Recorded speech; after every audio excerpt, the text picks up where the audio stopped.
but it was a great exercise at my school because you could see different design maps. We all listened to the book. It was read to us, right, from our English teachers. We'd done our comprehension exercise, and then the part of it was to draw the map. Okay, and we all had our different designs and shapes and that. It was good, all on the wall in the classroom to see it on display, and it was really good that we all saw the same thing. But look at the different maps that was made from it. Brilliant. One of the questions that we're asking, and the reason why we're talking about this subject, is because of the fact that the Globers seem to believe that all you need is a globe, and that's it. You need a globe with a great circle route into any direction, and you're going to go where you want to go. And that's not the case when it concerns the conversation, the maps and navigation and all those things. So that's where I'd like for somebody that thinks the Earth is a globe to step in here and kind of defend, if they can, because I think that's a real good point to elucidate to the audience that we don't really talk about. It always goes in a different direction, pun intended. But I think that if we do talk about, navigation, we should bring in the underlying premise that people believe that they're navigating on a globe and they're using the globe like it's useful, like it has some practical meaning to navigation. And so that's what I want. I want for them to come in here and defend that, if it's possible. I don't know. Yeah, I wouldn't deny the utility of a globe at all for convention's sake. So what's funny is they come in, they use the globe to try to prove the globe, and it's the same circular reasoning that we see throughout the history of surveying. When globe surveying became a thing, and it used to not be a thing, but when it became a thing in the mid to late 1800s and evolved into this field called geodesy, they combined planar surveying with basically the nautical almanac, the astronomical almanac. It was a novel idea. Let's take two of these things and put them together. And they had to begin with a globe model in order to contort their measurements, their flat Earth measurements, to it. They couldn't measure a globe directly. They had to assume a globe and then incorporate the globe as mathematical corrections to alter their actual measurements. You see, now Yoda has hit on a right important point, because all the while, as was said by AV, Miggy, that, they think that they're navigating on a globe. The fact is, there's no physical evidence of that experience, that you're on a globe. And now what Yoda's just said, well, there you have it, you see, because you would need to feel that physicality of your map, as you're navigating on the Earth using your map. If it's a globe, you're going to have to feel that globe. But every piece of navigating that's done on this Earth, it's been on a horizontal linear plane, no curvature. So a globe is really, really troublesome for the proponents and those who put it up, because we don't see it or experience it. That's the thing. So, it's a flat life that we're living, ladies and gentlemen. It's all flat. That's all I'm trying to say.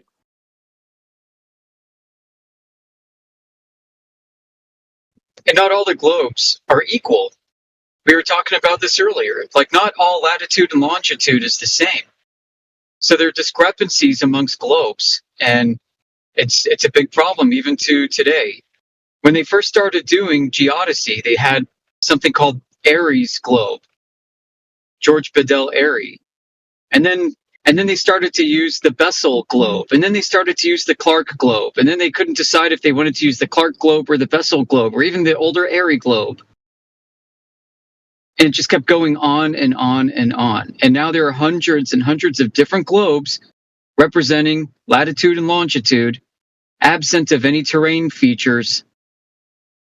And this is ultimately a model of how the celestials seem to work. An interpretation. It's subjective.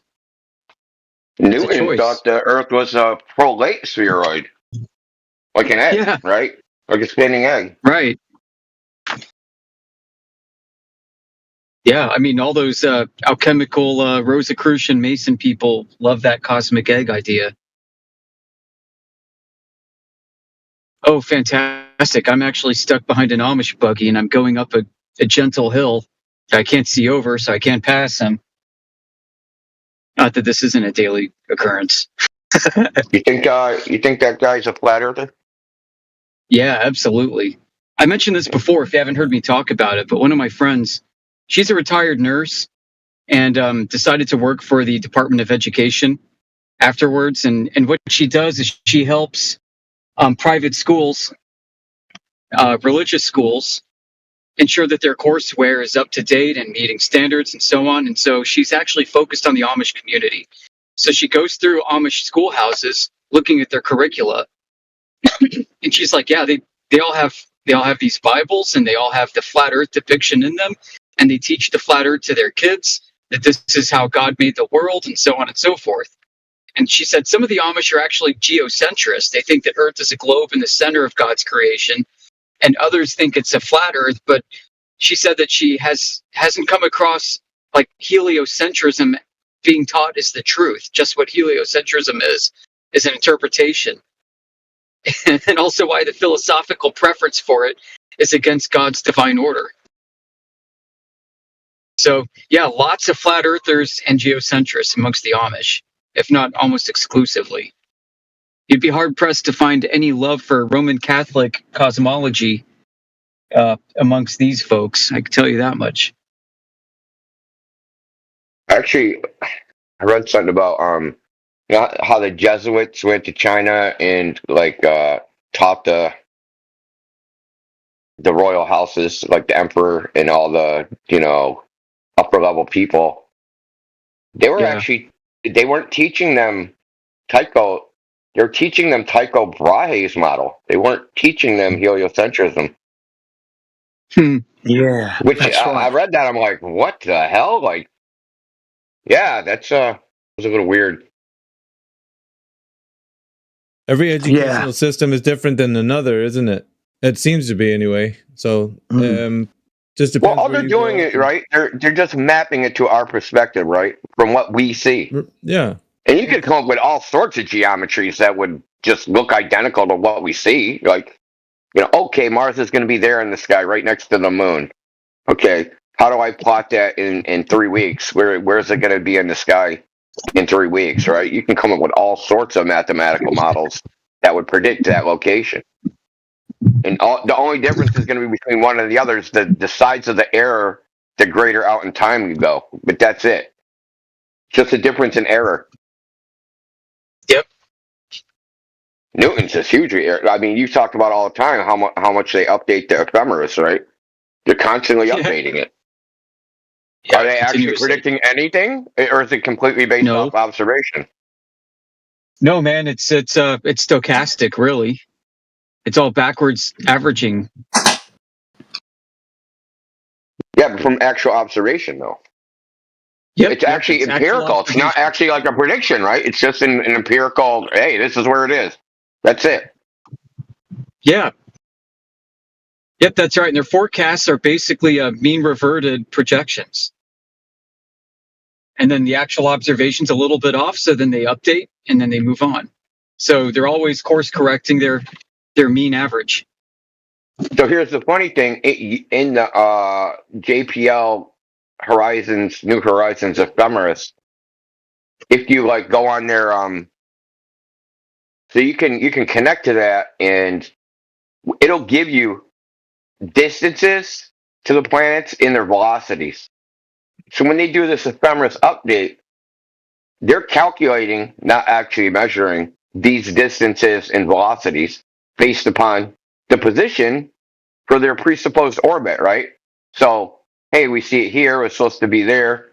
So we're just going to say it's this distance because that's the only place on that orbital track that it could possibly be. And the distance corresponds to the velocity because of Kepler's laws. So it's like, it's just a complete forming the consequent construct. Hey, I was going to ask Matrix, what map is that you put in the text? That map that's chucked in there is a Dutch 1644 map of Australia, or what they saw Australia was. Is that Australia with the extended content or something? No, that's Australia because of how mapping works. It messes your vision. You can't line things up properly. They would have hit Indonesia and they would have hit Australia, but because they've never actually been across the piece in between, they just assumed that it connected. I thought that's how they discovered Australia was by going. Or no, that's The how Dutch they hit didn't it. discover The Australia. Dutch hit it from the west side, and then they went north-south. Well, my understanding, I Tasmania. was wondering when was Australia actually discovered, and the modern narrative is, well, they were going right by it. They're only 90 miles away for fucking 400 years, and I just like find that so super hard to believe that they were going in between Indonesia and Australia, because they did, like the Spanish were in Polynesia, right? They had missionaries Yeah. in Polynesia, so it's like, how did they keep missing Australia?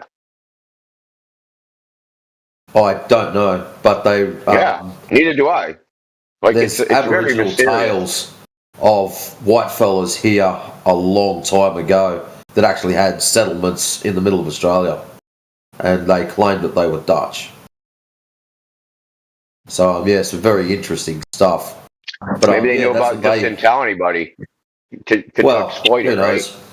Who knows? Well, I mean, if you But there's- find it, right? You find it, you want to exploit it for gold, resources, whatever it is you want. You're not going to tell anybody. You don't want anybody But else there, right? something very interesting. There's also other old maps where the centerpiece of Australia is water. So basically, from Adelaide up to the back of Queensland,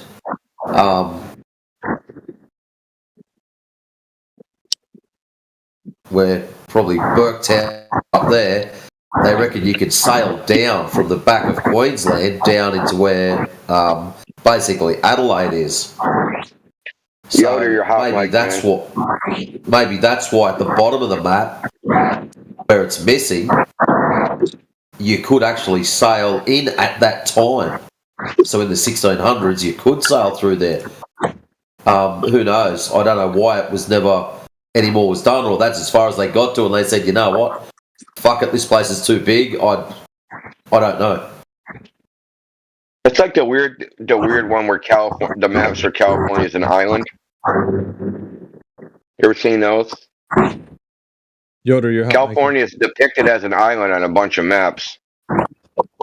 Yeah. Sorry. Fuck the road noises.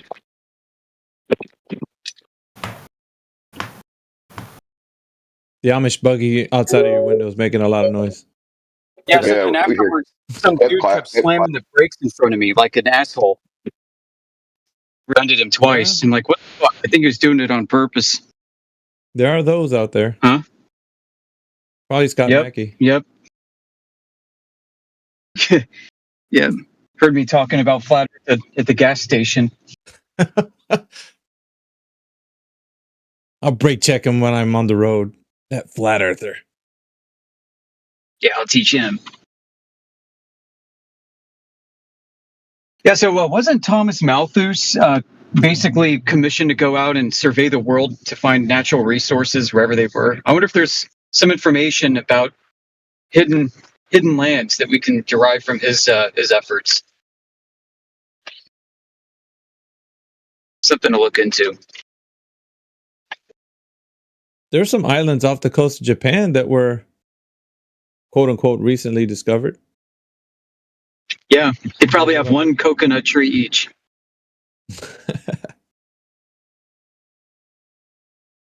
I don't know. I just all this stuff about map making and I find Well, it yeah. curious. And sailing the oceans as well, because the Chinese back in the early 1400s had already sailed around the world in ships that were like 10 times bigger than the Columbus's Mayflower, if you will. Yeah? Yeah. 6 Yeah, times yeah. bigger. I've heard of this, Jen. I've seen that. You know what they say in the West? Go on. Oh, that probably didn't really happen. That's just a myth. Because they want to take the title, right? We did it first. Yeah. This Yep. happens a lot in history where like someone wants to take priority, so they say the other guy's lying. The Victor, yeah. Yeah. Yeah. I actually bought the book. So I bought that book, so I could actually look into it. Dude, it was an armada. It wasn't like a ship, dude. It was an armada of ships, and supposedly they got all the way to Italy. Yeah, they went to Africa as well. You know what they did? It was like a floating city because they had cows, soil, food. They had everything they needed to travel around the world. That such is the size of the ship. Okay, they actually had soil. They could grow food on the thing. What? All right, that's what they were doing. Yeah, What the was the name of Chinese. this? Yeah, yeah. It was like an armada of ships, an actual like 400 ships or something, some ridiculous number. Yeah, Strung massive, together? massive, Like a- massive monsters, monstrous sized ships. Were they strung And together that like was a the floating reason. city? That or- was the sorry, AB. That was the reason why they decided to build the Great Wall of China because they'd gone around the world, seen what was to offer, and they said that the world didn't have anything for us to offer us. So they built the wall to keep us out. Okay, that's when they built the wall. That was the whole idea of the Great Wall of China. They wanted to keep themselves in. The outside world had nothing to offer them. They felt that superior. Yeah. What about the Great Wall of India? The same? Yeah. I don't know. There's a lot of stuff in history that's a bit questionable because where we're getting the resource material from is. Oh, well, I people that are- agree. You know, that's it. I'm not discrediting. I'm not like super skeptical of everything. No, on, but you raise a valid point. You've got to do that. It's a valid point Yeah, you raised, it's just- Miggy. Yeah, no, I respect what you're saying. Don't worry. it just seems like even recent history, like things that happened in world wars, like that. Yeah. I don't think things transpired the way that we're got the narrative from. Like I don't. Mm. I mean, look at the whole Christopher Columbus story that's being propagated in the academic circles. Like Right. what is- Yeah. Right. it's Total way too, BS. Yeah. The Chinese were claiming I don't that know. they'd gone before Christopher Columbus. This is the thing, you see. The Chinese were Even already there. Even Westerners have discovered this place beforehand. There's a guy named Brendan the Navigator who's considered a saint. This is pre-schismatic church, Yeah. Dark Ages. He discovered America. Of course, Leif Erikson, that they also talk about, who came later. There's a Prince Madoc, the Welsh prince, son of King Arthur, or grandson of King Arthur, who took ships and fled. And they actually have like a monument to him in Mobile, Alabama, in the Gulf of Mexico, where they claim that he basically crash landed and journeyed north on the Mississippi River and interbred with the local native tribes. There So do you you go. think the Gulf There you of go. Look America- at that. Interesting. Yeah, so why do we need Christopher Columbus? Yeah. America, Well- America had already been discovered before him. They Well, gave here's the him thing: like, titles. how could they not get here? Because there's the Gulf Stream, right? And Yeah. let's just say you get stuck in that. It's basically a river in the ocean, and Yeah, it comes within 10 miles of the coast. that's right. Yeah. Like, how would you not get here? Like, you'd have to try not to get here.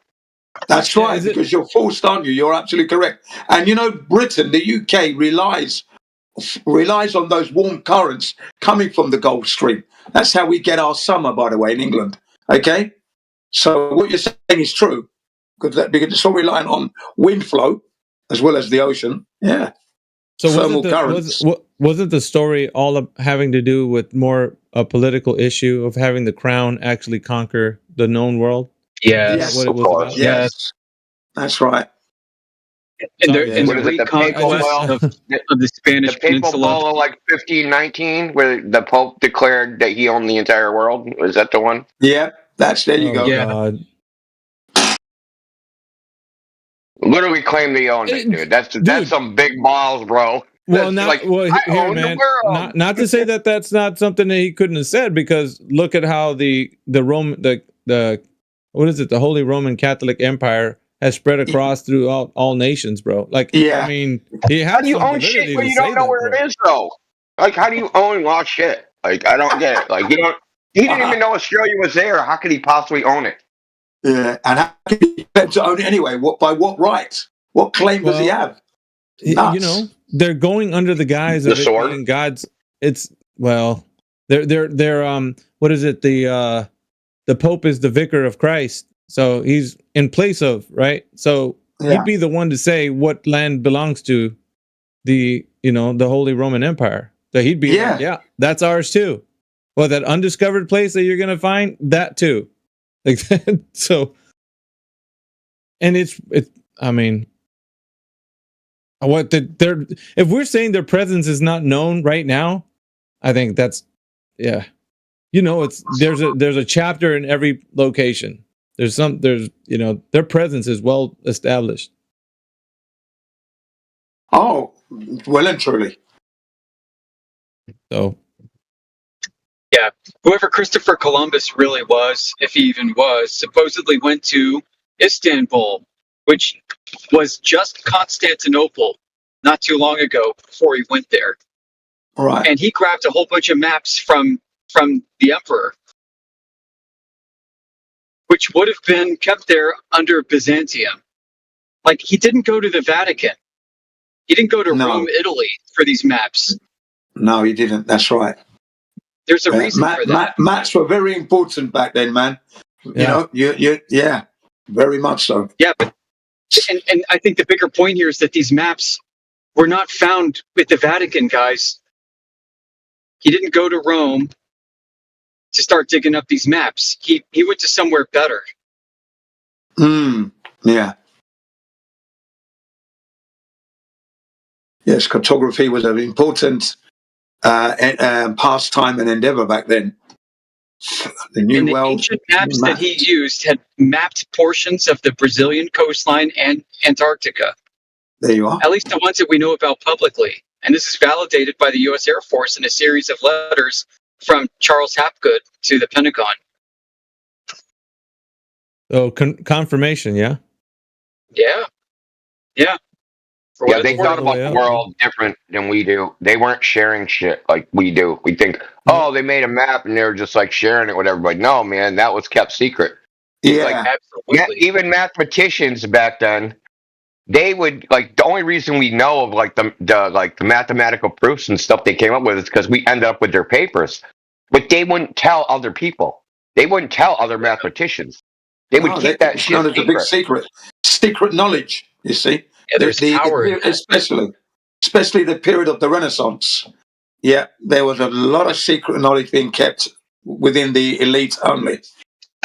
Yeah, do you think Christopher Columbus, whoever he was, got the best maps from the Emperor's archives? No. Nope. Those maps are probably still around. I'm sure some of them have moved up into Moscow. Yeah, the Portuguese were very good at making maps. Yeah.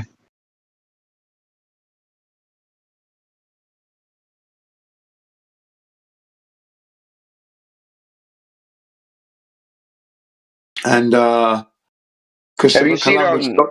have you seen the video that Miguel posts with the Portuguese maps? Jen? No. Yeah. Oh yeah, I'll post that up. They went everywhere.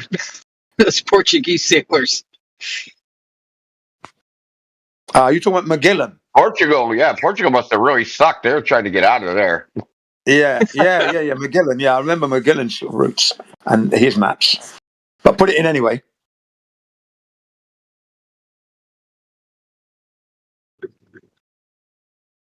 Cheers.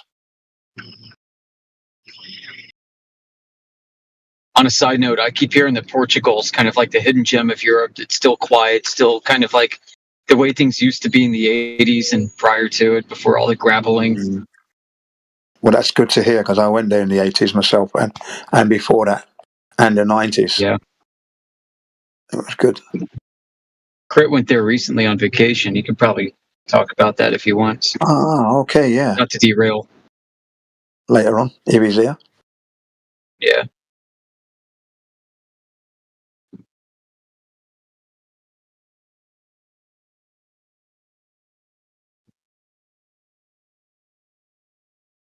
There is a lot of flat Earth maps. I just been browsing through the channel. I really haven't gone to the map channel in a while. People have posted a lot of different flat Earth maps. Here's another one from Time Magazine.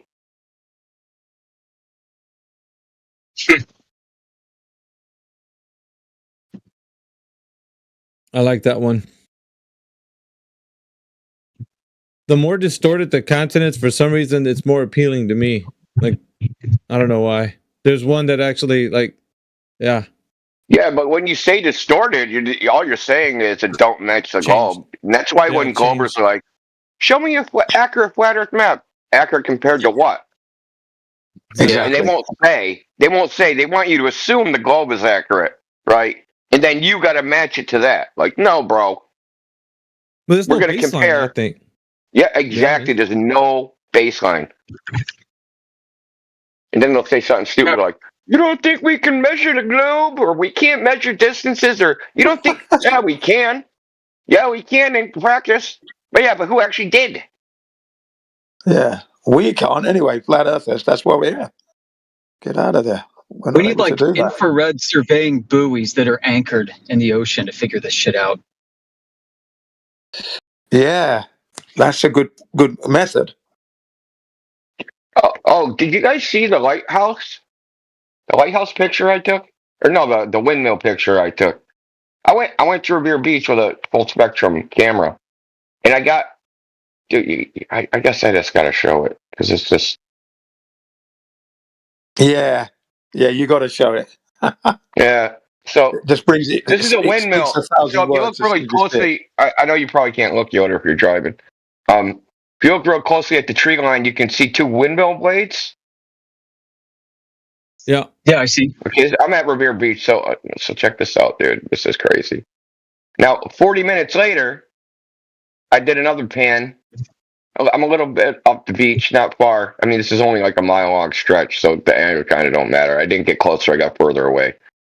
So, hold on, where the hell was that just now?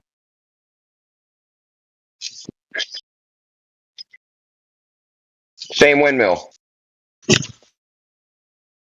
There's only one windmill there. So,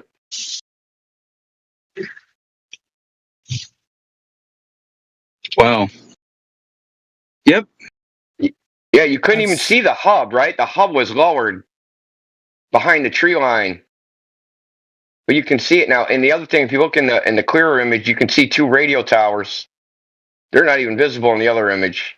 No, they're not visible in the other image. That's right. And I couldn't find, like, man, I looked really hard to find where these towers were, man. And I could not find where they are, like, at all. Are you? That's were a you Trying to standing- great figure out how example far of- away they are. Were you standing in the same Okay. place, Indio? I'm up the beach. I think I took this. I think I'm up the beach, like maybe, I don't know, a quarter mile. But the beach, but I'm getting further away. Like I'm walking away from this. Mm. It's not Yeah. the exact same place. It might be a little bit further away. It was like 40 minutes later, something like that, an hour later. And notice that that layer in between where you could see the blue of the water to where you could see like a mirroring effect. Oh, I got it. Oh, bro, man, I got an awesome Inferior Mirage picture, bro. Let me post that up. I got a couple. They're freaking crazy. There was a crazy Inferior Mirage. And here's the funny thing. This is great. It was like, I was like, it was cool out, and I was like, man, I'm gonna try to get there like 3, and then by then it'll be warm out, and the water temperature and the air will kind of be the same. But because the water was like 61 degrees and it was like 51 out. Yeah, when I got there, it was no different. It was still like 51 degrees out. It didn't really warm up. So I look up, like, okay, when you have warm water and cool air, what happens? And there it says Superior Mirage. Okay, cool. So maybe I'll see a Superior Mirage. All I saw was Inferior Mirage the entire time. So, which is supposed to be the reverse, right? The reverse reason. That's right. It's supposed to be flipped. So, like, why am I seeing an Inferior Mirage when they say, like, it's supposed to be the other way around? It's like also the conditions that qualifies that observation to be what you say it is or what they're saying it is. And you're making the observation, so it trumps whatever they said that you were going to see. So your direct observation is going to be like you're qualifying that specific type of miraging effect with your observation. And they're just saying they're making a prediction as to what type would be there. And it's amazing how horizontal the second image you've taken is, because even though you've got your mountains, you can see the hills there. It's underflowing. It's still flowing left to right horizontally. Do you know what I mean? You know, great Yeah. shot. The important thing here too, Jid, is like you see the layer where the blue of the water stops, and then there's like a Yeah. little mirroring effect that happens. This is what happens also in the open ocean, like when you're looking across the Yeah. a lake The or sea. looking across the ocean. So at a certain distance, the water, you won't be able to see past that because of that mirroring effect, the miraging effect. It was Yeah. there was literally like a wall of opacity. Like so I took some videos too. So like there's like a buoy, and the buoy's right on the horizon, and it's appearing and disappearing into the inferior mirage. It's just like vanishing and then reappearing as it bobs around. So it's like, yeah, is that over the curve of the Earth? Because when I didn't see it, and then like it bobs up, it bobs forward, and then all of a sudden it comes out from nowhere. So yeah, it was pretty. I'll try to take a screenshot of like yeah,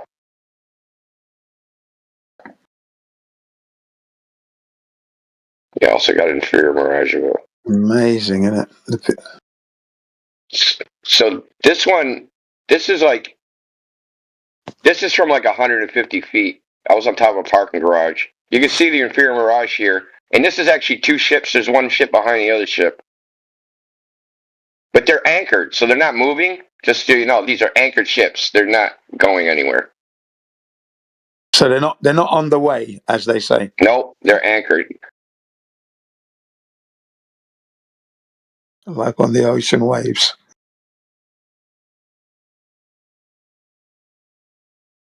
When I took this picture, I just thought it was one ship. I just like when I didn't realize it was the other ship was behind it until I got home.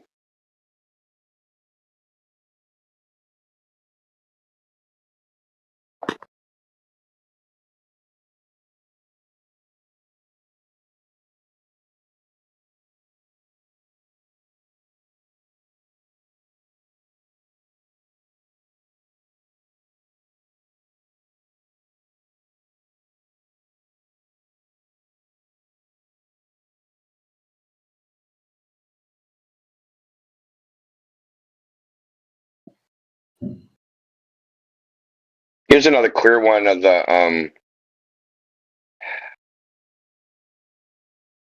what do you call it, the windmill.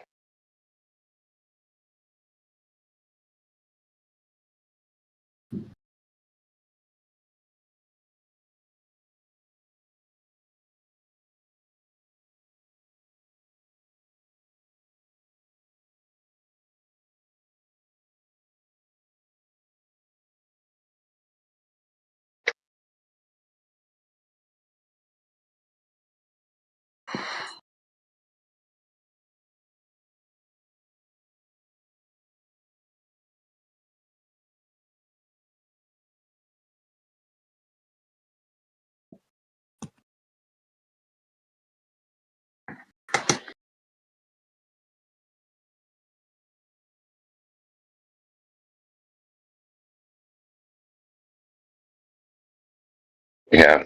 Let me show you guys this one. This is pretty crazy.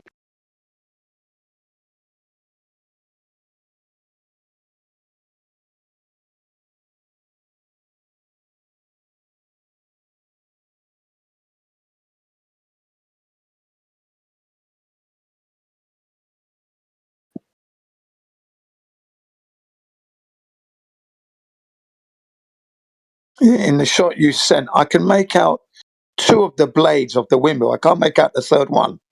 Or is it only a twin blade? I think it's 3 blades. What, Are you talking 3 about or 2? which one? I think it's 3. You think, your last image, yeah. It's got the angle for 3, but I can't make out the third one. It's just hidden behind the body of the windmill itself and the pod of the where the motor is. So I can't Well, the see important part is like the hub, how high the hub is. In the like it was lower in the first images, right? So that you can't see it. It's behind the tree line. Right. And the Glovers would say that's the curve of the Earth or something, right? And they say that things don't get compressed. That's one of the things they say. Oh, things don't get compressed. Things can't appear lower than they actually are on the flat Earth. That's always Earth curve, right? And this is a Yeah. demonstration that it's actually not always Earth curve. Yeah. Perfect example. Yeah. Perfect demonstration.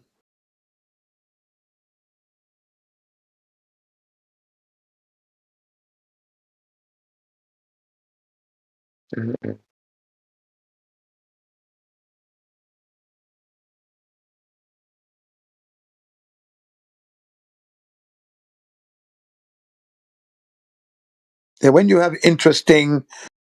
When you see interesting shots, you can end up talking for hours about that one shot and make up the 1,000 words. You could, couldn't you?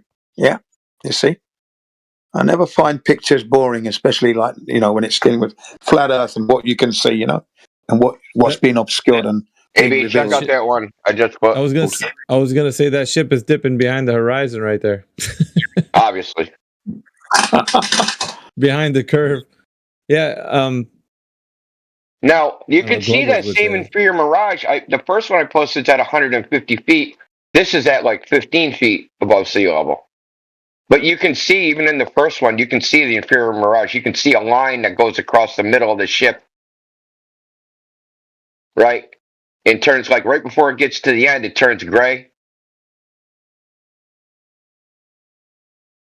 So, like I said, there is a boat. This boat, the black boat's at 10 miles. The one behind it's 13 miles. Wow. Okay. So, how come this boat just ends? It's like cut off, right? I don't think the boat is shaped like that. Hold on. Let's see.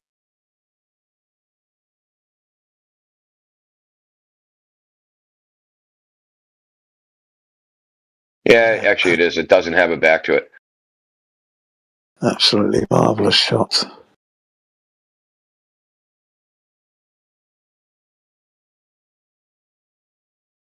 Yes, that's the boat in the foreground. And I got Yeah, you can see you've got that overcast over the whole place. It's not brilliantly sharp. It's a bit misty, I would have to say, from what I'm looking at in your images. It wasn't a perfectly clear day, was it? it was clear until you got to a certain distance and it just started getting like opaque. Like Yeah. it was like a freaking this only way I can describe it. It was like a wall, dude. It was really like Yeah. this wall of air that you couldn't see beyond. Once you got to a Right. certain point, it was just like all inferior mirage, all hazy, all opaque. Amazing, isn't it? Yeah. Ricardo Me is too. just challenging putting a YouTube video of a ship at a distance, Indio, of like kind of the image that you took of. He says, "Well, what's causing this?" And we're actually talking about what's causing it. I don't know why he's typing in what's causing this. Weird. Yeah, we're talking about it. Did you like pay attention to that video? Like, what the hell? Ricardo, dude. Come on, man. Come on. Are you serious?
So Ricardo, dude, what happened to that part at the bottom?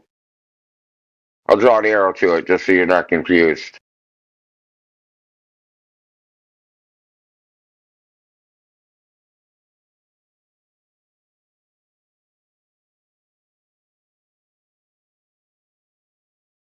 He doesn't get it.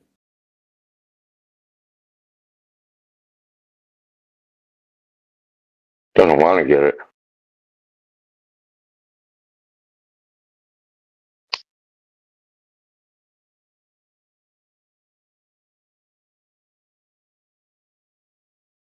Dude, how come?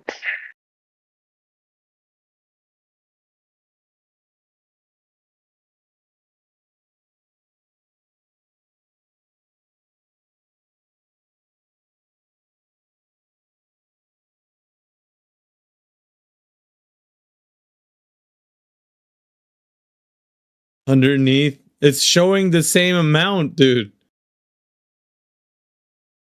The same amount of ship is above that water.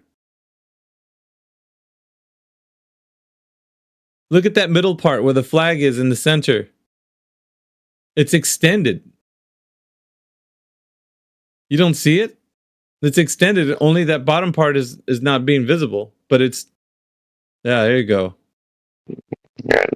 It's all there still. Like, the same height is all there. Like, where's all that there, part? yeah. And, like, if you go further in the video and it's nighttime, you can just straight up see the lights mirage. I mean, man, this is just sad Yep. shit. Dude. This is why Globers get confused. We've been pointing this out to them. But that's a good image, though, that Ricardo had with the video. So you can kind of make these little collection of images in you.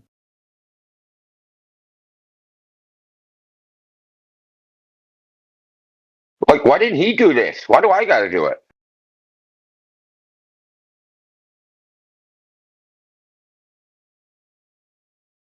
Because he wants to stay with the confirmation bias that it's a globe. And this kind of keeps him hooked into it. If he can just stay believing a little bit longer.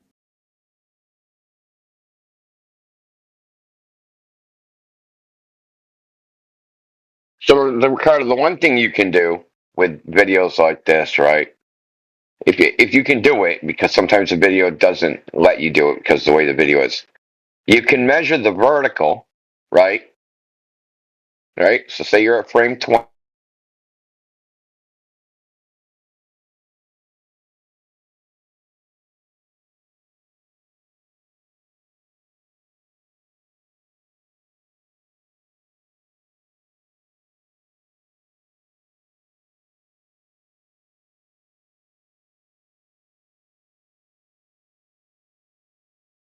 Frames down or whatever it is in the video, far enough away, and then you measure the vertical and the horizontal again of whatever feature that is. Okay, if they don't change at the same rate, which they have to, right? So if it starts at 20 pixels and then shrinks by half of that, then the other one has to be cut in half as well.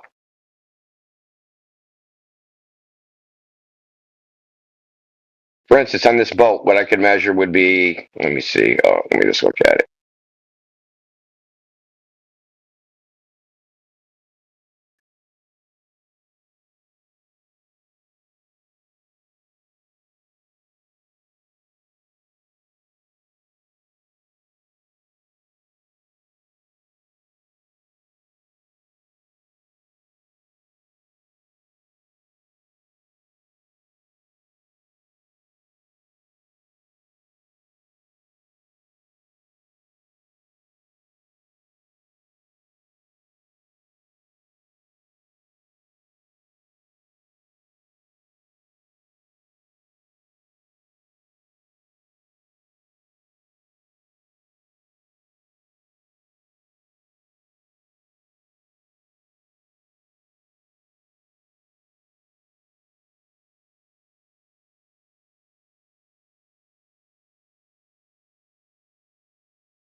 Get to the horizon.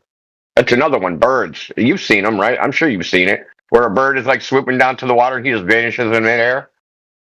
The dolphins video. Oh yeah, that one. The dolphins that are jumping around in the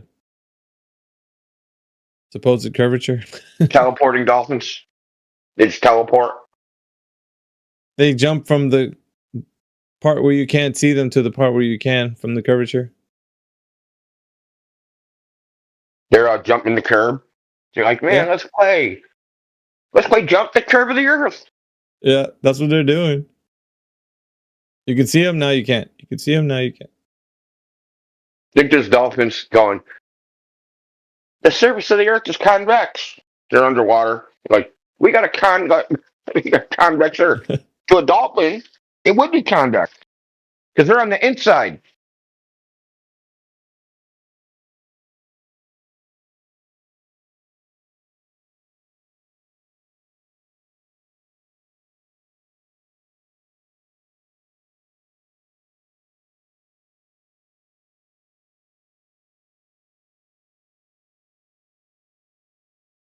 They're under the water.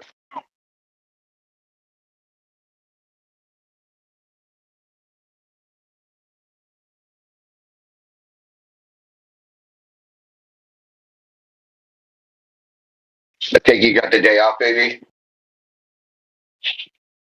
Yeah. Yeah. Cool. I was thinking about I'm gonna get into some baking because I've been waiting to try this recipe out. I had to go to the store and get some flour, some cake flour. The only place that has it is Whole Foods, and I gotta drive like.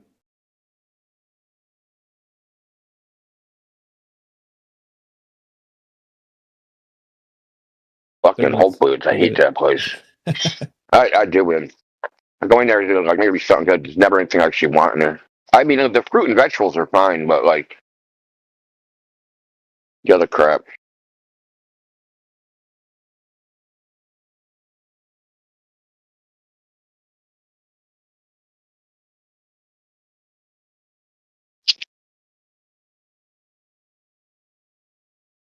Dude, I got an FU episode, man.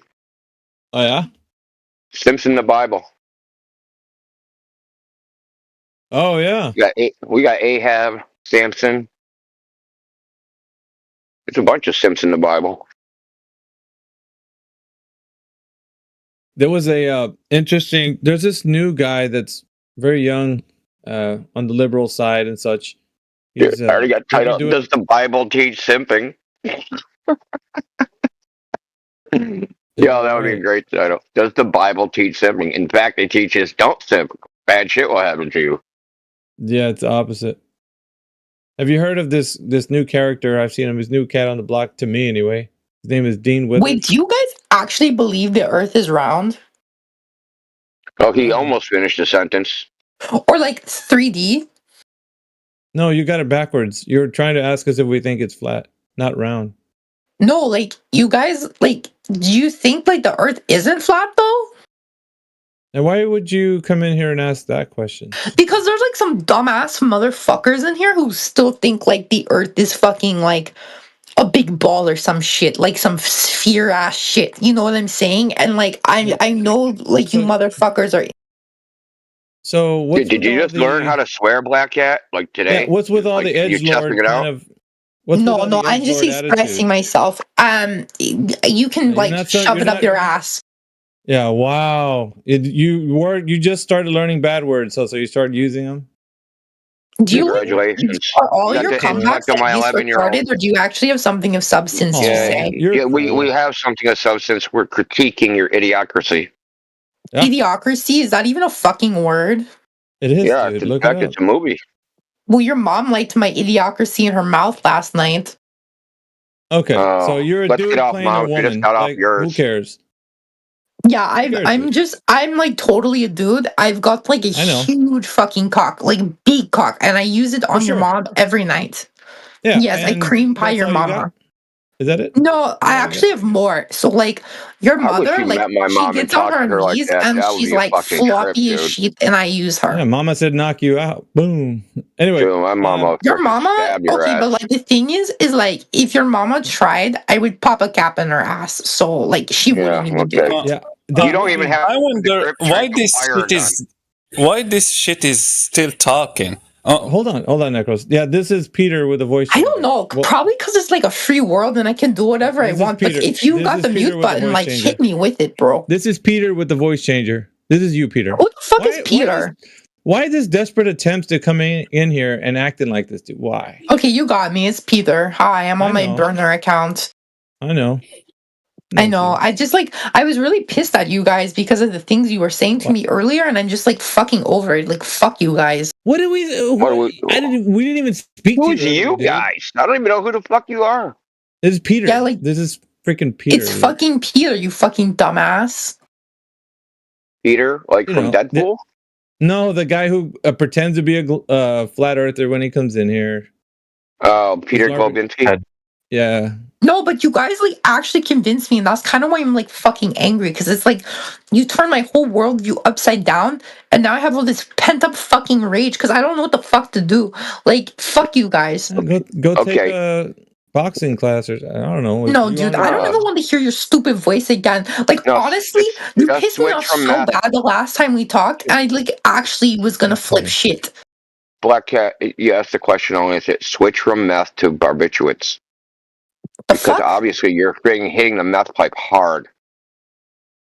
Switch from meth to I'd what? have to stab methamphetamine, crank. You've been doing it, obviously. Bro, the only one that How you sounds don't like even they've remember been what you're doing doing. meth is you. You literally sound like you have no fucking teeth in your mouth and that you sit on a street corner in fucking Seattle or some shit. Like, shut the fuck up, bitch. Yeah, just try to stab those bugs that are crawling under your skin with an ice pick. Maybe, like, get out of your little fentanyl haze and, like, stand up straight for once. All right, dude. All right, it's run its course. Anyways. You talking from experience? Clearly you are fucking Mr. No Teeth over here. Is that all you got, Peter? We're tired of this act, dude. Just, I mean, yeah. Well, I'm tired of your bullshit, bro. Like, I'm fucking tired of all of you, all of you ignorant, dumb fucks in this fucking Discord. You act like we're living rent free scientists or some shit, but you're all just so drinking it on Discord. Black Cat, we live rent free in your head. How can you see 10 miles ahead of you like it's some fucking revolutionary thing? You guys are so fucking retarded. You literally have extra chromosomes floating around your ball sack, bro. Like it's so obvious. So will you ever bring an argument? Will you ever bring an argument for the Earth being a globe at all, or are you just going to continue this? I don't know, bro. Are you ever going to listen to an argument, or are you just going to be like, "Oh my gosh, like look 10 miles ahead of you, bro. Look 10 miles. It's like clearly flat because it looks that way. Like you guys are like literally primitive cavemen." Listen, bro, and I'm going to stick my dick in your mom's mouth, okay? Yeah, it doesn't matter. You're behind a voice changer. It's not going to change the fact that we don't know you. You're not cloaked. Yeah, I'm totally behind a voice changer, bro. It's Peter. I just like don't want you guys to like know my because you already heard my real voice. That like I cannot risk it with you guys like even more. Okay, so like don't even worry about it. What are you risking? I know you well. Because like I have a job, bro. I have a job. Just leave then. I mean, yeah, just if you're scared, just go. No, because I gotta like kill you guys. Just strap that mattress back on your back and go to your job. Yeah. No, I actually work a real job, unlike you fuckers who are like in Discord all day, like prostitution's a real job. Hard as fuck, and like. Great. You hooked We're gonna continue destroying the globe, man. That's just the way it's got to be. It's got to be that way. We're gonna keep destroying the globe every single day. You're gonna keep hearing us on YouTube. Every time we're out somewhere, you're gonna whatever server we're on, you're gonna keep hearing us destroy the globe. And you're just gonna take it. That's it. What else do you want? What do you want me to say, bro? Not anything you can do about it. This topic is too huge. It's gone on every platform. Everybody's talking about it. That's it. Deal with it, dude.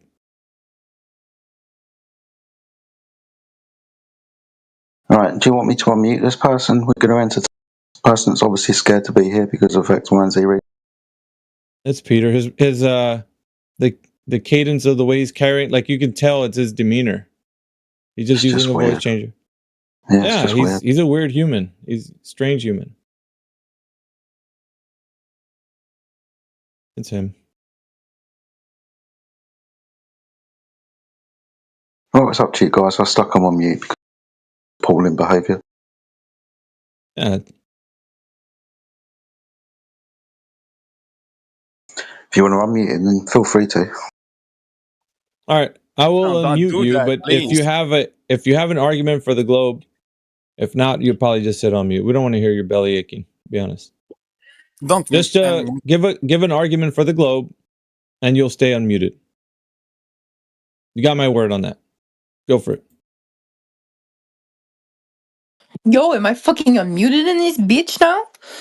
Yeah. Give an argument for the globe. Okay, if the fucking globe was fat, then Mind your how come my language. mom was sucking on my Hold 3D on. balls Hold all on. night, Mind your bro? language.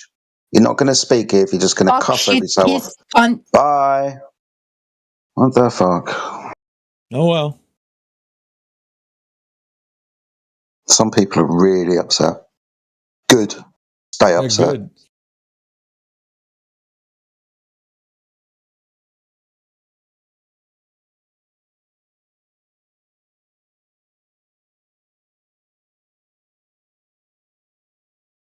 Politics bot. Oh, somebody hit that.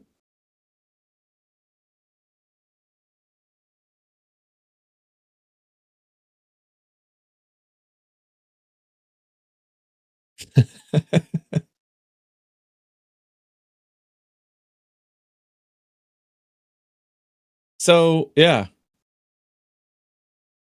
It is I guess a category in psychology that he was dealing with an existential crisis.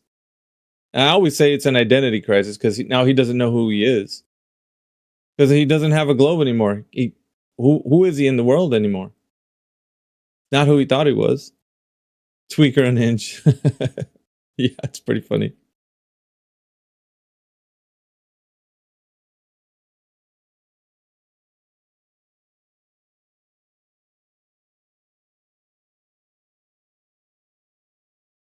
That was a good conversation this morning, man. The maps and how we know where we are. There was an old argument because I remember we were discussing the like was it 2017 arguments of like AE map versus the globe. You remember those days? Did I? Yep. Wow. Dude, that was a long time ago. Yeah. But yeah, I was thinking about it. I was like, dude, I was really on a position like defending that. Yeah, how we've changed, huh? Dude, it's like so many arguments. Mhm. So many arguments. Who was it? DJ and I were having a conversation in the DMs, and he called me, or I called him, and yeah, we're talking about it, just restructuring all the arguments that we've ever been going over, and it seems like some do need retooling, but it doesn't change the fact that we're still talking about a horizontal plane. It's just the type of the way we structured the argument could be changed. That's it. It's like workshopping what we've done, you know. Yeah, we just have to understand the battlefield that we've been on, right? We've been, again, with like the AE map, right? Like we've said quite a few times now, especially over the last year since I went to Antarctica. That was here when we got here, right? That map. Mm-hmm. So, yeah, we've had to, I don't know, what's a good way to put it? Fight from the inside out. Right. From within inside the argument. So here's a flat Earth. This is, arguing about sun doing circles and Antarctica. Well, you can't go there. Hint, hint, wink, wink. Like that's some kind of edge of reality that you can't go beyond. So yeah, over the last 8, 9, 10 years, that argument definitely changed, especially from my point of view. I mean, I know that my arguments have changed, and the way that I think about things has definitely gone. That's moved around quite a bit. I think I've let go of a lot more things than I've held on to. Especially over the last year as well. This year's been kind of fascinating. Yeah, I don't know. More and more, it just seems like we're really getting to a foundation where it's easier and easier to just run over because like celestial navigation conversation would last a really long time because of the fact that it was like their point and ours, but now it's like, do they really even know what they're saying? the confidence that their talking point, like it seems like examining all their talking points that they come in here with, they are only saying those things because they're repeating them off of somebody else, like was it Jesse Pat the Light or McToon or whoever's championing these arguments. They're coming off of the back of those, but they don't know what they're saying. It's like exposing them, I think, is a good thing that we've been doing it. Yeah, it's parroting without understanding now.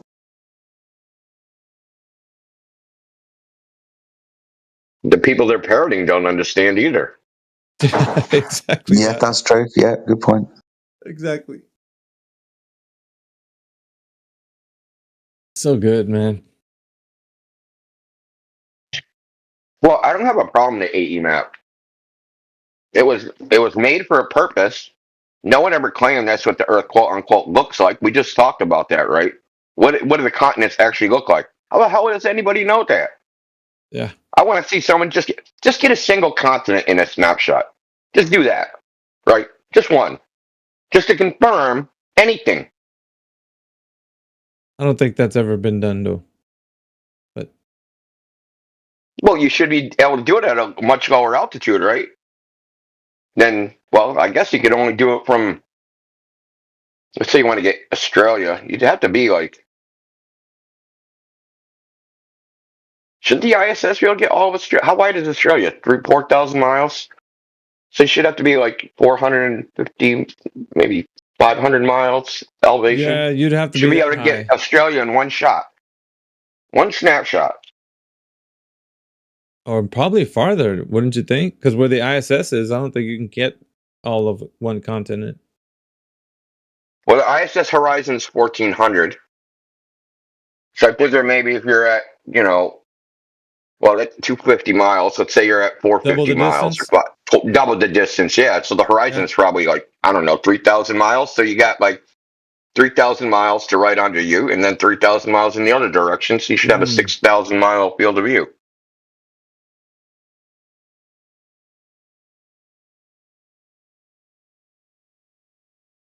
Yeah.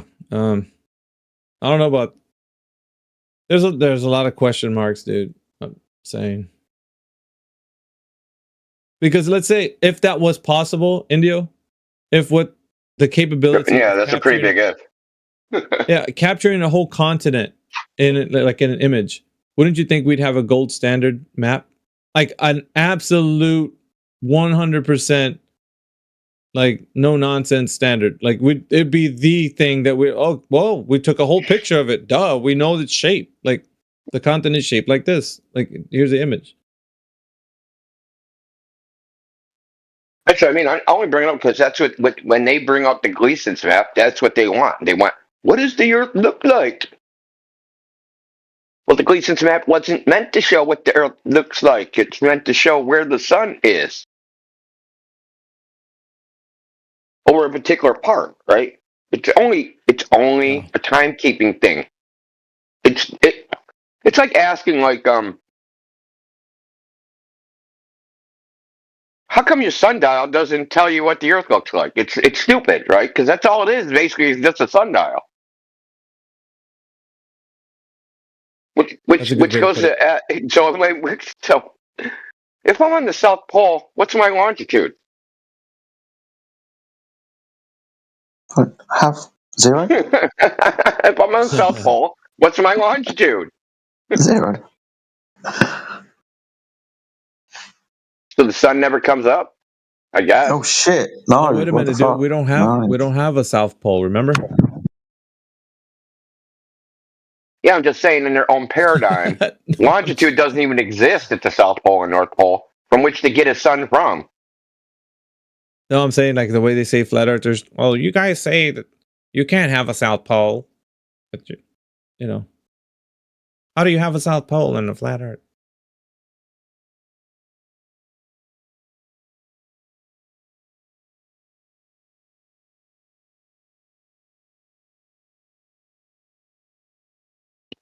How do you have a South Pole and a globe? They even admit they don't know where it is. They say, well, we're on ice and it just moves around. So instead, you have to go to a barbershop ball on some indescript ice in the middle of nowhere. Yeah. This is the What's South weird- Pole. How do you know? Here's There's a what- barbershop pole right there. You can Here's what I get thought about, shaving a too. freaking. You can get shaved there too. If Polaris is moving at least 1 degree, and it does rotate around a central axis point, wouldn't that mean that trying to draw a circle around Polaris, like you're circumnavigating around Polaris, that if it moved 1 degree, it would throw you off, because you're trying to do a circle around something that's going around something else. You get me what I'm saying? Yeah, it would definitely throw you off. Yeah. Does that something else move as well? Like some kind of precession or something, or Earth wobble. So that point in the Yeah, it's sky a that good everything point. moves around, does that move around That too? also wobbles. That also Yeah. wobbles. Oh, There shit. you go. The imaginary point in the sky also moves. So, okay, so there's a barycenter that everything's moving around. But they say that the sun in the heliocentric paradigm has a barycenter as well. That it's going around something. It's not the center. Like the heliocentric, it's not, the sun isn't the center.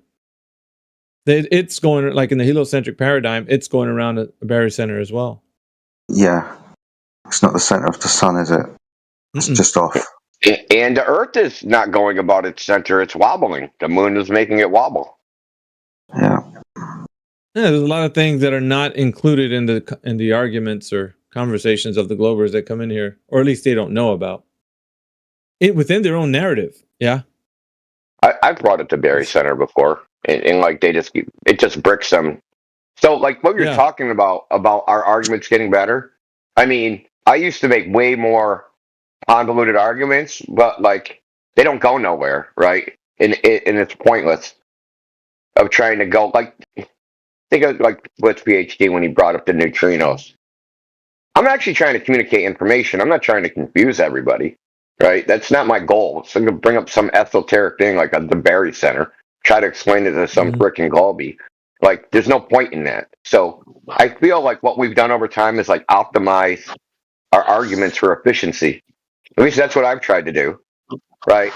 So like you said, they come in with celestial navigation. And now we know the key points and where they're going to go, and we've just optimized our counter argument, so we can use like less words and less minutia to get to the point. Weren't both camps actually arguing for that? Circling around Polaris like type of thing, and it seems like Polaris that's the whole center of the Earth, right? Yeah, the center of the Earth shit, Mount Meru and all that crap. Yeah. There seems to be a large the magnetic mountain that moves over time. Yeah. True Earth. Remember that magnetic? Magnetic West. We have been like have a large number of flat earthers that I can even know that do still champion the argument. Circles around Polaris, and that's still okay. I'm like, I don't know, man. Like that, if we don't realize that we're walking ourselves into another place where if a Glober. And Globers aren't that bright, so they don't really, think about this. But they could even say, well, isn't Polaris going around something itself? So how are you making your circle around Polaris? If Polaris is moving, and there's also a wobble to factor in, like, you know what I mean? Like there seems to be a bit more variables that if we aren't careful, we're with these arguments, and we're going to also be put into that same category of affirming the consequent. I'm just saying. I mean, yeah, exactly. But I don't think our group. No, I mean, we don't do that. But if you go on X or Facebook, goddamn, dude. Yeah. That's a freaking train wreck. Because everybody wants a response to the globe arguments or the globe affirming the consequent arguments. So they're trying to repel them with the idea that there's a certain way to think about it on a horizontal plane. But it doesn't match up reality. Because when people that navigate don't use it operationally like that. That's the thing. Like it doesn't, you can say it in a conventional sense, like, oh yeah, we travel around Polaris, but is that how we navigate? Like, I mean, because if you're going to say that, then there has to be a standard, right? So then going around it, and if it's moving even 1 degree, will throw you off navigationally. So there has to be, and if you're factoring it in as something that you're accounting for, you get me? So then there's something else that you didn't mention. You didn't mention that you were accounting for that. You just said you're going around it. You didn't mention, hey, I'm also accounting for it moving 1 degree around a Barry center. You see what I mean? Like that argument hadn't been updated. It's just been like only going around Polaris. So the convention itself isn't like well articulated, shall I say? Because I always had like a beef with that. It just seems like it's not as simple as like going around just. Well, that's the mistake people made, is that some Glober would say something and they would take it as true, and then try to counter that untrue statement, right? They say, okay, here's your worldview. I'm going to accept your worldview as true, and I'm going to tell you how within the globe it's actually a flat Earth, and that's actually a losing proposition. Yeah. And not going with like the empirical evidence and going with the globe claim, right? And just assuming the empirical evidence supports the globe claim because exactly. Oh, everything circles Polaris. Okay, let's actually look at Polaris. Oh shit, it don't actually circle. Everything don't actually circle Polaris. Yep. That's always been kind of like the way I'm looking at these arguments. It's like I like DJ's perspective. It's we're always retooling what we're doing, what we're saying, to make sure that it's like up to date and most accurate. Like we're not going to be ones to say that something is happening and in an observation where people are always seeing like Polaris not be at the actual like direct center of all of reality. You know what I'm saying? Like there's always updating. Anyway, I just mention that because there's like a lot of people that are like, yeah, I don't have any problem with saying that, but it's like, well, then you're giving an argument to the Glober that they're stating as well. I don't know. It just seems, dude. Every time I go, yeah, the Glober says something, I assume what they say is true, and I go with that. It's always a mistake. Every freaking time. Yeah. Like I'll go and then like after talking to them, I go look at the data or the evidence or whatever it's based on, and it never matches up ever. Like not even one. Yeah, never. Yeah, like think about it. How many different things have Goldberg brought up, and then on like hundreds of things, but then on further investigation, the evidence actually doesn't support that thing. Probably thousands of times if you include the times every that they're time. going to actually Well, how can it be every time? Like after all this time. Yeah, I had the same thing yesterday. You always leaning into their argument, plus for the information that backs it, or everything else happens all the time. What was the argument brought to you yesterday? I missed it. Oh, we talked about satellites. 2 arguments were brought forward. One, it's around the sphere. I mean, lovely. Sounds brilliant to me. I'd love that information to show that the Earth is measured for satellites to curve and that the satellite rotates 360 degrees as it completes a circumference. No, didn't get anywhere near getting that piece of information, did we? We never do. Were you talking to Josh? What individual was that? Who? Now, what's this new character, JJ? Oh, JJ Fish. Yeah. He's full of confidence, that one. Mm-hmm. He's full of shit, that one. Mm-hmm. Yep. Every time he talks, he thinks he knows what he's saying. Like, it's like, dude, you're fumbling every single time. Like, he doesn't know how to, like, run his argument all the way through. He doesn't. Well, yeah, I mean, this is what was happening yesterday, but he brought up these premises that the satellite and that sounds brilliant. The information. No, rude of me to ask. Was he saying it was blocked by the horizon? Was he doing that satellite? Can't remember now, to be honest. Jedi, your internet is cutting in and out. I don't know if it's your connection. I don't know. Yeah, for the record, JJ said, sat in here for an hour and a half telling us, screaming, look at the data, don't want to look at the data, it proves the globe, the satellite can't contact the ground station, unless it's over the horizon and it can't contact it because it's blocked.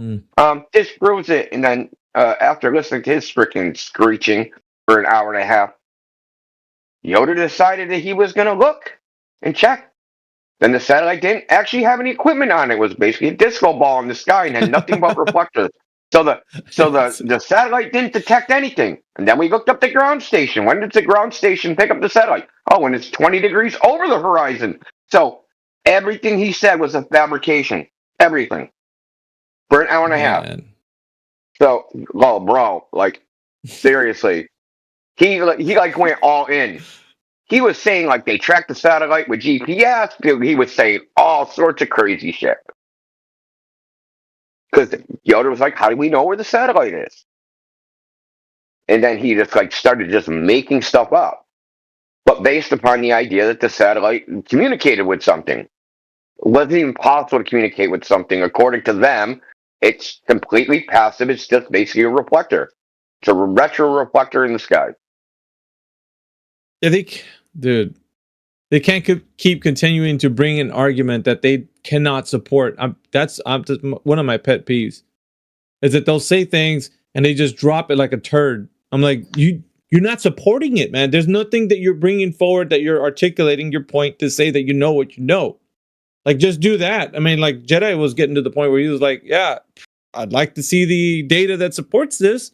And it's like, you're coming up nothing. Like, no, just got more stories on top. That's what you get. Same claim stacking, right? Just story after story, and just believe the story because I can tell the story. Fuck or off. Like Indio says, the shuck and jive, like immediately to a burden of proof reversal. Always, dude. The moment you get them pinned down, they're just like, oh, well, what do you guys do? And it never fails. It never fails that there's somebody in this room that'll be like, oh, well, let me tell you, like, oh, wait a second, man. Don't let him get away. Fuck, dude. Hit him on the fact that he just did a burden of proof reversal. Like, and go back to the point he didn't answer your question. Like, I'm big on that. You know, guys know that. Like, I'll chime in. I'll be like, no. We're going back to all the fact you just glanced over. Like, he pointed out that you didn't provide information and you need to do that right now. That's me, dude, all day. I'm always listening to what they say to make sure they do not skip out on the fact that you asked them a question and they're not providing the information to substantiate it. Yeah. It's either burden reversal or when you let them talk, it ends up being some kind of question proof. Apparently now I'm answering a question. So what the fuck? Yeah. Usually it happens that way, doesn't it? You know, this is what we get in the chat. We ask them for the evidence for their claim. We need to get this. Oh, it's dude, endless. And then it gets like kind of lost in the weeds, and then somebody else jumps in. But you know, if you answered this question, I'm like, bro, you never answered the first one. Like, we can't. I don't know. That's the part where I'm always like, I jump in. Because it never fails. A confidence level doesn't match the knowledge base. Never, ever, ever. It's great that you have confidence. You think the Earth is what you believe it is, and the idea that it's a globe, but you didn't support it. Do that.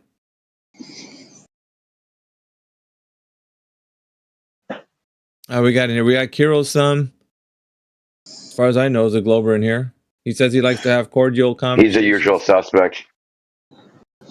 Everybody is raising an eyebrow when I said that because, you know.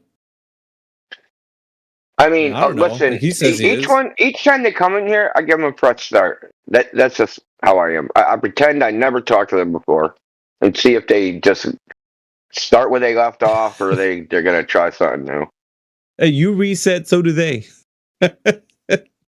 Well, I already know they're gonna reset, right? So I might as well just assume that I'll get a different person this time. But I don't. Yeah. I go back into the village. The same script starts over. Like, didn't we like talk about this 3 days in a row, man? And you're. Yeah, it's like, tell me a single thing I said. Never ever happens, dude.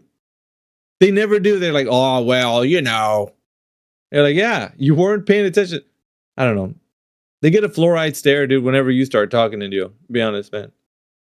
I feel like stopping like what's the conversation and ask him, did you hear what he just said? What did he say? Like just kind of see if they were paying attention or not.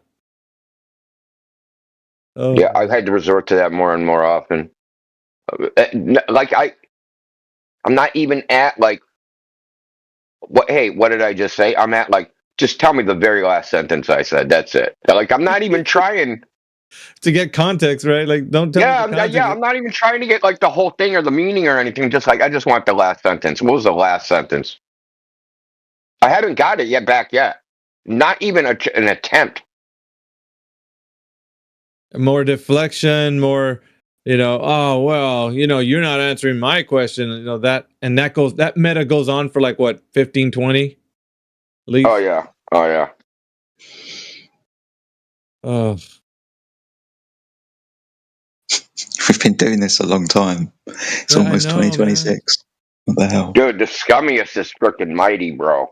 He's a scumbag, bro. Like straight up. You talk to him?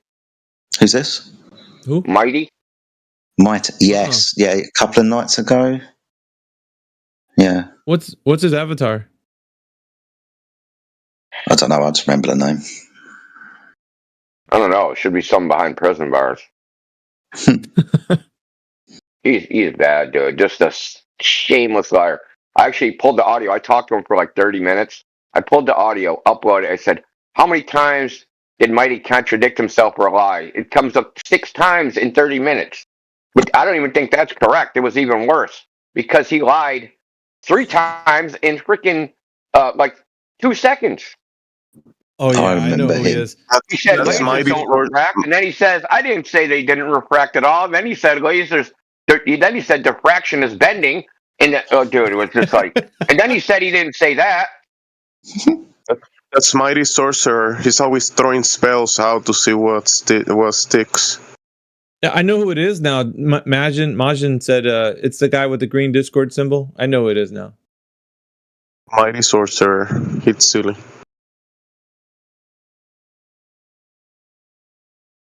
Epic levels of cognitive dissonance, man. Like something you've never seen, bro. Look at just like the way Peter reacted right now, coming on a fake account with a voice changer and just raging against us. Because that's what I think is going on in their brains, dude. Every time they're in here talking to us, I feel like they're just muting their mic and then screaming out loud, like because they're frustrated. Like they can't put the effort. I can imagine them walking the dog at evening or getting to bed at night, ruminating, just Like having the conversation over and over again. Bloody Alpha, I'll bloody tell him. Yeah, exactly. We were talking about being confident, and that Mighty, the Indio brought up, he's very confident. So was it the Peter that I know, the Peter the critical thinker, something like that? That's him. Golbinski. Oh, it's him. We just call him Golbinski. Peter Golbinski. Yeah, that's who it is. He's really upset. Anyway, but that's just like every other one of those guys that come in here. There's probably a group that's congregating at one of his Discord servers. I think that's what Indio pointed out. They're like, nah. There's like about a few of you guys coming in here and doing this. So they have like a different tactic. One of them was rage baiting and just making somebody sound like they're in here, they're genuine, they want to listen, and they're giving that vibe out, but that's not what's happening because they're like, no, what did you say again? And you just finished talking and saying all these like good points, like they just negated by saying that. So yeah, they start rage. It's a tactic, dude. They can't tell you anything that they know that the Earth is a globe, so they're coming in here to distort and just cause chaos. That's what it is. That's called the frustrator globe archetype, where they're just trying to frustrate you. That's all they're trying to do. Rage bait you, frustrate you. Oh, Yeah, I didn't hear you. I was playing League of Legends or some stupid shit, right? After you've been talking for 5 minutes. I feel like more often than not, Indio, when I'm listening to you discuss something with someone else, they're never usually answering your points. They always go off to their agenda and continue where they're like, they just glanced everything that you just said and, celestial navigation works this way. Like they're not responding to you, man. It's funny. I know. I I'll see mean, if it happens again. I don't know. I'll Like, point it out. it could be either a couple possibilities. They don't understand what I said, so this gonna skate over. They weren't listening, which is probably the actual reason. They just weren't listening, or they're there just to like get on the soapbox and narrate their position and not address any counter arguments, and then pretend you had no counter arguments. Yep. Right. That's a It globe sounds like- tactic. Is like, I asked you a question and you couldn't answer it. Like, I answered it 5 times. You might not like the answer, but I did answer it. And then they ask the question again that you already answered. That's what's like a frustrator tactic. Like, they're just trying to like rage bait you, right? Just make you flip out.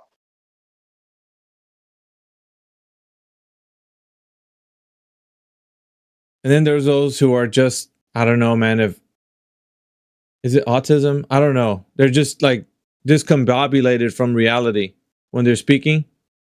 And I know there's some tough cases, man, but I'm not talking about like people are being obtuse. I'm talking about some that are just so out there, you know, they don't even know, like their sentence structure is not, it's just all over the place. You know, they don't know how to be coherent. I mean, I don't know. Some people like those guys. I'm just like, I got no time for that, man. I'm like, oh, they can sit and listen, but as far as engaging goes, I don't think there's going to be much reasoning with those types. Like the guy who was in here the other day, Jedi, remember? It was like, he was all over the place. I think you guys said he was a concave earther or some other thing. I don't know what it. I think so, yeah. Something. But he was talking about. Is that sheeple? I think, yeah, I think maybe. so. Yeah. The Masonic lizard people and the esoteric prick. Yeah. I'm just like, oh, I mean, you guys, if you want this, man, I mean, oh, you guys aren't letting me. You guys are hushing me up. Like, you're just not very polite. Like, he was going on like, shut up, dude. Like,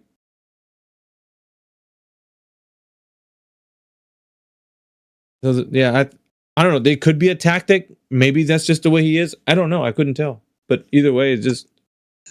I was thinking this at the time. It's either like a debate type of tactic where you're not letting me speak and you're not letting me get my truth out, or we've just ended up breeding really soft people. I think it's the way of society these days. They're just too soft to have a conversation. Yeah, everybody's a winner. Like, we let him speak. Okay. Yeah, exactly that. Yeah. I don't know. And I have a bit of that with the old football training that I do with my kids and stuff, especially when they were like 4 years ago, 5 years ago, when they're 8, 9 years old. Everyone's got to win and all of this type of stuff. Completely different to when I was a lad playing football. But yeah, I think that mentality might have something to do with it. Yeah, usually it's like my mentality is that we're always striving for excellence in our conversations. And that's not it. You know, having a conversation with a discombobulated like person who I don't even know could be on meds or off meds or whatever. Like, I don't know. I think we need to cut down the time for that. Need to be prescribed meds? I mean, maybe they've never been to the doctor. Perhaps, but it seems like it just doesn't get anywhere in the discussion realm, you know, like when we're in here. Well, what I've been doing, so I started last night. Those 3 days of like dumbasses that came in here, I'm reverse engineering everything. So I'm working from I marked the last one I dealt with. There might be one after that, and that was Sheeple. And then Mighty was before him. So I'm going to go backwards in time, doing each one, pull the audio, upload it to ChatGPT, or, well, Google AI, Gemini, and then have it break down contradictions, lies, logical fallacies, all that crap. Good old debate tactics. I've gone through Mighty and Sheeple so far, but I'm going to do the rest because I know they were running some game, but what part of their gimmick was to go into the weeds on a topic they don't understand. Yeah. That seems to be a very common theme as of late, man, to be honest. I've been noticing that. But they intentionally drag it there. But that's the thing. It's not like we bring it there. They try to bring it there. And then when you're in the minutiae, they have no idea what you're talking about. Yeah. Like, but I noticed That's weird. Nobody does that. That can't be natural because nobody naturally does that shit, baby. Indio, I've noticed the rebuttals and they're void. They're empty. They don't have a rebuttal as in to counter like with an argument against what you're saying. They're doing like another layered kind of talking point. It seems like when after you're done or something that they weren't listening. I know that. But they'll say like, yeah, but you still haven't explained this and that. They'll say that and immediately triggers another conversation that you're going to tell them about that they don't know anything about. So it's like a snowball effect. Every time you get to the end of the explanation of what they were like trying to understand and you give them an explanation and they supposedly should have understood what you said before, but they don't. So they'll continue that by saying, yeah, but you forgot that you didn't talk about this other thing. And then you continue and they like, it's void. They don't even, you get me? It's a. Oh yeah, I get you. Yeah, I've noticed it. They immediately like try to provoke you into another subject. Yep. Especially like what you just pointed out was very. Now I'm gonna look for it. They ask you a question, like bait you with another question. You didn't explain eclipses, right? Yeah. Like when you're talking about like the black swan or something. And they're like, it's refraction, and explain how it's not refraction. And they're like, but you didn't explain eclipses. And then, like, when you explain the eclipse thing, they go, but you didn't explain freaking tidal waves. Exactly. And you're just chasing. Yeah. And what happens, too, is not just you. Other flat earthers will jump over you to explain that one point that you don't want to explain because you want to go back to your previous point, your premise. And then the flat earthers will say, but I can tell them. Can I just tell them real quick? It'll take 2 seconds. And it's not going to take 2 seconds. It's going to be a long-winded like conversation once they engage. And then they're just going to do the same thing. They're going to do the same thing when that person does. Dude, I'm telling you, it's a pattern. If you follow the pattern, you're going to realize what gimmick it is.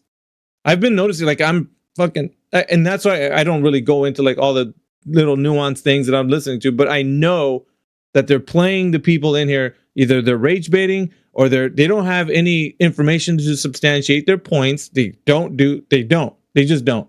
If you pull them up on it, the moment they say, hey, well, what about celestial navigation? And you say, okay, tell me what you know about celestial navigation. We'll start right there. That's our foundation. What you know. Let's hear it. I guarantee you they won't be able to do it. I guarantee it. I'm banking on that. And if they do say it, it's a talking point they heard from McToon or some other knucklehead that's out there, but they don't know the in-depth way that to articulate their point. They don't know it. That much I can assure you. Well, as far as like what they're doing, there's some, I don't know what the name of it is. It's like sea lion troll. So that is like it's got a name and a methodology to it. They're doing some type of troll that has some methodology. I've not discovered like what it is or what the name is. Maybe it's new and it doesn't even have a name. Maybe they invented it, for all I know, because, the debate bros and shit, that's what they do. They try to think up clever freaking ways. So maybe they have some methodology of, hey, if this happens, do this. If this happens, do that. If this happens, do this other thing. It's a pattern, right? Yeah. It's a pattern. Yeah. But I don't. Yeah, well, I'm going to discover the pattern. So I got part of it, but I need the rest. I need to figure out what the cues are that makes them switch. You know what I mean? When they go and do one of the tactics to switch from being cornered, right? Where their back door. When they know to freaking trick, whatever happening in the conversation triggers them to move. I got it, man. It's simple. They do a tag team event. So the moment they're cornered, they tag their partner who comes in at the end of what you're saying. And they say, oh, I just got here. Yeah, I agree with my friend. I agree with him. Everything he just said. And they're like, dude just got there like not even 3 or 4 minutes ago in the middle of what you were saying. So when they get tagged in, the burden's off of the person. This new guy comes in. Oh, I'm not that guy. I don't know. But I agree with him. But here's my point. And they take you on another train where you're chasing after their things that they don't know. So it continues. And we've seen that. It's a like, and you've noticed, you're like, dude, aren't you like the third guy I spoke to? Like, where's the other guy at? Gone. He's not even around anymore. So they're trying to connect all these little like non-arguments. And so they can make a trail of like how you don't know something and you're always, it's kind of like a dog chasing its tail, you know? You never get back to like what that exact person is saying or what they know. Yeah, it gets a memory hold. That's the point. It's like memory hold the fact that dude was getting cooked by obfuscating into some other crap. So when I was talking to Sheeple and when I was talking to Mighty, because I looked at the truth, as soon as I banned them, another genie appears out of the sand. Instantly. Not like taking up their argument, but doing the same tactic. Right? And then when they get banned, another genie appears out of the sand, or JJ or Mage will pop in, say, "Hey, Indio, you never answered this question," and then bounce. Exactly. And it's kind of, it's frustrating because we know who we're talking to and what we're saying. And so we do good explanation. So for the people who are listening, for the rebuttal to the person who may or may not be in the room at the time, we are still finishing what we're saying. It just seems like these tactics that they're running, it seems to be like a running theme at the moment.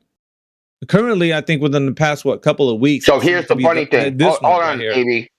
Hold on. I just thought of something.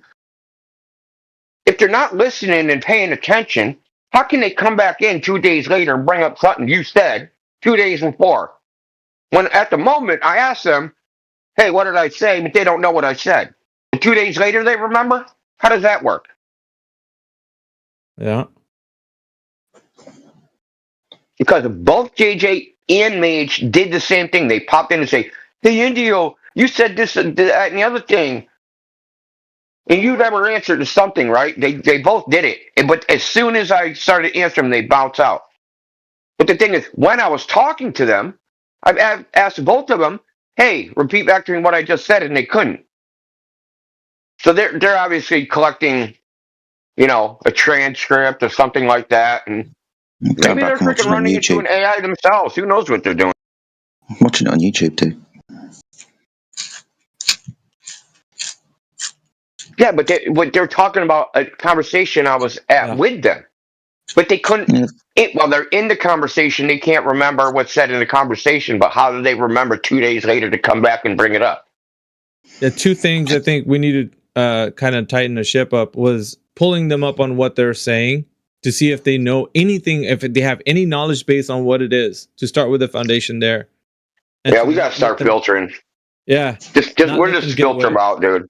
You need to pass a litmus test before we even engage on anything technical. Otherwise, we're just wasting our time. Yeah, well, we end up going to be in a triage and we're not going to actually get to speak to anyone because no one knows what they're talking about, let's be fair. Shit, dude, just killed the chat. Yeah. Like dead air game now. No, I think it's good, like, to allow them to be here, not to cut them off and say, get out of here, you scumbag, but like to allow them to be here, but for their mouth to be as quiet as Ricardo Milos, who sits here, and he first came in here hot and bothered about it, but now he just sits here listening to us shellac other Globers.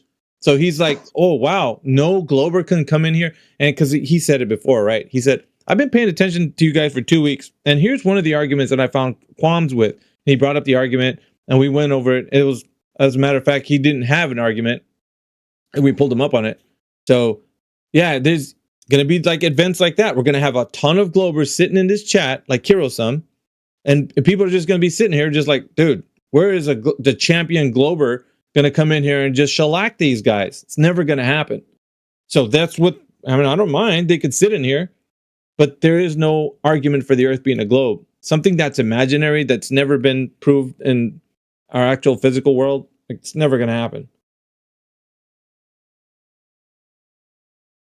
So, all they got is gimmicks. That's it. But yeah, I think that's what we're trying to highlight, right? Is that the fact that the globe, there is no argument for it. But we got to let them actually go into it. We've been, like all the Globers that are sitting on mute at the moment waiting for the Glober to come in. We've been here for 8 years waiting for the Glober to come in, and they still haven't come in and given us the measurements of Earth curve or any proof or demonstration of that claim to be true. So we've been waiting longer than these people, and it hasn't happened yet. We get all the same old excuses. They've been coming in for 8 years and telling us how the curve is flat. Yep. The same old excuses. My professor won't come in here. It's beneath him. These academics, they don't want to talk to you guys. I'm like, for good reason, because they don't want to challenge the narrative in which they believe that they're on an Earth that's a globe. They don't want to challenge it. They're afraid. Yeah. That's what it is. They're all afraid of it. Oh, no, they're not. They'd come in here and they'd own you guys. Oh, we don't see that happening, because every PhD that allegedly academic type comes in here, they're just like the globers that, bobbleheads that step in here and try to prove the Earth being a globe. Same thing. Yeah. We can't listen. We can do a litmus test. They bring up a subject matter, and we just say, "Hey, we need to check that if you really know what you're talking about." I've heard you say, like, AB. You said things like, "Describe that to me how you understand it." And just ask them something like that, and if they butcher it, then like, "Okay, dude, you don't know anything about that. Why don't you talk about the thing you actually do know about?" Right? So we don't have to kick them out, but we can try to actually engage them on something they're familiar with, instead of them trying to, piggyback some other argument they don't understand into here because they think it's some win. Yeah, that's a good way to go. That's a good direction, I think. That's like more to Jemsy's point. Like, he would always say, like, just meet them where they're at and talk to them about what specifically they want to talk about. Like, let's say they're talking about, there's some people that might have like engineering knowledge on working with satellites. Yoder is really good at handling that, or perhaps you like taking that type of argument, Indio. And it seems like you can meet people where they're at, and other people have abilities. Like, I like the logic side of it, psychology. I like to, figure out why they're saying what they're saying. Jedi likes taking them to like navigation and like the reasons why they would say they're doing a certain thing on an Earth that's a globe.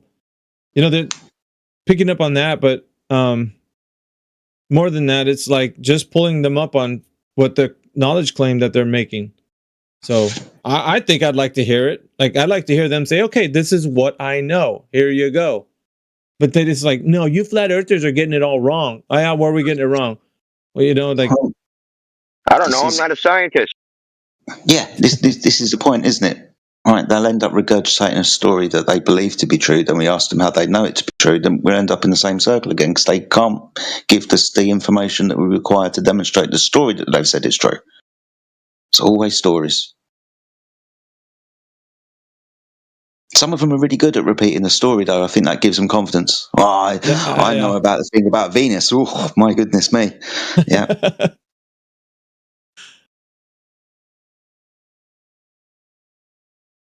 Yeah, well, let's see.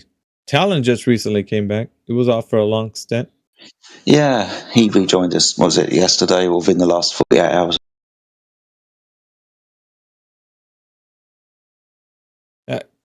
Sounds like the same old busted type of arguments that he had before he left. I'm also getting sick of punching down, dude. I really am. Well, dude, it's not even. Dude, I'll be honest, Indio. It's like you're hitting the air, dude, because these guys, their eyes are like, they got that fluoride stare. They're not even noticing you, dude. Like, to be honest, I can't even punch low enough. Well, my arms ain't that long. Dude, that's why I end up stomping like a roach, dude. Just like kill them, freaking roaches.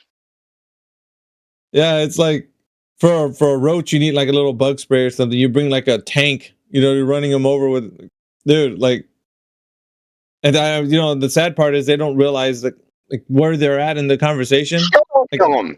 They still don't kill them. They still, scamper around. Yeah, but not because of, they're doing it just based on like pure ignorance, dude. Blissful ignorance. So ostensibly in a week, I'm going to debate someone on X named Round Town, and because the only reason I'm doing it, and now I'm seriously punching down, I'm punching way down based upon his politics. He's still like doing Gleason's map arguments, like oh my god, but he's extremely freaking rude, like insulting, not just to me, just like to just other people, right? I mean, unhinged. Like that chick that was just in here, unhinged like that, right? I'm like, okay. He's like, debate me one-on-one. You're scared. I'm like, okay. I'm like, I'll debate you. Like, you don't know what you're getting yourself into, but that's okay. I debated flat earthers. Because I told him, like, I've been debating this topic. I've been debating thousands of you guys. Like, this is nothing. And so he's from Australia. He wants to do it. Well, like in a week. So like I said, okay, set it up. And then he set up all these rules, of course. Right. You're afraid to beat me. I'll debate you anywhere, anytime. Okay, I take your offer. Oh, we got to have all these rules now. So, yeah. Come at me like this, not like this. Like, and he tried to do it in DMs. I'm like, nah, dude, I'm not doing it in DMs because of what the shit Blitz did. Remember? In DMs, so we're just gonna have a discussion. I'm like, that shit ain't happening again. Like, nah, we'll negotiate this publicly right in this freaking thread. And then he listed all these rules. I was like, okay, I'll take your rules. And he's like, I need a week's advance notice. I'm like, you kidding me? A week's notice? Anytime. Right. He challenged me, and he needs a week's notice. And here's the funny thing: when he challenged me, he started an X space and didn't even invite me to it. Was trying to invite some other person. So, anyway, and just idle there in silence instead of just pinging me so I could go in there, which I would have done. I also invited him onto, because we were in the home server on Columbus Day. I invited him into there. Of course, he didn't come. You just mute me. Like, why would I mute you? You're going to say stupid shit. There's no reason to mute you. Yep. I don't know where to get the idea, like, we want to mute them. No, we want you to talk. We want you to talk a lot. But say something. Just don't freaking blab. Well, not only that, but respond to what you're saying. Like, I think, and that's the hardest part, Indio, because their agenda, like, they just want to push it, so they're not going to respond to you. They're not, you've given them something to respond to. They glance over that, and they make their own point from their agenda that they wanted to say. And well, what about your point? They didn't respond. I've been listening to most of these arguments. I feel, I don't know. I hate that. They don't answer. Like, fucking just answer, man. Like, we would have been over this already. Yeah, I don't know how many times I had to scream, just answer the fucking question into the mic. Yeah. By now, hundreds of thousands, mate. Hundreds of thousands. Yeah. Jeez, dude. You think if they actually wanted to, like, know the truth, they would actually answer the question? Because the questions I ask typically are, like, to lead to the truth. You know what I mean? Okay. Yeah. Well, what's this? And then, like, the answer will lead us there to the truth, like answering questions. Mm-hmm. And, like, they don't want to do any of that. We got Melvin in here. Melvin's been sitting in here. Melvin, are you of the mind that the Earth is a globe? I don't think I've ever spoken to you. You're a Christian room mod.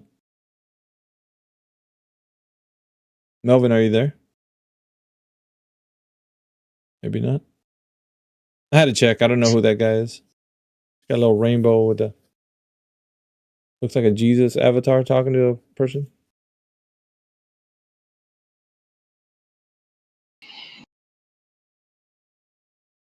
At any rate, yeah, man, it's good to take stock where we were and where we're going and stuff like that.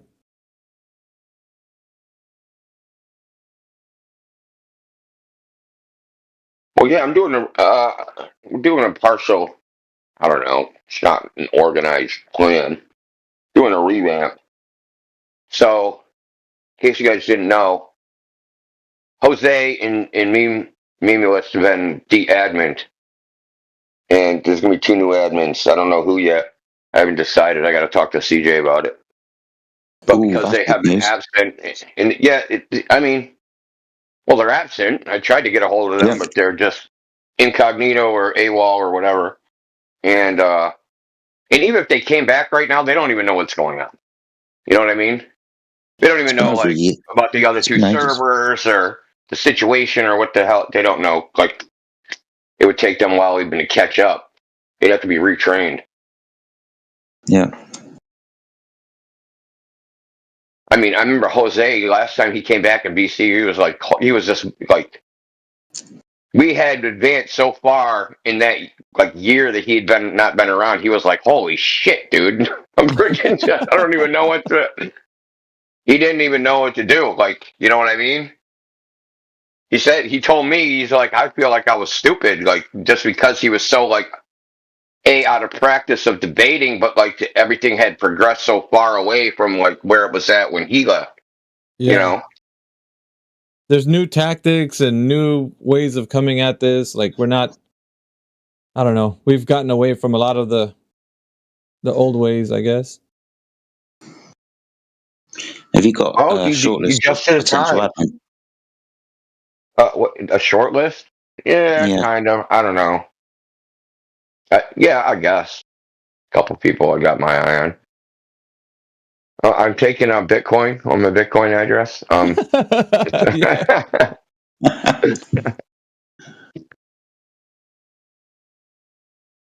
Yeah. Oh, by the way, the markets are in a good place right now. If you're looking at them and thinking, there's a buy. Yeah, so just trying to buy admin signal. when it dips. There's a buy signal out there. Just saying, putting it out there. Well, there was. What is it? A buy signal. Yeah. So like, it dipped. What was it? A couple of days ago, a little bit further back than it was a good freaking dip. Enough to where you could probably scoop up a nifty little bag there. Made some profits. But yeah, it bounced back. I think there's a correction happening, so it's almost back to leveling out. Anyway, that's just if you're interested in that.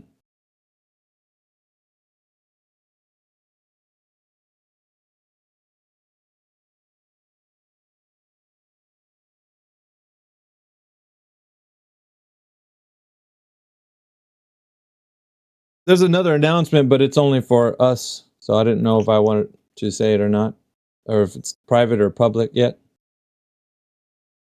Since you were talking about admin stuff, Indio.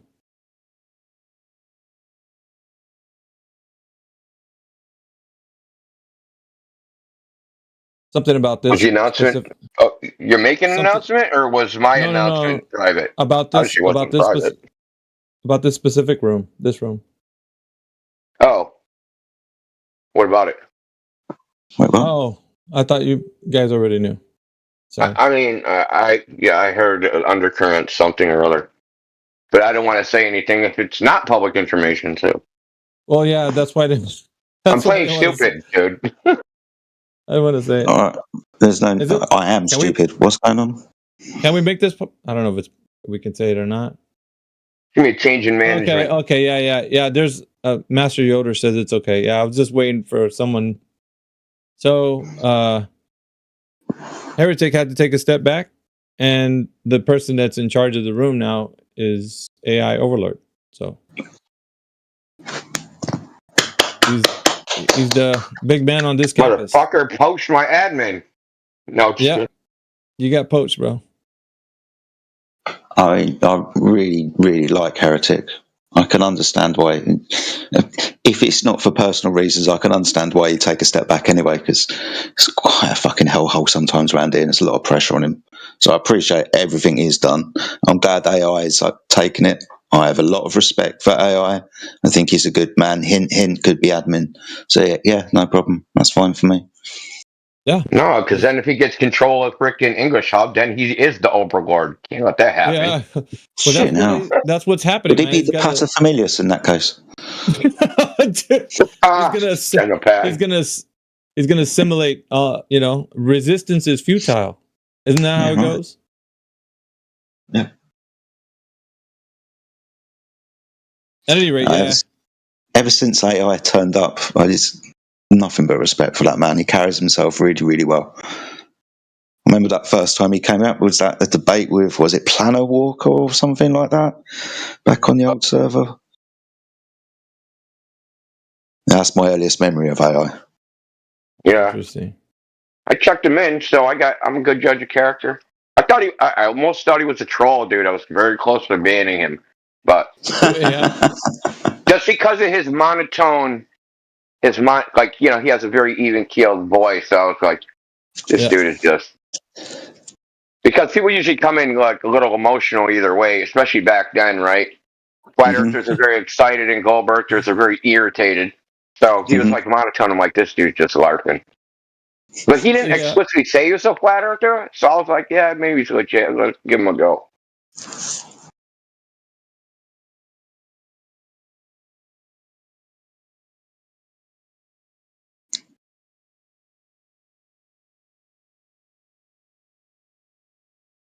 But yeah, I think Aaron's perfectly capable of managing this. I mean, the main problem over here isn't even flat earthers; it's the other freaking nitwits. So some flat earthers can be a problem. Yeah. I mean, not a problem. Like I pretty much tolerate anything our side does. I mean, some people just don't like certain other people. Yeah, like Gregory. I just use him as an example. Some people just really, really don't like Gregory and his style. I don't mind it. I don't mind it. I know he's going to get there eventually, right? I know he's going to get there eventually. And the arguments he makes are sound, but it's like, bro, you are really throwing, pearls to swine here, dude. You don't like his two-horned argument? Two-horned argument? No, I like Gregory. No, dude, I like Gregory. But, he needs to, the only problem I have with him is he don't read the room. It's like, do you hear, did you just hear the degenerate you're talking to? You're just throwing, pearls of wisdom to an actual swine. He's a real swine. You're wasting your breath, man. You're wasting your breath, man. Yeah, but he's going to dump, as much verbose language on top of the human as he possibly can, and the guy's already confused, man. That just puts him in a state of absolute blissful. He's nowhere in sight, bro. I don't know. Well, you get this insight from having children. Is that, well, some people get this insight, is that you get tuned out. You have a time limit on which to transfer information. Once that time limit's up, there's nothing you can say to put more information in their head. So, Gregory's in the same situation. After he's talked for 30 seconds, they can't comprehend what he's saying anymore. So, there's no point in talking after that. Just get to your point, dude, as quickly as possible. If you're going to make a logical argument that's nuanced, because these dudes don't understand nuance. They have no idea what that is. Mm-mm.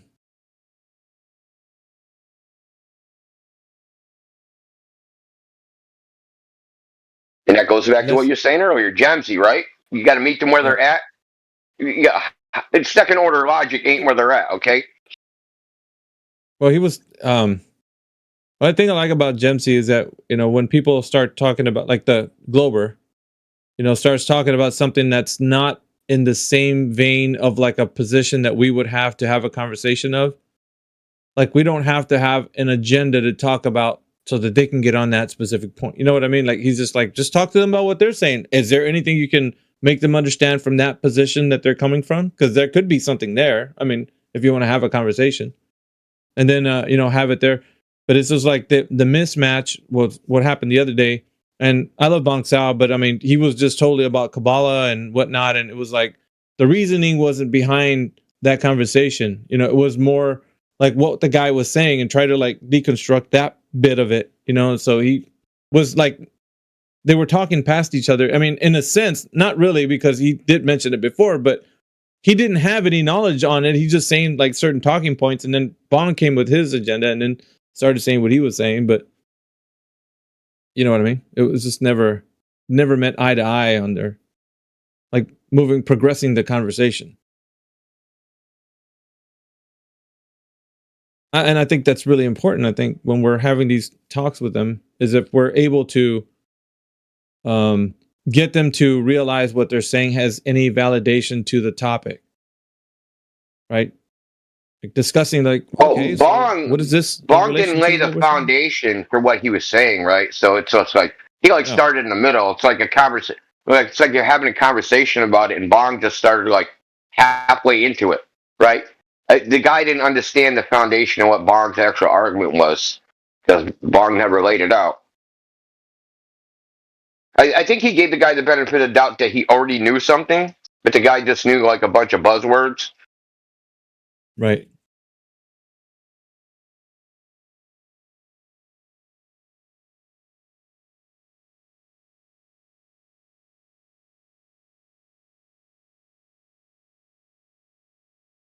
Yeah, that was a pretty good conversation with that one.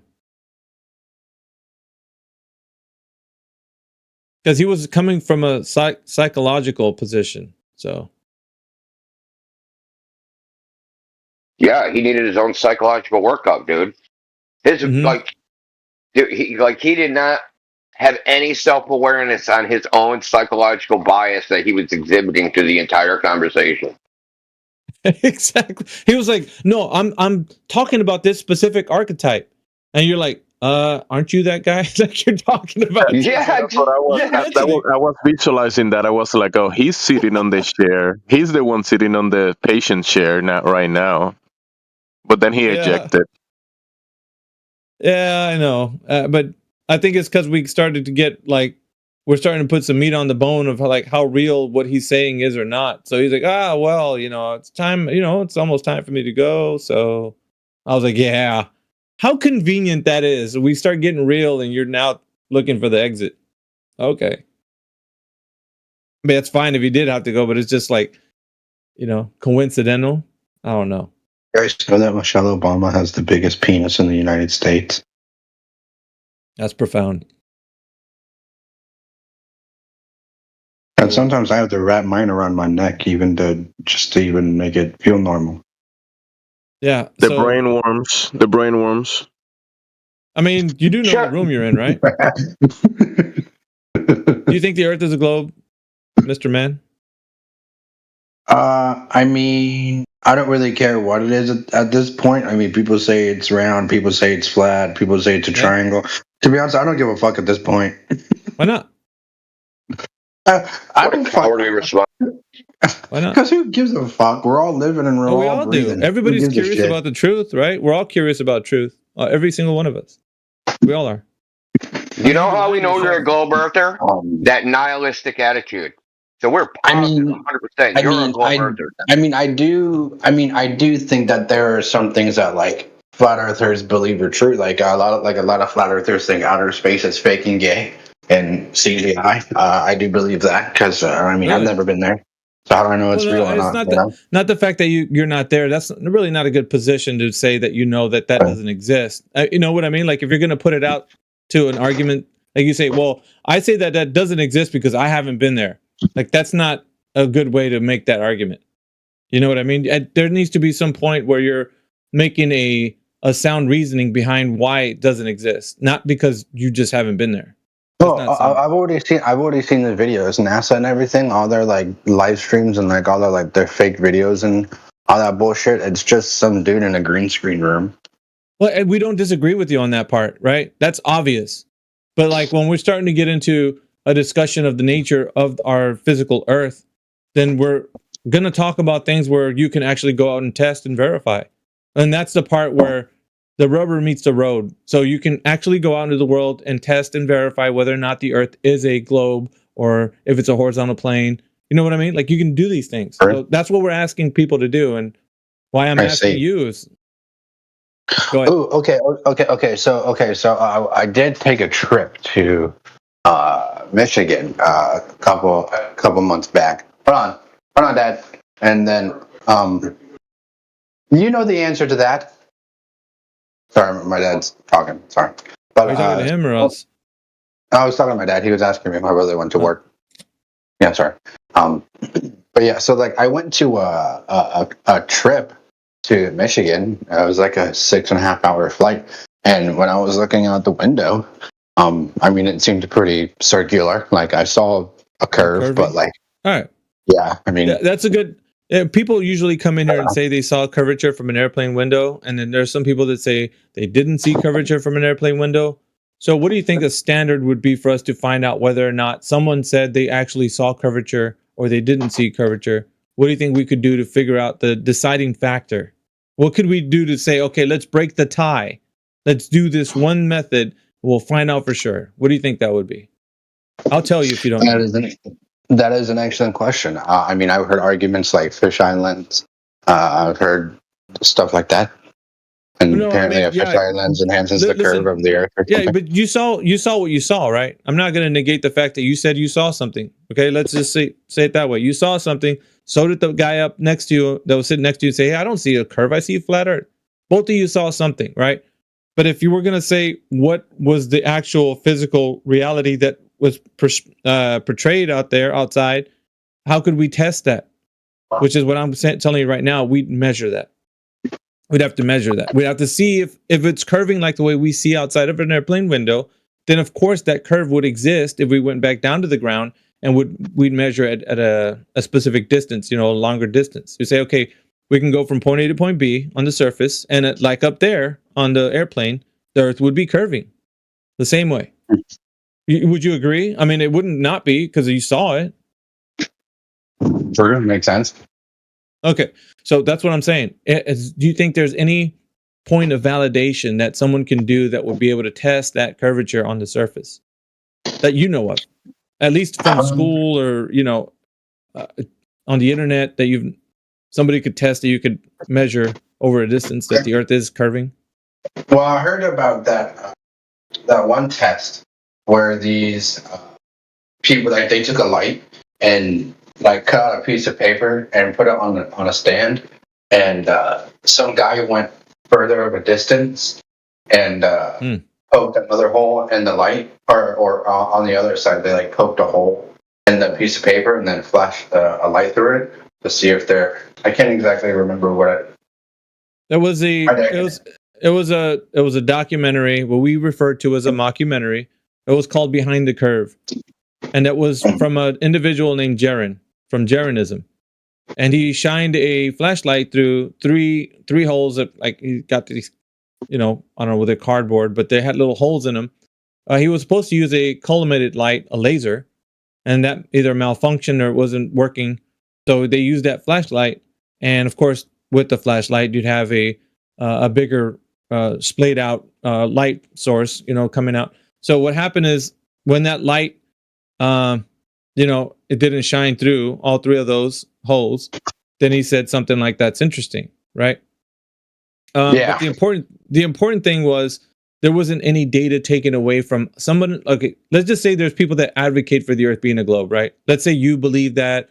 So did the people that were making this documentary, whatever. They would have some data to substantiate that test showing that the Earth is indeed curving, like the way they're making the claim to sound like. Well, how come the light didn't shine through all three of those holes and one of them was offset or whatever? Well, wouldn't you think that in some way you could get the information of distance from the observer, which is Jaron, right? Shining the light through those three holes from the distance from where he was to where those those boards were. You think he would have that information? Yes. Okay. If that's true, then we could find out how much the Earth is curving. In fact, by how much? Because of that. How did that end up? Test. You agree? Yeah. I didn't join this channel. Okay, it's me. Thank you. Can you put yourself on mute? I'm just explaining something to No One Needs Islam. My apologies. I ended up in here by accident. Yeah, that's okay. So, No One Needs Islam. If that was true, then there would be a measurement that we could understand, what we can go by as to how much curve the Earth is having right now. That's all that's all I'm saying to you. We would have some data to support the case. But if you don't have the data to support the case, then it's just something that happened that no one can explain. Now, I'm asking you, is there data to support the case that the Earth is a globe and how much measured curve there was from where Jaron was standing to the boards? That I haven't watched the documentary, so I really wouldn't know. I just heard something because my dad's a flat earther, so he talks about this stuff all the time. Yeah. All I'm asking for is there's supporting information that for the claim that the Earth is a globe, and that was a proof of it. I want to see how much it was so that we can test and verify. Because we're all about validation in this room, right? We want people to, if they're making a claim, like I saw a curvature from an airplane window, for them to substantiate how we can have a deciding factor, which it would be like a methodology that you could use to test and verify that it's actual curvature. That's what I'm kind of proposing to you right now. So don't just take some kind of like talking point from the internet and come in here and be like, well, didn't they prove that the Earth is a globe with this one thing?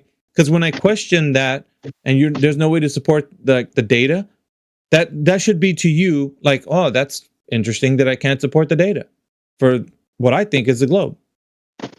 Well, that's fine or whatever. But like I already said, like I don't care if it's a globe or flat or a triangle or a diamond. Like, well, I don't care. maybe, dude, maybe you don't care, but deep down inside you, like everybody cares about truth. Everybody does. It's kind of like useless to say you don't care because everybody cares about truth. Like you want to know the truth about things, right? That's just who we are as people. Oh, I'm talking to my dog. Sorry, my dog's Well, blind. that's who we are as people, man. We want to know truth.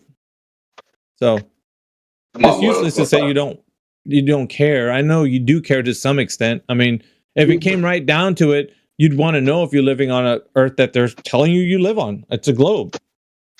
Heck, you don't know, but I mean, I don't know. I'm just being honest. I'm here. I'm breathing. I know truth matters, and I don't care. I'm alive. I'm breathing. The people I care about are alive and breathing. I don't really care if I'm on a diamond or a circle. I'm just telling you the truth. I care about truth about some things, but I don't really. I mean, to the extent, it's like this. I'll put it like this. So they're telling everybody that the Earth is a globe, right? Spinning in the vacuum of space. That's what they're saying. They're putting it in the books or the educational systems. Everybody's learning about these things. And it just seems to be more prevalent in our modern societies. So why can we not investigate that? Why does it have to be so taboo that the moment we start talking about the nature of reality, everybody's like throwing a fit about it? Like, and why does it always have to be like, well, I don't care, I'm agnostic? Like, it just, to me, it bugs me because it's like, we should care. This is where we live. It's who we are. We're people that live on this earth. We should discuss matters that pertain to our, our livelihood, our lifestyle. Like, why is this not important? Like, that's what I'm asking. Why is it not? It's probably important to a lot of people. I do. There are things that I do find, or how can I explain this? There are things that that indeed are truthful that need to be explained, and everything should be questioned. It's just the flat Earth or round Earth or whatever. That's just something I don't really care about as much as other people, though. Well, maybe you don't. I'll put it this way: maybe you haven't had a reason to, and so now that I don't know how you got into this room. Maybe it was by curiosity, or perhaps you got banned from another channel, and the bot actually put you in here. Who knows? But anyways, you're here, and now that you're engaged, it's like perhaps there should be a reason why you should care. Maybe it would help you understand the nature of your physical known world versus what you think the world is in the mind that if it's a globe, I think that would help you kind of like be more assured. People that are telling you, hey, man, we got global warming. You're like, yeah, but there is no proof that the Earth is a globe, dude. So how could that be you know what I mean? Like there's a lot of narratives that you could defend yourself from if you knew this one simple truth. So I want to give you a reason to actually be inquisitive about this. So you don't have to be just out there taking in whatever anybody else is saying. You can question it. Like, I don't think that's wrong. Do you? To question the nature of your reality? Like, true. Go ahead, shoot. And teach what you gotta teach. What you teach. I don't know. I guess what I'm saying though is that people shouldn't stop other people from being inquisitive and or having a reason to want to know the truth about something. So like I want to at least plant a seed with you, man. Just if the only takeaway from this is that you're going to be like, hey, I'm just curious about it. That's it. That is it. I don't really care if you tomorrow are waking up and like, hey, the Earth is flat. That doesn't matter to me. I just want you to be inquisitive about the conversation.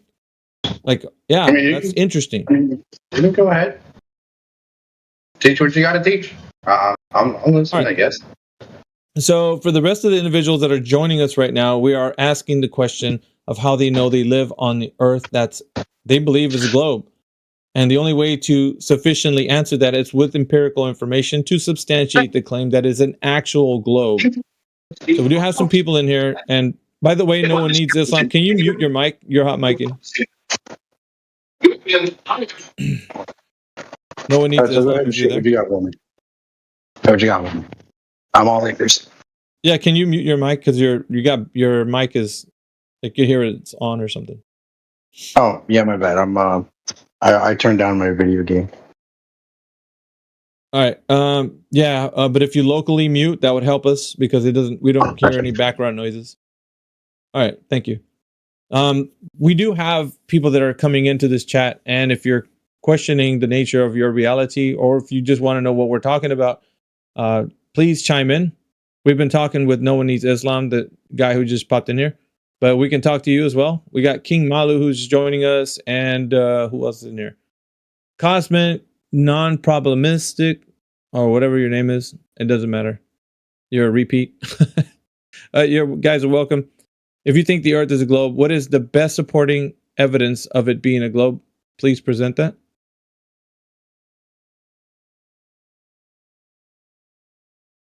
If not, I guess we can talk amongst ourselves. Wait for the next guy.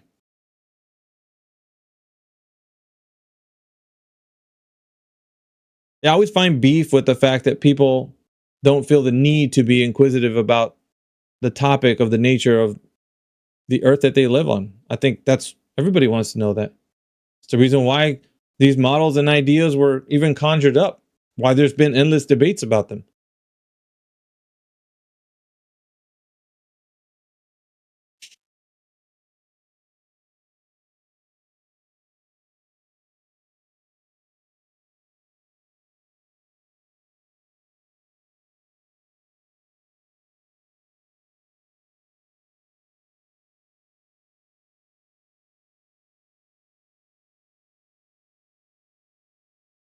Isn't Cosmic Non-Problemist a guy that we've spoken to many times? Oh, you were popping in and out that one time and you got banned for 2 days and now you're back. That didn't work out for you too well, huh? Jumping in and out, the bot just like kiboshed you. That was pretty funny. I was laughing actually when you got kiboshed by the bot. Yeah, don't. If you're in this room, if you bounce in and out, the bot will get you. Don't do that.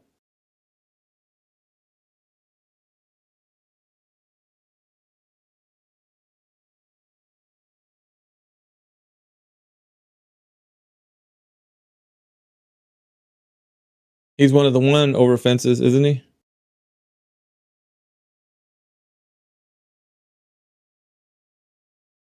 His time card says, let's see, what time is it right now? It's 9:21 my time, so it's like it was 9:19 when he punched in. He's got a clock in them hours, yeah?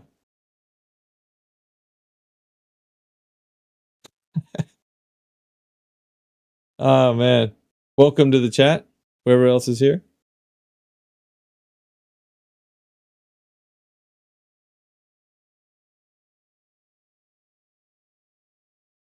I'm just having a good day. I'm not at work today, so chatting it up with you guys. I gotta leave here in a little bit. I'm gonna go buy some cake flour to make some pastries.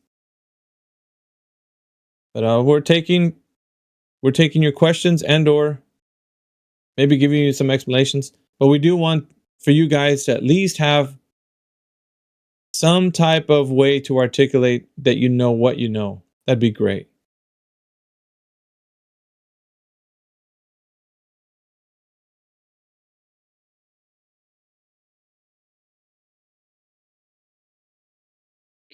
I talk, but I'm about to move something heavy, so you're just going to hear me panting and shuffling about. All right. Anybody else?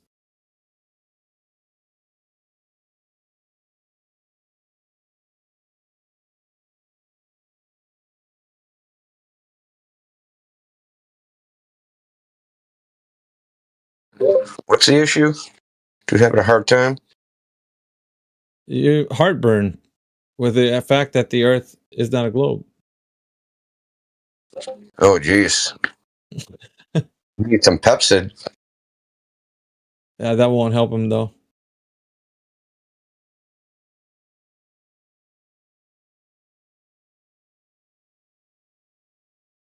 That's funny. What else we got in here? Oh, you got some of the usual suspects. Welcome back. Let's see, Doves is in here. Alaskan Malamute. What's up, homie? Jemsy. Hells Angels. Indio 007. Jedi. Kathos. Kingsley. Majin. Master Yoda.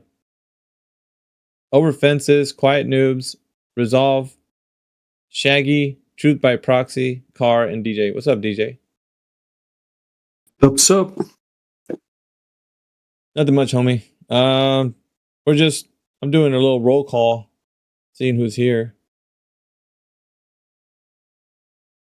Indio's just waiting for the next clown car. He's kind of waiting on that.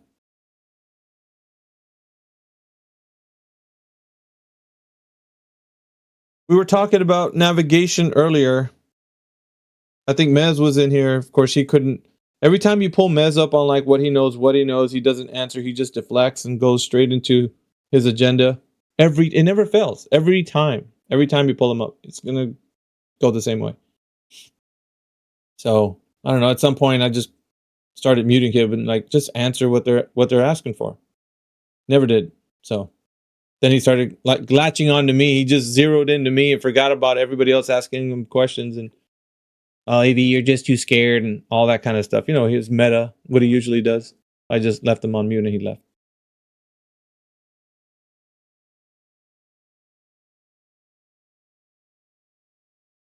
But other than that, the other guy we're talking about, Anon or something, what came in here. And I don't know, he's kind of like a troll, but he's a bit hapless. So it was just weird because we're talking about navigation over the open oceans and how it's a very difficult thing, I say it this way, even for people that are seasoned veterans.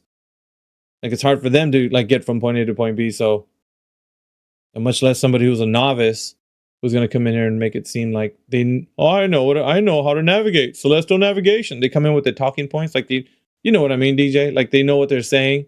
Like they absolutely have no clue about any of it. And all it takes is for you to pull them up on what they're saying and makes it very apparent.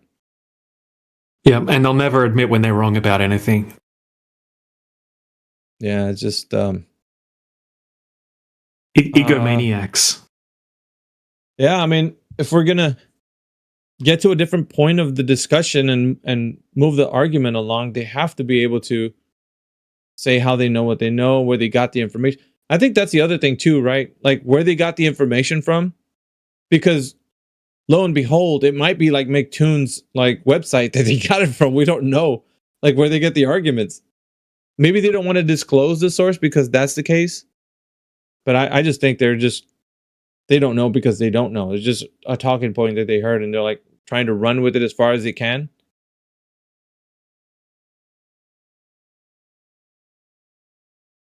But I have been listening to you. You pull them up on that though, like what they know.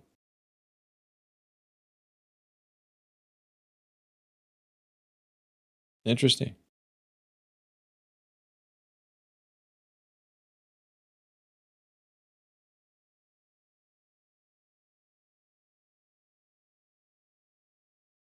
How's it going with the move? You getting ready to move yet? Me? Mm-hmm. Yeah, getting ready. Just had to renew my passport, and then they said it could take up to 6 weeks. So if shit hits the fan here in the next 6 weeks, you'll be out. I'm gonna be screwed. Oh, you'll be screwed because you'll be there. Oh, okay. I thought you'll be out by then. Well, yeah, it's. I thought it would just be like go in and pay the passport fee and like get another passport, but it's not the case. Nah, war break out. The Australian embassy will get you out, dude. Bro, look at the video I put in FU, like into the general chat. I just put that. I was gonna show. Oh, by the way, Jedi, check it out. I actually tagged you in it.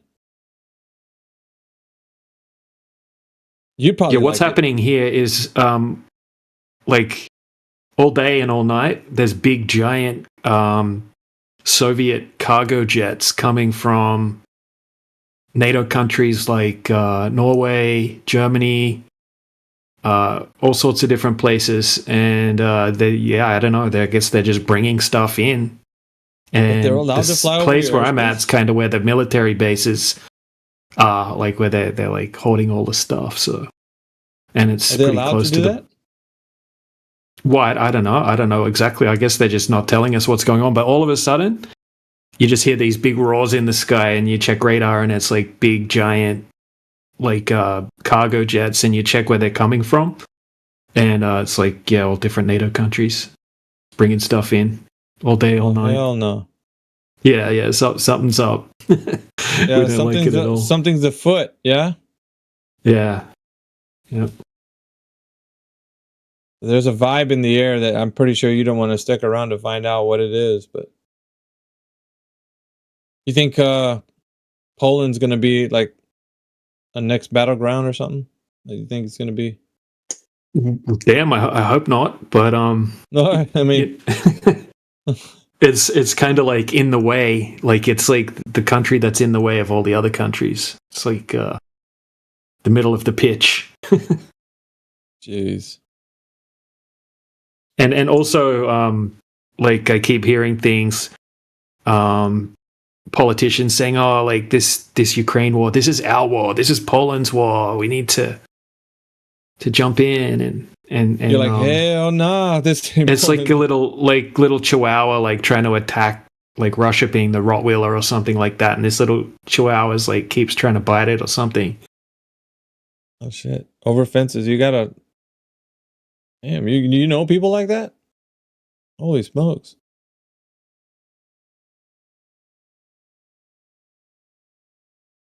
That's not a good sign, though, if that's true. It isn't.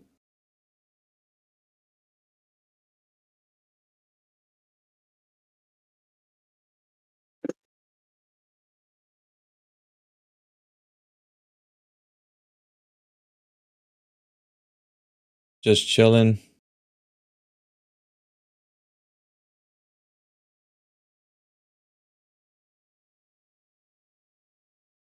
As far as you guys, I was telling earlier for the new people that are jumping in, got a little mod change of hands in the background scenes. So AI Overlord is now the new room owner of this room that we're in, politics room. Heretic took a step back. He had to do stuff. He had to do things. Really? Yep. That's what happened yesterday, I think. He gave him the room ability, so now AI is the room owner. Shout out to AI. Yeah. But like Indio's not here anymore. But like as he would say, it's kind of like herding cats sometimes. So good luck to him. Yeah. Well, Indio said he's going to add one more admin on home base. Miggy. No, he said two, bro. Yeah. Well, obviously AI would be the other one. No, he didn't say. So I don't know. No, I'm saying that. Oh, you're saying that. Dude, man, yeah. I've been a side note too, man. I've been super busy, bro. Like hella busy. I've been in here, but like I'm working out there. You can hear the machines clanking and shit. Oh, they're clanking? Oh yeah, that's just they're banging and clanking, bro. Apologies for that too. So you wanted to talk about navigation? Here we go. If I wanted to talk about it, no, I want to ask you what you know about navigation. What is your knowledge base on it, sir? On navigation? No. Yeah, dude. What do you think? Like, it's what you said. Yeah, I know bits and pieces. No, that's not going to work, bro. Bits and pieces? No. If you don't know what you're talking about, why? Like, the thing is, too, like, when we engage with others that are in here, not just you, when we engage with them, like, Why would, if somebody said, well, I know bits and pieces, and go on to this full conversation about navigation, I mean, what good is that going to do? But then we're on equal parity, because that's like the extent of your guys' knowledge on topics. Yeah, but how do you know that? Your guys. You don't know that. Like, this is your projection. You're saying that this is the way it would go, but you don't know if the people here have more knowledge than you. However, you've just admitted that you have bits and pieces. So you don't know the other side. Yeah. I'm gathering it from prior conversations. Yeah, really. What's the score, sir? Sorry? What's the score? I mean, you're tallying up all who's knowing what, who knows what, and who doesn't. No, I don't score knowledge. You either have lots or you have little. How do you know that people in here don't know more than you when you already said you only know bits and pieces? Okay, if an expert on navigation can chime in. Yeah, no, we're not doing it like that. What I'm asking you is how you know. You've already made a knowledge claim that you know something that obviously you say, well, let's just have somebody speak. No, you say you already know. How did you do that? Assessed it from the statements. Yeah, you've assessed it. There's no standard in which you used a method to assess any of this. You weren't paying attention would be the one thing you should say. You didn't do that. You just argue about arguing. No, I'm arguing about you coming in here saying that you know something that you have no knowledge on, and then wanting to have a full-blown conversation on it when you don't have any knowledge on the thing you're saying that you have bits and pieces of. I'm not arguing about just arguing. I'm arguing the fact that you don't have the knowledge to have a discussion about the very thing you want to talk about. Yeah? You literally call the room in here education. You say you're educating people, you're not debating them. Yes. Right. Most of the so if you know more than me, then just educate me. If that's what you keep citing. So here's the thing. You want to engage on a topic that you discuss, navigation. Let's talk about it. And you said, I only know bits and pieces. So what do you think is going to do? You have this bias, right, that you're standing on? If we start discussing with you, you think you're going to change your mind? It depends what I'm changing my mind on. That the Earth is a globe and it's useful in a particular sense, like what you said. What, you're going to prove that with navigation? I'm asking you. Are you? Well, that's why I'm curious. Well, I know that is the reason why I'm asking you. Are you going to prove that? Is that why you want to bring up navigation? Because you're going to prove that with that, you're going to show how the Earth is an actual oblate spheroid? That's more to do with travel. Navigation is navigating between destinations. So now then, make it very clear to the room, why would we discuss navigation if it's not to, at the end of all of it, point to that the Earth is an actual oblate spheroid? Why would we engage? Well, I can't tell you your motivations for something. No. I'm asking you. Why would we engage? Yeah, if the you're saying it wasn't going to be that the Earth is a globe. Why? Give me a reason to engage you on the conversation of navigation if the end of that conversation is going to be that the Earth is a globe. I don't know. You're asking me to guide your conversation. Like, I can't tell you what you're going to say. So I don't care about what I'm going to say. I'm saying your end game, yours, is not that the Earth is a globe after all of our discussion of navigation. That's not your end game? That's the starting premise I'm using going in that may not have anything to do with the point at hand. Are you going to answer what I just said? Is that I your end don't game? even know what specific. The goal at the end of the conversation, the goal, when you finally get to the end, when you say, okay, because I spoke to you about navigation, the Earth is a globe. Is that the end of the conversation? Is that how it's going to end in your mind? No, because it may not have anything specific to do with the Earth being a globe. It has, thank you. No relevance whatsoever. So navigation off the table. It's not going to help us understand that the Earth is a globe, which is the main point. You get it now. Navigation's off the table now. We're not going to discuss that because you apparently said at the end of that, we're not going to know if the Earth is a globe. It might not even get there. Okay. I don't know. Like, how do you track things? Like, you understand there are relations between most things in reality. Yeah. Listen, if I start a conversation with you and I'm saying, okay, the reason why I'm having this conversation with you is because the end result is going to be this, then I'll have a reason to start that conversation. But if I'm just like, well, I just want to talk about like how to make a bowl of soup because I just want to know how to make a bowl of soup. Like, there's no like, well, I want you to be a better cook, or no, there's no end goal, right? This is what you're providing right now. You just want to talk about something for no apparent reason. And we're not doing that here. Everything that we do is calculated so that people can have an understanding of the world that they exist in, and they're not confused that it's a globe. That's why we want to talk to people so they can realize, hey, let me question whether or not the Earth is a globe, and we can discuss it. Right. Okay, are you in here for that? Or you just want to talk about mundane things just because you feel like it? No, we can discuss some aspect of the globe. Okay. Like what? Because navigation's off the table, so give me something good that we can talk about that points to the Earth being a globe. Give me something really good. Geography.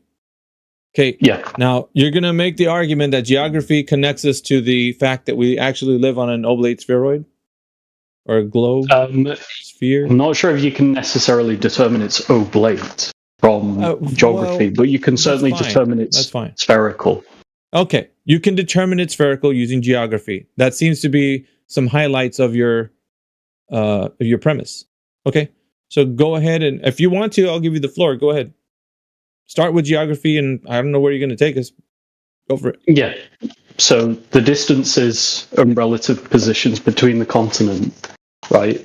And when we travel between them, like the layout of the oceans, the layout of the continents in between, or vice versa, pretty much confirms that the Earth is a globe, unless somebody traveling in a straight line is seemingly doing a circle, right? Something which you guys even say is preposterous on its face under the assumption of gravity that you're just constantly turning. But you accept the premise, right, when it necessarily comes to someone in a straight line, going straight and ending up like roughly back where they are. That's not a straight line, dude. Yeah. Okay, so where did somebody go if they just keep going east? Yeah, no, here's the thing, though, right? You're asking him a question. But the important thing is, though, he said it's not a straight line. I want you to tell him how it actually is one. Go ahead, because you're using geography right now. It's the ball's in your court, pun intended. But so now you got to go ahead and tell how he said it's not a straight line. I want you to tell him how it is, because you're making the claim that it is, right? Great circle route. Now go ahead and tell him how it actually is a straight line. Yeah, because you're going in a constant easterly orientation, right? Okay, that designates a certain vector. No, wait a minute. What? So, okay, east is a vector. It's a vector of travel. If you want to see it as like a direction. Yeah, you're traveling east, but is it a straight line as Calix Bones was telling you? Well, if you're not making like any turns, or you compensate for every turn you make. Wait, no, not just making any turns. He's asking you specifically. It's not a straight line. I want you to tell him the affirmation of how it is one. You have to affirm it. Make it known. Yeah, because you're not doing any turns. Turns to what? Like, what do you mean by that? I don't know what turns. In either a northerly or southerly like vector. Okay, so you're using the cardinal directions as your guidance of how you know you're going in a straight line. Yes, is this correct? Yeah. Okay, what is being utilized when we're using north, west, east, and south? What is being utilized? What tool do we need? A compass. We need a tool, don't we? Okay, we need a compass. A compass. Right. What does a compass rely on? What is its dependence on the Earth being a north, south, magnetic, west, magnetic poles? Okay, so it relies on magnetic poles. So, by saying this, are you affirming that northwest, east, south is relying on magnetic poles? Yeah, because they're used as the axes. So, just to be clear, no matter where I am, south, and needle faces north, that's north. Sorry, say again. So, anywhere on the Earth, I can get a compass out, needle will face north, adjust it so the end is facing the same way as the needle, and that'll be. Is he cutting out for anyone else? Just the last bit, but yeah. Did you get most of what he said? I'd rather hear the full sentence before I get accused of some straw man. No, that's all right. If you can't hear me, that's fine. Can you hear me now? No, say it again. Yeah, we hear you now, Jedi. Just say it again. I just wanted clarification of the point. So you're saying that with a compass anywhere on the Earth, when the needle faces that's north. That's what you're saying, right? Then 90 degrees will be east, 180 degrees will be south, and 260 will be west. Yeah, generally. How did you verify that? Because we've used compasses all over Earth. No, that's just affirming the concept. I want you to give the... Okay. So verifying means, how do you know that's true? How do I know that's true? Because it's formed the entirety of my lived experience. What do you mean by that? That doesn't have any coherence. Like, what do you mean? Okay, how do you know dogs exist? No, that's not the same. So if you... No. That's not the same. Sorry, let's ask the question like this. How do you know that every single time you get your compass out and the needle goes to north, that's actually north? Because it's always been consistent with like what I've seen on maps and orientation. The compass doesn't seem to me. Have you ever seen a map with magnetic field lines on it? I don't think specifically, but like if you want to bring one up, go ahead. Okay, I'll see if I can find one for you. Interesting. No, I think it's interesting that you're bringing this point up, Cosmic, because we were talking about it earlier. It's just weird. Oh, we got back to this. But it's not by coincidence. I think it's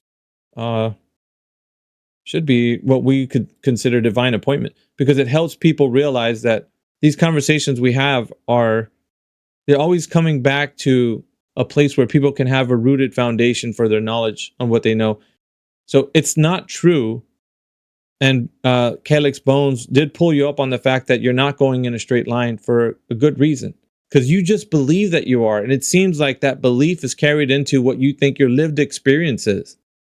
My lived experience is that it just is.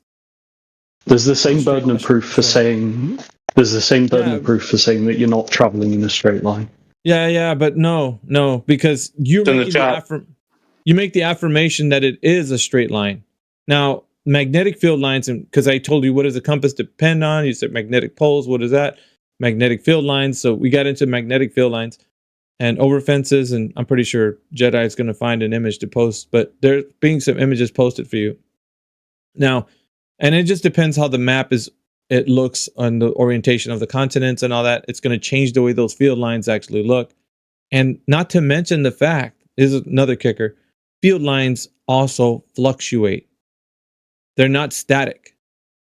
So even the way it looks there is probably not the way they are right now. However, there's a pattern, right, that they do adhere to. But that doesn't mean that like what you said, your claim was that it goes in a straight line because that's been your lived experience. Well, if you're looking at any of these magnetic field line maps, it doesn't seem like your lived experience matches up with the way those magnetic field lines are shown in those depictions. So it's not the case that you're going in a straight line that you think you are. I suppose if there's some fluctuation, fine. Right. The thing is, Sorry to interrupt. Go ahead, Jack. just quickly, because the same maps are the ones that I'm literally illustrating the same point, so I don't need to go and find one. It's the idea that anywhere on the surface of the Earth, you get your compass out, it's going to face north. Some of those places, if you follow that field line, that's like 90 degrees from north. So if you literally just wander around for entire life, following field lines around circles, wavy lines and stuff, if you were to truly follow this, and then obviously if we're using magnetic field lines, then the magnetic poles, they shift, they move over time, right? So they don't really have a definite location as in it's always here, because over the time, that divergence and convergence point, it moves. So yeah, getting your compass out isn't necessarily the best tool to use when you want to find out where you are. It helps. Definitely. You need to know how to use it properly. Say you're going on a straight road, right? Like somewhere on Route 66.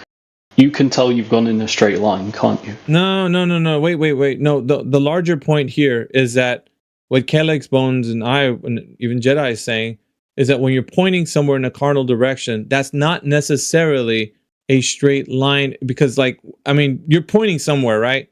But it's like when you're saying, if I'm going to go straight, I'm going to follow a compass or a heading based on the cardinal directions.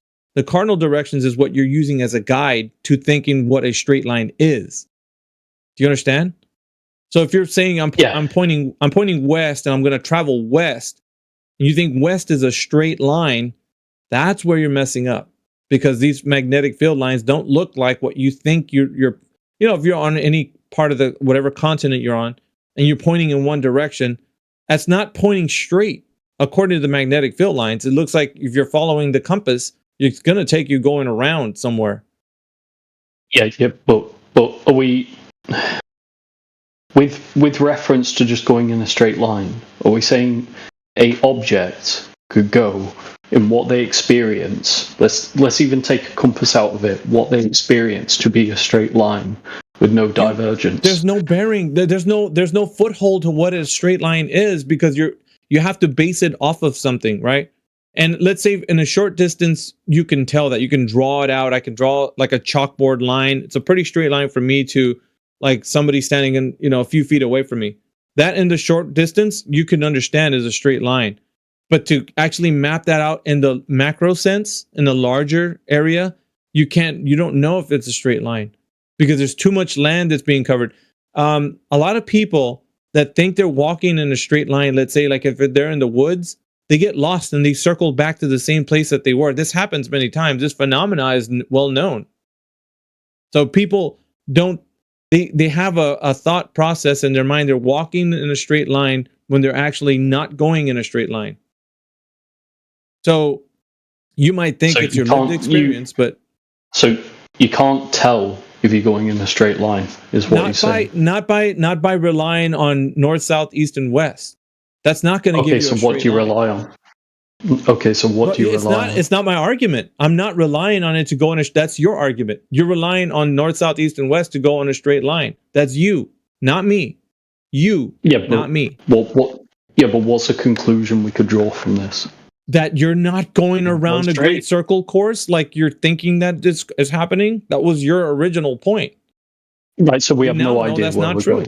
No. So we have no idea where we're going. We can know where we're going based on the fact that we're using the compass the way it should be used, but not like the way you're saying. Yeah, but you wouldn't be able to tell necessarily where you're going, like you said with the guy in the woods. No, the people have been navigating this earth, but they understand that the way the continents look and the way the magnetic field lines are actually positioned on this images, it's not the same way as people might think north, south, east, and west are. It's not the same way. You thought in your brain was kind of like recognizing that it was a straight line. It's my lived experience. And then Calyx Bone says, no, it's not a straight line. And you're like, yeah, well, now he's got to prove that. No, you didn't even prove it in the first instance, because now we have magnetic field lines the way they're depicted on the oblate spheroid, and they're not even straight. So if you're using the compass as your guidance, as your foundation, then you're not going in a straight line, dude. Not according to this. Yes. So how do you figure out whether you're going in a straight line? Yeah, why are you asking me if you straight lines are not what I'm? It's not anything a part of what I care about. I don't care about going in straight lines like you do. It has to exist in your paradigm for your great circle routes to exist. I'm going in the great circle course, and that's the shortest distance from point A to point B. Yeah, that's great for you guys, your globalist talking points, but in reality, it doesn't exist. It's a non-argument because you can't prove that you're going in a great circle course. You can't prove it. Just can't do it. And this is evidence of it based on Cosmic. This is evidence based on you not knowing that this magnetic field lines look the way they do and depicted the way they are. You didn't know this. Now that you see it, you're like, oh shit, it didn't come from any flat earther, and this is coming from a globalist. And look at those magnetic field lines. They don't adhere to a straight line like I thought it was. I mean, you're getting shellacked by the globalist narrative, dude. Like, we didn't even do this. We're just pointing the fact that they've already been saying that they're not, north, south, east, and west is not a straight line. Duh. Yeah, but planes get to and from locations every day, so they have to know what is obviously. Okay, let's take stock. It's not a straight line, which is what your premise was from the foundation of this discussion. When I asked you, how do we know the Earth is an oblate spheroid? You said, well, we can go north, south, east, and west, and it's a straight line. That seemed to not pan out for you right now, did it?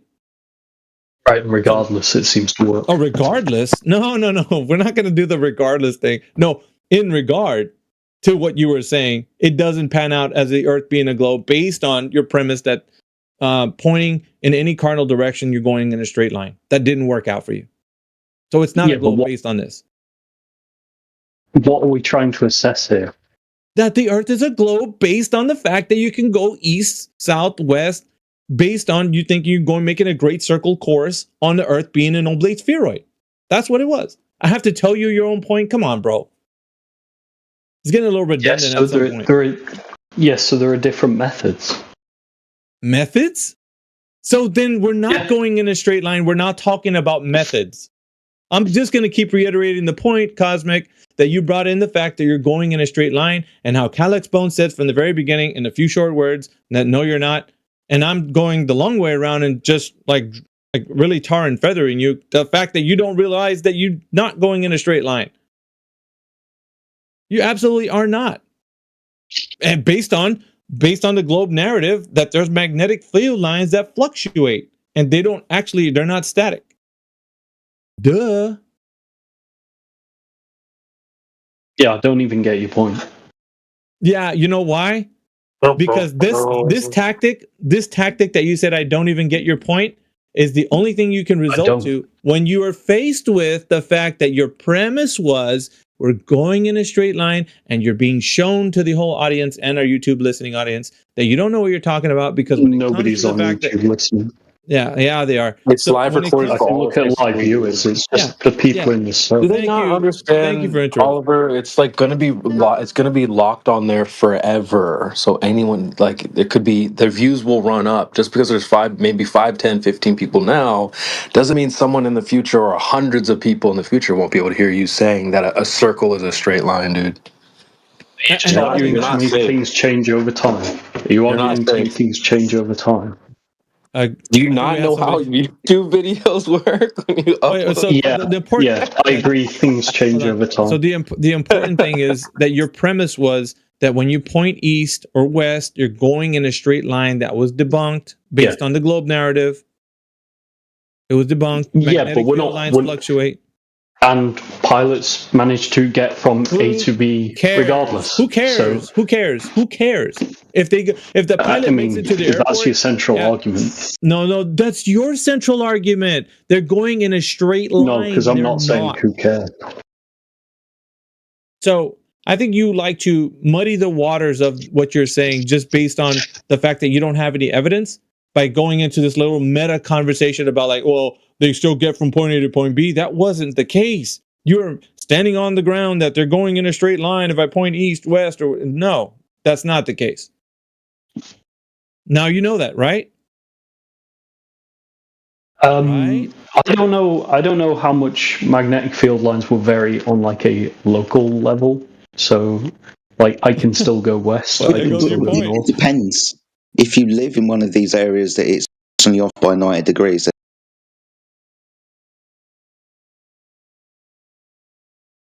Again, you've Jedi cut cut out. out. Jedi, you cut out, bro. Because you're not establishing anything.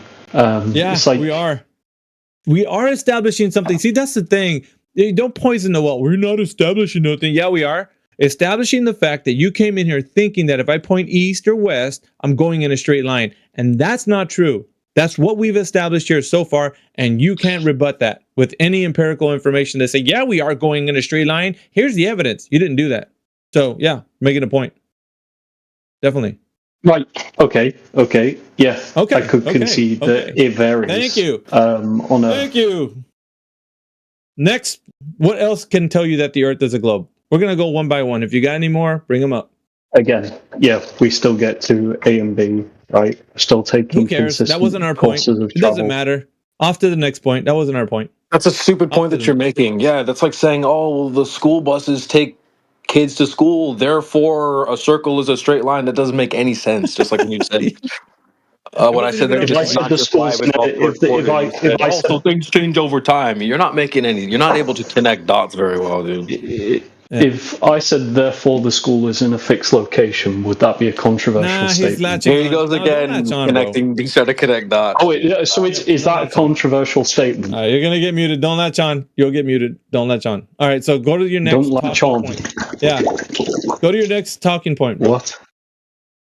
Yeah, The Earth like I being a said, globe. international travel. International travel. How does that prove that the Earth is a globe? Yeah, because we have to know the distances and layouts of these locations to even get to them. Okay. We have to know where they are. Yeah. How does that tell us the Earth is a globe, sir? It only maps out on a globe. It only maps out on a globe. Really? Yeah. How do you know that? Because I'm looking at one. I'm looking at flight paths online. Oh wow, it's like 100% correlation. Flight paths. Dude, okay. How do flight paths tell you that the Earth is an oblate spheroid? Please walk me through that. Yeah, because it completely correlates 100% to the distances you'd expect on a sphere. How do you know that's true? Because I'm looking at it. You're looking at what? What are you looking at? The whole Earth? The flight paths show the travel on the Earth. Yeah. They show the flight path. No, they don't. They're not on the Earth. They're on a projection. Whatever map. Yeah, listen to this very carefully. Whatever map projection that model is using, it's still a map projection. So, do you even know what map projection the model that you're referring to is using? Yes or no? Well, some of them do just use a globe. So okay, what the globe is not? Yeah, the globe. You can laugh like a maniac, but you still haven't proven that the map projection being utilized. Yeah, like what you just done. You haven't That's proved not the map. You haven't proved that the map that's being utilized for that specific globe. So every globe, even the one on Google Earth, is using a map projection. You don't even know which one it is, do you? Wow. Cosmic. Do you? So how do you even assess whether maps are accurate? We're not diverting. No, we're not doing that. You're not asking us questions. I want the answer. I want the answer. How do you know what map projection that model that you described, the flights are working off of? Which one is it? Tell us. We got to establish a foundation, don't we? So you've got ones that can use both a 3D globe map and a Mercator projection. Oh, so Mercator. So we're using that. We're using a Mercator? Well, some of them use both, which is good because you can see that. I'm talking about the one you say that works for the flights. Which one are we using? The one that works for the flights that you say, absolutely, that's how the globe is. Okay, which one? What map projection is it? Tell me. Should we just pick Mercator? I don't care. It's your claim. You dealer's choice. Okay, Mercator. All right. So we're going with Mercator. Now, if the Mercator projection is the true nature of the Earth based on flights that work off of it, how do you know That's the content orientation and or landmass size. Actually, 2 questions. Because it's a globe projection. Okay, that's pretty circular, pun intended. But how do you know that's where the continent is based on, what they're projecting out to you? How come the orientation couldn't be differently splayed out? Or perhaps the continent size be a different size? How do you know that they got all that information correct? Because they get their flights correct. Okay. So assumption matches result. That's called a pragmatic fallacy. Because flights work. Not. Yeah, it is. Flights work, therefore the premise is true. No. Yeah? That's what you've done. You said that. So we can... Okay. I think truth by proxy. I think you're hot micing or something. All right. We're just talking to you about you're using a Mercator projection. I don't worry about it. You're using a Mercator projection and you're saying this is the real way that the Earth looks like. And you're not substantiating how that's true or how that was derived, because I'm pretty sure you don't know. But I'm willing to bet that you can't prove it. So how was the Mercator projection derived and how that's the actual orientation and landmass size of the Earth? Go ahead. Yeah, because it's just an unfolded kind of, you'd say 3D wrap. Presented. How was it derived, Cosmic? I'm asking you specific questions, brother. How was it derived? It's kind of like how all maps were originally derived. Tell me. Yeah, I think modern Mercators just use kind of more accurate GPS, but you'd have more celestial navigation as well. So Gerardus Mercator, back in the 1600s or the late 1500s, he derived it from GPS. That's why I said modern. Hence why. Dude, do you know what the word modern means? You don't know the history, but still, it's fine. Do you know what the word modern means? Yeah, do you know what the word modern means? So we don't know. Age with satellites. Yeah, so satellites. So you jumped like leagues ahead of where the map was actually constructed and went straight into modern technology. That's why I said modern. Yeah, that's why I said modern. But I was asking for the very foundation of the map. How did they figure out the Mercator projection? I wasn't asking for today. I was asking for how it was derived. Follow along, Cosmic. Yeah. How it was derived. Yes. Now you looked it up in ChatGPT? Is that good enough for you? What? Good enough time? Wait, what? You just want to stall. I'm washing dishes. Yeah. The AV, yeah. Are you kind of present right now? I'm washing dishes. I'm kind of waiting for you to tell me. Yeah, I'm asking for where the map Mercator projection was derived. Where did it come from? You tell me. Origin? What do you mean you tell me? Dude, you're saying that this is the exact way, the way the Earth is, the way the Mercator projection has been showing you on a globe. Now I'm asking for validation of that. I mean, obviously, if you don't have that, that's great because you don't know. That would be I don't know. That's where that would go. That phrase "I don't know" goes right in the middle of where you think that you have a great point. I don't know. Right. So go ahead. So that's good. Now we can say that you, using geography and using flights, using the Mercator projection, that's not going to solidify that the Earth is a globe based on you. You don't even know how it was derived. So how can you tell that it was something that can show us that the Earth is an actual globe? That's great. Point done. Let's go to the next one. Because the Pacific Ocean isn't. Yeah, we're not even. Beyond a Pac-Man world. Dude, we stuck a fork in it. It's done, baby. We need to move on to the next one that you're going to provide evidence for. Ignore the Pacific Ocean. Ignore Antarctica. Yeah, we're ignoring the fact North Pole. Yeah, we're ignoring the fact that you're trying to bring this up as another way to describe how the Earth is a globe when you've just said I don't know to where it was derived, the Mercator projection. I don't have to. Oh, you do. Because it's validation. Yeah, listen, man, it's validation of you saying that you know what you know. And if you can't validate it, then obviously you just believe it. by way of somebody just telling you that this is how it is. Hey man, this is what the Earth is. Believe it. And you're like, okay, no. If you don't know if it's a globe or not, by way of knowing how they derived it from which way the cartography was done or anything, then we're just going to move right along and say, okay, you can't prove it using this. Try something else. So geography didn't help you out. Flights didn't help you out. Traveling east or west in a straight line didn't help you out. So what else do you have to bring forward that the Earth is a globe with? Cosmic. Come on, man. Hit us with your best shot. What else you got? Yeah, because all of human knowledge says it's a globe. Because everybody says so today. Oh, all of human knowledge is the compounding amount of wisdom that's been thought of throughout all of time. Everybody's okay. So yeah, you're walking away with that, huh? Yeah, that's how our science works. Your snuggly, security blanket there is still. Yeah, that's how our science works. Yeah, well, no, that's how you try to reason with yourself that the Earth is still a globe by trying to convince yourself and soothe yourself every day. Oh, it's still a globe because everybody says it is. Nah, not really. It's only because I'm you not believe the one that starts a room for a group therapy session complaining about how they're being told it is a globe.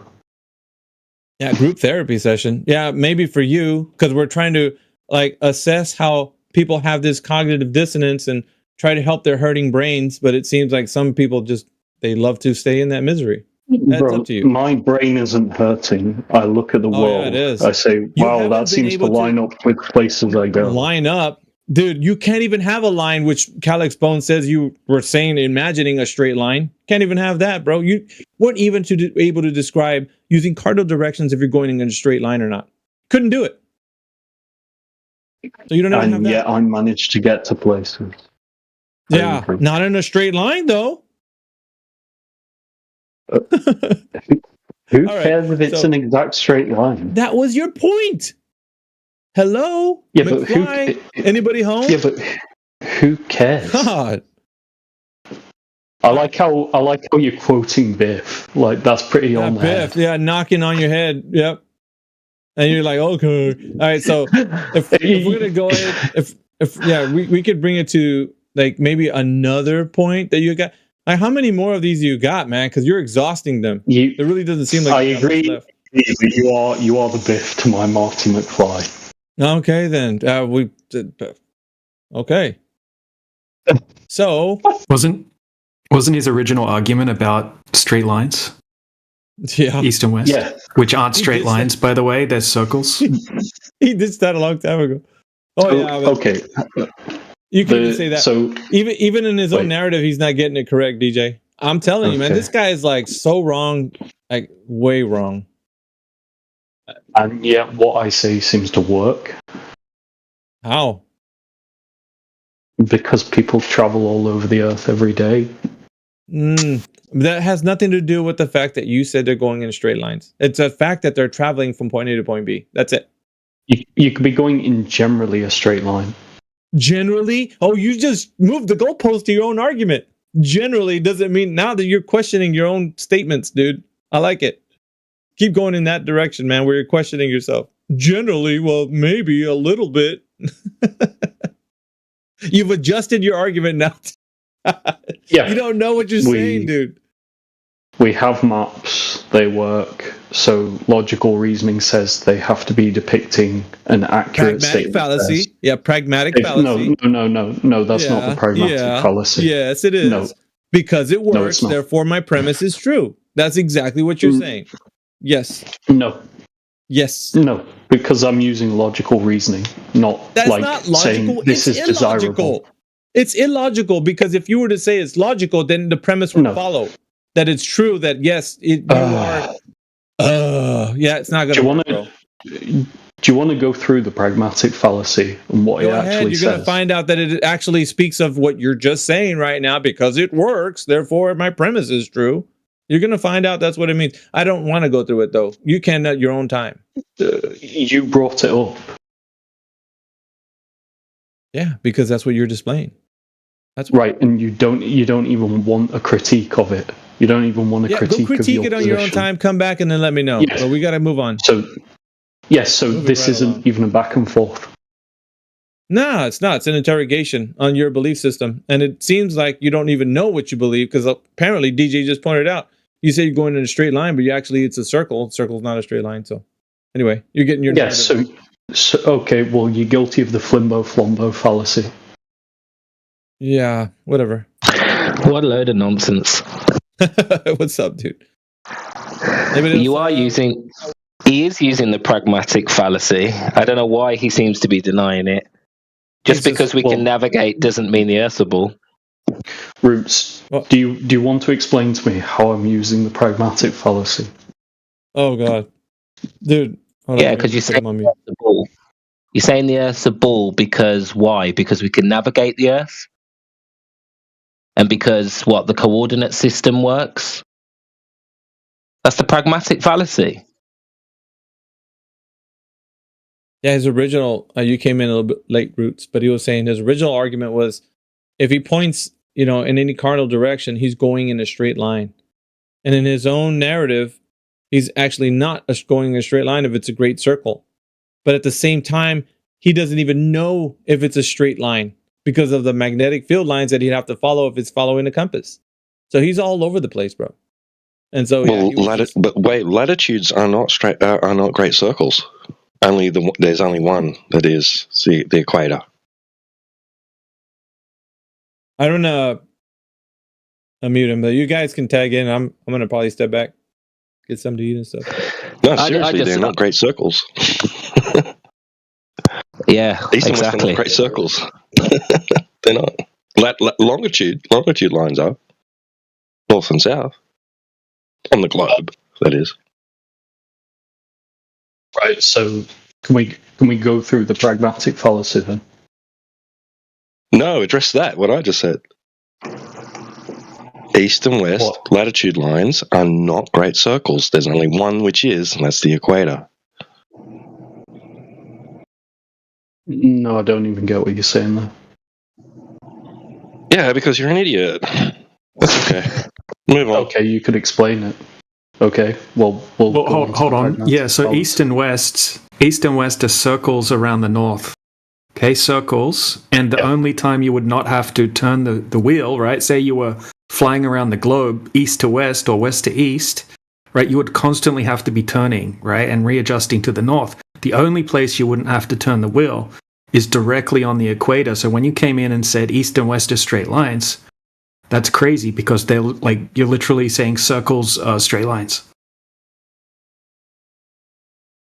Wait, no. Look at the map, the globe in the side chat that I posted at 42 after the hour. Right, are those planes? They're going east, right? Are they going in a straight line or are they going in a circle?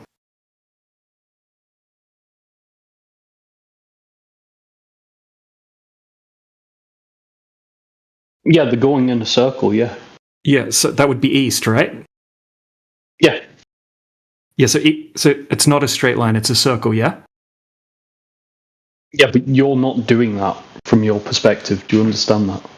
No, you said that east and west are straight lines, and I was saying they're circles, so why are you calling circles straight lines? And then you said, no, they're not, they're straight lines. And now you're saying they're circles. Yeah, do you understand from the pilot's perspective they would just be going in a straight line? Do you know what a straight line is? It's not a circle, right? Right, but if you just so go straight... Not a straight line, a circle. So don't call circles straight lines. No, this is just kind of a failure of geometry. It's literally the opposite of a straight line is what you say. When you say straight line, you mean the absolute opposite of a straight line. If you're in a sphere, you are going in a straight line from your perspective. Literally, you're not. You're literally not. No. Right? Let's say you were near the North Pole. Let's say you were near the North Pole, right? 1,000 kilometers away from it, and you were going to go east, right? Would that be a straight line, or would that just be a big circle? Yeah, let's say you are 100 meters from it. You're just going to go around in a circle really quickly, right? If you want to go east, right? And that circle will get bigger and bigger until you get to the equator on your globe. So when Exactly. when you're saying that the east and west are straight lines, right? Like that's they're not great circles, bro. Great circles would be the shortest distance between 2 points, right? That's the partial circumference of a great circle. So what DJ's posted there, right? That's not the shortest distance between. It's not. Yeah, it would be. No. Well, I'm no. sorry. If you're talking about between A and B, of course, there's a shorter distance, right? But if you're saying Great circle, right, yeah, the great circle route. East and west are not great circles. Okay, should we put it this way? On the equator, how do you know you're going in a straight line on the equator? nobody has done this, dude. That's the point here. Nobody's done what you're talking about ever. Yeah, but in theory, because you said it. Yeah, in theory, I just explained it to you, right? That's the only place on the entire globe that you wouldn't have to constantly deviate, right, in left or right, whether you're going east or west. Okay, to stay due east or due west, it's just on the equator. No one's ever done what you're talking about anyway. But theoretically, yeah. But east and west aren't straight lines like your original arguments clearly stated.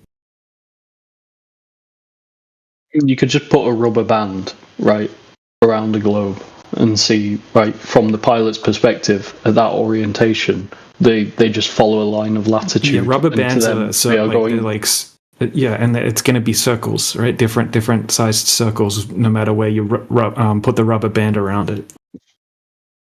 Yeah. Yeah. So yeah, straight lines would probably be the wrong word to use, right? No, because to them they are going in a straight line.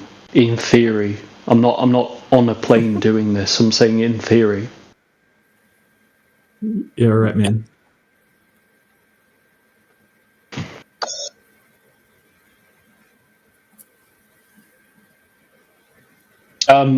Again, who was accusing me of the pragmatic fallacy, and can you say why?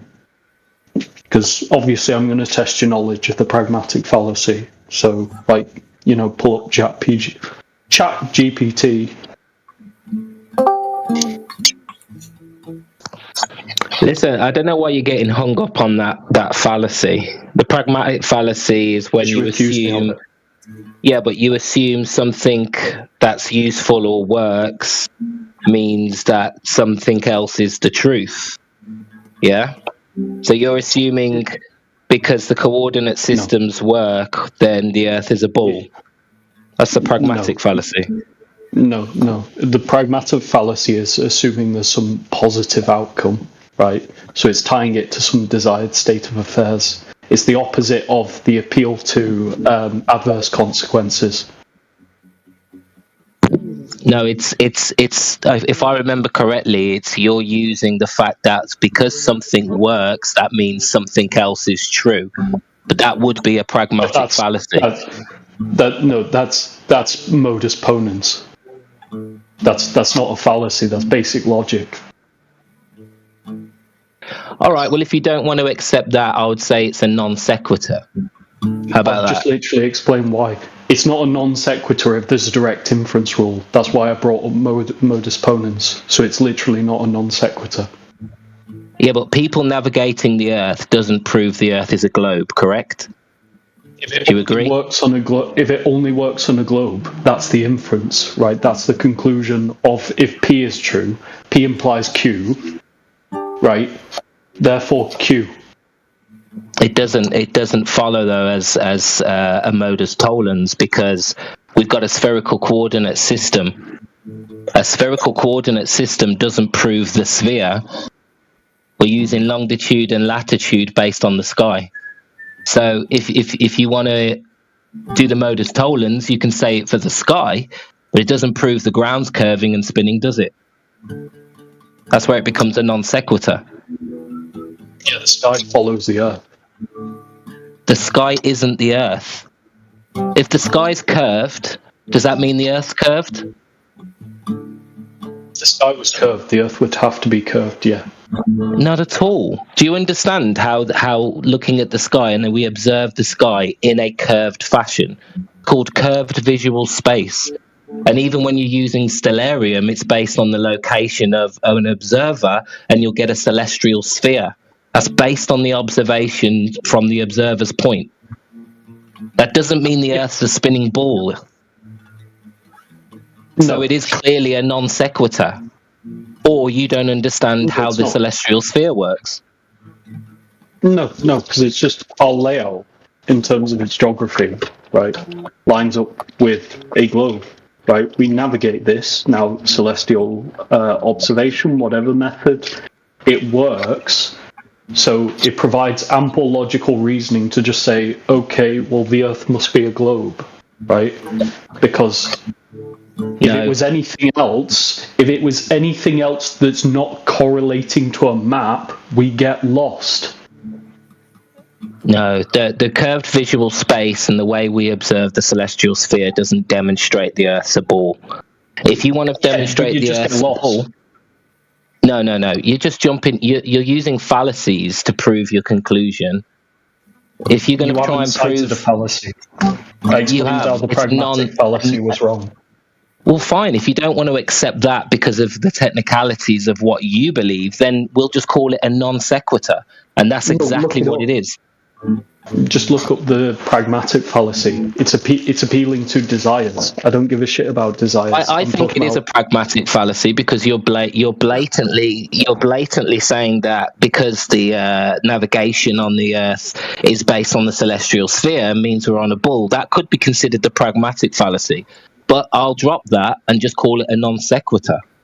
Because really, at its rawest, that's what it is. You're basing the celestial sphere as a basis of what shape the Earth is. It's non sequitur. It's not proof of. It's not proof. So what? That's when it becomes a pragmatic fallacy. No. Oh my God! Right, my tool drills a hole. Therefore, this tool is capable of drilling holes. Is that a pragmatic fallacy? No, that's not. Because that's a direct equivalence. You're giving a false equivalence by using the sky to determine the shape of the ground. You don't use the sky. Roots, he doesn't realize, and he admitted before, 1 second, Oliver, he said that he doesn't know how the Mercator projection and whatnot was originally created. He doesn't know, I don't think, that they were created from the celestial sphere. He thinks that it's from the terrestrial, like from the globe. He thinks it was measured. I was waiting. Hold on. I was saying I didn't know. I had a hunch, but I'm not falling into a gotcha when I don't know, and I'm just going to accept an answer. Yeah, but look, we're not trying to play a game here. We're not like, who's going to win the debate. We're just trying to point out to you that you're using the sky to determine the shape of the ground. That in itself is a fallacy. Whatever fallacy you'll accept, it's still a fallacy, because the only way to prove the shape of the ground, the Earth, is to measure the Earth, is to measure that curvature or to measure that spin, and then you can make positive claims. At this point, you're using fallacies.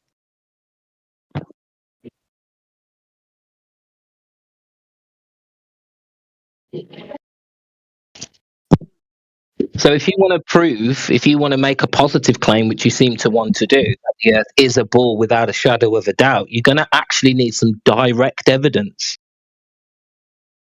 Yeah, people have gone up with the camera and just seen it. No, people are seeing optics. Using optics, you can get the illusion of curvature. But very many people in your field, senior scientists, Nobel Prize winners, will tell you can't see the curve from an aeroplane. You can't see the curve from high altitude. You shouldn't even be able to see the curve from the ISS. So somebody's wrong here, and I think it's you. Nobody says you can't see the curve from the ISS. A retard may say you can't see the curve from the ISS. Neil deGrasse Tyson says you can't see the curve from the ISS, so he's a retard, I guess. Yes, Yeah, Compared he's to retarded on he's a that point. retard. Yeah. I got a feeling you're the one who's wrong here. He's a well-established, famous physicist who you guys literally call him fraud. who's very careful about what he says because he knows flat earthers will get him. Neil deGrasse Tyson Cosmo. is not careful about what he says. Do not hit me with that. I can give you one second, examples. Oliver. Do you know Matthew Learns who comes in here? Matthew? Yeah. Yeah. So he's a math guy, right? He's a professor, math teacher, and whatnot. He also agrees that you wouldn't be able to see the curvature from the ISS. Do you think he's also a retard? I think that statement is retarded. I don't know what he's basing that on. Math. Well, he's a math teacher, like a university math professor. So I guess he's basing it off the math. Like Paul Larsen, the planetarium director, he also shows the math, right? And you would only be able to see such a small amount of drop left to right of center frame that you wouldn't be able to resolve it. Like you wouldn't be able to see any curvature from that height, according to the math, right? That's what these guys are saying. We can show you footage. We can show you footage from these heights. Hold on, we can show you footage from these heights of a completely flat horizon with no curvature. Oh, the Chinese space footage, yeah, of course. And high altitude balloons and other high altitude footage as well. So we can show you that there's no curvature at this height, but you choose to believe hearsay from people who said, I saw the curve from an airplane. I'm sorry, but as soon as you don't see the curve at that altitude, then you've got a problem. Because if he's online, just bring him on. If wide angle lenses and camera tricks and different kinds of lenses are showing curvature, and then other camera lenses are not showing curvature, then that's not direct evidence of curvature. It's an unreliable source. You're going to need a measurement. Can you provide a measurement that there's curvature of the Earth or motion of the Earth? Derived observations. The only direct observation would be high up. But they're unreliable. Professionals in your field are telling you shouldn't be able to see the curve from these heights. We can show you evidence there's no curvature at these heights. So high altitude observations just won't cut it. You're going to need a measurement. Can you provide a measurement? No. You can't. No. You cannot show me the maths saying from 250 miles up you cannot see a curve. You are not going to be able to show me that math. And if you can, then show it. Yeah, I'll try to find it. He can't. DJ will find it for you. I think you see what 2% of the Earth's surface at that height, 3%. Yeah, he's going to show it to him, and then his reaction is going to be no. Yeah, it will. He's a retard. Whoever did that math. So, if I was to draw 2% on here, but show the math that you would. Yeah, I'd just be using if you're going to use. Show the math that you would. Show the math that says you would. If you're going to use Walter Bislin's Advanced Earth Curve Calculator, you could just use that. That's for the Z distance. That's for the Z axis, bro. You're talking about the X axis. Yeah, the X axis. Yeah. Yeah, Walter Bislin doesn't give you that. Yeah, it does. It fucking does not. Do you want me to just... Okay. Are you holding to this? Are you saying I hold that it will not show a curve? It will not show a curve on the x-axis? Yeah, show the math that proves it would. Okay, if that's what you're saying.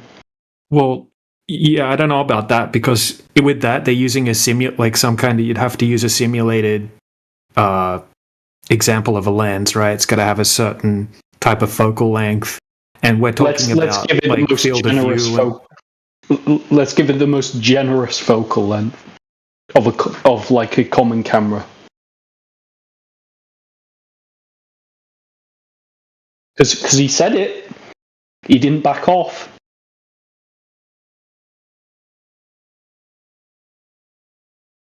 Yeah, well, I'm just saying what people from the globe side are saying, and they're showing the math as well. And they're fucking wrong. I'm just trying to find you the math at the moment, but I think using a simulator like that isn't probably the best example. But you don't get to choose lenses on Walter Bisland's site or anything like that. So they're wrong. There's also a lot of variables when it comes to high altitude and long distance observations, and if you're not taking into account things like the limitation of view, curved visual space, the Rayleigh criterion, the fact that the horizon will usually appear to raise with the observer, but also you've got things like refraction and atmospheric conditions.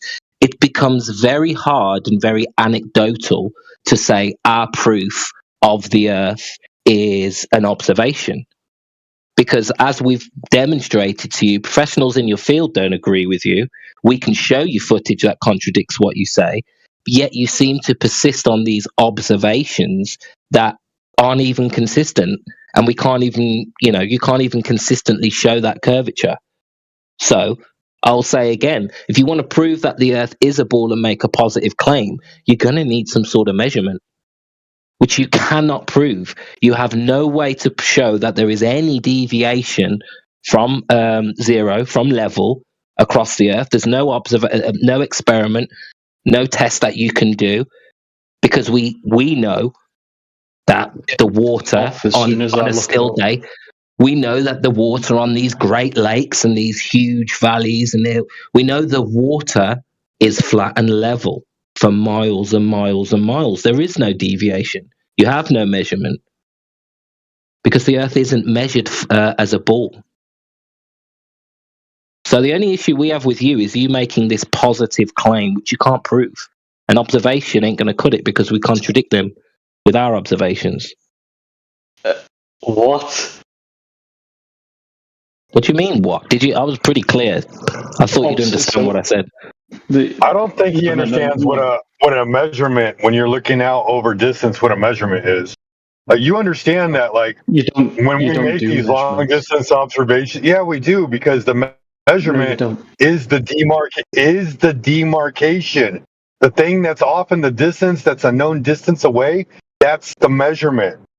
And then whether or not the horizon is in front of that measurement or behind that measurement is the secondary measurement.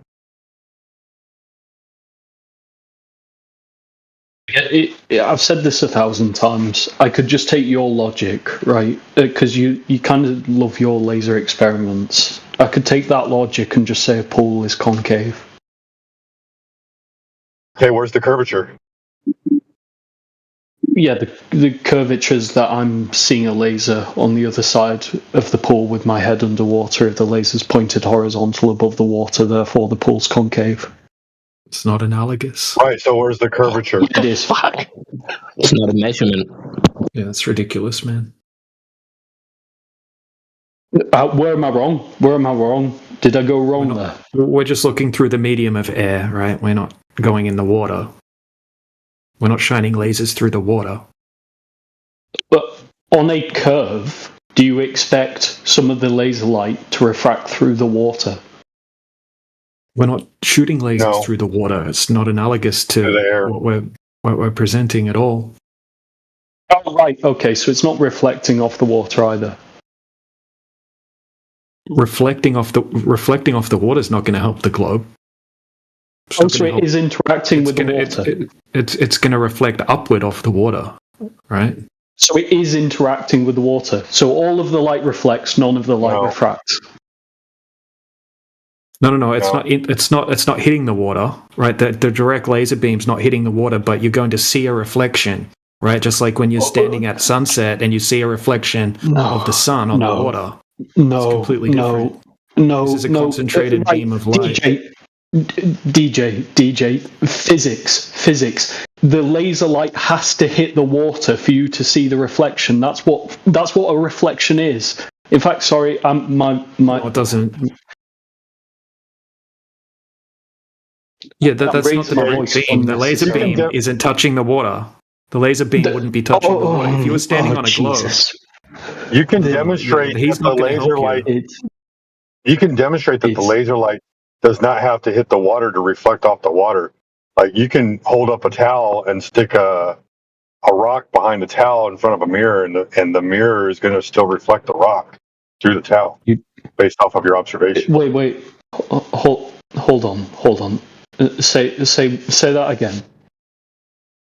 Have you ever held up like let's say a rock behind a towel in front of a mirror, and then looked at the mirror from the side, and you can see the rock in the mirror and in front of the towel? Because the light that's bouncing off the rock is bouncing off the mirror at an angle, right? That's hitting your eye. At every point, the light is reflecting off that surface. Oliver, listen to this example. Let's say we have a swimming pool at someone's house, right? It's like 20. No, you don't know physics. 20 feet across. Hold on a second. 20 feet across, right? And you're standing up and you just shine the laser beam across the surface of the water. The laser beam's not hitting the water at all, right? But you're still going to see the reflection of the laser beam on the water. Duh. You don't know basic physics. Why don't you just read a book? Why don't you just read a book? Touching the surface of the water? Are you reflecting the laser beam off the water? That is what a reflection. You're talking about ambient light? You're talking about ambient light? Read a physics book, you simpleton. Just read a book on optics. You thought east and west are straight lines when you came in here. Now you're saying that when I shine a laser beam over the surface of the water in a pool, that it's bouncing off the water. That's ridiculous. That's what a reflection is. Yeah, but the laser beam isn't. Ask your AI. Water, idiot. And this makes Earth a globe. How? Ask your AI. Why are you appealing to reflection, bro? Why are you even talking about reflection? Shut the fuck up, you idiot. No, God. No basic. You don't. The actual beam of the laser isn't hitting the water. The beam of the laser isn't hitting the water. You absolute dumbass. Oh my God. The beam of the laser is a concentrated thin beam of light. If you're shooting it over a 20-foot pool, it's not reflecting off the water at any point. Just because you can see a reflection of it, right? You could see a reflection of yourself on the surface, right? You're not directing. The beam isn't pointing at the water and bouncing off the water and reflecting off the water.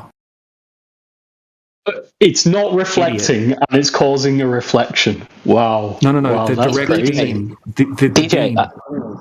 I don't know what observation you're talking about, but is he basically denying that there are atmospheric reflections? He's saying that the actual beam of the laser is reflecting off the water, like it's bouncing off the water. Because the laser beam itself is hitting the water. Right, so is he claiming that all of the reflective elements in the atmosphere are related to water and reflections from water, or I don't understand what he's saying here. Just look up. Okay, that's what he's doing. He's coping really hard. I feel like I shouldn't have to teach you. You're going into stutter mode. You're going to start stuttering, right? Because this is high school physics. Again.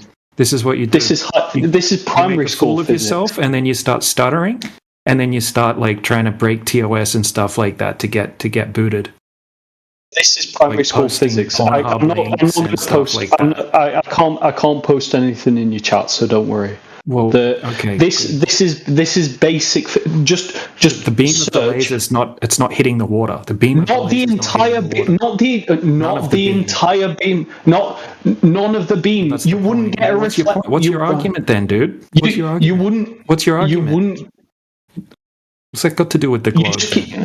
You wouldn't. Because what are you DJ, if you talk like this to normal people, I'm surprised you haven't. You haven't even said anything.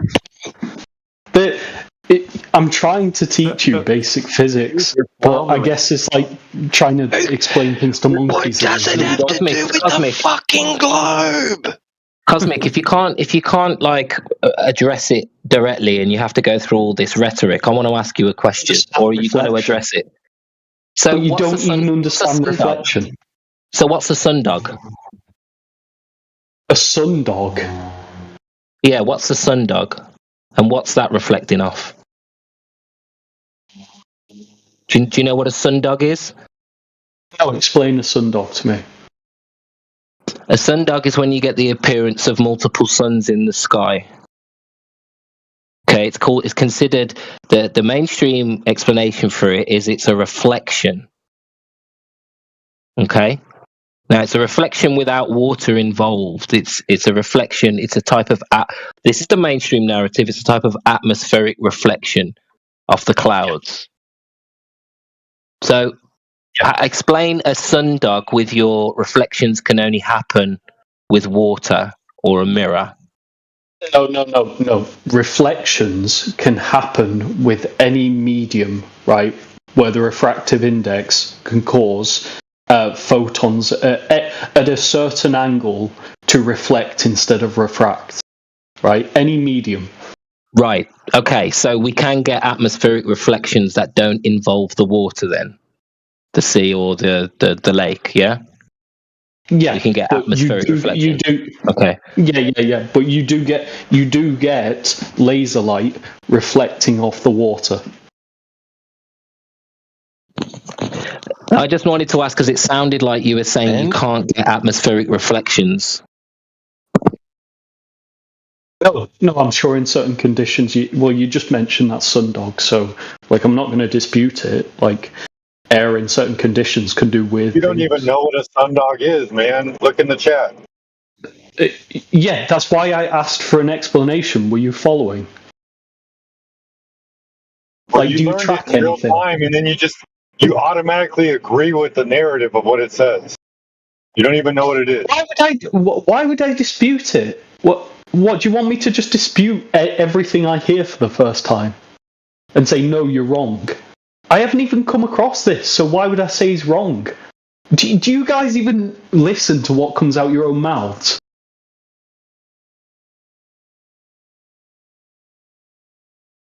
What's your point anyway, dude, with this whole thing with the laser tests? Because how are you supposed to assess the results of a laser test if you don't understand how light works? It's not about knowing how light works. I specifically said that the actual laser beam doesn't interact. It doesn't hit the water. Right? The actual, like the laser beam, right? The beam of light coming out of the laser isn't hitting the water. That was the point. Right. You said none of the light from the laser is hitting the water. No, I'm saying the laser beam. None of the actual beam of the laser is hitting the water. It's not pointed at an angle to where it's actually going down and hitting the water and reflecting off the water in that sense. That's all. I'm not. We can move on past that. I'm not. No. I'm not saying that. Right? Yeah, it could be pointing horizontal. It could be pointing away from the water. A beam diverges, though. A beam diverges, and like light travels in a myriad of directions. We know it diverges, right? But it doesn't diverge that much, especially when you're using like a really good collimator on the laser. But that's not going to allow it to go over hundreds of feet over the curvature. Like hundreds of feet. Hundreds of feet. Okay, so the beam, right? So we have a horizon, right? On a globe, we have a physical geometric horizon at a certain distance. Okay, so if you're shooting the laser from, say, 5 foot, and then you've got someone standing, say, 20 miles away at 5 foot, right? And they're able to see that laser. There should be like 200 plus feet. Right, that's how high the laser beam would be in the air from the other side if the Earth were a globe. Yeah, the but divergence, it's not going to make it bend around hundreds of feet of curvature. No, I'm not saying the divergence is what does that. I was specifically citing reflection. I'm talking about refraction for, say, following Reflection's the curvature. Not refraction, though. completely different. No. I didn't say they were. Okay. So I'm saying refraction, right, is pretty much responsible for things adopting some sort of arc, like when light wobbles or bends. Reflection is responsible for things appearing like literally reflected on a certain. For me to see myself in the mirror, the photons that hit me have to be hitting that mirror and then hitting my eyes. They have to be doing that. Else there's nothing to reflect. You can't reflect anything on the mirror. So they have to be hitting the mirror. Okay, so if I was 20 miles away and I was shining a torch at the water, you shouldn't be able to see the reflection on the water from 20 miles away, right? No, because it depends on how far the light is traveling due to the atmospheric conditions. Depends how powerful your torch is. Right. So let's say we go to Lake Utah, right? Because I've got an observation of this, and there's at nighttime, there's like lights, like a little town on the other side of the lake, and you can see all of the lights from the town reflecting off the water on the other side of the lake, 20 miles away, from just a 5-foot observation height. Yeah. Yeah. So. Yeah, you tend like these. There are lots of instances where there are great conditions for nocturnal inversion where you get significant refractive effects, right? It's also not uncommon. It happens almost all the time. Yeah, I can't. It's like when people say lightning's rare, and they say, "Oh, this is a super rare event." Yeah, rare in your area. Lightning strikes in my area like a couple times a year, maybe. It strikes Earth 40 times a second, so people are seeing it all over Earth at different points in time. You know what's never shown, right? A geometric horizon, right, or an observation that even close to matches up with the globe, accounting for standard atmospheric refraction. Not one. Yeah, you have to confirm standard atmospheric refraction, and when you say not one, that's very suspicious to me because 7/6R. That's what they say. If the Earth were a globe, right, that's what they account for. Standard refractions 0.13 to 0.17. With 5 to 8% deviation in typical conditions. Yeah, I mean, it extends how far you would be able to see by 7-8%, something like that. Yeah, that doesn't exist. There's not a single observation where that happens. Come on. Right, we're talking thousands and thousands of percent, and it's clear there's no miraging effects. Nobody's. I've said this before. I live by the coast, right? I can't see. Life.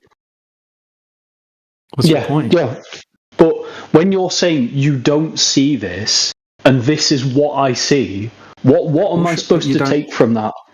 Okay, so you've never presented an observation where that matches up, and I've never seen one. I can't even post. I can't even post stuff in the chat. But are you going to post what I just said? Right, you're going to post an observation that matches up with the globe within 5 to 8%. Yeah. Really? Okay. Well, I think that's worthy of being unhushed.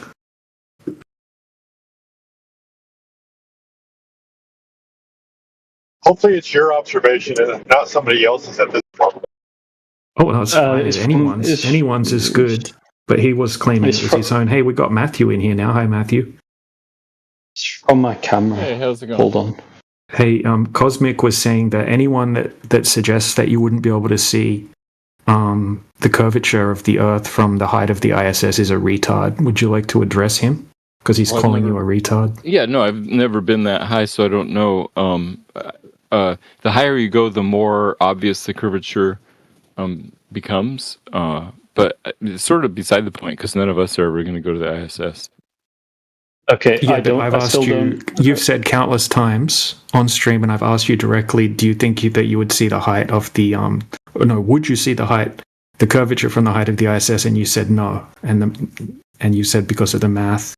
You've said it a bunch of times. Don't backtrack on that. I think it'd be hard to see, especially looking at those tiny windows they have. It may seem offensive, but if you did make that statement, it's a retarded statement, and I'm sorry.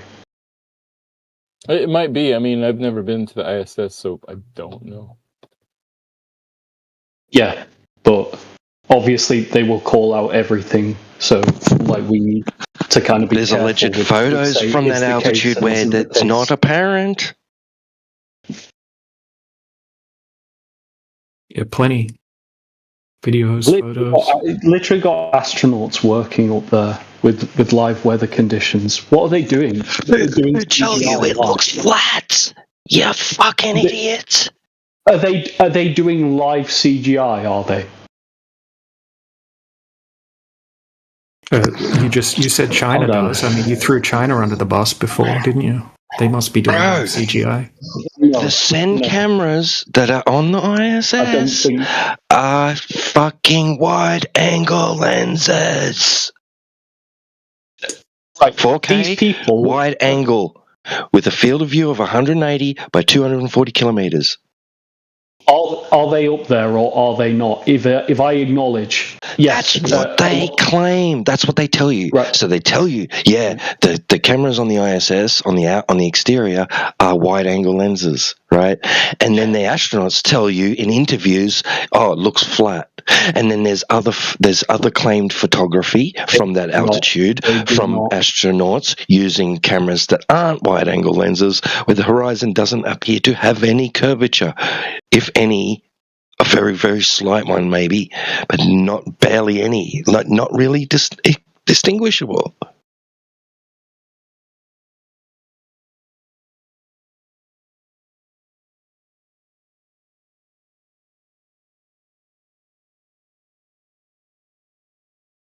That's why I said you need a measurement if you're going to make a positive claim. You know, when I go onto Walter Bisland's Earth curvature calculator, it has a refraction slider. Do you know how that refraction slider operates, Oliver? Wait, which one are you looking at? Walter Bisland's Earth curve calculator. It's got a refraction slider. Yeah, it only operates within the boundaries of like standard refraction, and it'll say No, like it okay doesn't. values. So you don't understand how it operates then? No, because it literally says like K values slightly outside of the norm are considered extreme, right? So it's very limited. Well, no, it just slides from 0 to 1 with the refraction coefficient. Do you understand what that means? Yeah. Okay, what's the refraction coefficient? It's like the angle, the angle of incidence over the angle of. No. Just in general, right? Just in layman's terms, what do you think it does, right? When you have just say we have a K factor of 0. What would that mean when you're making an observation? That you expect no refraction. Okay, and then when it's 1, what would you expect? Well, I suppose you'd say you expect maximum refraction. And what would that make it look like? I assume 90 degrees or something like that. Flat, according to Walter Bisland's calculator and or other people, right? So when it's at 1, the Earth would just appear flat to the observer because there would be so much refraction. So what it does, it just increases the radius value. The problem is you get worse than that. So you can get things appearing like... Yeah, but that's what his slider, I'm talking about Walter Bisland's slider on his, right? It goes from 0 to 1. Yeah. Okay, so every single observation that I've put into his into his calculator, okay, like 4 that I can, show you the results from, I have to slide it up to 1. So much refraction, every single observation I put into there has to be so much refraction that the Earth would just look flat. Even though we don't have distortion, miraging effects, and things like that, we just see flat, right? And we don't see any miraging effects, we just see flat. And so all of these observations I have to basically say that there's so much refraction that it's just flat in all of these observations. And then when you start researching it, you know, say, okay, how much, what would you observe, right? If you have a K factor of 1, right? And you'll find out that it's super rare. And you would have crazy distortions, right? You would have extreme miraging effects. You would have inverted images, right? You would have things look like they're floating in the air and things like that. You're not going to have a nice clear shot of the distance like we have in these observations. That is literally my prime problem. You guys pick the specific images and videos and you say anything else doesn't matter. So for example, like the famous white swan that you guys cited, when people showed it at a different time at the same location. Yeah, you abandoned it. No, I didn't abandon it. QE told me that he cherry-picked that particular one because it has distortion, because he wants the globe earther to say refraction, and then he can tell them it's not refraction because it's not Snell's law. That's why that particular one was picked, according to QE, right? That's what he told me. Okay, so I don't like to use that one because that's the reason that one was picked. That's why I don't use that one. I use ones that don't have any distortion or minimal distortion. The clearest of days where there's no ambiguity occurring.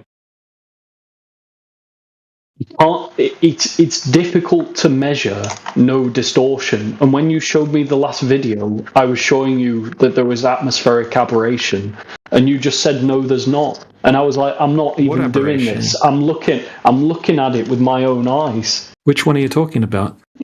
It was one during the day. Which one? I don't know. I don't remember. What are you talking about? I don't know what you're talking about, man. I haven't presented one today, so. So aberration, therefore curvature? If you get aberration, there is an element of refraction. There has to be. So what? Therefore curvature?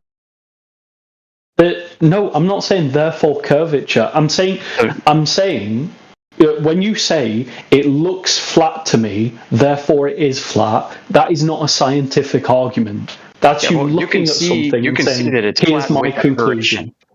You can see it's flat with aberration. How are you assessing, saying this is flat? Right. Because objects that are aberrated are still present, just under aberration that shouldn't be present. No, the aberration is due to refraction. So what? When you just look at something and say this looks flat to me, that doesn't tell me anything. That's a different evaluation than the aberration that may or may not be present. Yeah, so I'm not just going to go off, this looks flat to me. I don't care what you think it looks like. There is distinction, okay? There are objects that are present at distance that should not be present. Sorry, I overtalked you there, Sporadic. Sorry, mate. You say should not be present. You have to base that on something. Yes, the geometry of what you think this is. You have to get the optics of what is going on. And if you can completely discount, say, instances of super refraction, you have a coherent point. If you can't do that, you don't. No, bro. You have to show that, not us, bro. No, because you're bringing it forward. You're bringing it forward. I am not doing the maths for you. Nobody brought it forward but you. Okay, this dog is an alien. Prove me wrong. Okay, so we don't see boats go over the physical Earth curvature then. Okay, cool. Thank you. Come again. That's it. They do. Yeah, they do. We see them all the time. Okay, so it's not refracted then. What? You have so it's not refracted then. It's the pure physical geometric curvature of the Earth that we're seeing, blocking boats from view, is it? That's it, T-Dub. Get him. They are going over a curve. It doesn't have to be a geometric curve. How do you know it's not refracted? That's what T-Dub's asking. It's always going bottom first, right? No, it's always refracted, right? Are you saying? Wait a sec. Wait a sec. Are you telling me refraction cannot cause the effect of an object appearing obstructed bottom up without physical geometric curvature or physical geometric obstruction? It can, yeah. It can, yeah. It can. Okay, thank you. To do it 100% of the time is fucking crazy. No, they absolutely don't, right? What happens most often is that, right, if we don't have waves, right, ocean swells, what happens most of the time is it just kind of fades off into the distance, or if it's very clear, it gets too small to resolve. Okay, because most people don't carry around telescopes or P900s in their pocket, so if you're watching a cruise ship or a fishing boat go out, it's just going to get too small to resolve, and you won't be able to see it anymore, right? Unless you have oceans. Let me finish. Okay, unless you have ocean swells, which is super common, obviously, right? Or you have potential miraging effects like sinking. And you don't have a single observation where you've discounted those possibilities. Because you're not going to have a 20-meter or 30-meter ocean swell hiding a freight ship. You don't need to, because how do you know it's 20 to 30 meters? Because you'd have to have that to hide a freight ship. No, you don't. Not if it's close up. To the perspective. Again, basic failing of maths. No, you want to call us how close is this ocean swell? How close is this ocean swell, do you think? It depends. How close would it have to be? It it's depends, over the entire surface. The ocean There's not swell one single answer. The ocean swells over the entire surface of the water that you're looking over for the observation, but as the ship moves away, it's going to get smaller and smaller due to perspective, but those swells are still all over the water. Okay, so as the ship gets smaller... This is terrible maths. No, this is not math. This is swells. There may be 20 swells, 30, 50 swells that are stacked behind each other leading out to the horizon. All of them are blocking things bottom up the further they go away. Do you know I could just do this on CAD like right now? And show you how retarded this is. Go do it. Yeah. Show me. Okay. Tell me. Yeah. Okay. Tell me the size of the ocean swell. Okay, we got just put a 6-foot observer. Okay, and you have a 6-foot ocean swell. Yep. That 6-foot ocean swell is 3 miles away. Okay. Let's do this. Right. And how tall's an average freight ship? And let's say how far it is away. Let's say it's 10 miles away and 18 feet tall above the ocean. Can we use kilometers just because I work in millimeters? It's a 1.8 meter swell for a 1.8 meter observer that's 5 kilometers away. The swell's 5 kilometers. Okay. And then maybe a 3 meter tall ship that is 20 kilometers away. How about that? What do you think, DJ? Yeah, it's good. Sounds good, man. Do you mind if I just represent this by a block so I don't have to? Hey, how about we design a ship? How about we do an actual observation, because we got the metric, we have tracking to a ship. And we have a known observer height and everything. So I'll just pop it in the side chat. You can use these metrics. No, I want to because this lines up to a real situation, right? So that's right, to pick perspective scaling. Yeah. So we got 1 meter height, 1 meter camera height.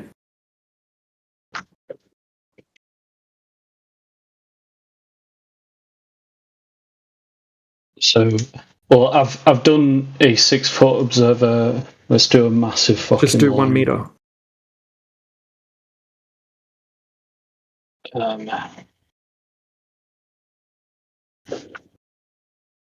why not just a 6-foot observer? I've already got a model. Because I've got an actual observation here we can look at, so like we can have a visual, actual observation, and your CAD will. Let's see if it matches up. Right. How far are we saying away the ship is? 14 miles. what's that in kilometers? Like 20. Multiply it by kilometers. 1.618. You'll get close enough if you use the phi ratio. Oh. Yeah, I'll get it. 22.5. 22.5. So that's 22 million. And I'll get you the exact height of the ship in the observation.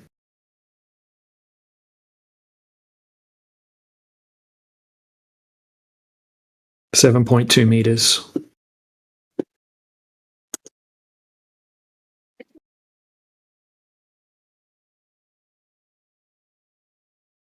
You've got taller ships than 7.2 meters. Right, but we've got a 7.2 meter one in this. It's a pretty big ship. No, hold on. I was looking one up the other day. Even a giant cargo ship is only about 10 to 12 meters above the surface, even though the actual ship's pretty big. I see those freight ships. I'm sorry, they are bigger than 10 to 12 meters. 10 to 12 meters is like quite a lot, man. Look up the like an average freight ship and look at it compared next to a human. Yeah, I did. There's one 10 to 12 meters. It's called the Mandarin Arrow, and it's about 12 meters above the surface. It's a giant cargo ship, like a container ship.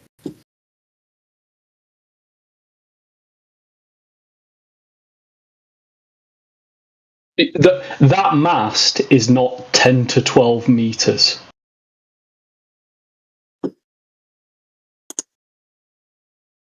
Look at the people on the deck.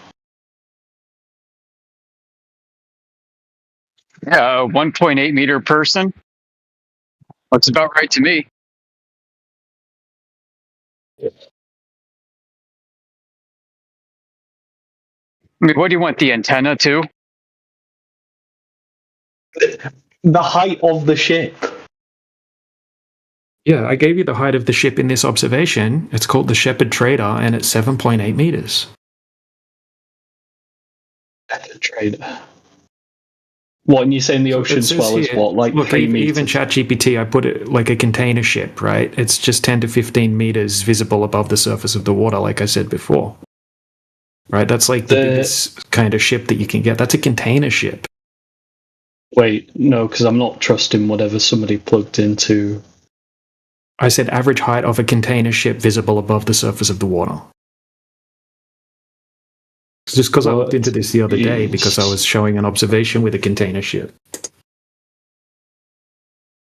Don't forget about the seagull. It could have a seagull, so I add 1 foot for the seagull, just in case.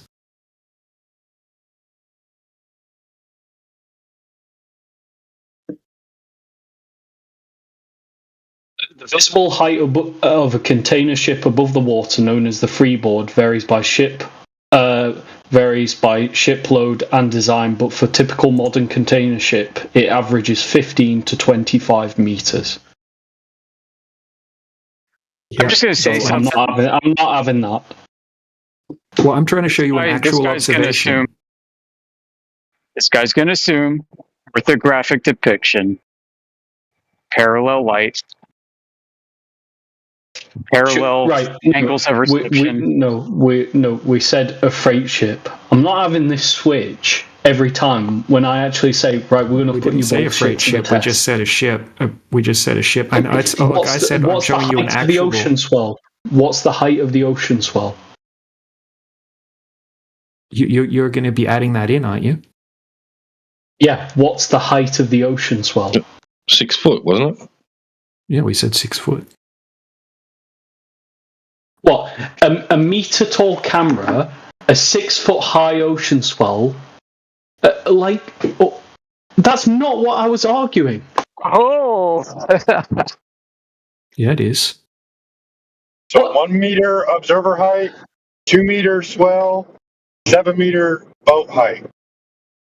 Yeah, you're not going to fucking see shit, are you? That's like saying if I stand right in front of this wall...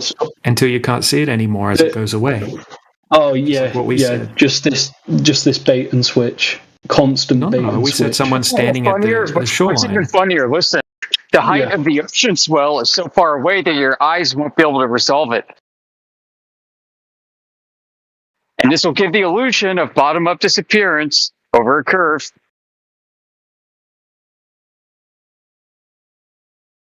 The reason I picked the one that I have here is because we have the ship, right? Tracking radar. It's not a small ship either. This is a big ship. Because it's constant bait and switch. No. There was no changing anything. I told you. Look, here's an actual observation. We've got a camera height of 1 foot. We've got a boat 14 miles away, 22 kilometers away. Okay, and then all you need to do is add in the waves, right? Because we can clearly see the whole boat here in this observation, even though it should be completely hidden behind the curvature of the Earth. Now you're going to add in some waves in CAD, right? Because it said a container ship is average 15 to 25 meters. I'm going with the lower estimate of 15.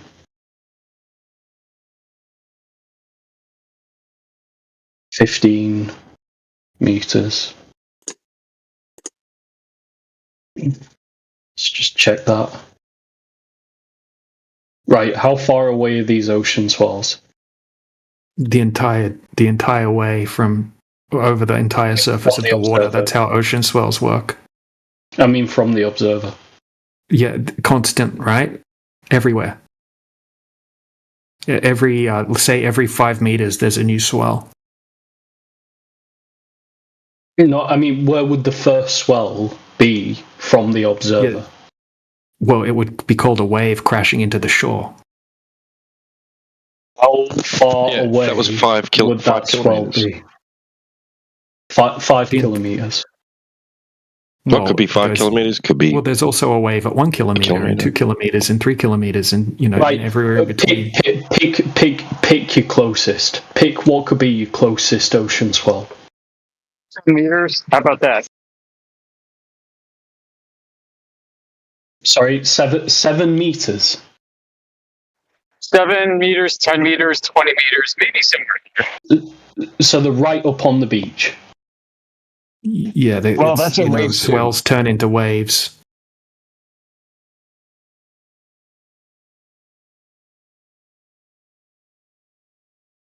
You know what ocean swells are, right? Yeah, but this person's right up on the beach. They're just standing at the shoreline of the beach, right? And they're looking out. There's a container ship, and it's sailing off into the distance. And then there's some 6-foot tall waves. And then I would say that the ship's going to slowly disappear bottom up as it goes further away, as the ship's size reduces angularly. Right, the top of the ship descends in your field of view, which is not like how people depict this orthographically, where they don't show the top of the ship descending angularly. So I'm just going to put that out there before we see a bait and switch. Yeah, it has to be the view, right? You have to show us the view from the observer, right? And perspective needs to be included. Right, it's going to get smaller as it moves away. You can't show some side-on view, like some 2D image where you haven't taken the observer's perspective. Well, that's what I was doing. Okay, don't do that. Yeah, I can't do that on ship has to AutoCAD. descend. Yeah, I can't do that on AutoCAD. It's like if I'm standing right up at the ship, I'm staring almost straight up to see the top of it. I mean, how do you depict that orthographically as the ship moves away? Yeah, exactly. I can't do that orthographically. So right. It's just common sense, like just calling us idiots because of basic perspectives. You are idiots. Dude, you're the idiot if you're claiming that you don't understand that. You're a flat earther. You're by definition an idiot. Yeah, you're just biased. Of course, I'm biased against retards. Yeah. Yeah, let's just see this meet out, okay? Why don't you hush up? Show us what you got. Hold on. Just like I predicted earlier. Yeah, like 30 minutes ago. Yeah. I mean, the reason why we're not being so polite is because you are coming in here with a cognitive bias against how we think. And you're trashing us with insults. Yeah, exactly. You just trash us with insults. So, yeah. Yeah. So the very fact that we're giving you time on the air is something you should be grateful for having. Yeah, seriously, this is our room.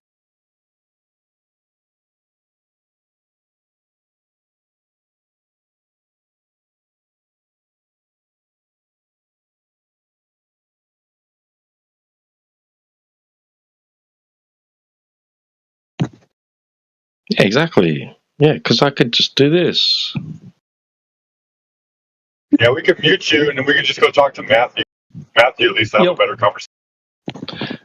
Yeah, he's not going to sit there and call us idiots because we're flat earthers. Well, he does it on purpose, right? It happens every single time. Last time he started spamming Pornhub links, right? He'll do whatever he can to try to get booted, right? Because he gets cornered. He comes in, acts like he's in good faith, right? Gets cornered, starts stuttering, then starts insulting, then starts trying to escape, right? But his own ego, he can't just leave, right? He has to get banned. So he'll start spamming TOS stuff or something to try to get him out of the situation that he's just got himself into. Happens every time with this guy. See Brian Cox for real. I might just keep him on mute. Whenever I see him coming in, I'll keep him on mute and he'll have to beg in the side chat. Beg to get unmuted.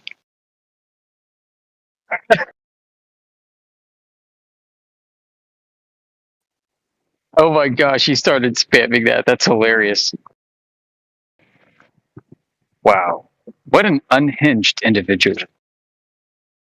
Dude, he was trying to weirdo. organize real life meetups to fight him physically. Oh, that was the same guy? Yeah, dude, he was trying to offer. He said if I come to Manchester, he'll buy me a hotel and he'll buy me bandages. Yeah, I'm not so sure about his definition of fight. You know, like maybe it might be a bit like Greek wrestling or something.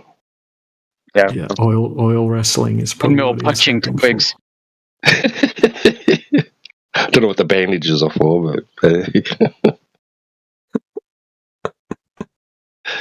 case you pull a hamstring or something.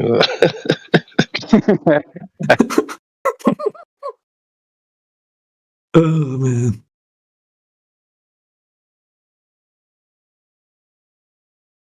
All right, so I guess we could move on to somebody else until he posts his depiction in the chat.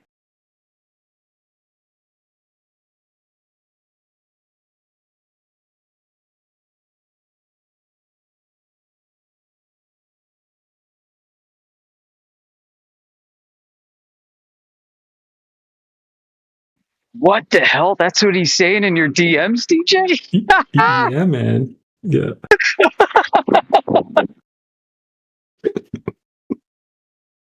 Get a life, dude. Why do you come here to do this? Like, you could go out and enjoy life instead of be angry at people all the time, disagreeing with them. I mean, you can disagree with us without being angry. Try that. Holy shit. Yeah, when the cognitive dissonance is going on here, he has to get angry. I mean, he could disagree with us without even being here. I know we've got many super fans like this on YouTube who don't want to show their face around us. And when they do dip their toe in, they start doing this.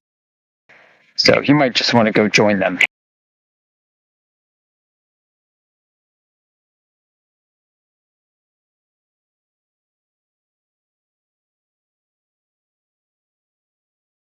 No, I was just thinking like how if I've got like a row of hedges, all right, like some shrubs, neatly trimmed, leveled off, They're about, I don't know, 1.8 meters high. And let's say my eye height above the ground is also 1.8 meters.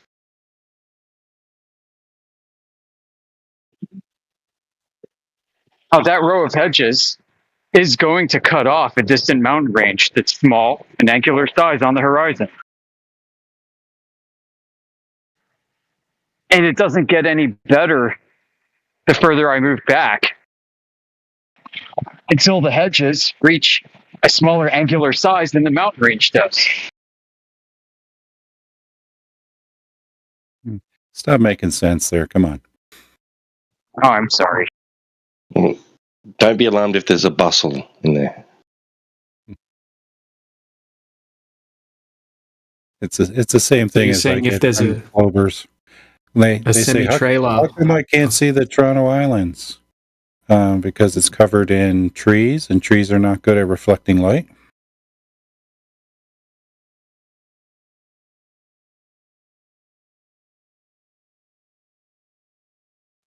Just want to ask him, hey, Glover, how can I cover a cruise ship with my thumb held at arm's length? That shouldn't be possible, huh? Yeah, your And thumb then they'll can draw drive you a the side-on view. They'll draw you a side-on view.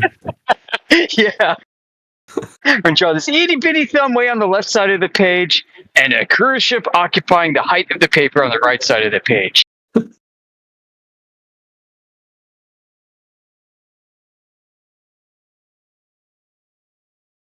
And then he'll call you stupid. Yeah. But. So then, you know how they fixed that? I'll tell you how they fixed that. They depict a curvature drop-off on the right side of the page. And then they'll scale the ship down.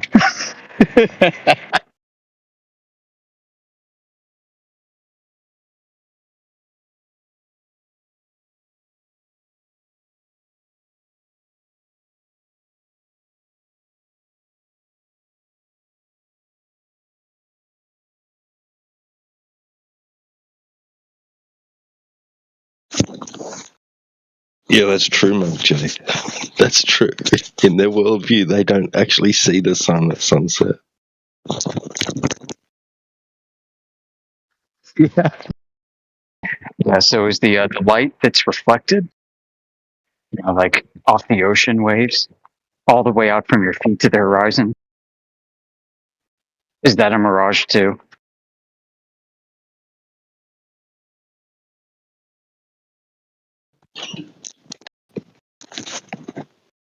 Right, that's reflected, refracted light.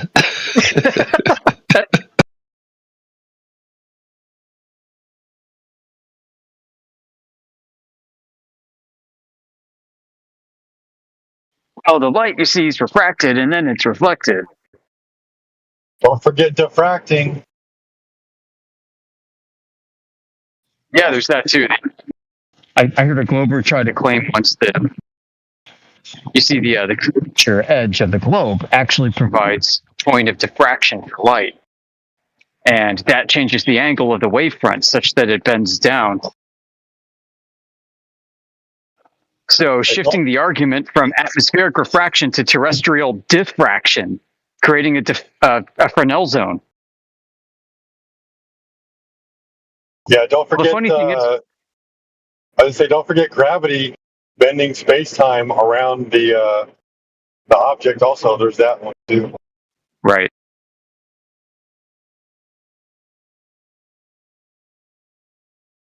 But which one is it? I don't know which one works. It's all of them. It's all contributing together. All of this, right? So the claim is Earth looks flat, and that's proof of the globe.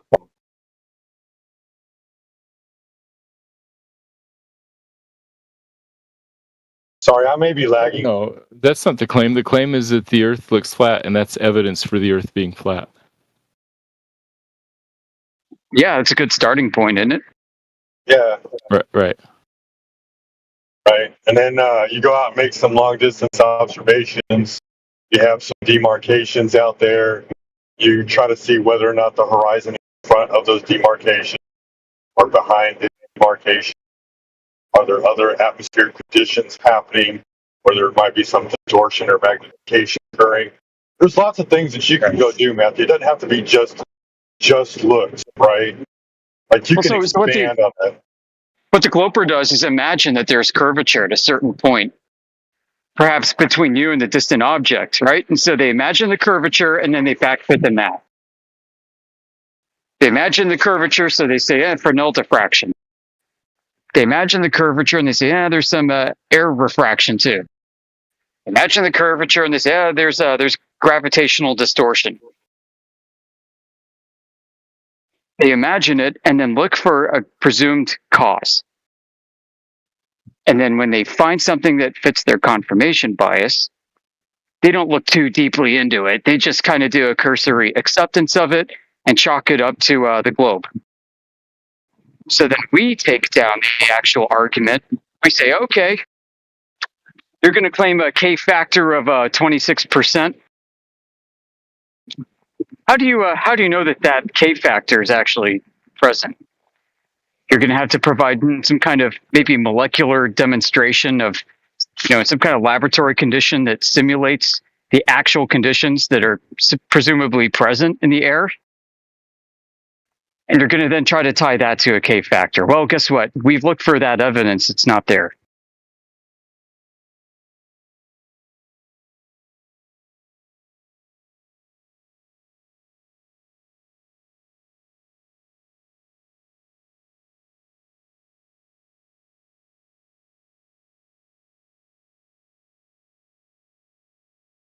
I mean, never mind, like the whole geometry is more fucked up than they give it credit for either. So they often depict like terrestrial refraction as being these simple curves. But in order for this observation to make sense, there's going to have to be complex curves, curves through the bending path of light that straightens everything out. Because a simple terrestrial refraction formula would cause a geometric tilting effect of the terrain that you're looking at and the objects that are resting on it, which means you should be seeing more of the tops of the objects because geometrically what the math is doing is raising the observer's height up by a certain amount. And the consequence of that is the tilting of the scene. The scene goes from being more oblique to less oblique as it rotates. Well, we don't have evidence of that rotation happening. Instead, we see stretching, we see squishing, we see this panning, right? Like Skunk Bay. There's no tilting forward and backward. There's just stretching and panning and squishing and stuff, right? So for you to be able to see further, as they claim, you're going to have to see the tops of distant objects according to their own geometric model, and that's not present. I mean, just negating the absurdity of it too, where all reflected light from the entire scene before your eyes going out for tens of square miles, all those rays are taking independent optical paths down to the physics of the meteorological conditions, and they just conspire together to create this beautiful, flat, stable scene. Hey, I got a question, Yoder. Yo. If I've got a mirror, right, and then I shine a laser light parallel to the mirror, and I can see the laser reflection in the mirror, is the laser reflecting off the mirror? Yeah, because there's something that's scattering the light in the air so that the light is reaching the mirror. Dumbest thing I've ever heard. Why is that? Oh no, I'm just saying, like, you got a laser going parallel to the mirror, right? Like, I'm not saying there's no reflection occurring from the mirror. What I'm saying is that the laser light is not going down towards the mirror and bouncing back up off it. If you can see the true beam path, then you should see the reflected beam path. If you can't see the true beam path, then you might not see the reflected beam path. That's what I'm saying. Because for you to see the beam path, there has to be shit in the way. Right? Like fog. Right. You can't see the beam path unless there's shit in the way. So if there's shit in the way, it's scattering the light. If it's scattering the light, then it's going to probably send some of that scattered light onto the mirror, causing a reflection. If it's not doing that, then I don't think you'd see the beam unless you're shining it directly or somewhat directly at the mirror. Right, that's what I'm saying. Like when it comes to the path of the beam, like I'm not shining the beam at the mirror, but I mean, if I'm wrong, let me know. But I mean, yeah, dude, if you're not seeing the beam path, then I wouldn't expect to see a reflection of something that's not visible.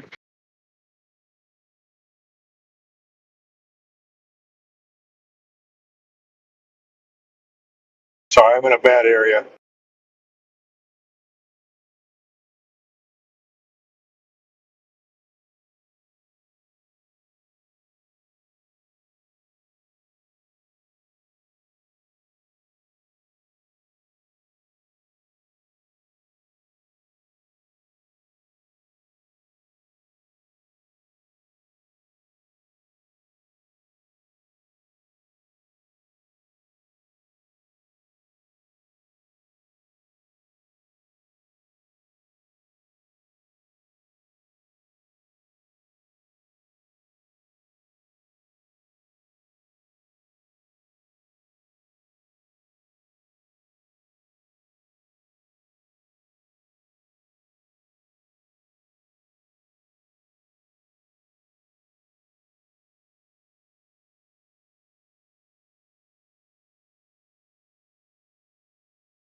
GPS. I don't think he knows what GPS is doing.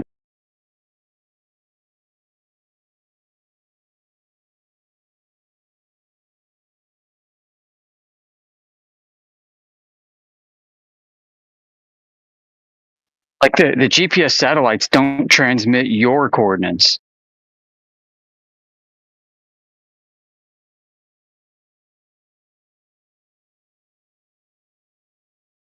There's nothing. Yeah, GPS doesn't know where you are. It just transmits a signal, and your GPS system can figure out where it is based on those signals. It's completely receiver dependent for that. And receivers can use different coordinate systems, as they often do. Flat ones, round ones, bumpy ones, even moon-shaped ones.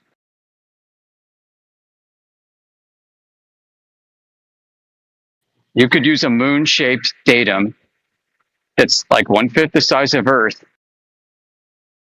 and you can use it on Earth.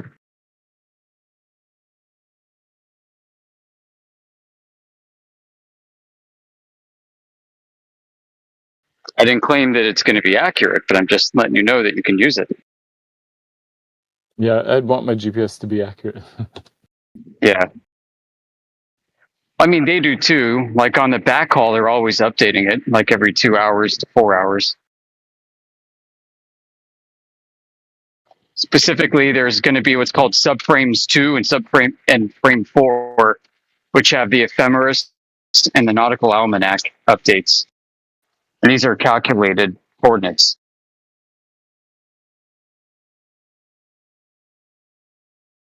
That are acquired from local measurements. So those moments when your GPS is like directing you into a lake, right? That's the operator had to race to the toilet. He had the runs or something. Like he missed. Oh, you missed a cycle of updates. Yeah.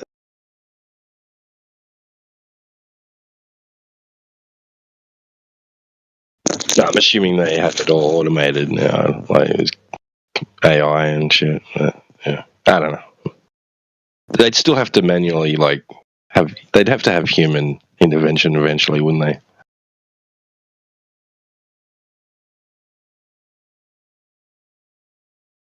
Yeah, I don't know how that works.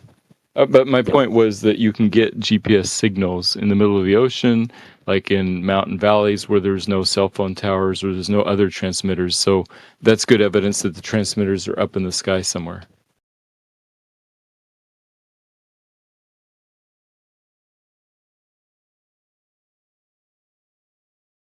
Could a buoy be a transmitter? Yes, it could, but it wouldn't work very far. It would only work a certain distance. I'm talking about in the middle of the ocean where there's no islands or buoys or cell phone towers. Could a airplane act as a transmitter? Yeah, could. So there's more than one way that there could be a beacon transmitter, right? Because all you need is a receiver and then something to ping back to. Right? Yeah, there's a bunch of places you could put transmitters.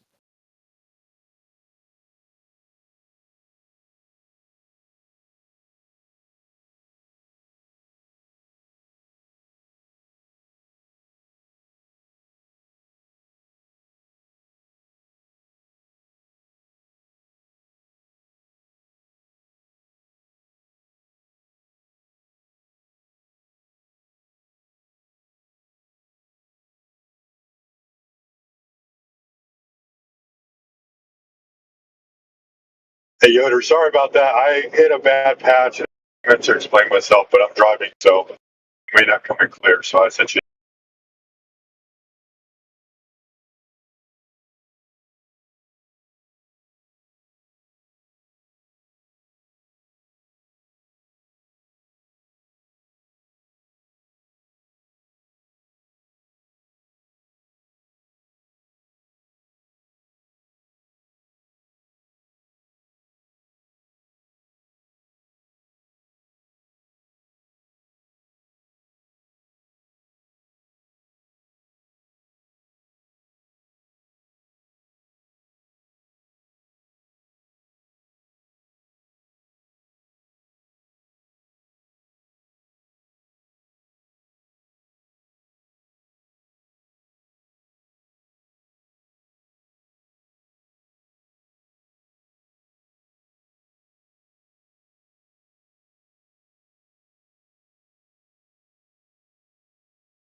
What's up, CB?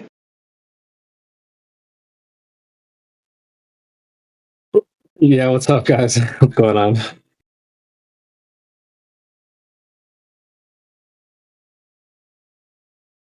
Hey, I got a new CB moniker for you. Hit it. Codex Blaster. What is it? Codex Blaster. There you go. There you have it, folks. You heard it here first.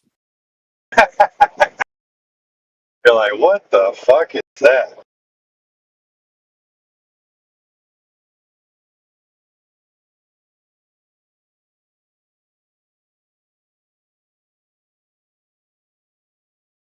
changing behaviors.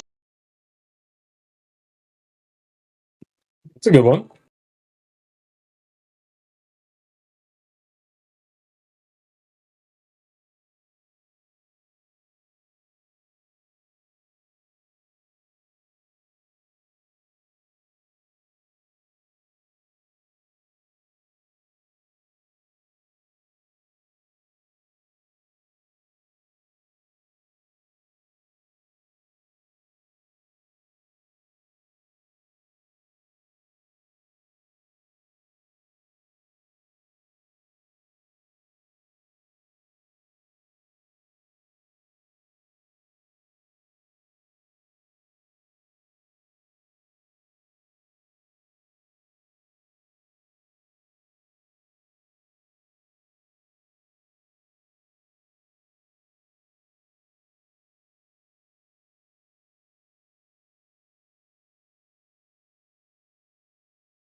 It's crazy people like Matt are even still here saying these things. It's crazy. I don't get it. How can you spend so much time here and still say the same old shit? Because it's true. No. No, the horizon is not Earth curve. This has been proven many times.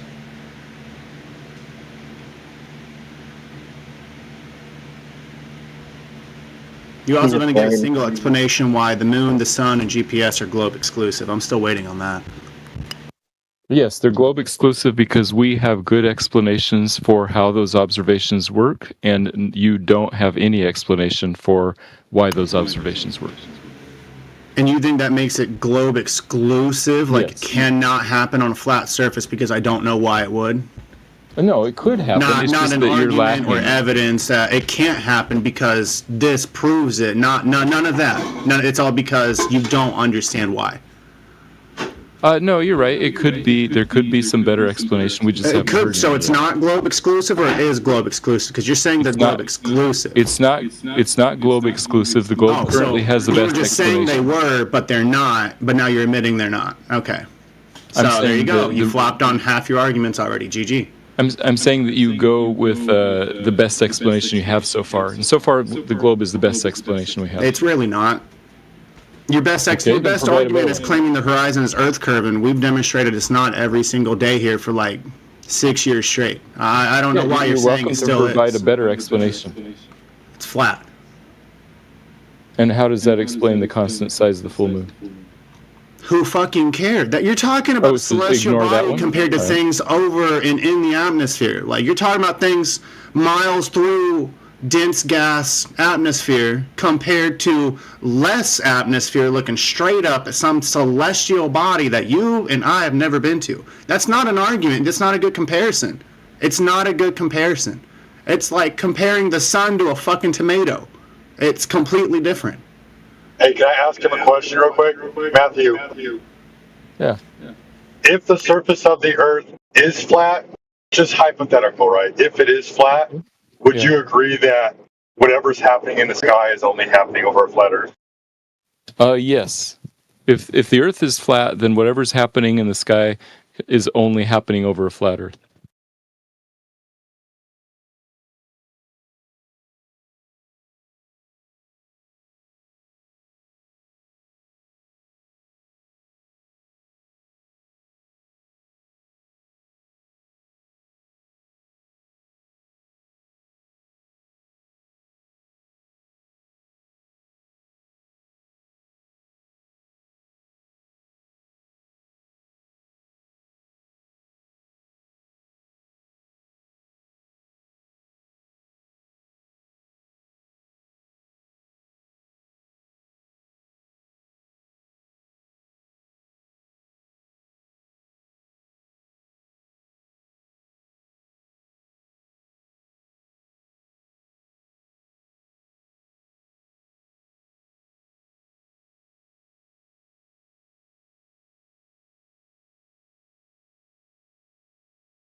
He doesn't see how satellites can work over a flat Earth. You can't just have the satellite and just have it high up and it work. Why wouldn't that work? Because it would fall down. Balloons and all that shit just wouldn't work. High altitude balloons are a conspiracy? High altitude balloons could work for a little while. They could stay up there for a while, but they would move around in the jet stream. See, so you would have to have a it'd be- large access of the gas to fill these high altitude balloons, right? You'd have to have a large amount of helium. You'd have to have helium or hydrogen or something. Yeah, but I'm saying that GPS has been working for decades, and even farther back, you have satellite TV transmitters You that have been working can't, since you the can't 80s. just have satellites on balloons that just relay the information. Surely anyone You who can't have that. believes the Earth is flat also worships a Jew. Why wouldn't that work over a flat surface, though? You have the satellites, on balloons up there. Why wouldn't they be able to relay information? Why is that impossible? It's not impossible. Surely this It's flat unlikely. hood guy worships a Jew. I worship a Jew. I worship Jesus Christ, who was a Jew. We don't need to talk about religion like that. It's Okay, fine. yeah, he got muted and left. I really want to understand why you think it's not possible over a flat surface. Why it's only possible over a curved surface. Yeah, I wouldn't say not possible. I'd say highly unlikely. So, for example, Why would it be highly unlikely? Satellite TV transmitters have been working since the mid 80s, and satellite receivers are pointed at a specific spot in the sky for years on end. So it's unlikely that a balloon would be in the same exact spot in the sky for many years in a row. It would move They around have in a the wide wind. It'd be range, hard don't to they?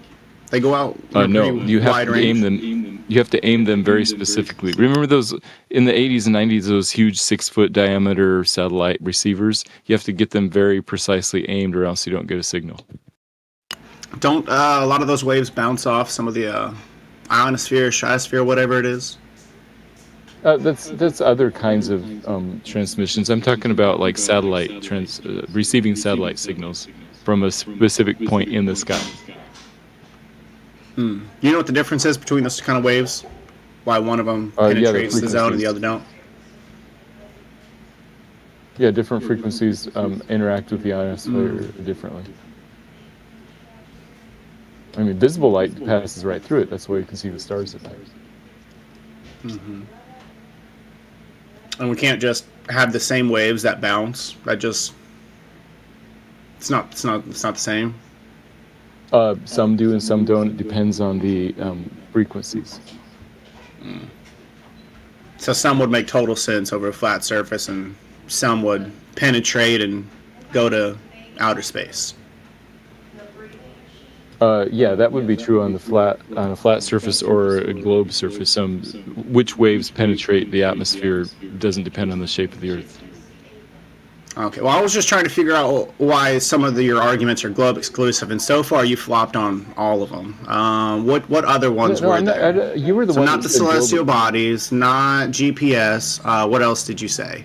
So the celestial bodies and GPS are both better explained on the globe than on. But not globe exclusive. They are unexplained on the flat Earth. So well, we don't for need the moment to say they're that. unexplained. We're talking about globe exclusive evidence that would prove Earth is a globe because it's only possible on a globe. You have any of that? No, you can't prove that. No, you can't prove that. No, we don't have any of that. Right. It's just a highly likely, not a proof. So in science, that's where we end up dealing with the best explanation, not like proofs. So none of your best arguments, which are sunsets, GPS, full moons, moon phases, seasons, eclipses, none of those are globe exclusive. None of them are globe exclusive, but they are best explained on the globe. And to my knowledge, there's no explanation on the flat Earth for any of those. I mean, I'm open to it being a possibility at some point if somebody wants to try and explain those, but I haven't heard a good explanation yet. I don't see why modeling cosmology would be an argument. I really don't. I don't get that. I don't think that's an argument at all. Everybody can see the sun. Everybody can see the moon. These are like simple observations that everybody on Earth can do. Yeah, but if the Earth measures flat and is used and is flat, then the cosmology wouldn't mean jack shit, would it? It would just mean it's happening over a flat or happening over a curved surface. Right. I don't think it's possible to directly measure the curvature of the Earth, and so we're not doing these direct measurements. So no direct measurements, but you still believe that the horizon is Earth curve? Bingo. How far away do you believe that Earth curve is? From a foot up? I mean, we can do you have any measurements or math? No, we can see the sunset behind the curve, and that much is obvious. Every time you watch the sunset over the ocean, you can see that. Do you have a model though of this Earth curve that we can expect? Do you have a model or any math for it? Yeah, the model is that the surface of the Earth is roughly equivalent to a sphere with radius 3959 miles. Do you think you could share your model for us? So we could apply the math to real-life observations and see if your model matches reality? Right, I just did. And with that model, you would expect the sun to slowly be blocked from bottom up as it sets. Lo and behold, that's what we see. You just shared your model. Can you tag it? I don't see it. I shared my model by saying that the surface of the Earth is roughly a sphere of 3959 radius. I was hoping you would actually share your model with us in the chat. I did. I shared it verbally by telling you the sentence. Wait, you're under the impression that a model is a physical object or a picture? I mean, sometimes it is.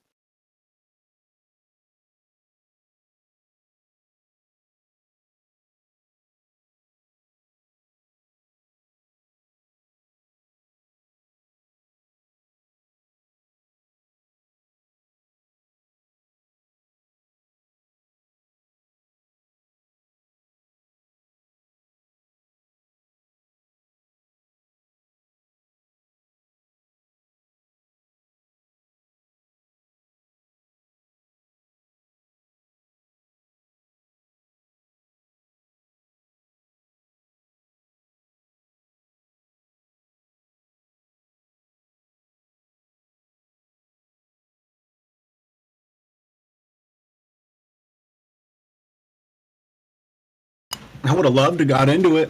I asked him what his arguments were. He didn't really give any evidence to why it proved the globe at all.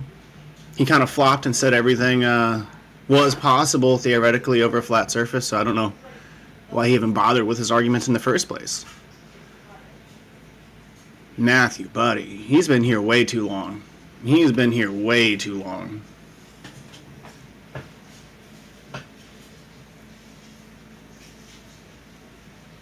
Yeah, same arguments for the last 5 years. I'm willing to listen to him. Like, we all are, clearly. But when you come up with shit like that against people like us, man, it's just not going to work. Just saying sunsets and saying it's Earth curve and nothing else, it's over. It's pure belief.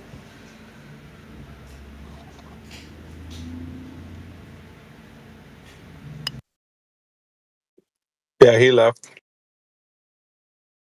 I really wanted to see his model. I knew if he posted his model, it was over. As soon as he posts his model, it's GG, it's ripped. And we'll instantly fucking destroy it.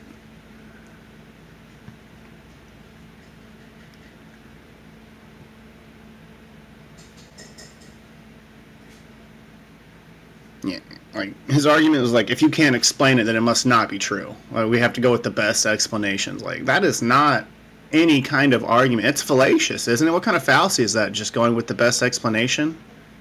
That's not like Hitchens' razor, isn't it? It's argument for incredulity. Oh, was that what that one dude said earlier? Okay. But they sit in this other fallacy called the invincible ignorance fallacy. No matter what you show them, you can be flat.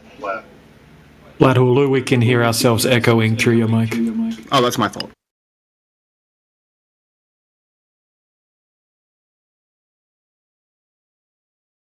I know we sound great in ancient.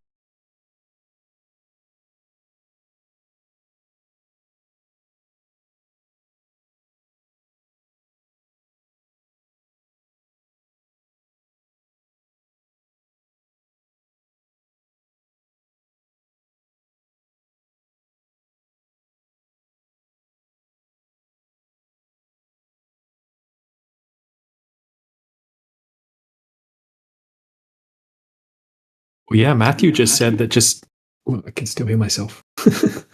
Just saying stuff is a model. Yeah. I had to mute my mic when he fucking said I did share my model verbally. I was like, Jesus fucking Christ. Yeah, you just say it, and that's a model. That's right. He conceded that the Earth is flat anyway, because if the Earth is flat, right, if it's not curving, then whatever's happening in the sky, no matter how absurd it sounds, is only happening flatter. And that was like his only argument, yeah. Well, that and I went ahead and clipped that. Sorry, flat.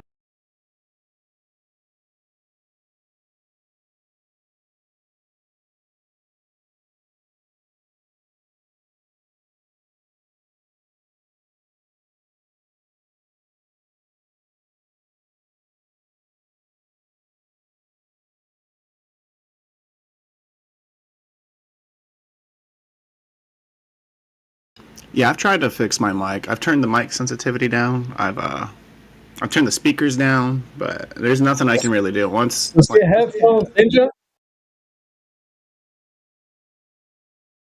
Headphones is the solution, my boy. I don't have any, and I like the thought of a mic. I get too drunk when I play games, and I just want to have like a mic right here. You know what I mean? Oh, use the mic, but do you have like AirPods or something? Yeah. Okay. Yeah, when you can have your AirPods, and then just have them be the when you go to your voice and video settings, you can have an output device, which would be the headphones, and then input device the microphone. So it'll actually it'll do two things. It'll make your quality better, the mic quality be better, the output quality will be nicer, because you're splitting the jobs that they have to do, and then there will be no audio looping, since it's going into your ears, the sound, and then your voice is coming out to the mic. So That would would be my actually probably recommendation. help. I'll have to try that. Thank you. Yeah. Yeah, boy. This is the tech department. No, Yeah, you moved up, didn't you? Yeah, I'm new to computers, and I just got like an entire fucking setup. Yeah, like a whole fucking setup. I've been playing with the volumes a lot lately. He's not just head of the cultural development department. Yeah, the tech department was there was a vacant role, so I'm doing dual. I got like a dual hybrid role here now, head of the cultural development department, and also the tech department. Well, thank you again. Yeah, I'll have to try that tomorrow because I think I left my earbuds at work. Bruh. Right, you got to have them at work. You know what I mean? Hells yeah. Got him at all times, sir. At all times. All right. What's next? Who are we talking to? Matthew said you could speak a model or something. What the heck? I was asking for his model, and he was like, "I spoke it verbally, and that was it." That's when I gave up on him. Yeah, you can't do nothing with that. Exactly.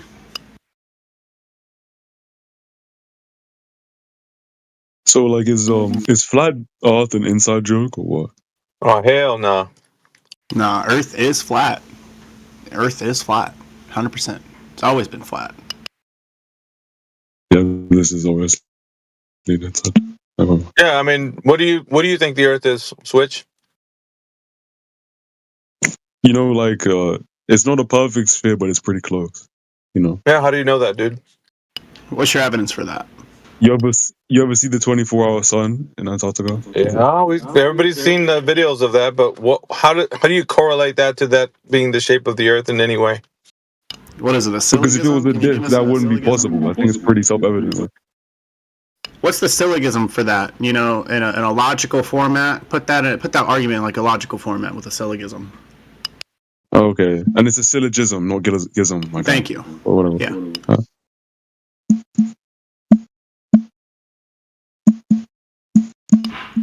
Hold on, let him put it in ChatGPT for us, guys. Give him a second. Yeah, hold on. He's gonna put ChatGPT. That's exactly what he's doing. Can you give me a logical syllogism for? Yeah, I'm just typing it down. Yeah, go well, for I mean, it. I can type it. I can say it as I'm typing it. No, I say P1, like this. if the Earth is shaped like a disc, okay, if the Earth is shaped like a disc, oh, it will be. It would. No. Who said actually? No. I'm gonna be more concise. So P1, the Earth is shaped like a disc. Well, where'd you get P1 from? P1 is it's a premise of the fucking argument. Sorry, for logical syllogism, the premises have to be true. Yeah, the premises. What? So the premises must be true, and when you add the true premises together, you reach a logical conclusion. That's a logically sound argument. Yes, I get what you mean, but I'm just doing. Yeah. So premise one. I'm doing proof by contradiction, so that's why I'm doing this. So where did you get disc from? Because is that not what you believe? Do you not believe that the world is? No. Wait a minute. No one here, my friend, just so you understand, right? No one here makes a claim to the shape of the Earth. What we do make a claim to is the surface description. That's horizontal, flat. There's no claim of disc or square or whatever. So your premise one is just not anywhere near the mark, dude. You might want to start again. Hold on, Switch. Hold on, wait. He was asking you about giving a logical syllogism to what you thought the 24-hour sun had correlation to the Earth being a globe, not the Earth being flat, Earth being a globe. So can you do one for the Earth being a globe? That's why I said I was doing proof by contradiction. But fair enough. That's a good point. No. Do one for the globe first, and then you could do it the other way if you want. But okay, I mean, it's just going to be the same argument I outlisted. Well, let's hear it. Before. I mean, let's hear the form. So P1, the You don't know what logical syllogism is. I do know what it is, but I literally know what it is. So what's a premise? Yeah, a premise. A premise is like a statement, or it's a statement of like a belief or an affair. So, like, for example, if you were to have a no. What It's do got you mean? nothing No? to do with, but dude, we're doing logic here. It's got nothing to do with belief. A premise is a something that must be true. So again, when you add your It's at something least you believe to be true. Obviously, if you're making the argument. no. This is really hard, dude. Logical syllogisms are really easy. This what you're giving us isn't one. Start again. If you want help, I'll give it to you. It's fine. The Earth is round. Is premise one. Okay. That needs to be your conclusion, not your premise. The Earth is round is premise one, because that's the way you're describing premises. You Hold silly on, my friend. motherfucker. Just to help, what is your conclusion going to be? Oh my god. Okay. What's your conclusion? Because I hope it's my conclusion. the Earth is a sphere. No. Did you know? Wait. Did you not listen to what I just said? Can I actually speak for 5 seconds? I'm trying because you keep talking, my friend. No, I'm trying because you keep talking to have some clarity to the conversation. The way all I can hear is you moaning in the fucking background. Now, at the moment, I don't think you know what a logical syllogism is. Okay. I'm asking you, what are you trying to conclude? The Earth is round. I'm trying to conclude. Okay, so what's that your premise? That wasn't it. Wait. I said that and I clarified immediately after. That's the way you're describing a premise. Reaches a conclusion. I asked you what your conclusion was. That's a sphere. So you can't have it in your premises. Oh my god. Oh, I know, that's how exasperated I feel. When you give me a premise that the Earth is a sphere, and that's the conclusion you want to reach. Okay, I'll do it for you then. So do you want me to talk or not? Do you want to keep screaming? Which one do you want? Why are you slugging out? I want you, first of all, to understand what we're asking you to do. Okay. Dude, do you understand what we're asking you to do? Yes, and I'm going to do it right now. So shut up so I can do it. Hold on, before we carry on. I've asked you for at least 2 premises which reach the conclusion that the Earth is a sphere. Please don't give me premise 1, the Earth is a sphere. Yeah, I clarified, but you know what? I'll continue. I'll just do what you want. I'll do what you want me to do. Right? Okay. Premise 1. On any disk model, right, or any other model that is flat, it would be impossible. No, stop. Wait. I'm gonna rip my hair It's out impossible. Wait, just wait. No, I was asking. Hold on. I was asking for the affirmation that the Earth is a globe, and then after you do that logical statement, then you can go off to the Earth being flat. First, you have to affirm that.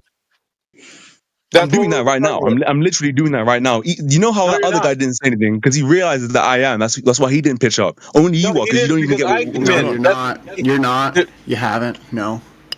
No, I am literally making a logical argument right now. Not with models, you don't. You started talking about a flat disk. You're supposed to be proving why it's a fucking globe. Yeah. Quit talking about disks. I said a flat model. So any flat model, any disk model, whatever you want to believe in, yeah. Do you not listen? No. I'm just like, wait, can be a cylinder. I don't understand. So it can be a cylinder then. So if okay, it's not on flat, any so then it's a on any non-sphere geometric shape, it would be impossible for a 24-hour sun to occur. Is that what you want? Sorry, no. His claim. Premise. His claim. The 24-hour sun proves the globe is his claim, not ours. A premise, again, is something that is true, not on any model. Duh. So start again. Something that is true. There is a 24-hour sun. There is a 24-hour sun. Awesome. Okay, we can start there. There is a 24-hour sun. Okay? Yeah. Premise number 1. Now we can move on to premise number 2. A 24-hour sun can only occur on a round Earth. Right, I'll do this again. Listen this time. You've got a premise. Well done. A 24-hour sun. That is something that is observably true. Premise number 2 needs to follow the same vein. Something that is true. So when you add premise 1 and premise 2 together, you reach a logical conclusion. Is that not what I just outlined right now? No. So premise 1, 24-hour sun. I want to understand. How is the statement? Or a 24-hour sun can only occur on a globe, not a premise. How is that not? It's not a logical syllogism, dude, and it's just your imagination. No. Answer the question. So let me try and help you again. Can you explain to me? Please. Can you explain to me how that's not a premise? I'm trying to. If you'd shut up. For the 5th time. Premises must be sound and true. So premise number 1, we can observe a 24-hour sun. That is something that is observably true. Awesome. Now give me something similar, a truth or something, that when you add the two premises together, you equal a logical conclusion. It's not hard. So what's premise number 2?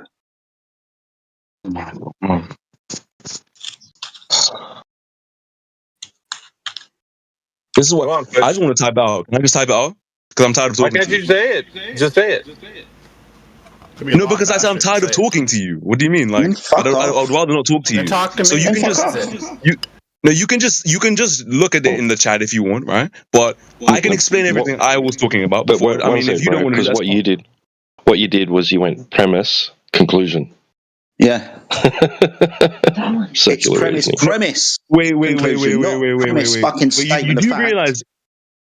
You do realize that my premise, my second premise, that 24-hour sub cannot be observable on any geometric. That's your conclusion. Other than a round conclusion, that doesn't conclude. That doesn't. Oh. When you turn around and say this doesn't work, we're gonna have a problem, dude. It's a statement that must be true. That is necessarily true. I don't know what How you can't demonstrate that. Sorry, dude. Oh, is the world a wormhole? I didn't. Like, that's not geometric shape. Excuse me. When you say on a flat Earth, what's that? Premise 2. I didn't use the word flat Earth at all. I don't know what you mean. Okay, so what's premise 2 again? Let's see if we can be a little bit more succinct. Premise 1, 24-hour sun. The whole time. Premise 2. I said that a 24-hour sun cannot occur on any geometric shape that is not round. That's your conclusion, not premise 2. That is not the conclusion. The conclusion would be that the Earth is round. That's literally your entire point of the 24-hour sun. That is your conclusion. What the fuck? Right, do you understand how math works? These people are retarded. Do you understand how simple addition works? Yes, I understand how simple addition works. Good, well done. So you understand that when we add premise 1 to premise number 2, it will equal a conclusion. Can you please, for the love of God, give us premise 2, which isn't a conclusion?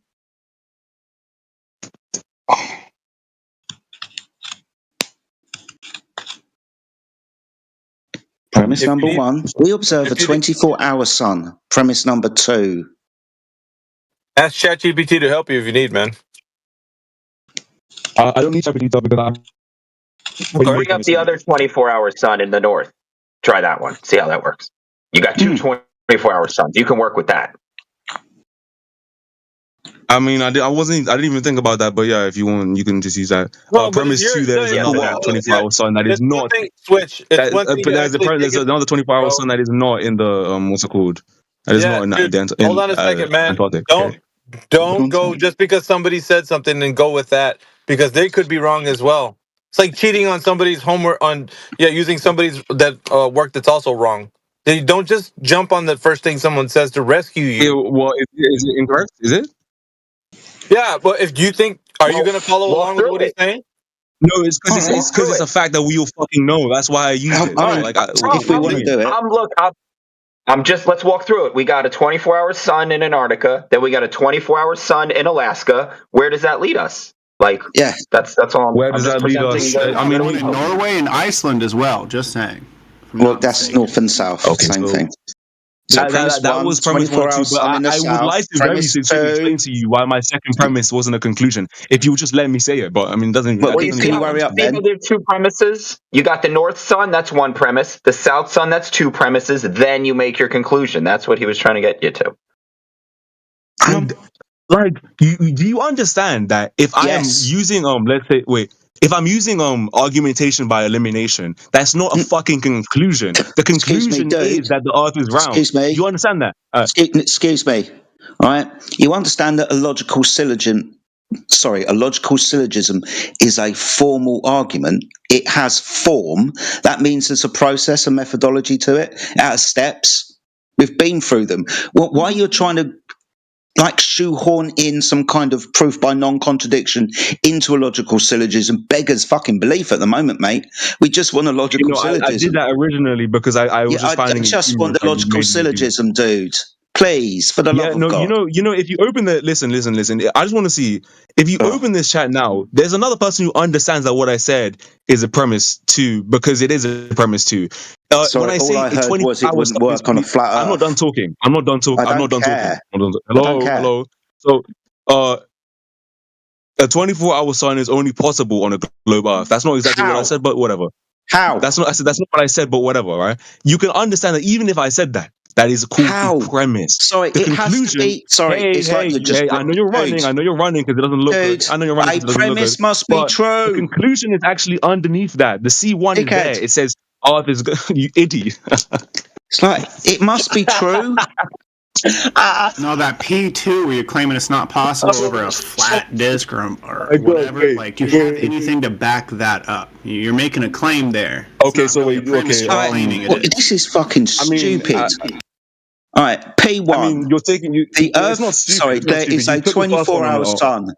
P2, a 24-hour sun is only possible on a globe Earth. All right, P2, it's got a globe Earth in there. Have you got a measurement of curvature? Yeah, you can measure how. No, dude, you must understand that these premises must be true.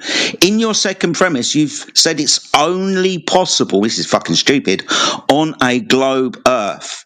Okay, so it must be true that the Earth is a sphere, then, right? Oh, God. Yes, that's the whole. Good. So, can I have a measurement of curvature, please? Because you're going to have to need to prove that to be true to shove it into your arse-dangled fucking premise.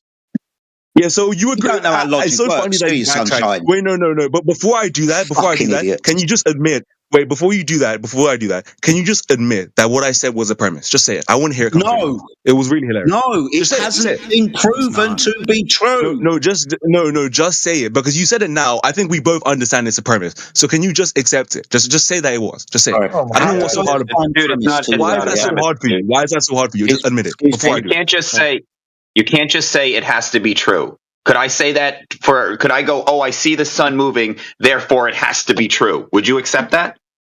I mean, wait, what evidence did he use for the 24-hour sun? What is he accepting? We saw the sun moving. No, but again, do you accept it has to be true? Like, because that's what you're using. Yes, I do. I do accept that. And you can measure the curvature of the Earth. Yes, it's not hard. Awesome. Can we? Yes, you can. Okay, can you show me that, please, and the methodology? Show you? I mean, yeah, just give me a second. Because let me put it like this, Sunshine. I've been trying for fucking 10 years. But if you think there's a methodology and a tool that I haven't used and should be known to, can you tell me? Because you said we measure curvature. Me and you, okay? Show me that, and then I'll give you premise 2. It's got to be true, Sunshine. Along with premise 2, this whole room. In actual fact, we can just stop. Would you fucking forget premise 1 and just go to, have you got a measurement of Earth curvature, dude? Because that will be So I was asking you. So do you agree that like satellites can actually map the Earth? It's like, wow, trying to help these people, and their fucking ego just takes reins. It's not even an ego. You literally said that a premise wasn't a premise. So I was trying to explain it to you now. It's not my oh my God, I've been trying to say this to you like 20 fucking times now, and you're still getting and I'm doing it now, so shut up. Okay, how about that? Good. Just give me the measurement of Earth curvature. So we don't need the logical syllogism, we just need the measurement. The measurement is satellite imaging data, right? Like that's okay. Can you show me in the data where the curvature is measured, please?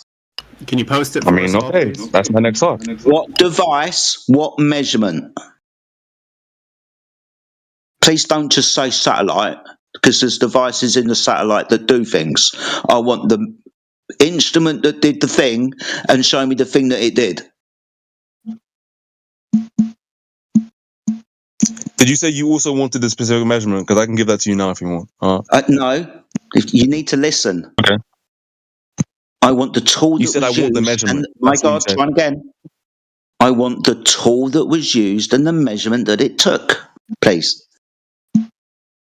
The measurement that it took is that the Earth has a curvature of 8 inches per square You're not going to do very well in this conversation if you're going to try and slap side me another way. Wait, what? You just asked the measurement about what I want. What?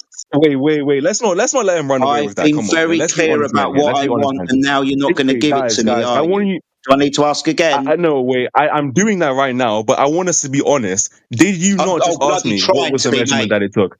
Did you not do that?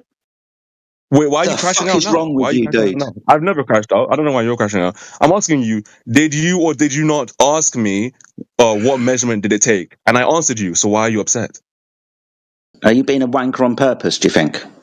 No, answer the question. Right, did I? I'm asking you specifically. Oh, you're a bitch. Again, I'll do it again. Specifically, what tool was used and the measurement it took.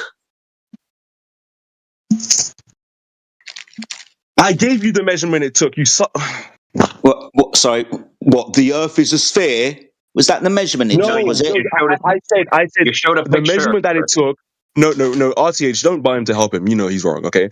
I said the measurement that it took is that the Earth's curvature is 8 inches per square mile. That's what I said, and you still crashed out. No, that's incorrect. Because 8 inches per mile squared, and that's an average. That's an average curvature of the Earth. Yes. It's 7.98 inches per mile squared, if you want to get your math right. Now, that's just a claim.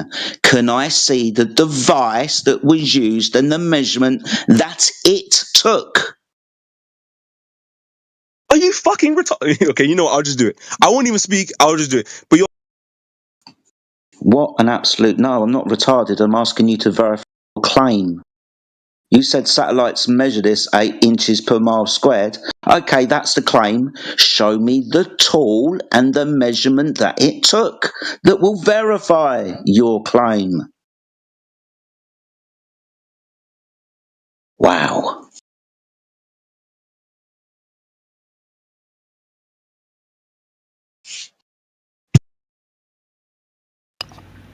How do we measure Earth curve? If we asked you to do it, how would you do it?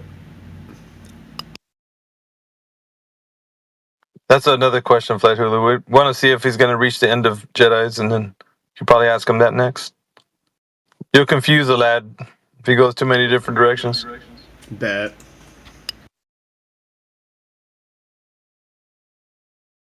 Well, I'm not really sure he's going to pony up with that information or not, before we're just waiting for. But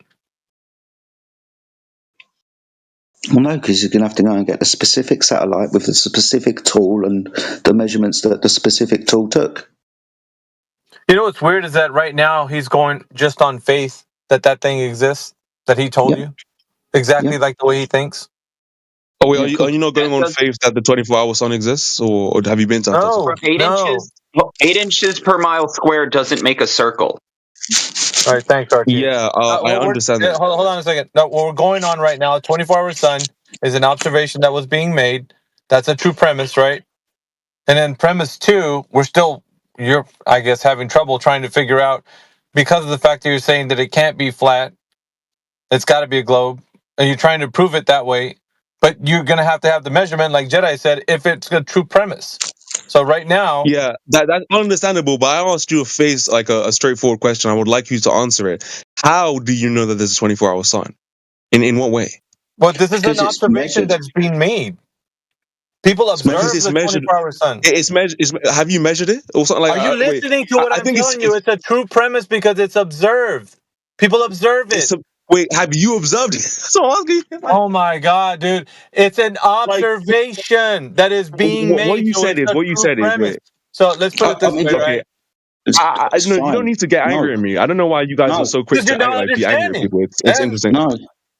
All I'm asking you is, you claim that what I'm going to show you is taken on faith, right? So I'm asking you, are you not taking the claim and the recordings of the 24-hour sun on faith? Are you not doing that? That's what I'm asking. Yes. I'll tell you what. Yes. Now, premise 1. So he has a brain and that other fucker doesn't. Sorry, premise 1's now fucked. You've just ruined your own fucking first premise that there's a 24-hour sun in Antarctica because you haven't seen it. I mean, again, you accepted it. You accepted it as a true premise. So what does that tell you? You accepted it, yeah, because it wasn't up for fucking debate then. But now, if you want to throw your fucking mud in the fire, dude, premise one, you've just fucked it because you haven't seen the 24-hour sun in Antarctica. Do you see what I'm trying to do here? I don't know, like, if you're... Are you low intelligent? Are you, like, stupid enough to not see what I'm doing here? Right? What I'm saying is that no matter what I show you here, you won't even dare to claim that the curvature of the Earth... define my thoughts and my intent. Anyway, I'm not done talking. It's not because I can't find anything. It's not because I can't find anything. It's because you claim things are true premises whenever you feel like it. That's why. No, you don't understand what true premises switch. It's not like I can find anything. I mean, I can just show you what I found. You don't understand what a logical syllogism is, and you just ruined your own fucking logical syllogism because you haven't seen a 24-hour sun in Antarctica either, have you? So we're gonna have to throw this thing away, unfortunately for you. Yeah, we weren't going to go that hard, but you did, so there you go. Now what you got? You got nothing. You really just took away everything you could have possibly had. So now how are you going to prove that the Earth is a globe using a logical syllogism? Good luck. You just took away the very one thing that you could have at least latched onto. Got anything else? Or actually, that was a point that was I thought it was your music, my bad. Yeah, it was a point being raised to you that you can't prove that the Earth is a globe using a logical syllogism with two true premises and a conclusion. You can't prove it. And you just showed right now you took away the one chance you could have had. So what else you got? Yeah, I mean, you can because it's pretty self-evident that a 24-hour thing exists. I was just pointing out... Okay, so we'll have premise one back because it's pretty self-evident that if you go there, just slap it. Yeah, I mean, you already... I mean, dude, you were the one playing silly assholes, weren't you? I'm not talking to you. Child, I'll fucking treat you like one. Okay, I know someone like there wasn't... Getting bored of your voice, mate, because all you do is talk through people. Usually, when people talk through each other, it's because one of them wants to save their embarrassment. At the moment, I'm going to put my fucking money on you. Yeah, look, you're a fully grown adult crashing over a child talking to you. It's okay. I don't care. Well, stop being a fucking idiot then. I don't care how old you are. Show some respect. Because if you're going to piss down my back and tell me it's raining, sunshine, I'll just kick you out of the conversation. I am actually trying to help you, but for some fucking reason your ego's getting in the bloody way. I tried to help you understand what a logical syllogism was, and you fought me the entire process. I wonder if that's because I'm a flat earther, because everything I say must be wrong, right? Fucking children. The irony in everything you said. Anyway,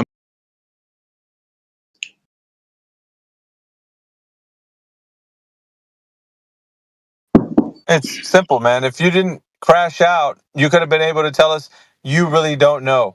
That would have been the end of it. Intellectual honesty, right? You don't know how to... I'm doing the thing you're trying to do. I'm like, why are you still talking? I'm doing the thing you want us to do. Yeah, okay, so we stopped at premise one because first you said, since we didn't observe it, but you forgot that you didn't observe it either, so you took it away. You're like, well, that can't be true. We didn't want to go that direction, but you want to go hard. Okay, so I have uploaded the evidence of the instrument. The instrument is in the text there. If I can find an image of it, I will. I don't know whatever you want. Yeah, an electrostatic gravity gradiometer. That's nice. What measurement did it take? Okay, I can find out for you next. Don't worry. Cool. Right, just very quickly, is this the first time you've ever come across this device? Yeah, it is. Okay, so are you learning on the spot? Absolutely, because I think this is. Why are you doing this? We're just doing it for the love of the game, isn't it? That's not going to work. Why are you doing this? I'm doing it for the love of the game. Let's put it like this: in about 5 minutes' time, it's going to get really embarrassing for you. Especially when, and you're like a really good example of this. People who research on the fly because they can't stop their mouth from yapping. Keep making claims. I'm well read on other topics. I'm just not well read about. Why are you talking? Got no respect for your elders. Wait. You have no respect for basic conversations.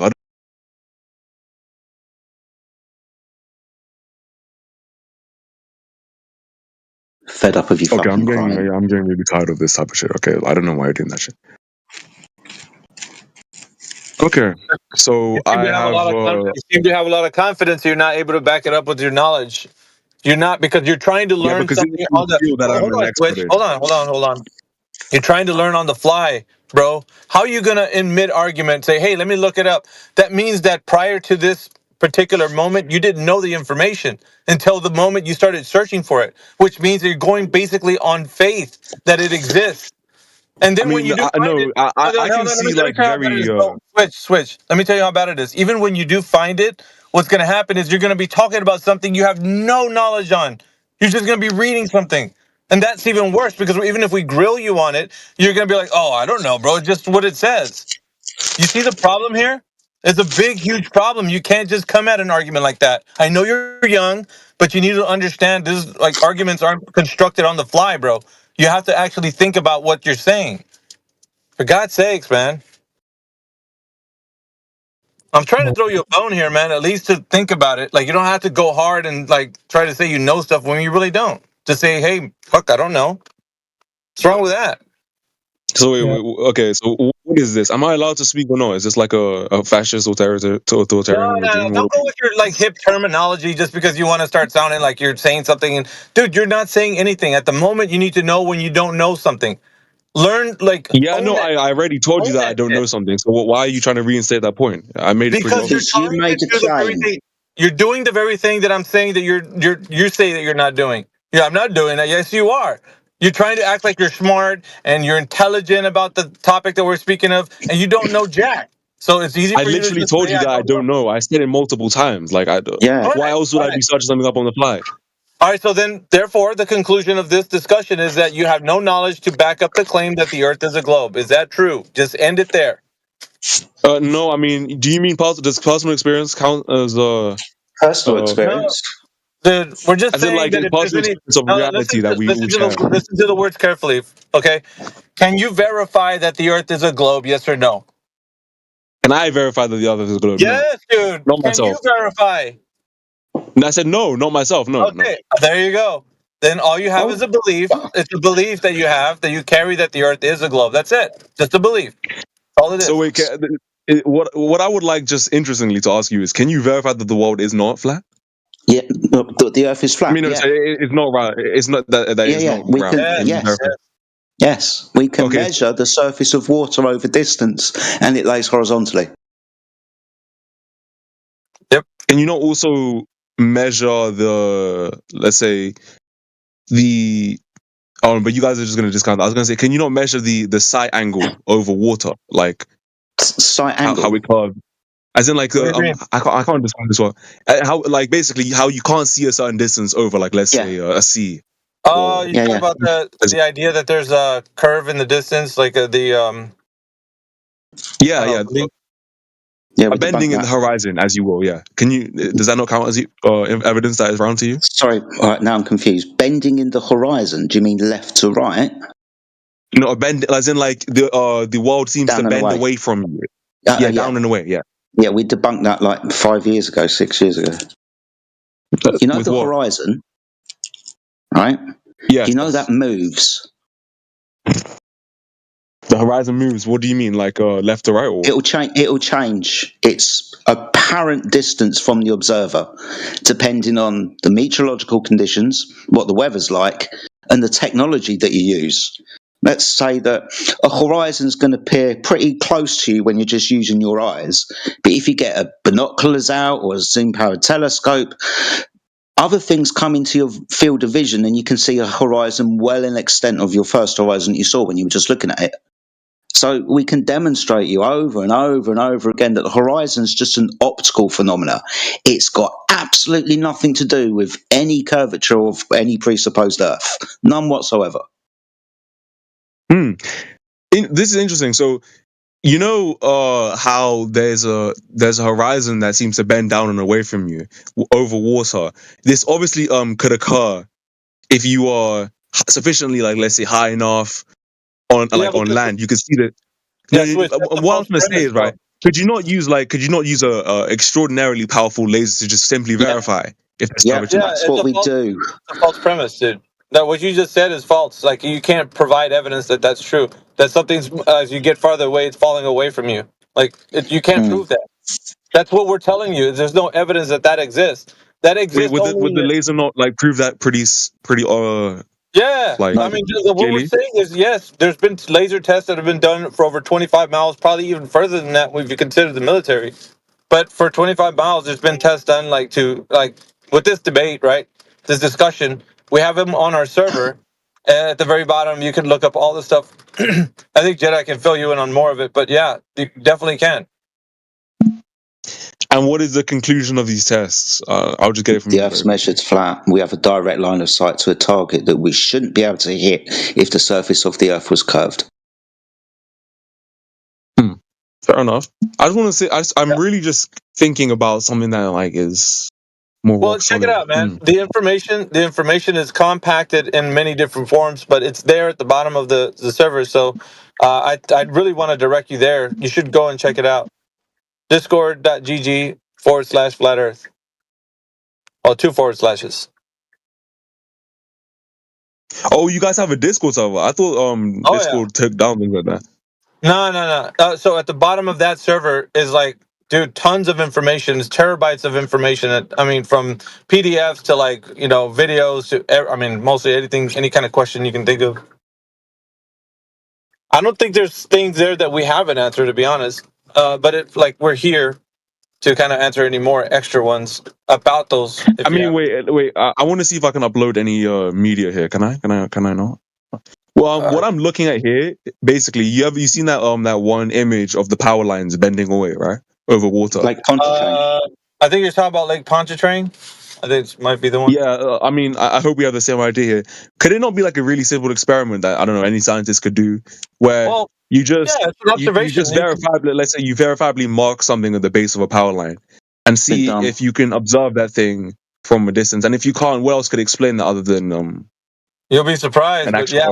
They've done this in shorter distances and with Lego blocks. People have done this. We've been doing this a lot for quite some time. But the thing is, what I'm trying to say here, I think this is a physical test. Is if you couldn't actually use a laser, with not even an eye line. If you couldn't use a laser directly from ground level, hit that marking on the bottom of the power line, what else could explain that but an actual curvature of the Earth? I don't understand. So like Alpha's trying to point out, we've replicated this.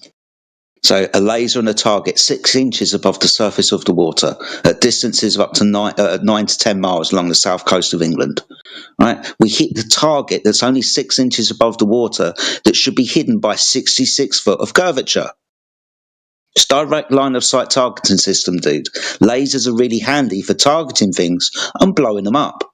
They wouldn't work at the distances that they do if the surface of the Earth was curved, because the curvature would, make sure that you didn't have a direct line of sight. So these laser tests have been done. If you want to see them, we've got hundreds of them. Yeah, I would love to see one. Actually, hey, give me 2 minutes, man. I'll find one for you. Jump in the side chat. It's just really compelling too, man. When you actually present it, people can take their time. Look at what was done, the data, all that stuff. And then, if you have any other questions, you come back in here and you're like, hey, what about this at 9 minutes in or whatever? And we can talk about it. I posted 2 images in the chat showing the disappearance of an object in the distance. One of them was provided to me by a Glober claiming that it's proof that the Earth is curved. One of them was not provided by a Glober. Can you tell me which one? From looking at them, which one proves the Earth is curved and which one doesn't? Unfortunately, I can't open the image for some reason. Okay. I can't even look at it.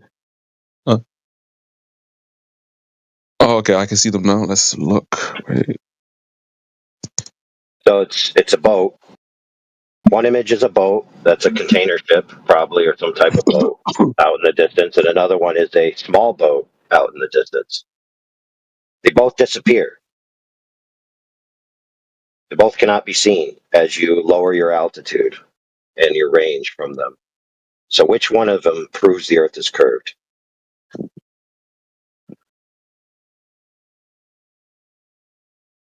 You would think the one on the bottom, right? Why not the other one? They're both disappearing. They both seem to be disappearing in the same manner. Yeah. Right? So these are congruent observations where the boat is disappearing. There's a reflection axis, right? The boat seems to be melting into its axis of reflection until you can't see it, or you can't see a majority of it, right? So if the claim is that I can't see something out in the distance, that proves the Earth is curved because of the claim that there's a hump of Earth curve in between me and it, and that's what's blocking the light. Well, if that were true, then according to these two images, the Earth would have to be two different sizes because the range to this yellow boat in the top image is only 1,090 feet.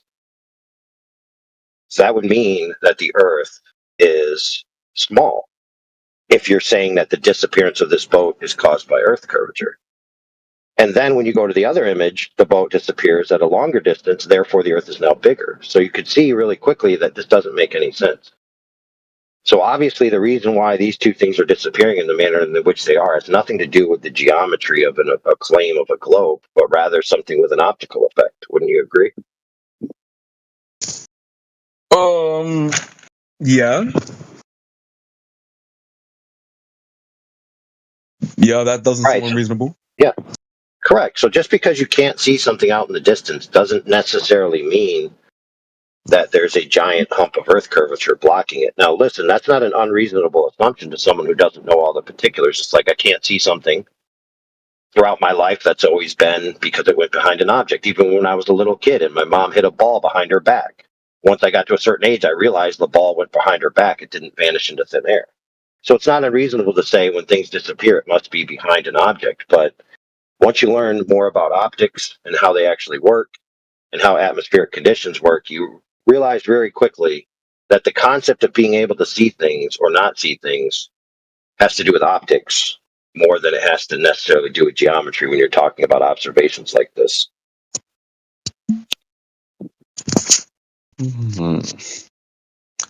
I don't know why I'm finding this so particularly interesting now. For example, you may not know this, but optics see in projective geometry, so they don't see in true geometry.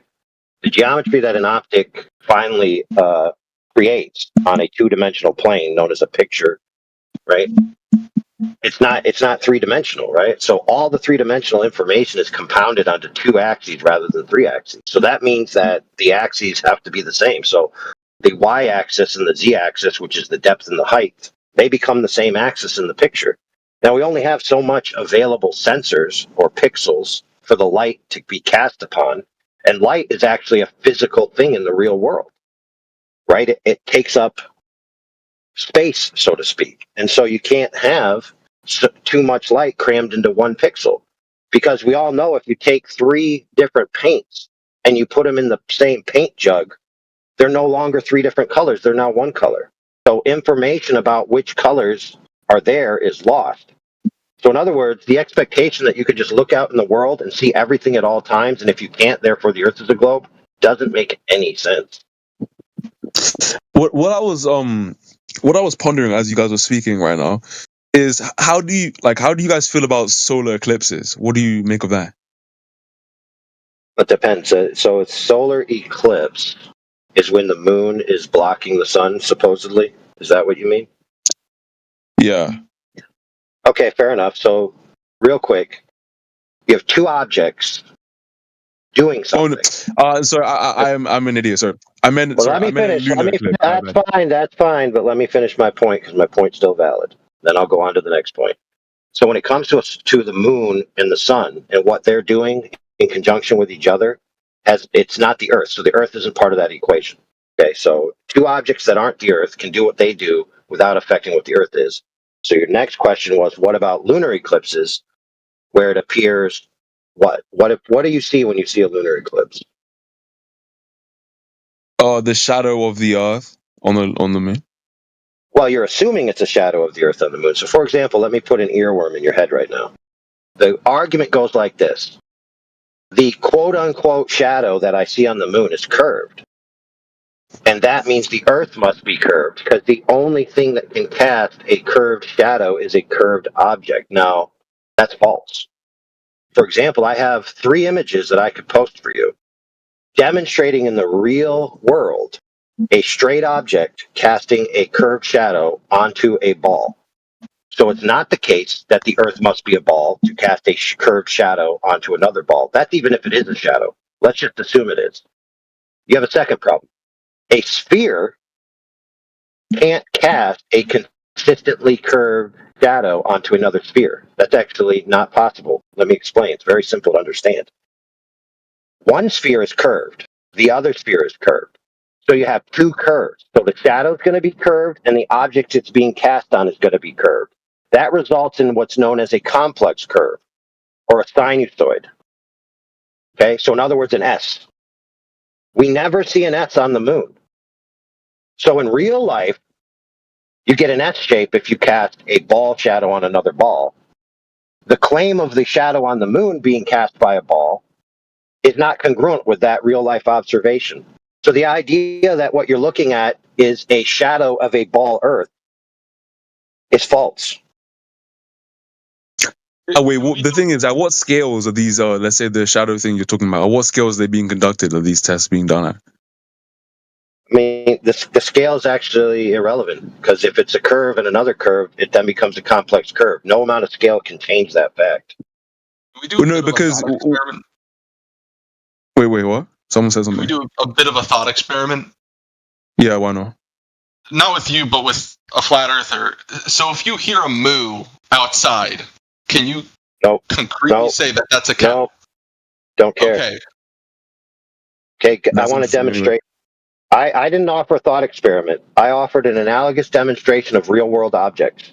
So to interject into this conversation with a thought experiment, okay, you need to just sit down in the JV bench, okay, because the varsity is playing. So I'm going to unmute you. Hopefully, for the love of God, you could tell me why a cow saying moo has any relevance to the fact that I just demonstrated that the shadow claim that he said is false. Go ahead. This is important. So you're basically saying that the shadow could be produced by anything. It could be a sphere, but it could be all these other things. So it doesn't prove the Earth is a globe. No, yeah, but it could also not be the shadow of the Earth at all. That's another option. We don't know, but it could also be the. So can we go back to the thought experiment then, or no? You don't want to do that at all. How does a cow mooing have anything to do with 3-dimensional relationships of objects and whether or not they can cast shadows on each other? Is that obviously just one thing? A lunar eclipse isn't going to prove that the Earth is a globe, right? But you keep leading yourself to more and more evidence. That is pretty interesting. And that works with this other thing we've been observing now over here that's unrelated. Oh, all these things add up. It's not just one thing that proves the Earth is a globe that anyone comes in to prove. It's just that. Well, that may be true. Look, I would agree with you. So, fair enough. I agree with you. I agree. Hold on. Let's stop and agree. I agree with you that some people who think the Earth is a globe have a bunch of things that may be congruent with their claim the Earth is a globe. However, it only takes one piece of evidence to falsify their entire synergistic model of their belief the Earth is a globe. And if you could demonstrate that the surface of the Earth isn't actually curving, then it's not a globe. And therefore, all of their claims that they thought of in their mind that are congruent are automatically false. Here's my big issue with that, is that both you and I are going to be biased here. I'm a globe earther, you're a flat earther. When we're presenting our evidence, we see it as fact. Like, this is the proof. So, like, categories experiment, right? That's like usually called to. People say, oh, you do a laser over 20 miles of water, and that proves that if you can hit a target at the end of that body of water, that there is no curvature because it would have not have hit the target to begin with. It would have been blocked by the curvature dropped below it, right? But then we also all acknowledge here that refraction's a thing. So can we really prove that the laser experiment itself proves it? Just like how can we really say that a lunar eclipse proves it? No, friend, pay attention. Very unfair. As far as we know, we were told that accurate models of refraction exist. So just give us the accurate model of refraction, and then we'll use that to apply to the laser test, and we'll benchmark it off of that model, and then we'll give you the evidence. Now, go ahead and give us the accurate model of refraction that you want us to use in these tests. Go ahead. But this is me saying you guys are presenting these tests as fact. I've seen people show laser experiments over bodies of water that are 20 miles out. Okay. So you're dodging, sir. You're dodging. What do you? You can't just sprinkle a term. You cannot sprinkle a penumbric salvation device term onto a test without quantification. You can't just say refraction exists. Therefore, any observation you show me, I can just sprinkle this word on. No, sir. It requires you to actually present tangibility to your claim that refraction solves this problem. So go ahead and give me the accurate model. Go ahead and give me the accurate model. None of these GIFs actually explain any of that because they do not calibrate it properly. People in here just claim that they did. Cool story. So let's check that. Let's check your claim out. Let's check your claim out real quick. Go ahead and give me the accurate method of calibration. Give me the accurate method of calibration. Go ahead. Like to collimate a laser? No. Give me the accurate method of calibration for this test, whether it be leveling the laser, calibrating the laser, or accounting for refraction. Any of those three categories, give me the method. I don't have all of this information at hand right now. No. Not only do you not have it, you have no idea what it is or what it should be. Do you understand what I'm saying, though? I'm saying there's no evidence. I do understand, J-Dog. I do understand, J-Dog. That's the... Go back to the JV bench, J-Dog. You're just claiming words that you think solve the problem, and you have no idea how they would solve the problem or the quantifications of them that actually exist in the real, tangible world. Okay? Because when asked, you didn't give me the answer. You just went back to appealing to the fact that these categories of proper calibration and proper refraction exist, rather than giving me how they actually impact the test. So it's not the people doing the test that aren't doing it correctly. It's you who have no idea what it should or shouldn't be. And you're just looking at it. Someone tells you, oh, they didn't account for refraction properly. And then you walk away, grab your globe pillow, put your head on it, and say, you're still a globe. I believe in you. That's the problem, J-Dog. Guys like you have no idea what they're talking about. So, J-Dog, go ahead and get me the actual field data of lasers being deflected via refraction that's been tested. So we can then apply it to any laser test you so desire. If you can give me that, then maybe you have a point. If you can't give me that, then you have no point. All right, I'm going to mute you, J-Dog, but I have to go in the hardware store, so my friends here are going to have to answer your questions. Wait, so what I was thinking was, right, I was just like thinking about this whole laser thing now. I watched that guy's video, and it's like, lasers, obviously, when you shoot a beam somewhere, the beam grows in apparent like height and width, let's say that, right? Like it grows, it displays out over a distance. And if the Earth were to be like, what's it called? If the Earth were to be a globe, you would think that gravity would follow like this, gravity would follow this, curvature. And that could explain why the beam seems to refract, like, following the curvature to the point where someone can see it. Do you get what I'm saying? I think you're conflating some things that are not necessary. Number one, there are laser beams that do not diverge outwards and remain focused. Right? Those laser beams. That's not all light diverges. No. Unfortunately, you want to watch a documentary called The Convex Turf. What's it called? Yeah, the full documentary, and you will see that they've customized their laser beams so that they wouldn't diverge outwards. Okay? So don't tell me it's false. Secondly, you mentioned gravity. Gravity's got nothing to do with the atmos and you're throwing a light in. That's something that you shouldn't be mentioning. Got nothing to do with it. And then thirdly, have you actually gone out yourself and measured the surface of the Earth to know that it's curving? Have you actually conducted that observation test? Because if you haven't, you've got no right to say we're wrong. Okay? I appreciate your passion, but how could gravity not be a factor in this when air is affected by gravity? Are you answering my third question? Have you actually I'm answering one of the points that you made. So I gave a question as well. Have you actually gone out to investigate whether or not the Earth is curving? Have you taken the time? No. This is a theoretical discussion. No, I have not. No. So in actuality, you haven't done that. So you yourself cannot then say to us, we are wrong in what we're doing. You haven't even gone out to investigate for yourself. right? I didn't even And say you were wrong. I gravity was just hasn't been posing a proven. question. Which gravity are we talking about? Because there are two schools of thought. One is the Newtonian mass attracting mass, which Sir Isaac Newton himself disagreed with, and the citation I've got. And then the other one is the Albert Einstein's bending and warping of the space-time fabric. None of these supposed theories have ever been proven by any human being.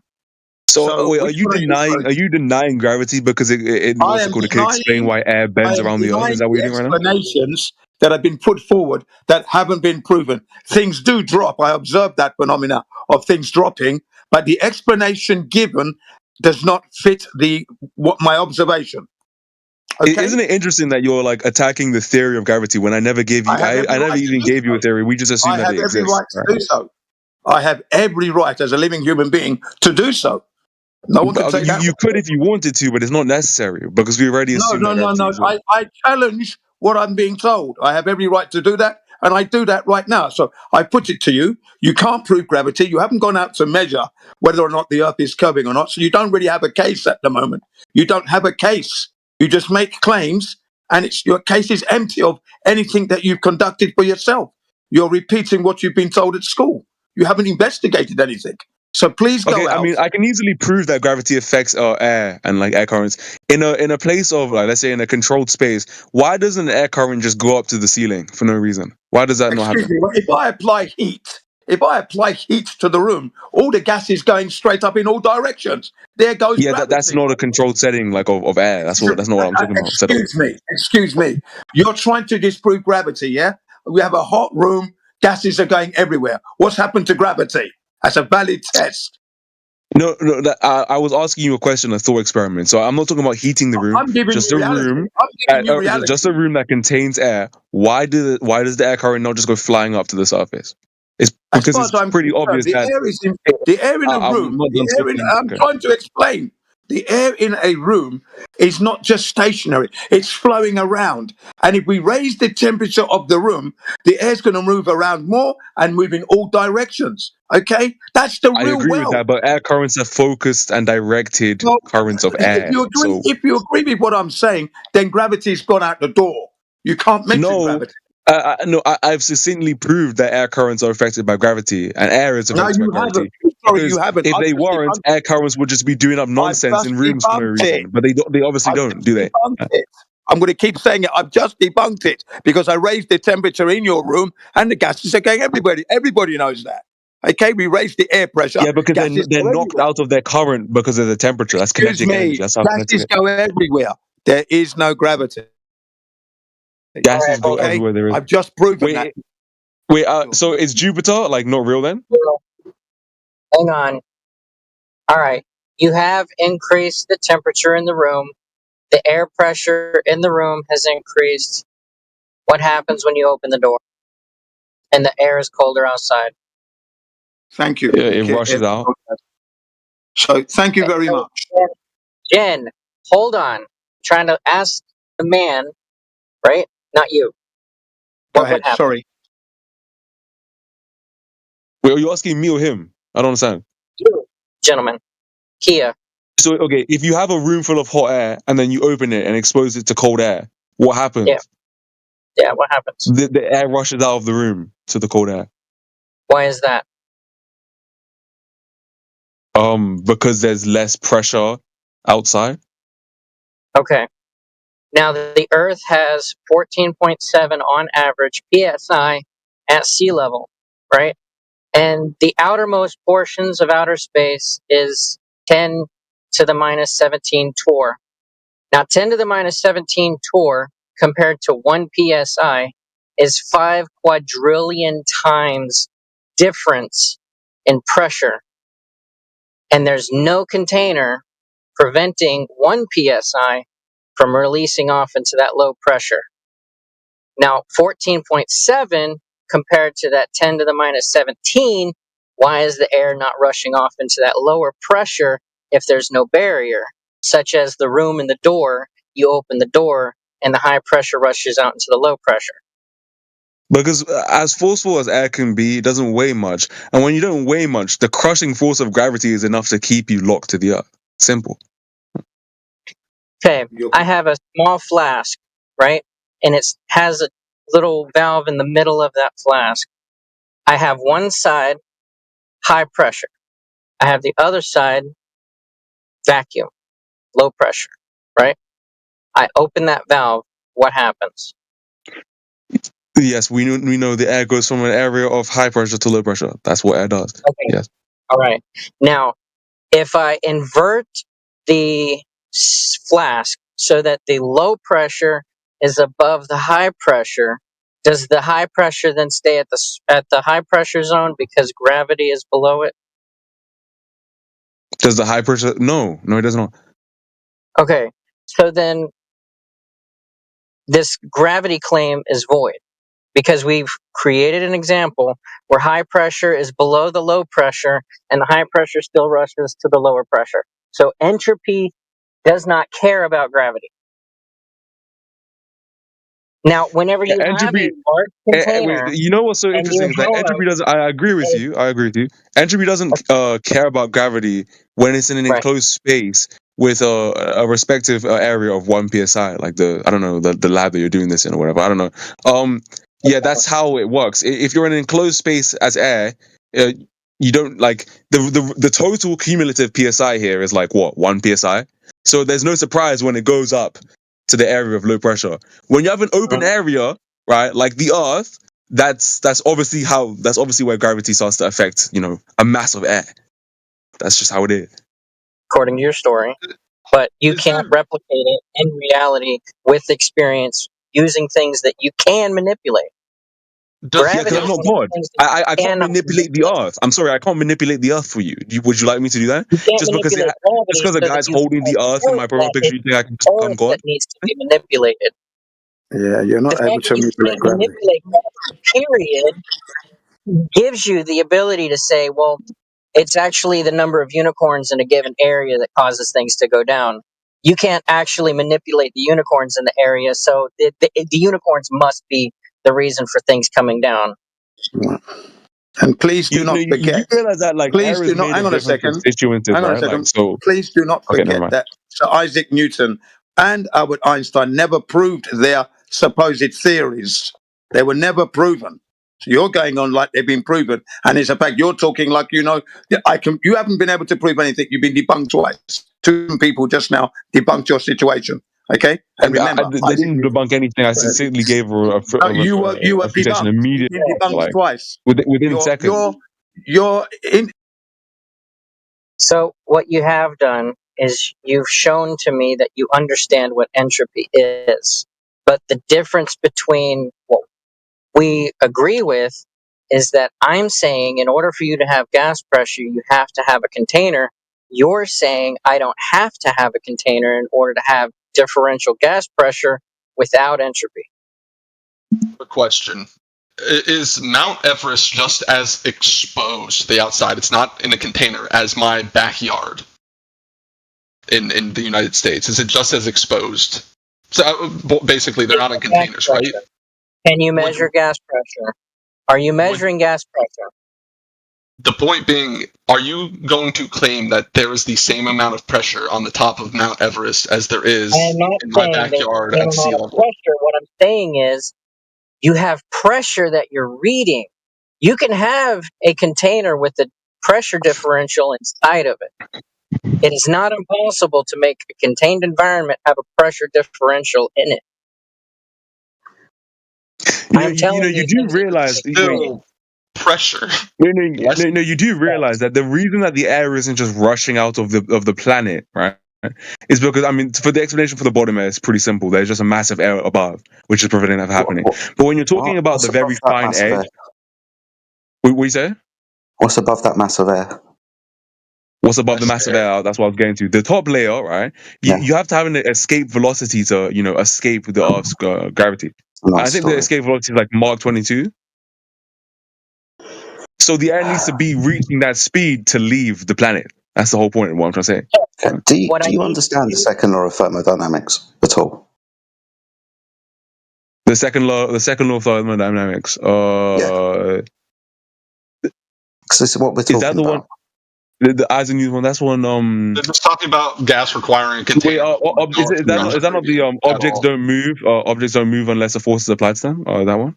No, everything wants to spread out. If I want to give it in like very, very simple things with energy, it's going to be heat in some instances. That energy is going to move, spread outwards. Same with gas that's got energy. That's the temperature that gas has because of its constant random collisions. Because of this motion, it has the power of indefinite expansion. So, second law of thermodynamics, quite simply states gas expansion into a vacuum and the mixing of ideal gases. Yep. There's less gas above my head than there is below somehow. That's nice. Okay, so this is delta X, right? If we're talking about a variation within the gas pressure, that's delta X. But what we're talking about is X, that's pressure. Now we understand what causes pressure. Pressure is the force that the gas exerts upon the walls of its container, as expressed within the ideal gas formula, PV equals nRT. Now, if you remove the container, you have an open thermodynamic system. And according to the law of nature, the gas, if it's exposed to an available space, because of the energy that the gas has got, it's going to expand into that space. Said about reaching escape velocity. I mean, it's a lovely story, dude. But at the end of the day, you're saying that because of a reason, gas has to reach an escape velocity. What's it escaping from? The Earth's gravity. Okay, so what's Earth's gravity? What do you think that is? The force exerted upon objects that are sufficiently close enough to the Earth. The force exerted. What's exerting the force? Where's the force? Where? The mass is exerting the force. The mass of the Earth is bending space-time allegedly to do that. So which one are you talking about? Because now you're speaking about two. It's either mass attracting mass or mass distorting a space-time fabric. Which one is it? Actually, fair enough. I shouldn't. Okay, yeah, I'll pick one. Mass distorting space-time fabric. There you go. Mass. Okay, so mass, space-time, space and time, and fabric. They're all concepts. They're not physical entities, dude. You'd understand this. Space-time is a valid scientific concept. Is that what you're debating? I don't want to be rude. I know you're young, but you obviously haven't looked into Einstein, right? And the intricacies and the mathematics into the distortion of the four-dimensional coordinate system known as space and time. Now, space, to keep things simple for you, my friend, right? Space is just a coordinate system, right? Height, width, length. Space is the empty volume that other physical things occupy. So space isn't physical. So to understand, yeah, exactly. So we must understand that this is a cool way to mathematically explain phenomena. But it's not an actual representation of actual physical reality. Now, when we use the word mass as well in either of those arguments, whether it's distorting a space-time fabric, which is a concept, or a mass is acting instantaneously on another mass at distance, again, that's just a concept. Mass isn't actually physical in of itself. It's just a cool idea to describe the amount of substance potentially in a space, even though that's a really loose way to define it. There's many ways that you can kind of speak about mass. Right, the amount of substance in a space, that's just a concept. It's resistance to acceleration, right? So it's hard to move. Okay, again, it's just a concept. So the idea is that not a physical property of the mass? Being hard to move? The mass. So what is mass? How could I even say it? The collection? I don't know. The collection of the amount of substance. In the space. It's like the amounts. Yeah, fair enough. It's an amount. Yeah. Okay. So, but the thing is, would mass not be easy to describe with like the resistance to motion? Is that again? It's just a nice way to describe a concept, dude. The crux to this issue is this gravitational idea that you've got, right? One based on concepts, and no physical experiment has actually taken place to prove this, especially when you invoke gas having to reach some kind of speed to remove itself from Earth's gravitational effect. Now, just to say, and I'll keep it clear for you as well, just to say that gas doesn't expand into space is a violation of the law of nature. I mean, I didn't say it doesn't. I didn't say it doesn't. It does. I'm pretty sure, like a small amount of it does, right? I'm not tripping. We've got a leak. Apparently, we're leaving a trail. We'll find these stories on the internet and stuff. But again, we must understand that it's contradictory to the law of nature. We must understand that to have a thermodynamic system like we've got on the Earth, without all of the energy and physical matter leaving, that thermodynamic system must be closed. A closed thermodynamic system will let radioactivity, heat, for example, enter and leave the system. Like a can of cola, right? It warms up during the day, gets cold at night, put it in your fridge. The external temperature influences the internal system. But the can of Coke is closed, so the physical stuff can't get out, even though it's boiling hot, right, in some instances. So for the Earth to have a system like it has, it must be closed. How do you make money from running an online radio station? So perhaps you assume the only way to generate revenue from your radio station is by running those annoying spot adverts. That's not the case. In fact, in today's video, I'll give you 7 different Got some noise in the background. Not sure I was about to say someone's saying something. I don't know what it is. All of that is coming right up. Mr. Barrington, sir, you got your television on or something? Thank you, my friend. So I know it was kind of convoluted. I tried to keep it as simple as I could. But yeah, this also to address the other guy's point, what I think that other guy was trying to say is, has he left? Unfortunately, I feel like bro's left. Yeah. What that guy said was, your point about air pressure doesn't seem to make sense because there is virtually no, like very very small air pressure in what's it called, like at the top levels of the atmosphere. So there isn't anything that is really like trying to escape into. No, what I said was at the deepest parts of outer space, there's 10 to the minus 17 torque, which is 5 trillion. Your mic is like absolutely unintelligible. Yeah. So there isn't a such thing as very little. There's just pressure, and then there's 10 to the minus 17 torque pressure. Yeah. No, it is very little, right? Because you can get down to that type of scale for a reason. You don't. No, listen. All the way up to where we can actually maintain altitude in the sky, there is air, because without it, you wouldn't be in the sky. And that's as far as we get. That's as far as we know. That doesn't make sense. What doesn't make sense? That I'm telling you that your religion isn't real. I'm telling you what we practically know. It's not even a religion. Do you know what the definition of a religion is? You're basing your a set of beliefs. A set of beliefs. Your facts off of assumptions. What fact?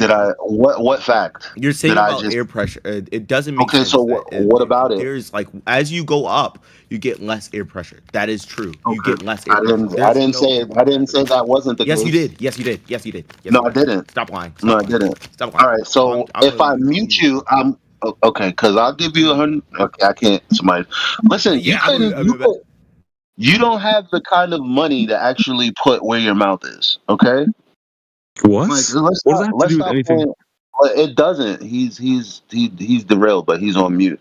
The bottom line is, son, where you're saying that there is air pressure not filling the available volume, that's bullshit. Unless you can validate it. Saying there's less air up there doesn't invalidate the second law of thermodynamics. It wouldn't need to if you also have to reach an average speed of air molecules that is higher than the escape velocity of Earth. But unfortunately, that never happens. Excuse you. The air molecules are going 500 plus miles per hour. Do you know what? Wait, I want to inform you. Do you know what the escape velocity of Earth is? The difference between the two arguments is containment. You can have pressure. I want him to answer because I don't know why he decided to butt in with 500 miles an hour. That's not like your mic doesn't work. You can have pressure in a contained system. You cannot have pressure in an uncontained system. No, you can will have. not read No, you pressure. can. If you have a differential in pressure and no barrier keeping the high pressure from the low pressure, the high pressure will flow to fill the low pressure. It'll fill the available volume. What I was trying to tell you is that when you think of a system so large as the atmosphere, pressure can exist in and of itself within, like, I don't know, I don't even know, like, that's a wrong claim. What I mean is let's not use pressure. Let's not use pressure. No, I realize it. Let me backtrack. Let's not use pressure. So the jostling, let's call it the jostling of the atoms, right? Which one could think of as like some type of pseudo pressure, not against the container, but themselves is a very small amount when you get to the very top. Dude, please stop. No. What do you mean?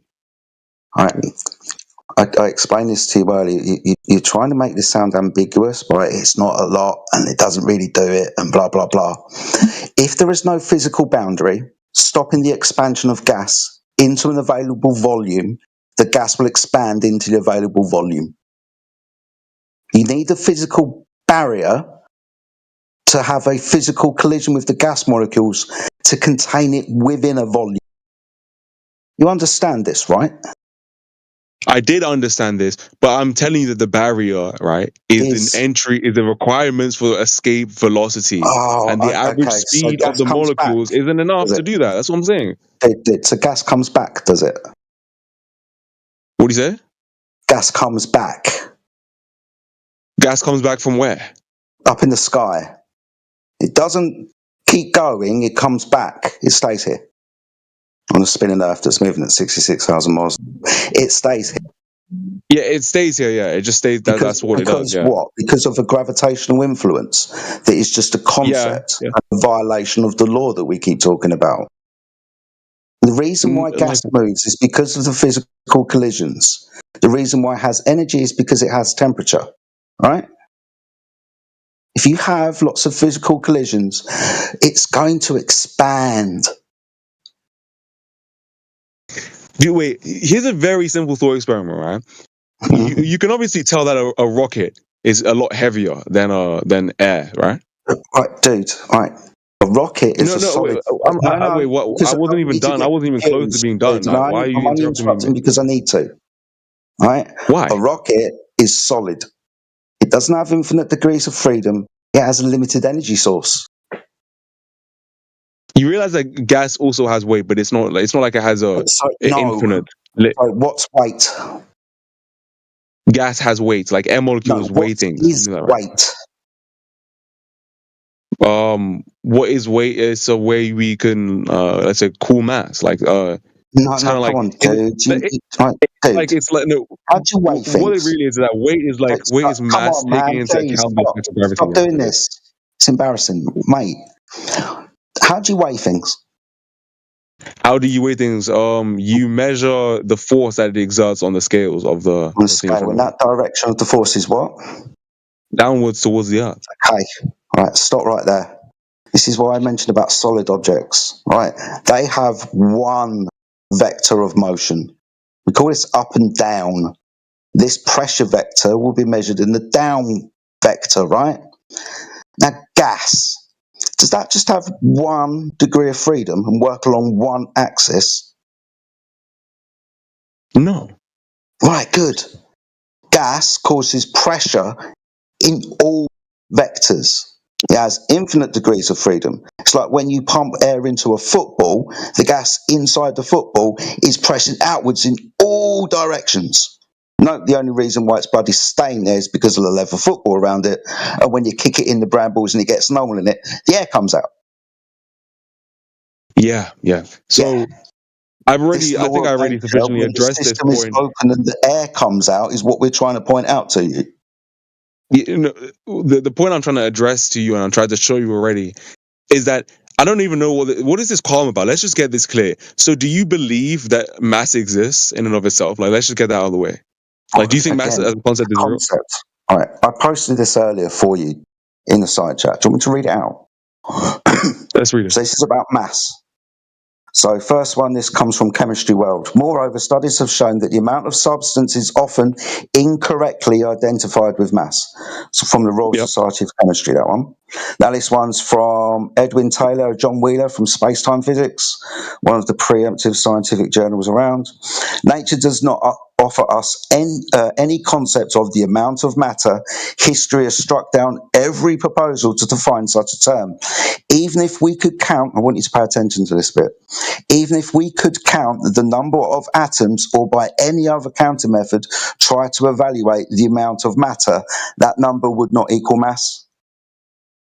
Right, now this one's quite important. Where's this one come from? This comes from Max Born. He's a Nobel laureate. In ordinary language, the word mass denotes something like the amount of quantity of matter. These concepts themselves being defined no further. The concept of substance is considered self-evident.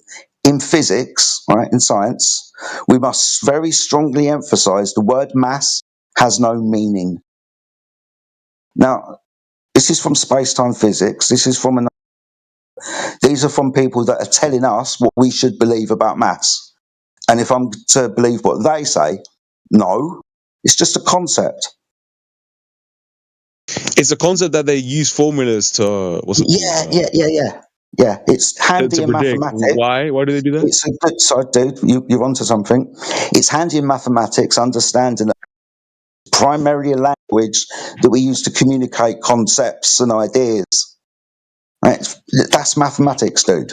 We're looking for natural science, not maths. So wait, is like, for example, if I drop a bowling ball onto a cake, is that not a natural enough science for you? That's the observation of a natural phenomena. I'll give you that as a dependent variable. Okay, so I could make a very strange claim here, but I would classify. Let's say hold on. Do you want to make a claim to cause? Claim to what? Cause, as in the cause of the bowling ball falling. The reason why the bowling ball fell? Yeah. Oh my god. Well, that's obviously circular to what we're talking about. That gravity exists. No. This is the beginning of a scientific hypothesis. You've just observed something happening in the natural world. I've given that you, unnatural, was drop something, but I give you things fall down, like when Newton observed an apple fall from the tree. That's a phenomena in science. That's something happening. To build a hypothesis, that's a prediction of cause. We're going to make a prediction of what caused the apple to fall. Some people say that's the mass of the Earth attracting the mass of the apple, and some people say that's the mass of the Earth distorting the space-time fabric, making the apple descend into the gravitational well. Concepts. Yeah. So is there a scientific experiment that proves when you vary and manipulate your presumed cause that it does indeed cause the apple or bowling ball to fall? I'm asking you if there's any science for the claim, dude. If there's any science for the claim that the mass of the bowling ball is attracted. I mean, it's attracted you want to to say that gravity is there a scientific experiment that proves any of these concepts to be true? Understanding that natural science doesn't deal with concepts. Well, prove it to be true. I mean,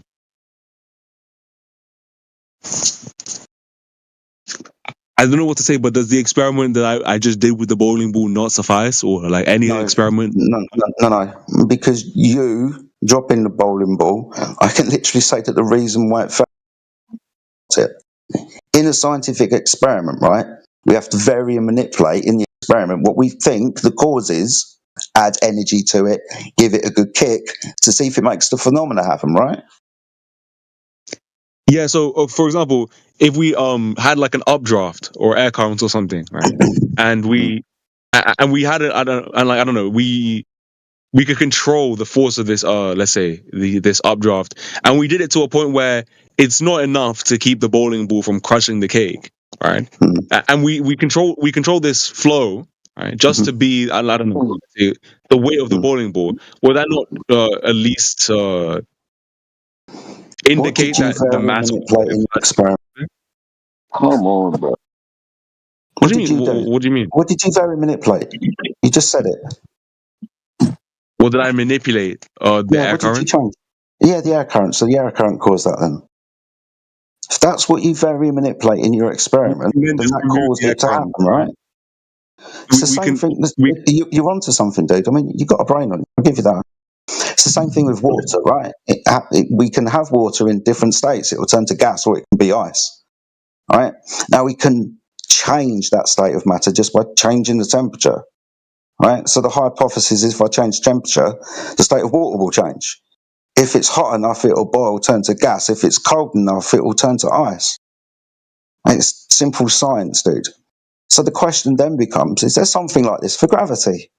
A scientific experiment where we vary manipulate the gravity thing, whatever that is, to make the apple or the bowling ball do whatever it does. So you mean like actually controlling gravity as a force? That's what you want me to Yeah, actually scientifically verifying the claim. Yeah.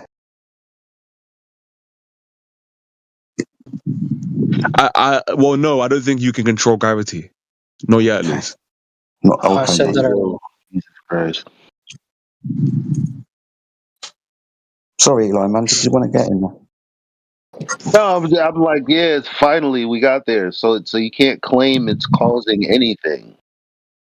If you do, you're just begging the question or affirming the consequence. Since you don't, if you can't cause it to do anything, then you don't know it causes anything.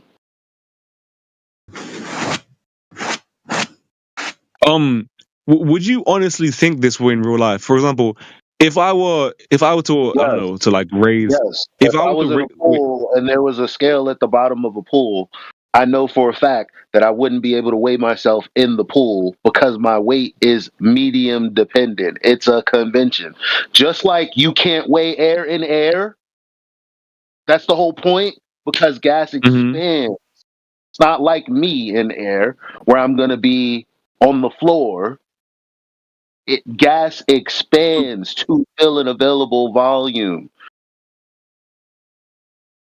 Wait, you said something here earlier that if you can't control something, if you can't control a variable to make it do something that you want, then I mean, whatever it's doing could be explained by a unicorn. If you don't have the supposed cause, if you don't have it, and then have it in hand to manipulate it to cause something, how do you know that that thing is the cause? You don't. Okay, so if I say a balloon floats in the air because of the random collisions of the, what's it called? Or I don't know, of the air molecules inside. Since I can't control the specifics of, the random collisions of the balloon, I can't there's no way I can tweak that. Can I now just say that the balloon is floating for no reason? No. Why not? Because you can manipulate the pressure. Duh.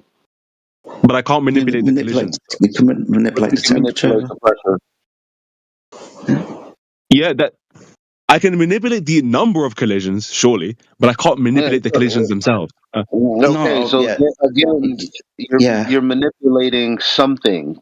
So again, with gravity, you won't be manipulating anything. I don't care what scenario, what definition for gravity you take. Just like we're talking about manipulating air, or microwaving something, or magnetizing something, or doing something physical with something that can be done physically stuff with. Gravity is not that. Because if you say that gravity is something that causes something, you need to validate that. You don't have anything in your hand. You don't have it. So if I were to, would this be a sufficient experiment for you? I don't think they can actually do this, but suppose somehow a true vacuum exists and I drop a bowling ball in the true vacuum onto a cake. Would that suffice for you, that gravity is a real thing? No. Would that prove it to you? No. Why not? Because what is it? What is the hypothesis for that? What are you trying to validate? The hypothesis what are you that the effect of gravity, which is the weight of the bowling ball. What cause are you validating? The cause of the bowling ball falling is the mass being attracted to the other mass. Like that's the cause. Like A concept again. How was that? How was that a concept? Like we are watching it happen live. Sorry, are we not tracking dude, the position of the bowling ball? Excuse me, dude. Because everything doesn't. Hold on. I told you why I'm saying that. Max Born, space-time physics. No, do you remember that conversation, right? You keep forgetting that mass is a concept, and now you just said because of the mass attracting mass. It's nice. I could just say because the magical fairy dust is attracting other magical fairy dust because red and blue fairy dust attack. It's like, what? I mean, you know what, right? Even if you said that, would that not? Wait. I want to say something. Even if you said that, would that not be viable for, let's say, like a discussion, like when we're talking about air? No, listen, you're more saying you're saying more like you're saying the centimeter or the inch or the inches are making the ruler be made of what it is or be the solid what it is. You're saying the inches and the centimeters are. I don't think that works because the measurements are an abstraction. We're talking about physical concepts here, but okay. What I was saying earlier that's what he told you in the definition what mass is, a concept. Mass isn't like when things behave in physical ways, that's not an abstraction unless you think that reality is like abstract. Are you like a Platonist? So you disagree then? Mass is physical. The amount of substance in the space is actually mass. Well, I mean, it seems to be. I don't know. All right, so I can't contest with these Nobel laureate guys, but dude. So this will probably be the other half of the story that we should have told you. Yeah, there's two gravitational ideas. One supersedes the other, though. Right? Mass attracting mass superseded in 1915 by Einstein for the new idea. Just because of the simple question, how? How does mass attract mass? What's the mechanism? By the instantaneous action of two masses at a distance. How's that work? And he posited that there is a, let's say, a plane, right, or flat plane like space-time, which can be distorted into like what you say, a space-time well where objects fall into, or they are because of the curvature of the universe, they are destined to fall into an area like a well. That's what he said. I was asking you what Newton said with mass attracting. Bending the wall. I don't actually know why Newton believed that. Can you at least say that for me? He saw an apple fell from the tree, so the goes, blah, blah, blah. The mass of the earth is attracting the mass of the apple. He's actually trying to figure out why things in the sky went round and round. God knows why he looked at an apple falling. But anyway, the idea that mass attracting mass, the simple question, how does mass attract mass over distance? What's the mechanism? There isn't one. That's why Newton himself called it a magic at a distance. No one with any sound mind would believe in such an unreasonable idea. I'm paraphrasing what he says from his Principia. But ultimately, he didn't want anything to do with it. This is an old idea that really we don't use today, especially when we're talking about what happens in the sky and why things go round and round. That's Einstein's mathematical concepts. Again, it's not a physical representation of what is physically happening.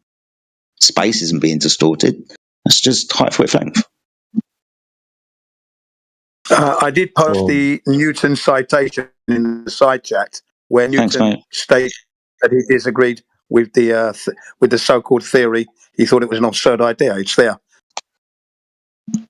Is the new thing not what's it called? Gravitational waves being the medium for gravity? What, the new thing? That was old.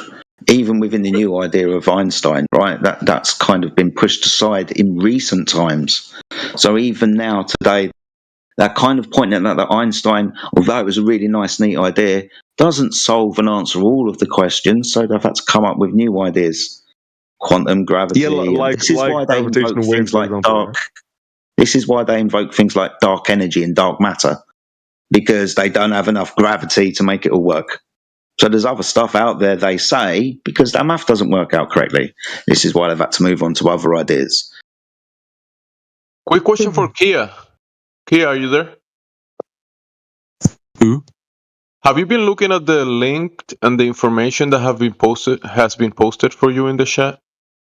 I have been looking. I was looking more at the flat Earth stuff, not this gravity stuff, to be honest with you. But I mean, okay, because the gentlemen in here have been talking to you and posting information, citations, references, so you can comprehend what is being said.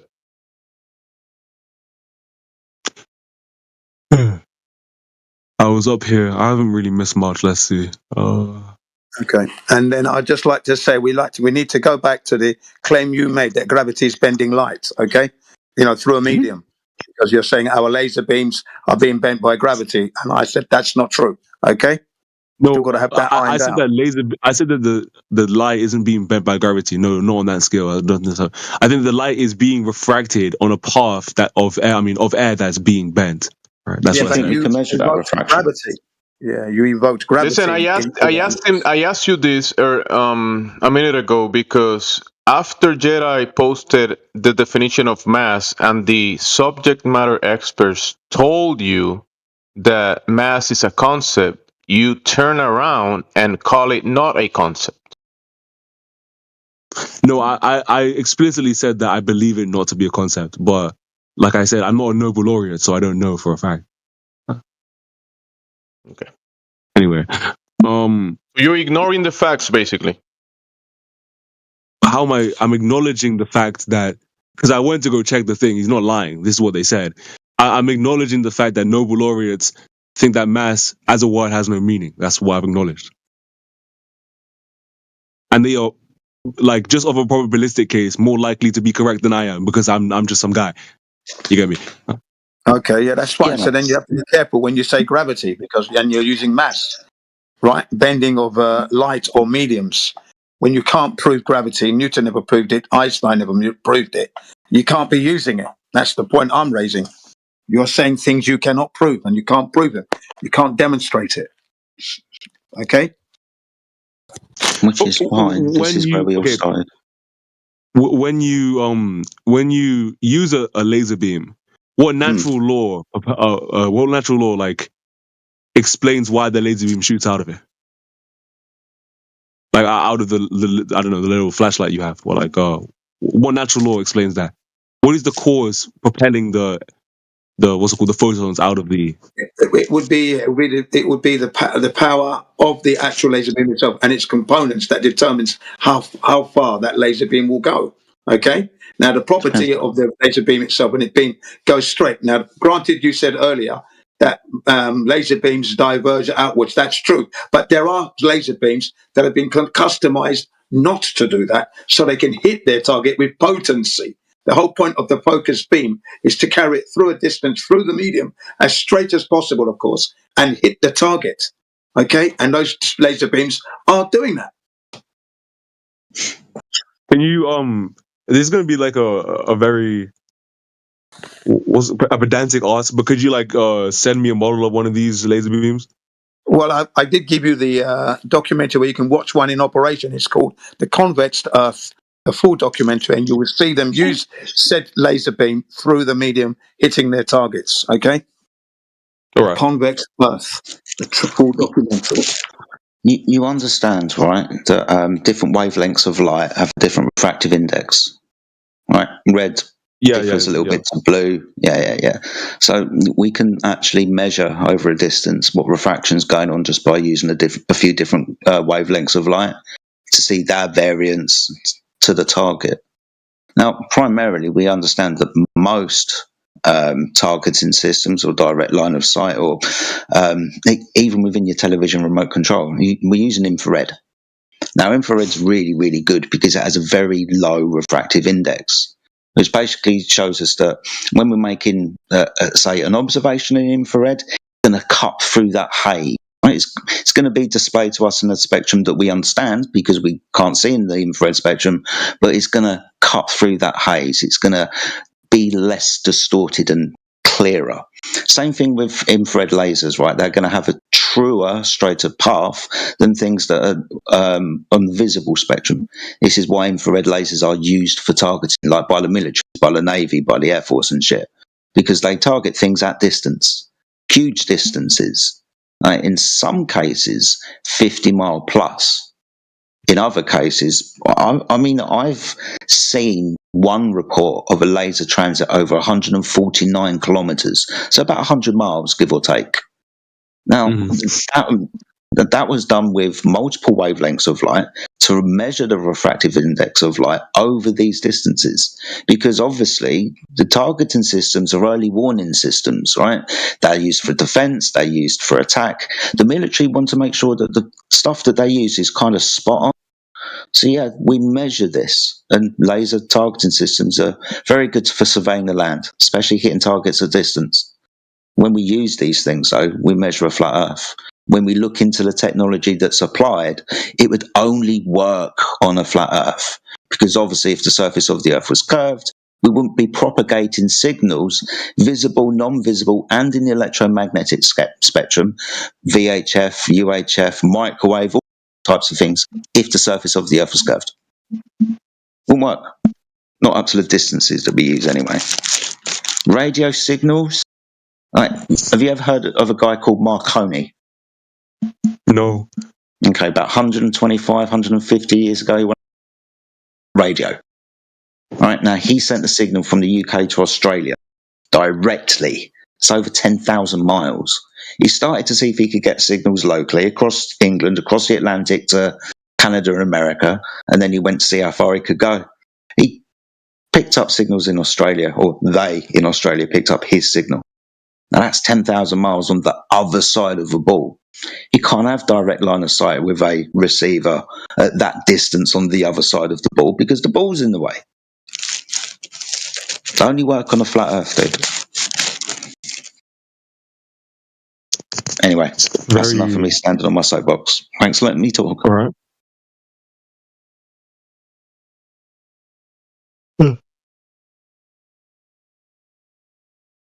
Oh, did you see the laser test that I posted you earlier? If you didn't, I can post them again for you. The guy with the green beam, Yeah. There's a few up there. There's more. If you're on our server, you can check out hashtag laser tests. Are you on our server? I might join, honestly, because this is more interesting. There's more to talk about than religion, because with religious people, it's just like, oh, God exists. I like him. Yeah. Okay. Yeah, there's a great dynamics in trying to understand what you've been told about the so-called shape of the Earth, and then if you go deeper still, did man really go to the moon, for example, or did they really go to Mars? Do we have that technology? Is the environment conducive for that to happen? There's a lot you need to get into, and you could get into it to learn, because this is why you've landed on your feet here. This is like the mecca of all servers when it comes to the flat Earth. So you've landed on your feet here in particular. Okay. Your name is Switch Kia. Yeah, Switch Kia. Yeah. So you've landed. You like Jedi said, you are intelligent. You've just got to slow it down, digest what we're telling you. It goes against what you've learned. Then make comparisons, and it's upon you to also go out and confirm what you believe. You believe that it's a globe. Okay, go and prove that. I believed it for 48 years. I made an error because when I checked it, I was in error for 48 years. I think. Simple as that. Sorry to interrupt. I want to say this. Sorry, my friend, very quickly, and I'm going to go make a cup of coffee. It's because you're young and you're British. I don't want you to be a robot and just auto-believe and have some kind of trust. Forrest has told you something. At least, if anything from this conversation, you're going to walk away and understand that you don't go around auto-believing stuff. It's okay to ask questions. Probably a good idea to verify things before you make claims about it. Just be more honest with yourself. If you got anything from this conversation, mate, hopefully you just won't auto-believe stories. That's all. What I was going to ask you is, before I go, because I'm going to go to another room now, what do you, what mod, so do you guys actually have, a particular model in mind for what the Earth looks like, or? No, dude, I really don't. No, I mean, it's something vague in my head, but it's really hard to define. So, to keep it short, no. Sorry, Jen, carry on. Oh, yeah, the Earth is my model where I live. That's it for now. I realise that I'm not able to leave the Earth and get what they call the God's eye view. So I must use my senses and the environment I have to try and ascertain. We don't know the shape, but the surface isn't curving at the rates it's meant to, according to the globe model. Okay, that's not there. The globe model doesn't exist. It's just a model on computer, maths, that's all it is. In reality, it's not there. All right. Thank you. I'm going to go now. Yeah, enjoy yourself. Thanks. Take care, brother.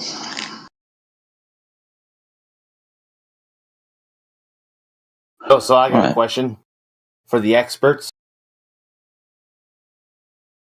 Far away, sir. Far away. What do you guys think 3i Atlas is? Oh, I don't know, dude. I mean, watching that for like the last 2 months or so. Since the American government shut down a week ago, I haven't really looked into it or seen too much. It's gone a bit quiet, but I really don't know, dude. Really don't know. What if I told you is Project Bluebeam coming? I mean, I've heard this, yeah. Lots of people are saying that some kind of fake alien invasion is happening, and here comes the mothership. Yeah.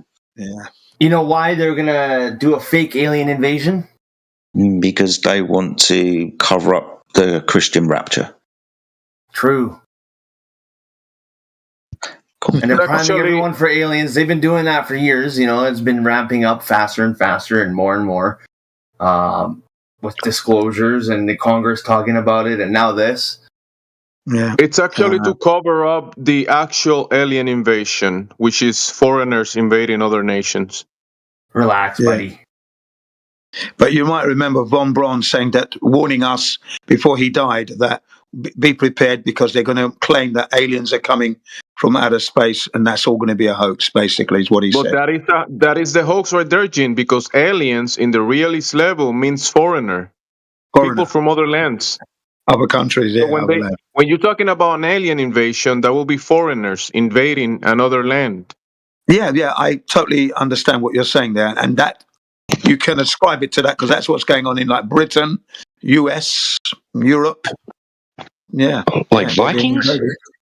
I like Vikings. If they were invading, some guy actually. Mind so much. I like Vikings and the longships. Go ahead. Some guy that I met on here, he actually had his account deleted, I guess. I don't know what happened. But he did a lot of calculations, and he deep dived into what the actual date is in the Hebrew Bible. In the Hebrew Bible, they say it's 5785, I think.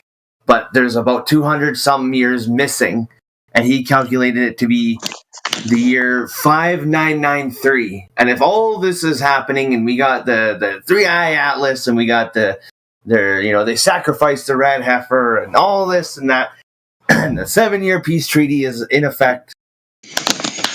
What if we're about to enter the 7 years?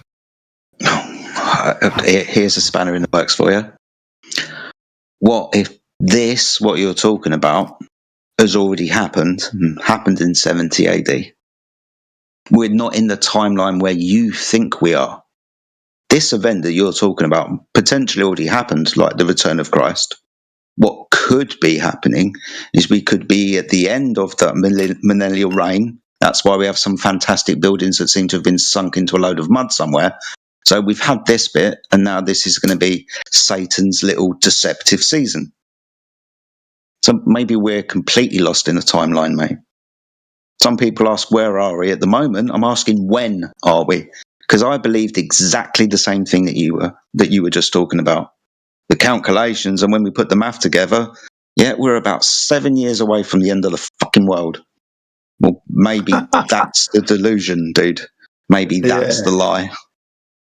I mean, I don't know. All the biblical prophecy is adding up, and we got, we went from horses to... Sorry, which one? All of them. All of which them. One? Well, okay, give me one.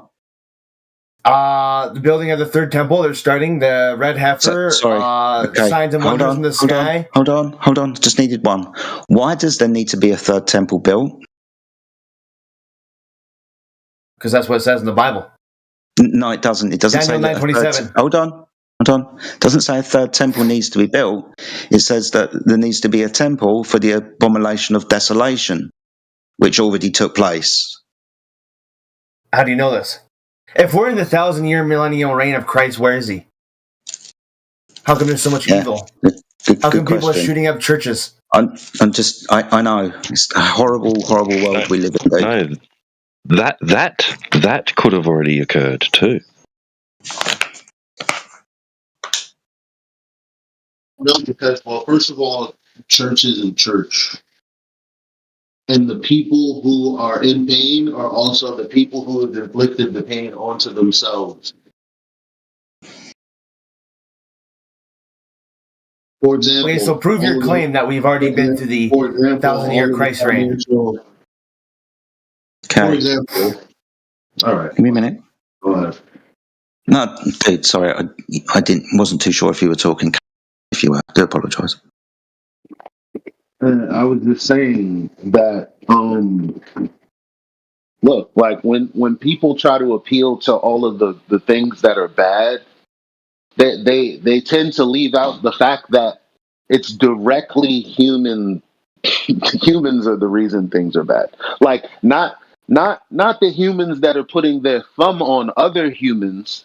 It's the other humans putting the thumb on themselves. It's like, oh no, don't move that thumb. Here, let me help you. Takes both wide arms and pulls the big giant thumb right back over them. When you talk about church, why are people blowing up churches? What's in a church? It's good for people. Absolutely fucking nothing. Okay, every now and again you get a group of people who say they love each other and want to do better. I can find that at a book club. What makes it church? What makes it the definition of church in the Bible? These structures. These structures with tax codes that would go directly against. A congregation of people that will worship the Lord God. Yeah, again, you got a tax code that these people are worshiping under that goes directly against the tenets in the Bible. There's 613 Mosaic laws in the Old Testament. Christ came and abolished them all. You also have the fact that churches will say that they can't be political, but will still pressure you to vote for a particular someone. And yeah, that's only in the States, really. Okay, so am I supposed Some to talk churches about have membership. Am I supposed to talk about somewhere I don't experience? I can only talk about my experience. That's fine. So all of these people in these churches, I don't know which churches you were talking about, like the Joel Osteen who closed his church when there was that hurricane. Bottom line, these people aren't Christ-like.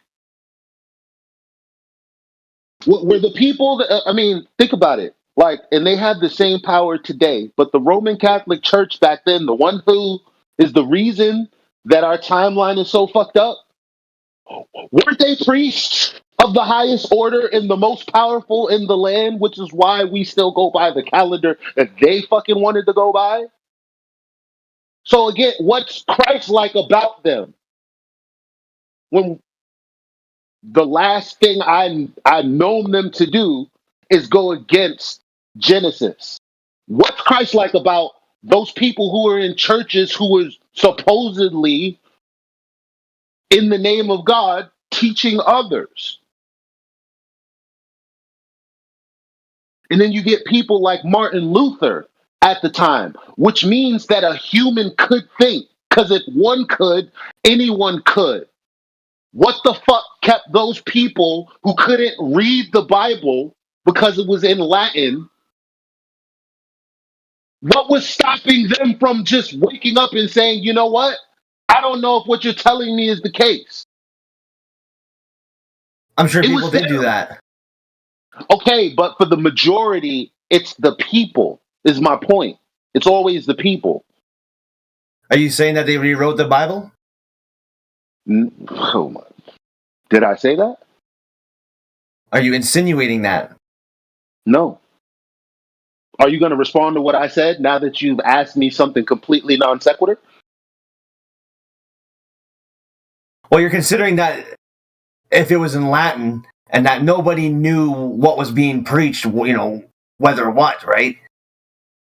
You could definitely insinuate. You could definitely insinuate the fact that they rewrote it and to fit their own narrative. No, you can't. Latin is a language. So if it was translated, it was translated. So if it's in Latin or if it's in English and all I understand is Latin, I just can't fucking read it. So whose fault is that? Mine.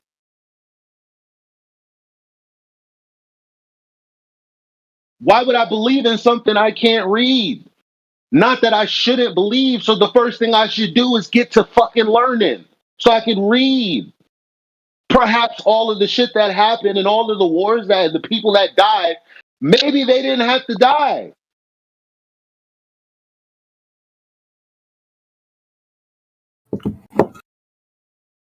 Fair point. What are you saying? Like Crusades? What do you think about the Crusades? What I'm saying is the people are the problem. Every time we want to offload it to some, oh yeah, no, we're all sinners. There you go. But that's the problem. It's never we're sinners because of this government agency or because, oh, look at how they. No, like we always aid and abet the circumstances that put us into the situations that we're in.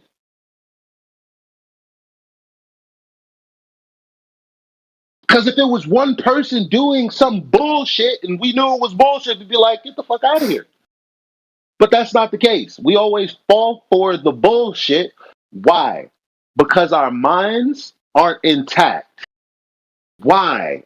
Because for whatever reason, whenever you start talking about logic and how not to commit logical fallacies, even flat earthers don't give a fuck.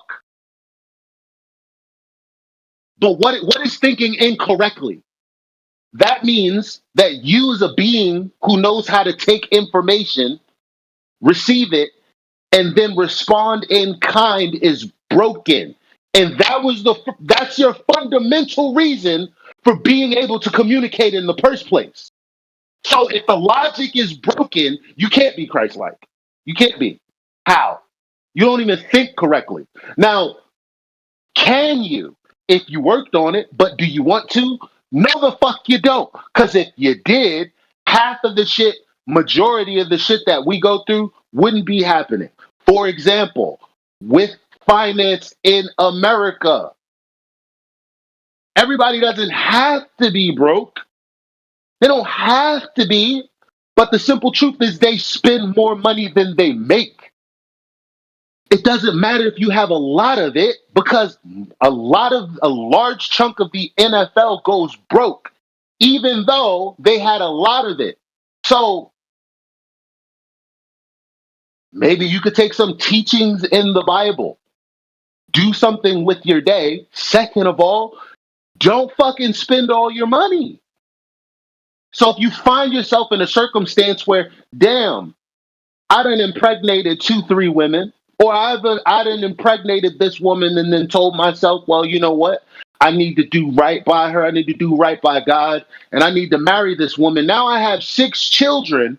And now I'm a slave to my own circumstance because I have to pay for a wife and 6 children in New York City, which I knew was retarded and impossible to do. I knew I was going to have to lean on and depend on something else for help, which most of the time is the government. So what happens after they get the help? Do they then increase their income to sustain 6 children and a wife and then never do it again? No, they increase their bills. Oh, we got 6 children. Now let's get these 2 cars. Now let's get this TV. Now, it's everything other than let's keep our spending less than our saving so that in 5 years, 7 years, because that's how long, the Bible says you should be an indentured servant and then go and do your own thing. That's not what people do. They just decide to work for these companies for 20, 30, however many years. And you'll have nothing to give to your children. And funny enough, working all that time is only half. That's only half of it. What about investing? What about protecting your assets? Who's doing that? How do you protect your assets with money you don't have? Insurance.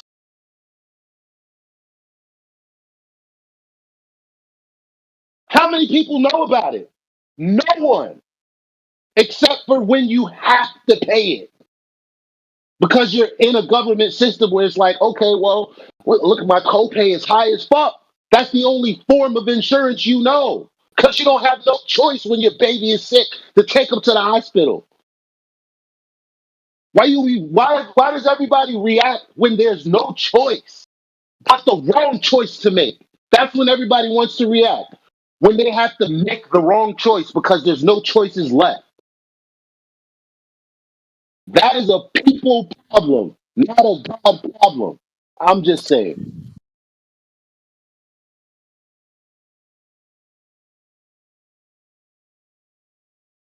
Yeah, here.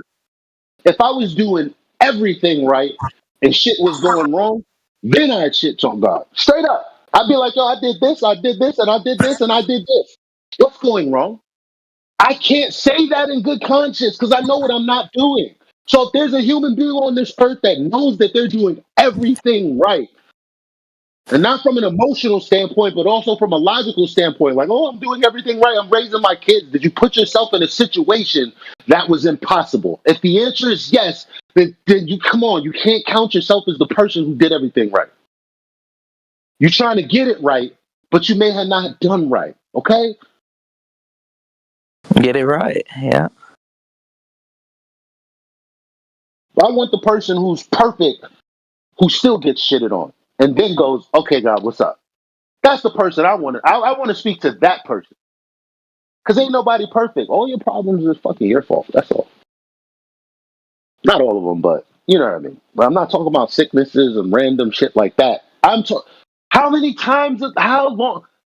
Other than terminal illnesses, like how many days do you have that absolutely nothing happens?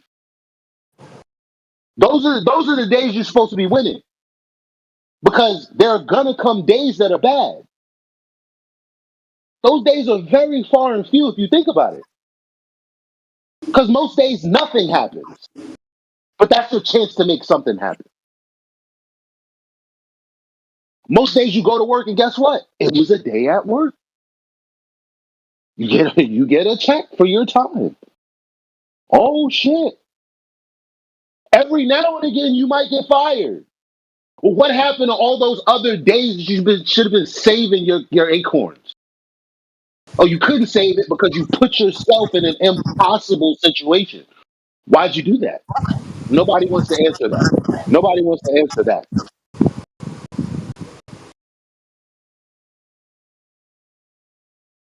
Anyway, I don't know why I went on this tangent. It's just, again, you gotta get your logic right if we really want to talk about what time was when. We can't even think about what time was when if we're gonna argue about simple shit. And we argue about simple shit because of logical fallacies. Come on. Yeah, you said the people is the problem. There you are. So that's what you were saying at the end of the day. Yeah. Oh, calm down. Yeah, calm down. Oh, good. Some fun. What's up, Leif? How are you? I'm all right, man. Just calm down. Yeah. Okay, we're all calm. Okay. Good stuff. Yeah. Speaking of Vikings, Jedi, you said you like the Vikings, didn't you? Yeah. I prefer them invading them at the moment. Yeah, I like the Vikings. When I looked at history when I was learning at school, I did like the design of the ships. I thought it was brilliant that they had this massive sail and they had oars, so they could really have control. And it was long and thin, wasn't it? The long boats, so they could cut through the water really nice. Love their design. You know, can't tell you the amount of school trips that we went to go visit a longboat. Crazy. Yeah. Bit open to the elements, you know, but yeah, I thought they were brilliant. You know, very, very agile of the ocean and that. Yeah. Right. I do have one question. It would be for the creator. The only question I want to ask it, I don't.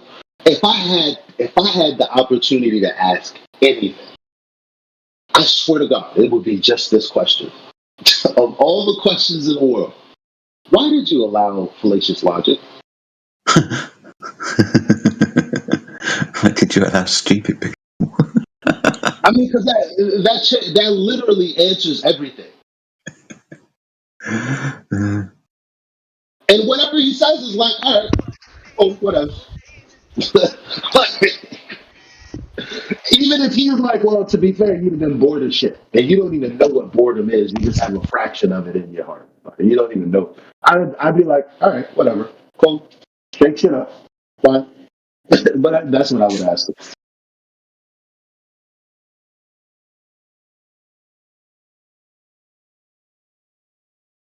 But do you think that's a good question?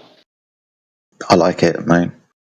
I'd ask a slightly different question, but yeah, I can't see any reason why that's not a good question, dude. I kind of like it. Like I said. The only other one is, did my sister really take that shirt, or did I lose it? Like, what happened?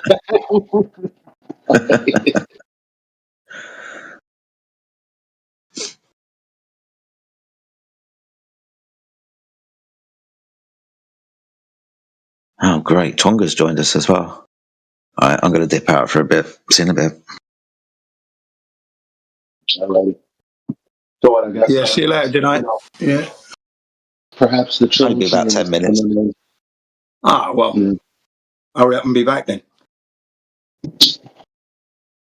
Troll train coming in. They're getting ready to gear up and do their team thing. Okay.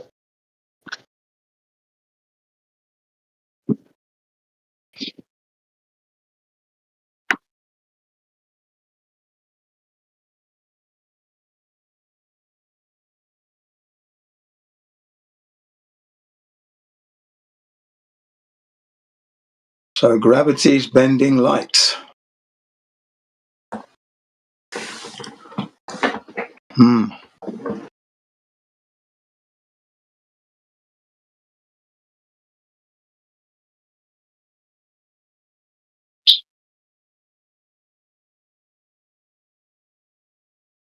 The idea that mass attracts mass is like just as absurd as Isaac Newton said it was. Yeah. I was shocked that he actually said that. I didn't know he said that until I became a flat earther. That's when I realized. I heard that. I went, what? So Isaac Newton said that's what he said. And yet they say he discovered it. Yeah. He was right. It is absurd.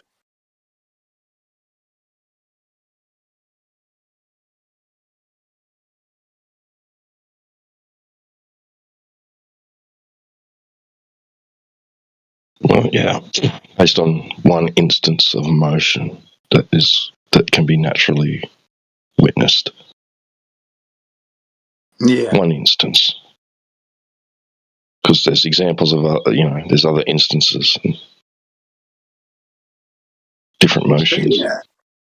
Yeah, static electricity can attract some mass, light stuff, static electricity, but then that attraction is only for a short duration of time because the static dissipates and you've lost your attraction there and it's dead, for example. But, mass attracting mass, I don't really witness that often, do you really? Well, because someone can point out, but what about this thing here that doesn't seem to be moving like a cloud? The cloud isn't being pulled down, like it's not moving towards not moving towards the earth at least, moving sideways in the sky. Yeah, it is. Yeah, it's moving in all directions. Yeah, they have to assert that is the reason why the apple fell off the tree is affecting the cloud as well, right? But just not to the degree that affects it like it does the apple. No, it's silly explanations like that just really make it all sound ridiculous.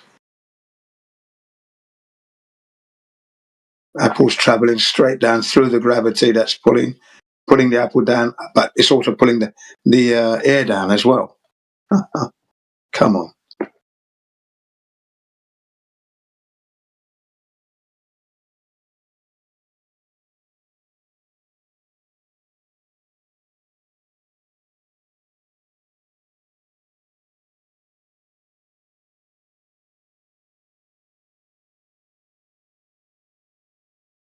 And then you explain to them perfectly what these opponents, Newton and Einstein, you explain to them their position properly and how they were never proven. They don't change their position, though. That's the other thing. It goes right over their heads. Zedai gave a perfect explanation of the concepts, right, of mass. And the guy said, I'm still going to keep on believing that, it's not a concept. I thought, well. And then Zedai said, so you're going to, no, Gemsy said, you're going to ignore all the facts then. Silly, isn't it, when you're just ignoring facts? Oh, what's going on, man?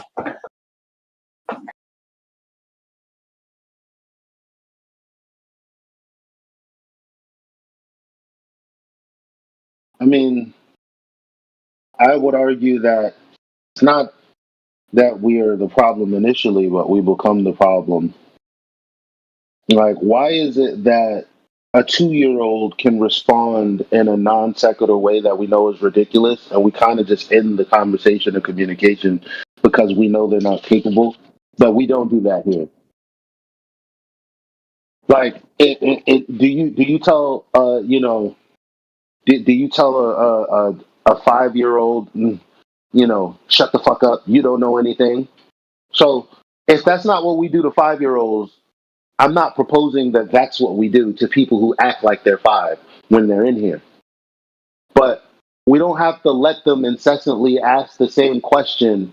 And if there is an answer and they're doing their best tactics to prevent us from giving them an answer that would stop their line of questioning, again, I feel like we become the problem when we don't stop that from happening, because you wouldn't let a 5-year-old do that. Yeah, I agree. I think you should just mute them immediately, bang, and explain to them the reason they're muted is because you are ignoring the facts that you're being presented with. You're not actually acknowledging the fact. You're not looking into whether it's a fact or not. You want to carry on with your delusional mistake that you're pushing forward here. Your misinformation, basically. Yeah, so you're mute. Digest. Here's the citation. Look at it, and then we will unmute you in due course. And then if you continue to do that, then you might have to just leave because you're obviously not here to learn.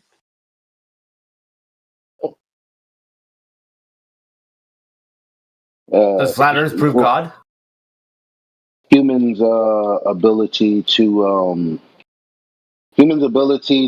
kick the can down the road, like the single most shit is a problem, fam. That's why people still think we went to the moon, because they can't understand. Like, yo, how long are you gonna kick it down the road before you start actually using your logic and going, you know what, this never made sense to begin with. I only believed in it because reasons. Yeah, because I never looked into it. I thought it was real, sort of thing. Does flat Earth prove God? Let's say the Earth was a sphere. It would still take a God to create that and every living thing on it. Okay, so the realization that there is a God is not just because it's flat. Everything that's growing, living entities, that's what God is, and you're living on an Earth that man did not create. Although we have created accommodation, abodes, jobs, sciences, and machinery, and that's great. And some of it's being used to aid our existence, and others are being used to harm us. Living on a flat Earth gets you closer to the Creator. Yes, it does, because you're living on an Earth that no man has created as such. Okay. I hope that answers your question. How many references to the flat Earth are in the Bible? No. The existence of God and the Bible are separate things. Do you understand that?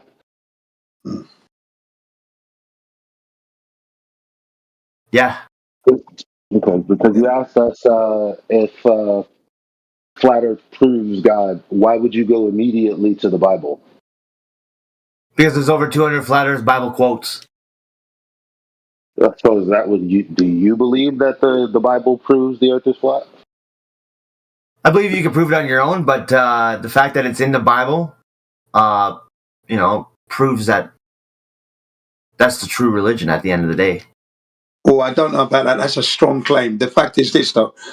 Without the Bible, you can prove the Earth is flat without the Bible. You don't need the Bible to do that. Though it's been referenced 200 times, that's fantastic, but it's only going to back up. It must back up what we actually confirm in reality. Well, that's what it is. You can hear about it, but you've got to go and prove it. Okay? So we have to be very careful in what you say. True religion.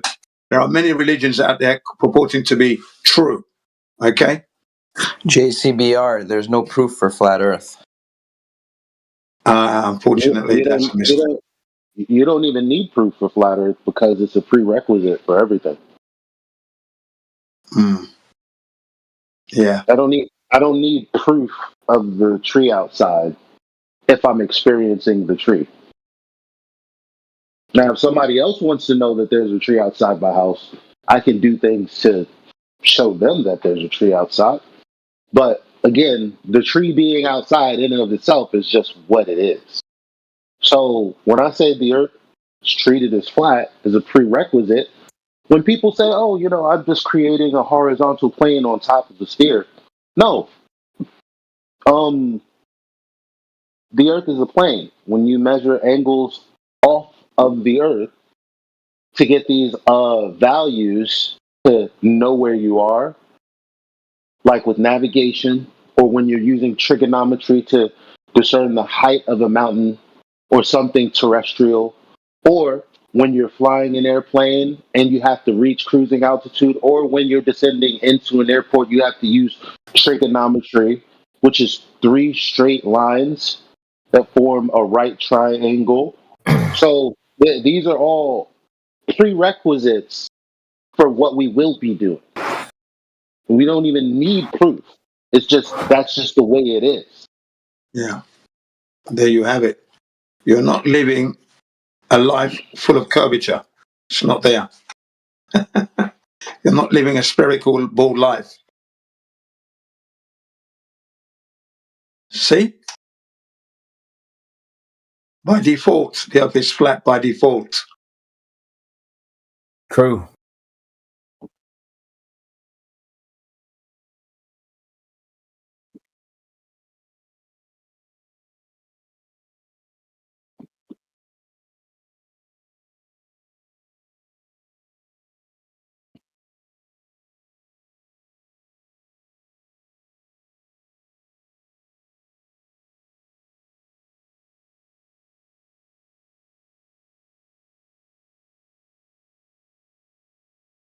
Now, do you know why flat Earth matters?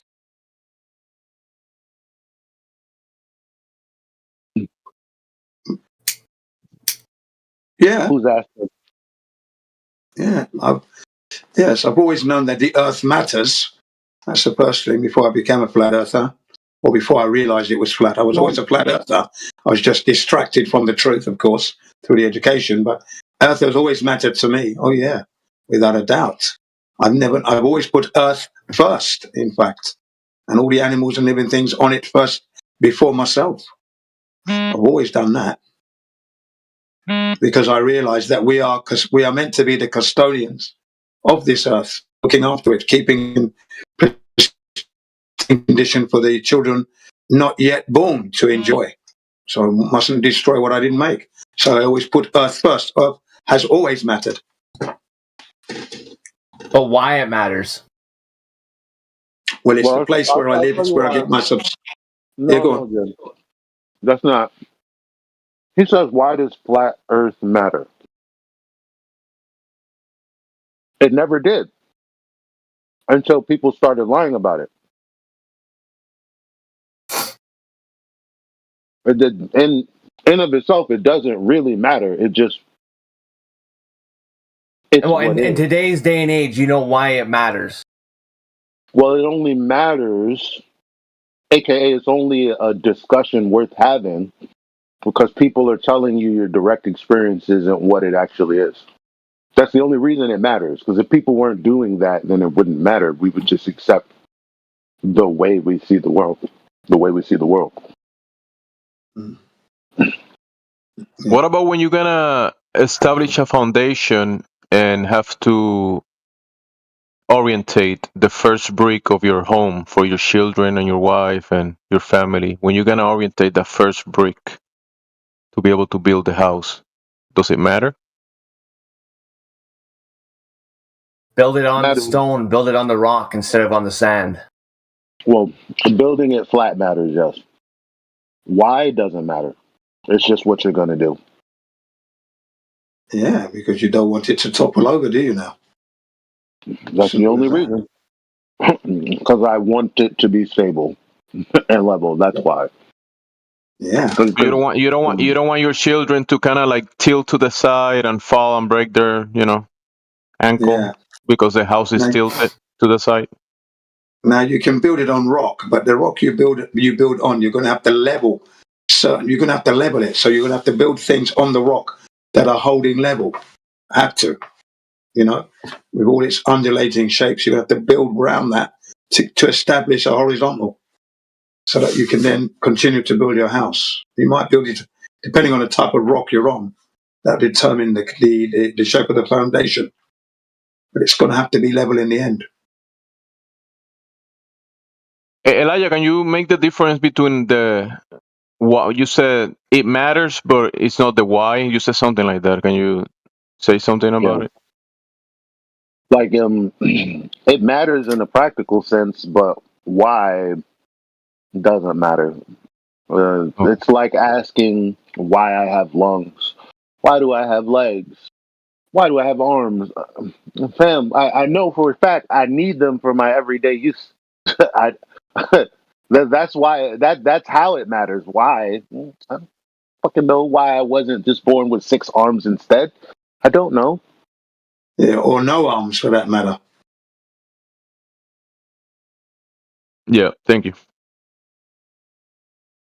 But when people say, well, the guy asked again, why does flat earth matter? So I assume he means, why does it matter for us to come in here and say what we're saying? Why does it matter that we tell people what's going on?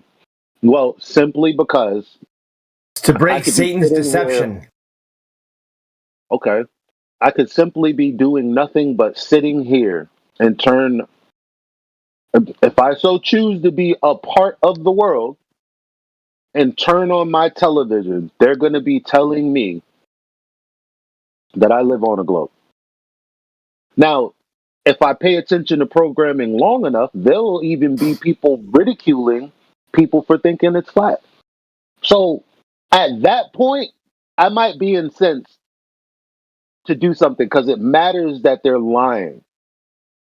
So it matters that people are lying about the earth being flat. It's not that flat earth matters. It matters that people are just lying about something so basic. Yeah. And a lot of money is being amassed from the deception. Industries are growing, satellites, rockets, space travel, etc., etc. And that's nasty because it's our taxpayers' money that they're using to do that lie. So, and then there are people who genuinely want to know whether or not it's flat or if it's a ball, because now they're confused. How can the flat earthers say it's flat? What do they know that I don't know, for example? And some of those people come in here and we explain to them the best knowledge.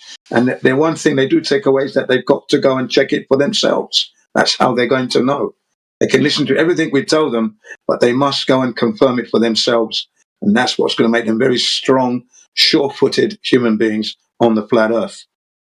And from there, they're going to start, from that sure-footedness, they will begin to investigate other things they're not quite sure of, and then they start to see that they've been living a world of deception.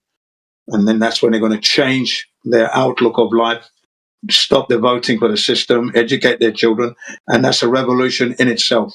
And the world will begin to change. So it does matter. It matters a lot. I mean, people could also ask, why doesn't Santa Claus not matter? Or why doesn't Santa Claus matter? Or why does Santa Claus matter? Or why does the fact that Santa Claus doesn't exist matter? That's the same exact question. You got the overwhelming majority of citizens. Oh, my bad. I meant children at the time. Overwhelming majority believing in it, right? Yeah. And so me telling children, hey, Santa's not real. Someone could come up and go, well, why tell them that Santa is not real? The overwhelming majority of them believe it. Like, what's it? Because they're being lied to. That's why. What do you mean?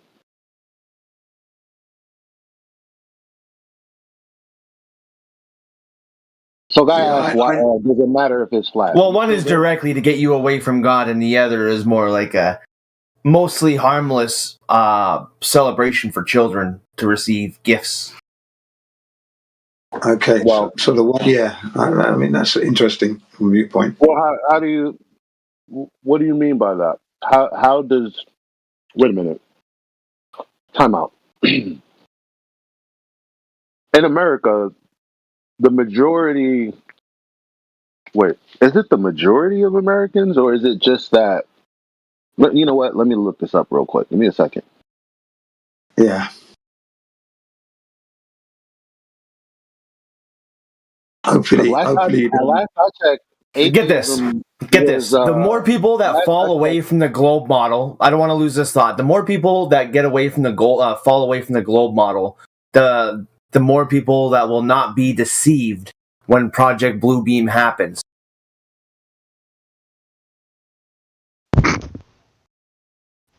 Well, true or false? False. False. How so? Because people's cognitive skills need to be working. And like I said earlier, there are flat earthers, even me, none of us are above this, that still commit logical fallacies. Now, the problem isn't committing logical fallacies. The problem is when someone tries to point it out, like, hey, that's a logical fallacy, and they have this really, really, really nasty adverse reaction to it. That's exactly why knowing the earth is flat doesn't matter. Because knowing the earth is flat means you've exposed yourself to the fact that you've been thinking illogically. So that's the more important bit. Like, the earth has always been the earth. The more important takeaway is that you didn't know that. Why didn't you know that? Because you couldn't think logically. So if you're not thinking logically as a takeaway, it doesn't matter. I'm here to talk up to the All right, so let me elaborate on my thought. If the earth, well, we already know the earth is flat. Considering, pretend we're talking to some globers, right? If the earth is flat and aliens don't exist, right? Then this Project Bluebeam attack, where would it come from? It wouldn't come from an outside extraterrestrial threat or anything of that shit. Who would you point to? Who would you point to as saying that these aliens are here and they're here to abduct people and cause chaos and rupture buildings and do everything that you expect an alien invasion to do would happen? Who would you point to would be responsible of that? Do you are those expectations maybe false? Like, how do you? But who would you point to on that front? Because that's the thing, though. You're speculating that these imaginary alien. You would point to the alien. What's this guy talking about? Because what I'm saying is we all of us here know the Earth is flat, except for like the 5 or 6 people here that are globers, right? What I'm saying is, when this alien invasion happens that they're planning with 3i Atlas and all the propaganda they've been feeding us through Congress, through YouTube live feeds, through the U.S. military, everything that we've been blasted with, all this alien. When they say that all this aliens are happening, now I'm not talking about like fucking illegal alien invaders, jumping over the border or whatever. When they say that these spaceships are coming down and you see these spaceships, who are you going to blame? But are you saying that those are not aliens? Those are the governments here, so not aliens. Oh yeah, it's going to be government holograms and Nikola Tesla's patent for his anti-gravity flying machines. So technology, not aliens. Yeah, it'll be government. Yeah, absolutely. So there you go, not aliens. What I was trying to get you to say was say government, not me say it. Yeah, it's obvious that it's the government. It's obvious. Well, if it's a foreign government doing it to your nation, yeah, it's an alien government. Yes. It's going to be your government and every other government that's in it. The G20, G30, G40s, they're all at it. But are you saying that like the clerk lady that you go to pay taxes at, is that lady in it?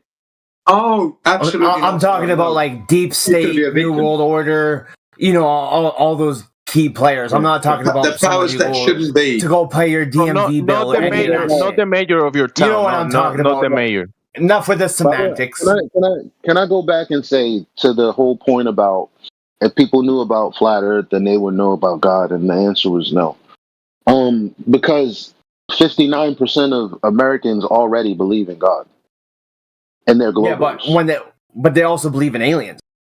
Right, but they're globers. So the globe didn't make them non-believers. Well, that's what they're going to call the Great Deception. No. This proves my point. Why the fuck would a glober? No, why the fuck would someone who, for example, is a Christian? Let me take that back. Sorry, because I can't. Why would somebody who's a follower of Jesus or the scriptures, okay? Why would they be a glober in 2025? Because their logic is broken. Or they've been lied to. No, their logic is broken. No, stop taking it off of them. They've been lied to. Yeah, we've all been lied to. At what point do you yourself stop people from lying to you and you eating it up? Because we all have to face that fact. Okay, someone's lying. Let me stop them from lying to me because I will no longer accept their lies. When is that going to happen? Because that's what needs to happen. And the only way that can happen is if someone has more faith in their self, which is an extension of God, because they have to trust that their logic, the logic that God gave them, is actually telling them the right thing. But they don't have faith in that. That's why they believe all this bullshit. It's because Satan walks this earth. Well, if you follow the logic, I'm going to have to correct you, Elijah. Bullshit is not deception. You can actually find bullshit in nature, and I can demonstrate it. Okay, he didn't say bullshit. He said bullshit. He said bullshit.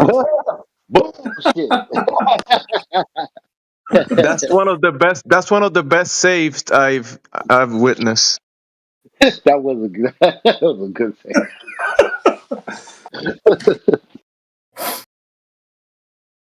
It depends on the inflection, It's all in the flick of the vocal cord. That's right. That's right.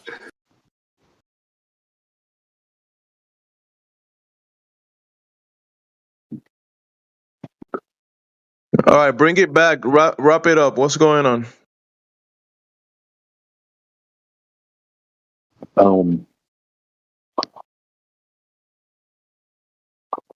Don't lose your head whilst all others may be losing theirs. That's what I'm going to be saying. Hey, I'm gonna tell the guy that the real alien invasion that they might try to keep people away from and kind of like be deceived about. Maybe it might be the return of the God or the Creator. If the Creator decides to come down from heaven and ballers think those are aliens invaders, people might turn on them, and the Creator's gonna have to spark them because they're not recognizing. Well, that'll be after God. the 7 years, but yeah, the Antichrist comes first. Well, how many years have we got to go then? What, 7 from now? Well, I'd say, considering that they're ready to rebuild the third temple and all that, I'd say we'll probably be finished the entire thing by 2033. Okay, all right, okay, yeah, that's 8 interesting years, too. We're lining up perfectly on the date 2,000 years after the fact. Think about that. Yeah. After 2,000 years. Ain't that interesting? No. Because before I answer whether it's interesting or not, 2,000 years based off of what calendar? That's a good question. Off of our modern day calendar, and technically, there you go. There you go. Yeah, the Gregorian. But if you look at the Hebrew calendar, we're at 5993. Everything lines up perfectly. The Islamic one, not the same. So going deeper into your question, if the militaries of the world are convinced that we are on a globe and there's aliens invading, and then God decides to come down from heaven with his angels and everything, and then the military is thinking those are aliens, invaders, let's attack them.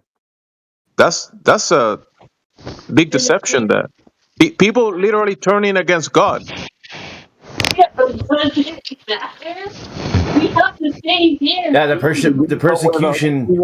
the persecution is happening. You can look up maps of all the church attacks in Canada, United States, and you can also look at the North Korean, the Chinese, and the Nigerian Christians that are facing mass extinction. Really? What, Nigerian Christians? Did you say? Yeah. Nigerian Christians. South African white Christians as well. Oh, right. I'm going to say Nigerian Christians. I didn't think there was that many of them. There's 7,000 have been killed in the past 200 days. Just look up. I forget what it is. Nigerian slaughter of Christians. Just look up genocide Nigeria on Twitter, and you'll see like what's been going on. I can't believe that. There's a guy who owns a PMC, a Christian PMC, who's petitioning the Pope to start a little mini crusade to go save them. No, I can't believe this is going on. What's going on there? That's strange. That Christians in Nigeria are being killed. Who's killing them? The Muslims? Yep. Yeah. Wow.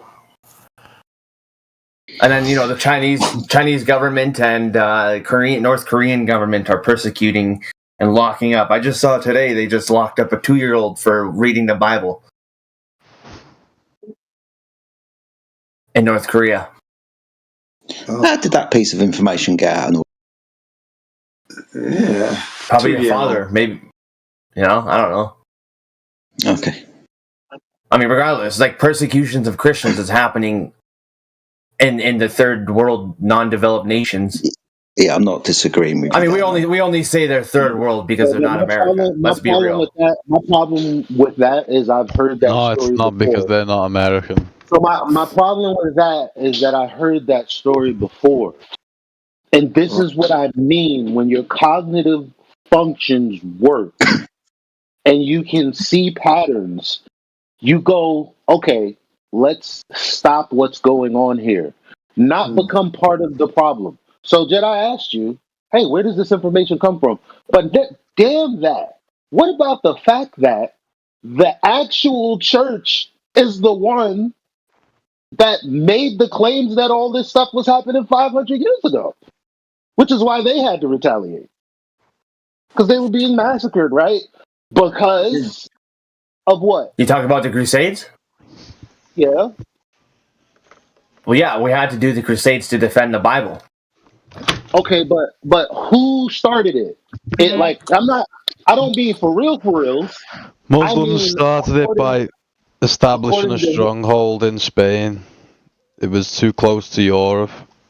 A vile religion that was taken. It was a conquest by the Muslims. Or was it? That's not what I'm talking about. If the Crusades never happened, we wouldn't have the Bible today. I'm not. And there's a reason why. There's a reason why the Quran. You should look into the religious influence of Spain over the last 500 years. So we got to rewind 60 seconds because I don't give a shit about none of that. That's not what I'm talking about. What I'm talking about. Crusade. Yeah, I don't give a shit about that. That's not what I'm talking about right now. What I'm talking about. It is. No, hang on. Let Eli get his point out, please. Yeah, go on. Yeah. So the Muslims were fighting with the Christians over the sky, us moving around the sun. That's how it started. If the answer is no, obviously not no. So that's how it started. Muslims started that. Okay. Yeah. See, you're one of those 5-year-olds that I said needs to have a seat, so they want to be a part of the conversation for real. So what I'm talking about is the fact that Christian on Christian violence, because one side wanted to dictate what cosmology was, and then there were, just a few people who were smart enough to go, what the fuck's going on here? And then all right, let's wrap it up and bring it back to topic. Huh? Yes. Any last points about this topic so we can move on? I literally was, because the bottom line is, when we're talking about, what the hell was I talking about? Now you got me feeling like what was I saying? You were talking about Christians warring against Christians over. Why the flat earth matters. That's what. He spoke about the cosmology, Christian versus Christian cosmology. Flat Earth matters because aliens don't exist. End of story. I thought Eli was going to say something really interesting there. It was coming, but never mind. I still want Eli, if you remember what you were saying. Considering everything that's happening with 3i Atlas, I don't know what it is. He was saying something about one group of people were trying to push the globe. Okay. Hey, welcome back. Well done there, DJ. Yeah, thank you. That's him, the Atlas guy. Sees him. He's the problem. Yeah, the shit that you're throwing out. It's like this whole Atlas thing. First of all, from my understanding, it's just another light in the sky that we call a comet. And all they're saying is, oh, golly gee, my priests from 500 years ago, they didn't actually account for this motion. So maybe it's aliens. Even though when you look it up, you can tell who in the quote unquote scientific community proposed that it was aliens. You know what they're saying? I'm not really saying that dead ass, like for real. I'm just saying this is a high speculation. Mm-hmm. But here you are running around about aliens, this, that, and the third, and what about when the people got killed, this, that, and the third? Well, the people propagating that message is the reason people went to war and died in the first place. So you sitting here talking about, well, it doesn't matter. At the end of the day, the earth is flat. Why can't people just accept that? Because that would beget a lot of conversation. It's crazy to me that we've spent 10 years not having the conversation because people don't want to have it. That's great. That says it all to me. Because when I came out here and I realized, oh, the moon landing isn't a thing. Okay, so what do we know about the globe then? Okay, the measurements were assumed. for all the other things that I thought I knew. But those are just indirect relationships. So when we get down to that point of who actually measured it, and the answer is nobody, you got people who just come out the woodworks like cockroaches to literally stop us from landing on that fact. We've been talking around it for 10 years because you got people coming out here and we've engaged in it. I, for some reason, have engaged in it for 10 years. How? Am I retarded? Probably. I don't know. But what do we want the next 10 years to look like? The earth measures flat. Where do we go from here? Ugh. I'll tell you what, how about being able to scrutinize bodies of data and arguments without being vilified or demonized? How about that? That would be a start. That's where I started with this conversation. That's exactly was my point. Because guess what? If my point was, if our cognitive skills work, then the first finger we would point is ours to ourselves. 90%, obviously, I'm making up the statistic. Most of the problems would be gone. Because you wouldn't be offloading it and blaming someone else like we all do. So you know what happens when you blame someone else? You start shit talking them. You start using tactics that the shit that you just said. Shit like that starts happening. Right, but to be fair, like if you're critiquing an argument and then you're being accused of all of those bad things, and then you in turn accuse the person of the immorality and vice of what they're doing to you in the form of an accusation, you're not doing the same thing they're doing, right? I guess not. Right, so if you critique an argument, say, hey, this argument doesn't seem sufficient to me for these reasons that I'm logically parsing out. I'm not claiming it's for any personal reason. I'm attacking the data. I'm attacking the interpretation. I'm attacking the maybe the phraseology. And that person then says to you, oh, you're only critiquing this because of who I am and you don't like me. And then you say, no, dude, you're just being a pussy. So one of you is actually being vile and accusing someone of something that there's no evidence for, and the other one is responding to their false accusations. Now, maybe you shouldn't escalate, but at least on a moral equation, it's nowhere near the same thing, right? Yeah. I mean, that's literally what we set out to do. Maybe I can't speak for everyone else. That's literally my first step. Critiquing information that was out there that didn't match reality. That's the whole point of us being here. That's right. Yeah, I blame myself for my 48 years of believing in the globe because I was given the information as a child, but I didn't confirm it as an adult. And I carried on believing, trusting that the education was correct and the scientists, so-called experts, got it right. So I blame myself. I did that from the beginning. Okay, fair point, Jen. Fair point, Jen. So when someone like me was accused of shill behavior for critiquing the flat earth quote unquote argument about the NTSB data, and you heard them say that, you corrected them? Yeah. Are you talking about Brian Aitken? Yeah. Jen, you can't answer this. I can. Yeah. Yeah. I can answer it as well. But you go ahead. I can answer it. Well, Jen, did you correct them, Jen? No, I didn't correct them at all because I don't think they made an error. So I'm a shill then. According to you, Jen, then my behavior in critiquing an argument, I'm speaking. Yeah, I'm not calling you a shill, am I? That's not my position.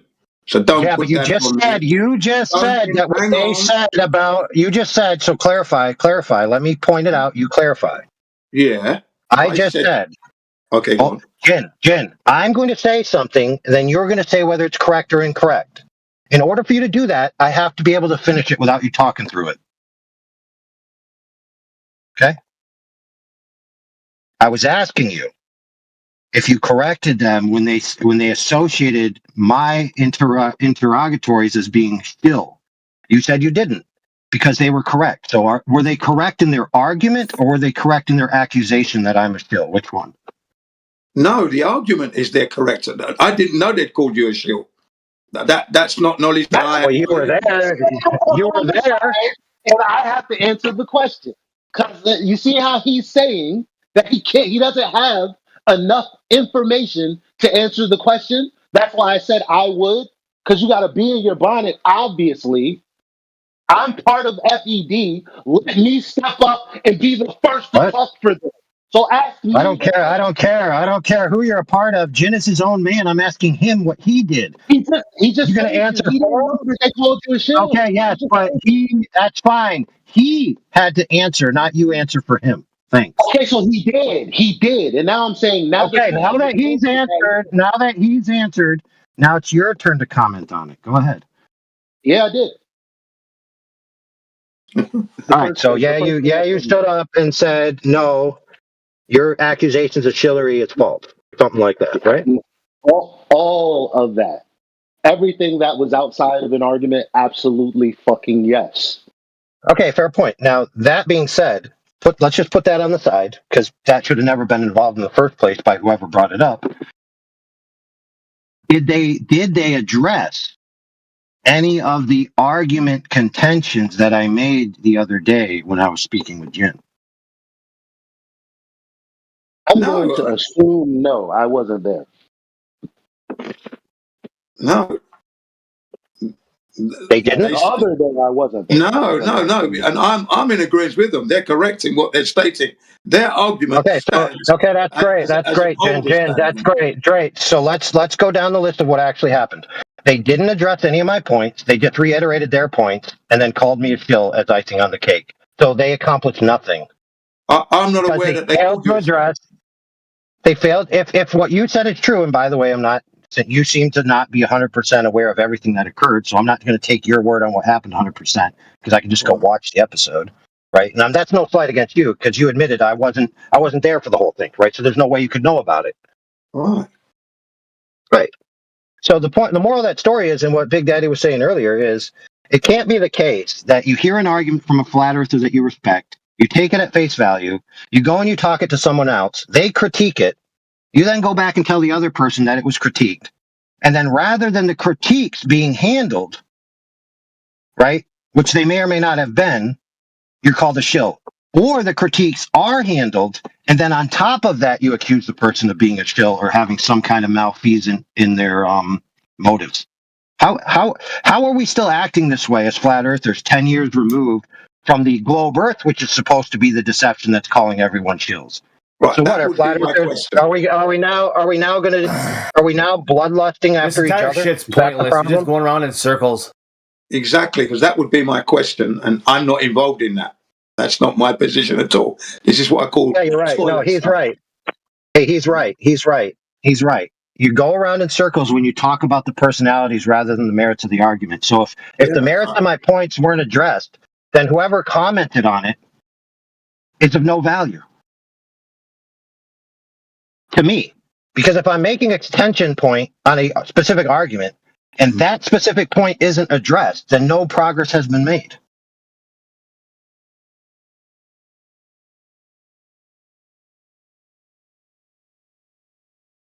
Well, then I ask you, Jen, what I asked you the other day.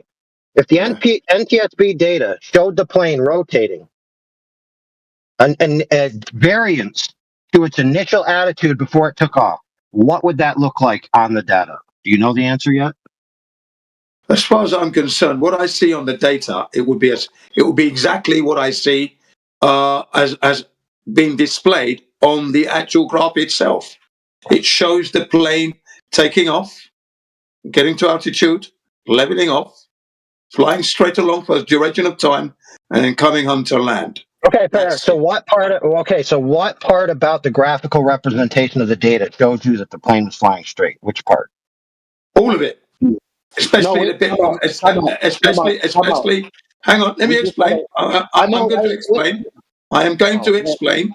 The bit from where, especially the bit from when it reaches the altitude and then takes us, there's no change in anything for a duration of time. I knew And you were then going to suddenly, say that. I knew you were going to Changing say what, that. though? Changing what? Hold Go on. ahead. Can we just fucking cut this conversation short by saying, is it your point that we just had an argument with the flat earther, a globe earther all day yesterday? Yeah. And him saying altitude in and of itself was begging the question, or from whatever it was, right? Like we literally sat here all day and suffered through that. We can't come behind that and go, this data alone right here, this means this, because we just told Mans yesterday that wasn't proper. There's no difference in you saying altitude and him saying altitude.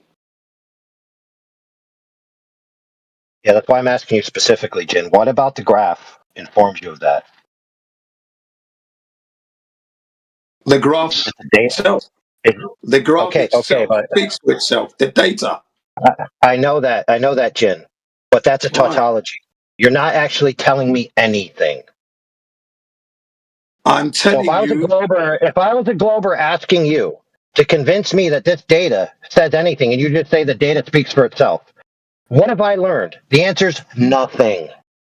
Well, I've explained it once already, haven't I? I've said that the data shows you that for a duration of time that the plane remained at this altitude. Okay, that's what part of the data? What part of the data? Is it the graphical representation of a line, or is it the values? I mean, what about the data?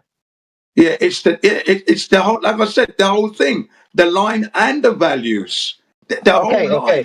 You know that a line on a graph doesn't necessarily mean the shape of something's travel. It's just a plot point on a graph, right? So just seeing a straight line on a graph doesn't necessarily mean that an object went straight. You do understand that, right? It could be represented in another way, but we're talking about an aeroplane's flight here, right? Now, I don't care. I can represent it in any manner. Well, so what about that representation? I will get to say what I'm going to say because you can't just cut me off. Right. When I've flown in aeroplanes, and I will. When I have flown in aeroplanes, they take off, they get to altitude, they fly level for a while, duration in my case, sometimes 9.5 hours, and they come to land. That is exactly what I see. That pitch data represents the flights that I've had all my life. So there's no arguing about that. Okay? Don't care what you say. What I'm telling you is what I see in that graph. Okay? My position will not be changing from that. And that's what I'll explain to any Glober. I'm resolute on this one. I'm like a boulder. I guess, you're only going to be wrecking yourself there. So stop it. And remember, I am 63 years of age. Don't like the tone or the... Okay? Hey, Jen, guess what, Jen? Next time you mention your age about being spoken to, I'm just going to ban you from the channel. How about that, Jen? Does that suit your liking? No. Yes, I am. Yes, I am. Because I'm not playing games, brother. Okay, but you're being a dickhead, though. Because you literally told him you can and you will talk through him, and then said go ahead. So it's not like you were doing it for a reason. You're doing it to be a dick. No, I was doing it because he was doing the same thing. He was doing the same thing by demanding he get to speak. That triggered him. Duh. And then you're going to say, okay, if he's triggered, I'm going to kick him out. You know he's going to see you good. Come on, man. Why would you trigger some? Well, see, see now people. I ain't even going to go into that. The bottom line is, fuck all that, bro. You said what you said. Jin finished off what he was saying. Let it be what it is. The what it is he didn't answer the question. That's what it is. And I'm getting there. Because ultimately, Jin, this is what I think is the problem. If we are to say, well, look at this. Look at the altitude of the plane. There is no change in the altitude of the plane. The plane is moving. That's all it is. It's recording a continuous movement. So So if someone is on one mountain and then they go to another mountain to the same elevation, as a matter of fact, a flat earther came in here and was like, why can't we go to different buildings, go to the top of the building, see if that building is level, and if we've gone to multiple places and it's the same altitude, the same level, then it's flat. Logically, in a logical structure, I can't accept that. I can't. It just means that you went different places and you remained at the same height. Now, there are ways. Hey, real quick, Elijah. Real quick, let me give you this and comment on this. I'm going to say something. You comment on it. Okay, if the top of the water, just imagine any body of water. It could be your aquarium for your fish, or it could be the ocean. The surface of the water being flat. So let's just call it zero sea level. It's zero altitude. The surface of the water being at zero altitude, or 10 altitude, whatever you pick, tells you nothing about the topography of the seafloor, correct?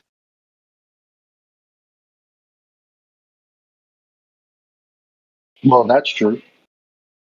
Right. So wouldn't the same thing be if I'm flying 10,000 feet above a surface and the line of 10,000 continuous altitude tells me nothing about what's going on underneath me?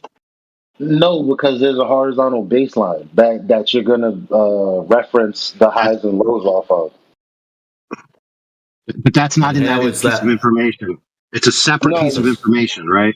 No, I'm answering your question with the information you gave me, talking about topography versus, just a level line above that topography. Right, but it still wouldn't tell you what the topography was. Well, no, it wouldn't. But that information is absent from that data, right? So there is points of data that you can get that you could interpolate with other points of data, but they're not in those points of data themselves. Except, here's the problem, though. The problem is, though, that level is either level or it's also level but curved. And you know what I mean by that. Curved in the manner that it conforms to a sphere, like regardless of the topography. Yeah, it's either a straight line or a concentric circle. It's one or the other. Yeah, and so my whole thing is we don't do anything with concentric circles. So when we're talking about the flight of a plane going horizontally over mad topography, it's the same as a football.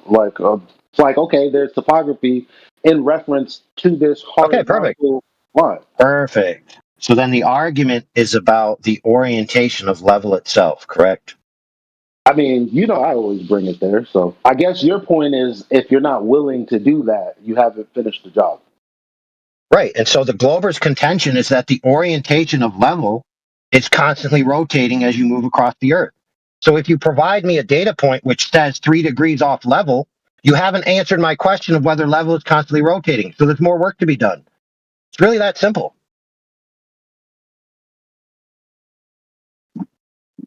You can't say these are the definitions of level that I've come to, and you must accept my definitions in order to engage with me. When they have different definitions for the same word, you have to parse all that out. I mean, it's like you're trying to arrive at the end of the trip without taking the trip. Because obviously that's the point in contention, whether horizontal is changing or not. Yeah, so for example, just as a pure hypothetical, what if somebody actually finds out that the NTSB data is not plane produces, and there's actually data within the plane that shows that the plane's attitude is rotating? If they provided a data point on a graph and showed it to a flat earther, by the flat earther's logic, he would have to accept the Earth's a globe. The end. I got to take a call. Well, yeah. In my mind, I would feel like I would have to accept defeat.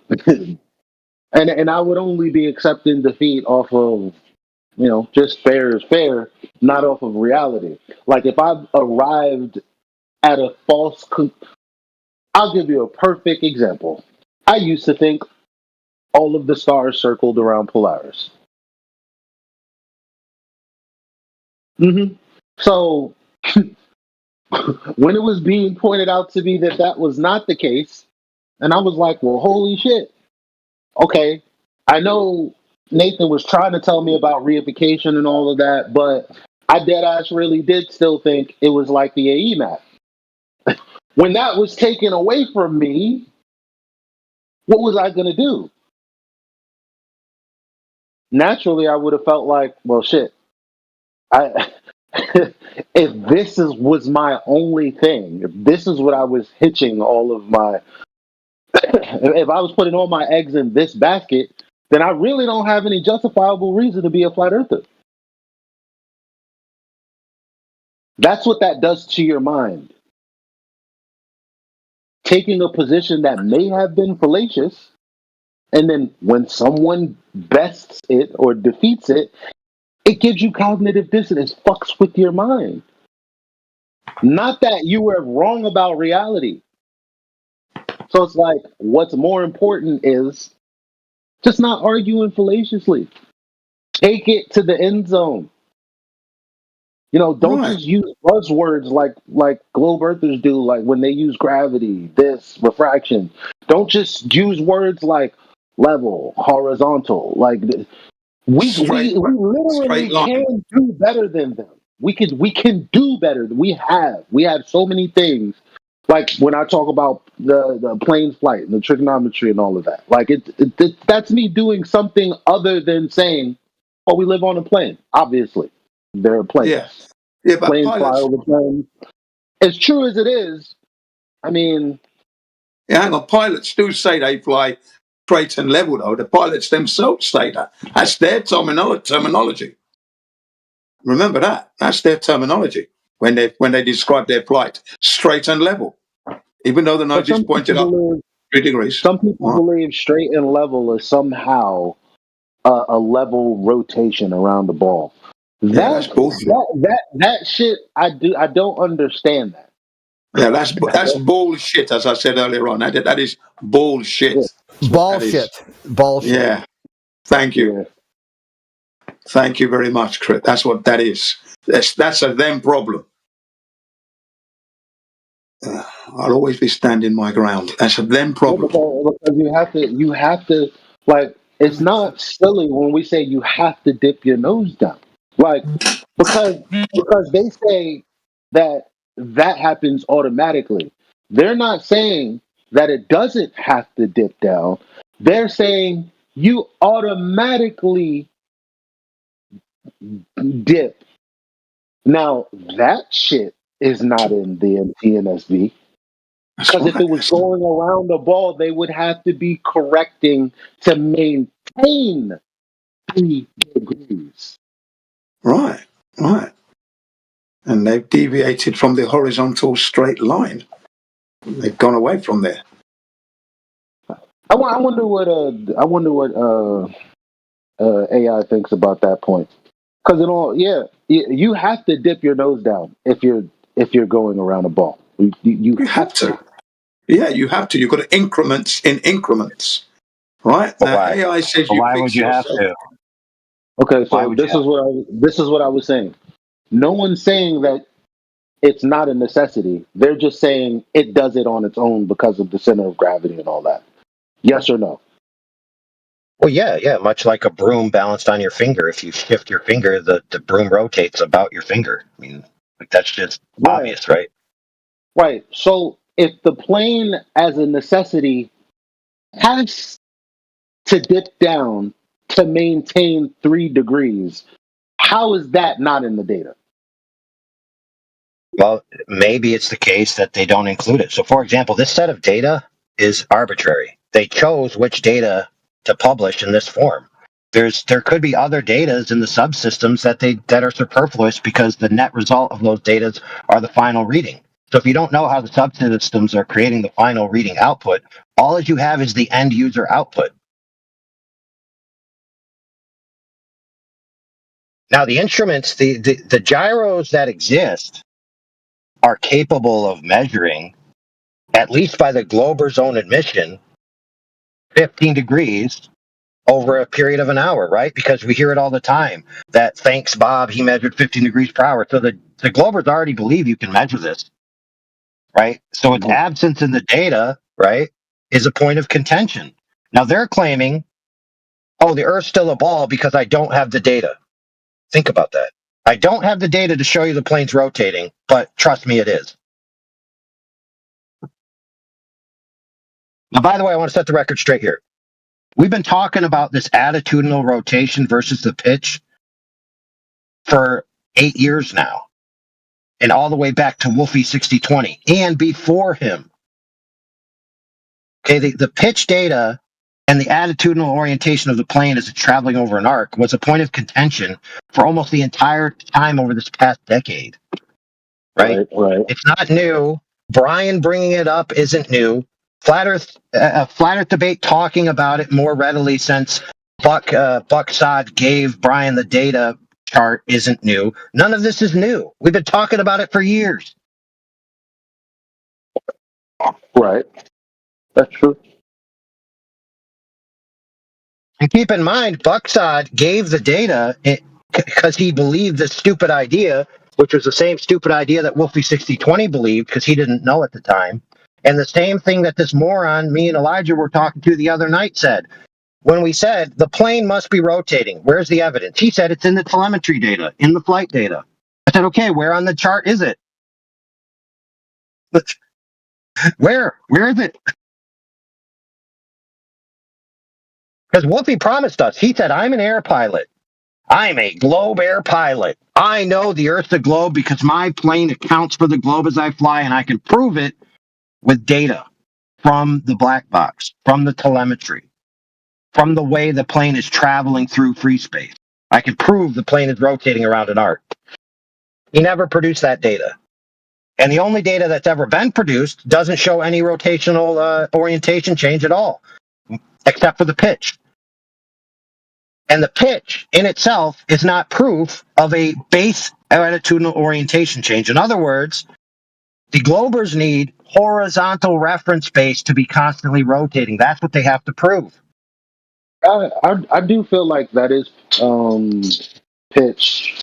The fact that because the pitch maintaining the same 3 degrees over level flight, that has to mean that the nose of the plane is dipping down. It has to mean that. The maintenance of 3 degrees, if they're going to say the orientation of horizontal is changing, that has to be maintained by actually dipping. So dipping actually gives you the reading of the maintained 3 degrees. Nah, it don't. How not? How? Simple. How not? I take a level. Okay. Let's say my 2-foot level. It's blue. It's silver on the one side, about 1.25 inches wide, nice and thick. So I turn it. I then take a angle measuring device that I use all the time. I could use a square, or I could use a bevel level. I set that bevel level or mark on that square 3 degrees. I then take a camera and I focus in on the 3-degree angle of the bevel level or the square. And then I take my level and I turn my level diagonal. And then on my chart, I output what is red on the square. No matter how I turn my bubble level, what is red on the square will always say 3 degrees. What is red on the bevel level, the bevel angle tool, will always read 3 degrees. So those two are different things. One is the orientation of the angle of the device that I've affixed to another device. And so since I'm baselining my measurement off of the one device, and my level itself is constantly orienting, in order for you to know that, I could literally show you a video of me doing it, and if I focus on the 3 degrees, you would just see and plot points 3 degree, 3 degree, 3 degree, 3 degree. If you looked on that on a chart, you could plot that as a straight line. Now, if I give you another piece of information, which is the orientation of my actual level relative to those 3 degrees, they must necessarily be 2 different points of data. Well, let me see. You do have a video because I gotta visualize this. Simple. Your claim in the simplest form is that the 3 degrees of pitch is off horizontal, which is a straight line. The Glober's claim is that horizontal That's not what I is said. a ever rotating reference, right? That's not what I said. No. What I said was, if horizontal is actually curved, then to maintain 3 degrees necessarily means that the plane is changing its attitude to maintain the same. That would be a straw man. That would be a straw man. Horizontal can't be curved. Well, I mean, that's not what I'm saying. Oh, see, that's the problem. That's the problem. Is that no Glober is unless they're retarded. No Glober is actually saying that horizontal is a curved line. No Glober is saying that. It's a straw man. The pitch itself, if you're flying over a ball in order to maintain 3 degrees, then the aircraft has to dip down to maintain 3 degrees. Yeah, we know that. We know that. But those are 2 separate data puts. So the plane maintaining 3 degrees is the pitch of the plane, right? And it rotating about an attitudinal axis that's a constantly changing vector is a totally separate set of degrees. But what we're saying is it reads the same number regardless. So I'm saying if a Glober is to say the reason that the pitch is maintained at 3 degrees, like is irrelevant to the fact of the. Yeah, but it only reads the same number. Yeah, but real quick, it only reads the same number on the end user data because they've chosen to not include that data point. So that's a fair argument because I just described to you earlier that it actually would be 2 different data points. It would be 2 lines on the graph. And there's only 1 line on this NTSB graph. So there's no evidence in this graph of any rotational vector other than the pitch. And the evidence that the Glober needs is proof that the horizontal baseline is rotating, not that the plane is rotating relative to the baseline.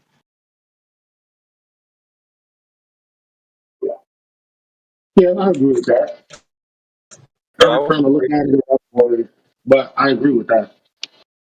Right. So the ultimate contention in this argument is what is meant by horizontal and what is meant by level. That's where the meat of the argument is.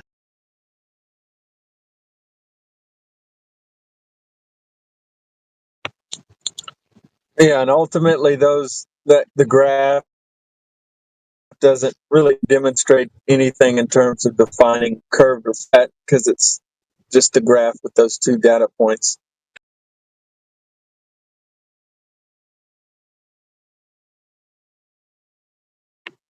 Yeah, I remember a buddy yesterday trying to come in and say, what was he? He said, facts, logic, and something else helped me deduce that this graph is showing curvature. And he just couldn't get it. that it was just showing equal elevation. That was it. Well, he initially said that telemetry data would show that the plane rotates. Then he said he never said that. Yeah, that guy was nuts. But let's be fair, he's not entirely fully functioning in the mental department. Do we agree? I don't know, man. I don't know what that is. I don't know what that is. I think it's cogniz. I don't know. I doubt it. Like the way these guys argue, it's like when you know enough to know that they are sidestepping one particular point, no matter which direction you come at it. It's like you're smart enough to know to do that. How are you smart enough not to step in the dog shit? You can see. You have eyes. You see that dog shit. You ain't stepping in it on purpose. So check this out. Here's the difference between the glober and the flat earther, right? You can make the claim all horizontals are parallel and all horizontals are parallel to the plane of the horizon. Okay? They would make the claim a horizontal is parallel to a horizontal, and all of those horizontals are parallel to a horizon. Do you guys catch the difference? Yep. That's the difference. And if you don't address that in particular with the glober or the person who's inquiring, there will always be the plausible deniability within the omitted data, which may or may not exist, that the constant reference known as horizontal is indeed parallel to a horizontal, and it is indeed parallel to the plane of a horizon, which a horizon is a new horizon every time you move, because the orientation of 90 degrees relative to the vector of down in their worldview is constantly changing. If you don't allow them to field that and address that, then you're strawmanning their position, and you're attempting to railroad them, bulldozer them, and bully them into accepting terms that they haven't yet agreed to. Now, whether or not that's true or not doesn't matter, but you certainly aren't going to convince them.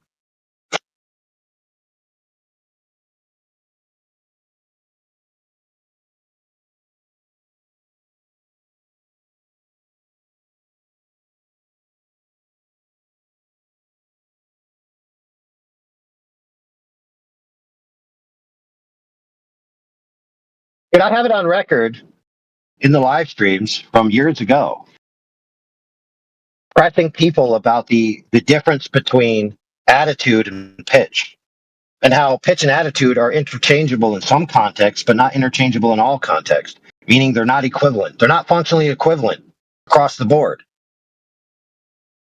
You can have a pitch reference that's relative to an initial attitude that itself is constantly rotating.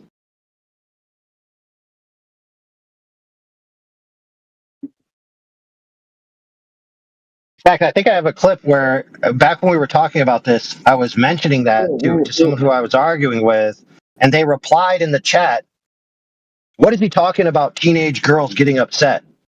Because he thought I meant attitude, right? In the sense of your emotions rather than attitude in the sense of your orientation in free space. Well, my whole thing is that there's no such thing in level being a change in orientation. Like other than conceptually. All right. Okay, prove it. Meaning prove it. Prove level isn't a change in orientation based on what you just said. Go ahead. Okay.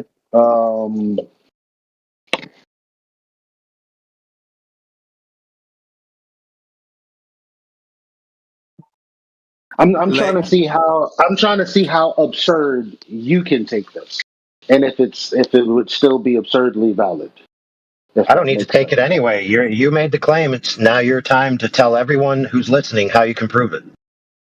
Okay. What if you made?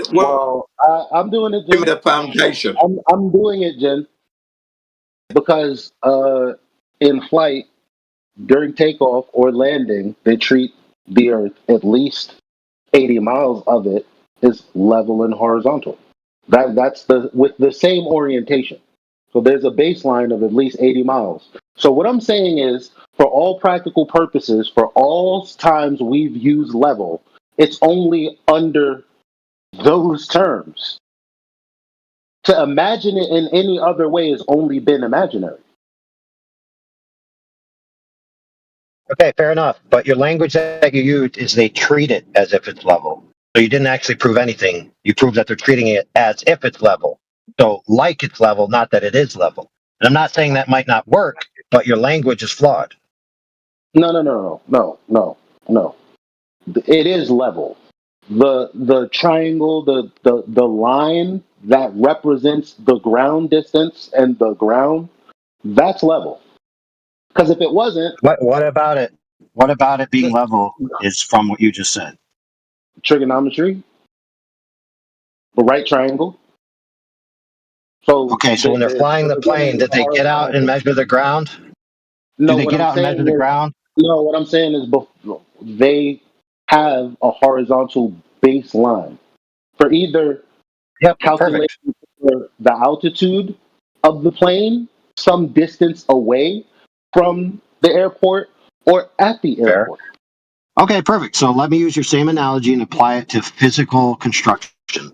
So in physical construction, we have the 3-4-5 rule, which is how we can get a square, and we pull like 3 feet or multiples of those numbers, like 6 feet and then 10 feet and then 8 feet or whatever, right? And so what we'll do is we'll make a floor square, and so the floor is arranged level and horizontal, okay? And we'll try to make it really square, and then we'll use the 3-4-5 rule to make triangles on it. And if it adds up, we'll say, okay, this floor is now square. So now we want to build walls, and so we'll make the walls on the surface of the floor, and then we'll raise the walls up. And if we don't have a level on us, and we've leveled the floor, we can use the 3-4-5 rule again to make sure that the wall is square to our level floor. Now here comes the question. This is crazy. If I leave that floor to get rained on,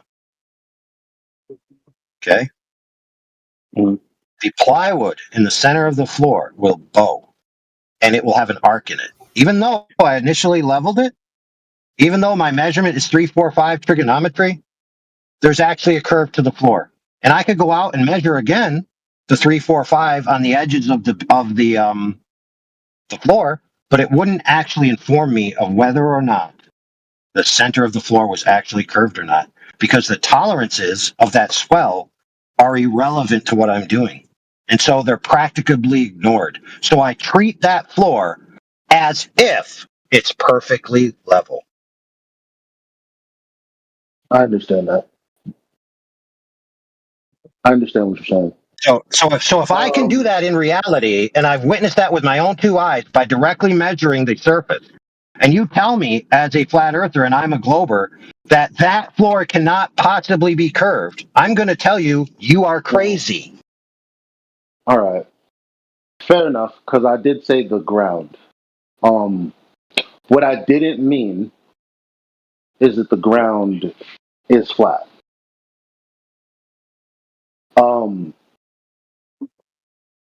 If you understand that there's a bow, right? How do you determine that?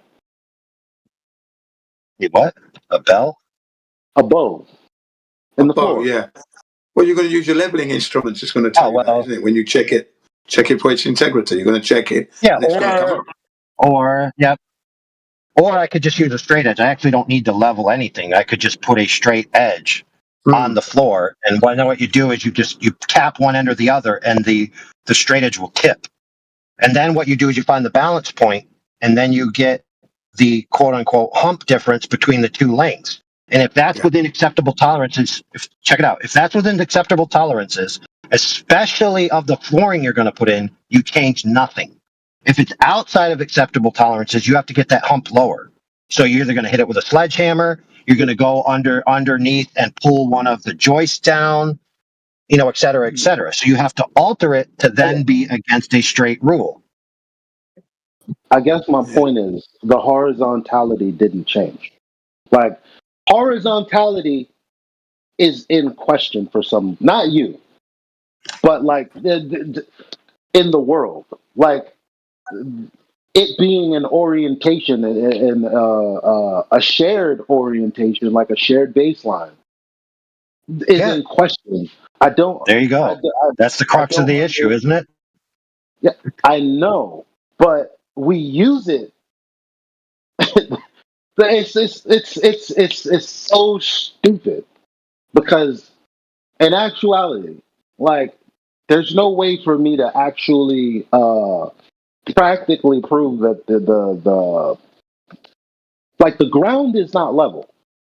Well, okay, let me ask this question then. Level, and I'm saying I made a level line with the earth. The earth is still not flat level, but it's still an orientation. Okay, so let me ask you this question. The NTSB data supposedly proves the earth is flat because there's a pitched off of the horizontal baseline, assuming that the horizontal baseline is flat, when in actuality, a data point for the baseline is not present within the data, it's inferred or assumed. So then the question would be whether that baseline is curved or rotating. The globers need it to be rotating. So let me ask you this question. If I put a device on the plane that shows you that the plane attitudinal orientation is constantly rotating, completely separate from the plane systems, at 0.06 degrees per mile, would you then conclude that it flew over an arced path? Oh, well, we was discussing this. That you had a call that came in when you asked it. Yeah, fair point. And I if someone gave you that data, would you accept it that it's traveling in an arced path? If I logically thought like that, then I would be in trouble. Because at best, I would be experiencing cognitive dissonance. Because my logic brought me. You asked me if there was information with the rotational data, I guess, from the pitch or whatever, not necessarily what you're asking about. Like, if that was included, would I accept that the Earth is curved, or that the line on the graph being curved is the Earth? Yeah. And I'm telling you, yes. Okay. Because that's an honest answer. Because I already know that's the case, because I didn't wake up realizing that the AE model wasn't the Earth. I thought that at one point until we started talking about other things. So guess what happened? I was experiencing cognitive dissonance. Should I have been, oh, well, I guess the Earth's a globe. Like, that's what going down the wrong train of logic might do for you if you can't see it. Right, so let me ask this question then. If a flat earther puts forth the pitch being equivalent to the attitudinal orientation of the airplane, which, by the way, is false, but let's say they did put that forth as an argument, which many of them do. They say these are the same, they're equivalent, and the plane is not rotating based on this data. But I gave you another data point that the attitudinal orientation from which the baseline of 3 degrees is measured is actually rotating. And I gave you that data. If that flat earther said the Earth is still flat because of the plane data, would that guy be crazy?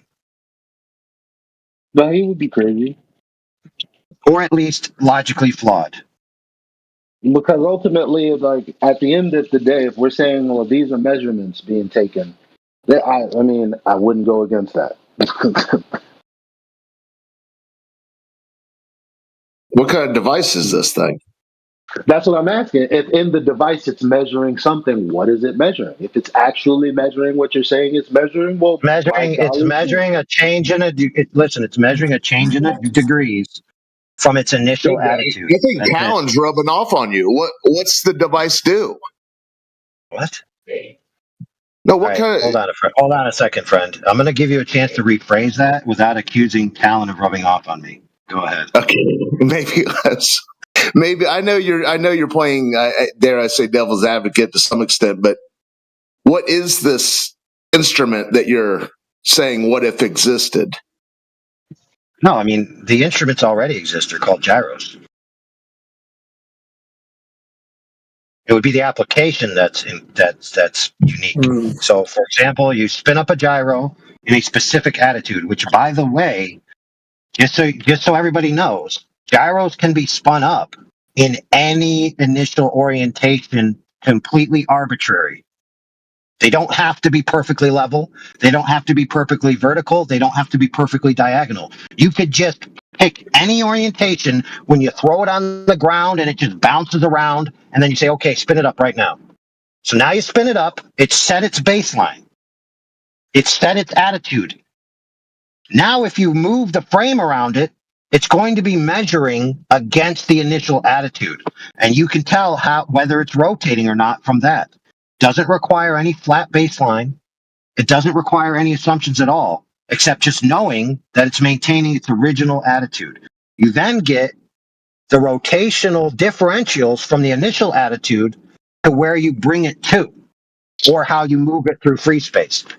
And so, if you believe gyros work, right,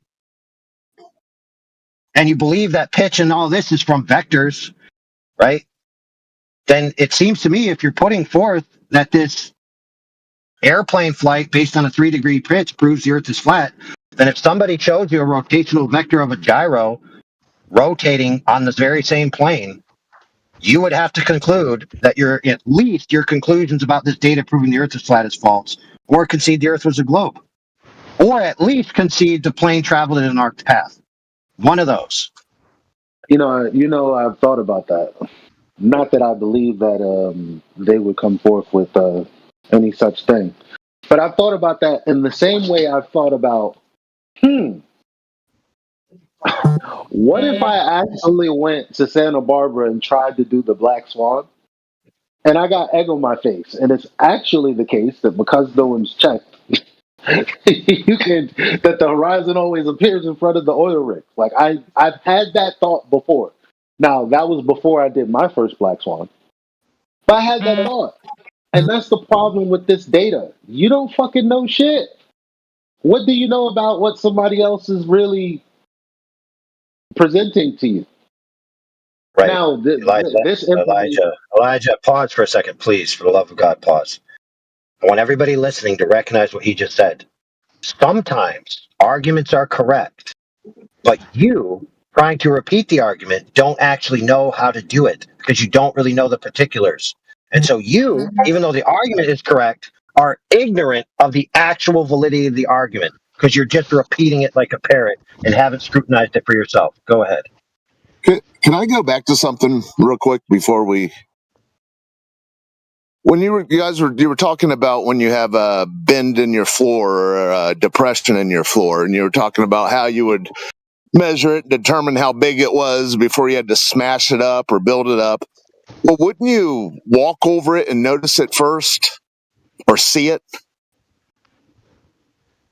Yeah, usually if you couldn't see it, you probably wouldn't even attend to it until you got to the flooring part, and then you'd notice it, and then you'd be like, "Crap, But it's what if here you're because the flooring." you usually notice when you're walking over it? No.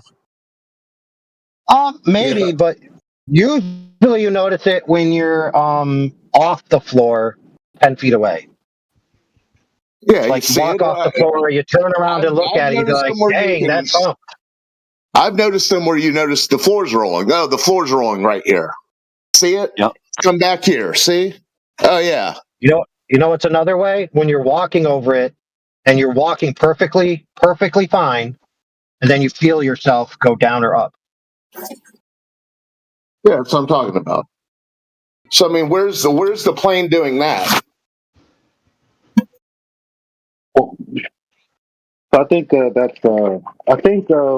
because in my defense of AI and other places, I've said it's not that he wants to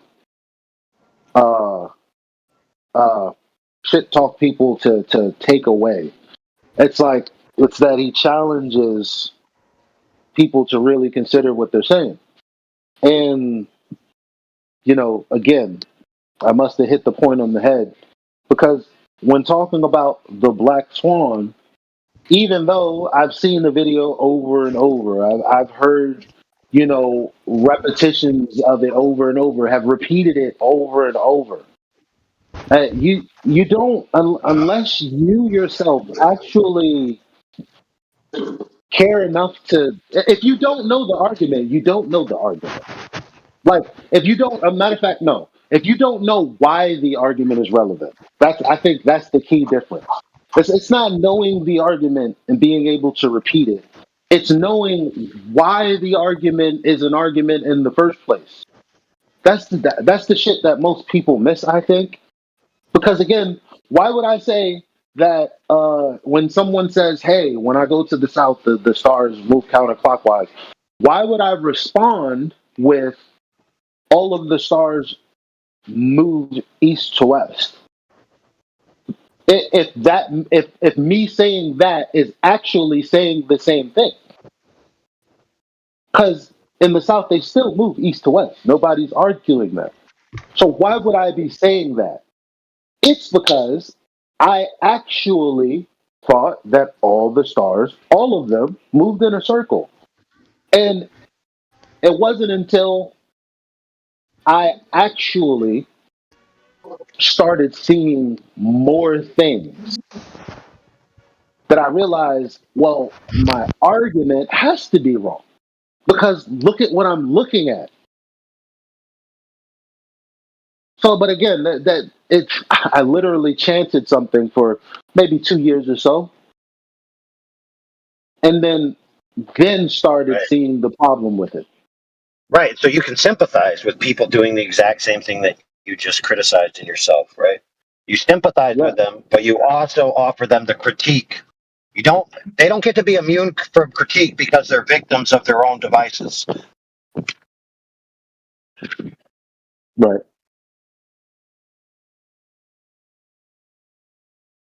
There's an old saying by a very wise man. It goes like this: faithful are the wounds of a friend, but bitter are the kisses of an enemy. By the way, they don't actually have to be your enemy for their kisses to be bitter. They could just be shining you on, telling you everything you say is correct. And they're actually harming you because they're not critiquing you like they should be. Like drug addicts' friends.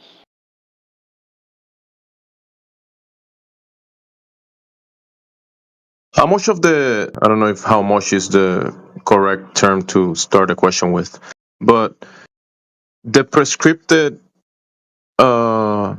reading of the data. So you're saying there is a device, there's the gyro physically in the aircraft, and then there is a data being gathered from it. How much of that data can be prescripted, like between the actual gyro doing this function? You're saying it's tilting 0.6 degrees or something. You said every hour or something. I think you said. Come finish making it.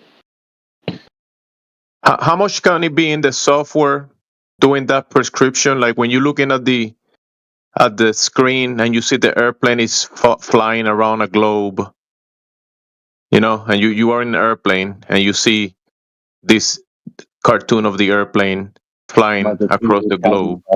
How much is that in the data that you're getting from the gyro? Depends, man. I don't know how much is the correct term, but is it possible that it's prescripted, like the satellite, spooked position or location that you don't even know if it's actually telling you the right location? Is that something similar to what it could be happening, that the gyro is telling you that it's tilting and doing a flip from one position to the other? Yeah. The end user interface data could always be manipulated before it's populated in the end user interface from the system that creates it. Yeah, it could be. That's always a possibility.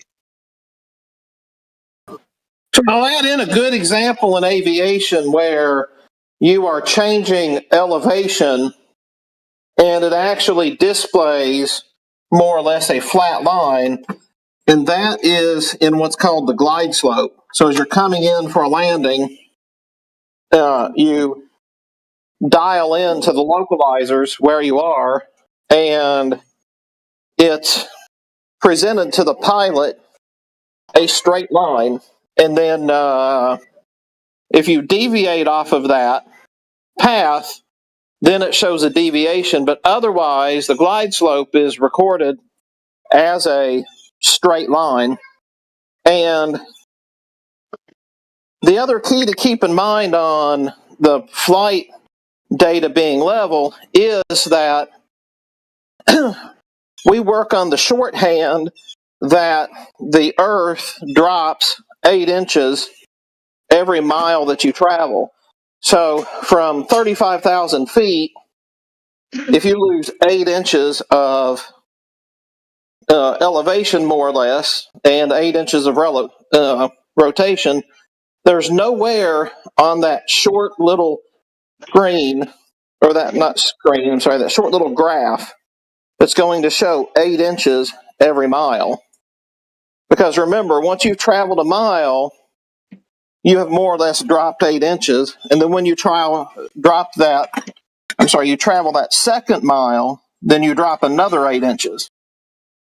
It only appears, if you believe in the big water-covered ball, is because the curve appears to be, squaring, but still, as you travel, every time you reset that mile and you go to the next mile, it's still only 8 inches drop to the next mile.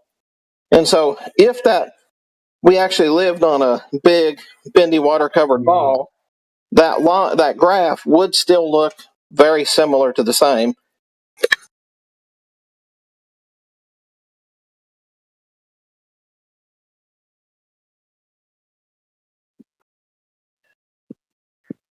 Let me give you an argument, Mr. Barrington. I'm going to tell you what it is, then you tell me if there's any fallacies in it, or if it even makes sense, or if it's whatever it is, okay? Or if it's good. Okay, so you got two propositions: Earth flat, Earth globe. If the Earth's flat, a plane takes off, flies in level flight. It's going to fly in essentially a parallel line, which is a straight line, to the orientation of the surface being a straight line. Okay? If it gets up in level flight and travels over a globe, it's going to be traveling in an arc to maintain a parallel concentric circle with the radius of the surface of the Earth, right? So those are the ways it has to be. It can't be otherwise in either view. So in the one view, the plane's base attitude is not rotating from its initial takeoff, right? Overall. In the other one, it's constantly rotating to reorient the plane around an arc. Okay, so the plane must be rotating in the globe view. Now, the amount that the plane must rotate, like you said, it has to negotiate a curve which ultimately drops 8 inches. But like you said, it doesn't get to the end and then drop the 8 inches immediately. It would be dropping and reorienting itself every second, right? So the amount of drop would be per second or per foot, even. It would be per foot of travel. You don't even have to do it per mile. You can do it per foot. You can do it per centimeter. Because when it's off balance, as soon as it's off balance, it would have to rotate. So it's constantly rotating. Now let's just assume that, whatever that dude's math was correct from the other day, that it's 0.06 degrees per mile.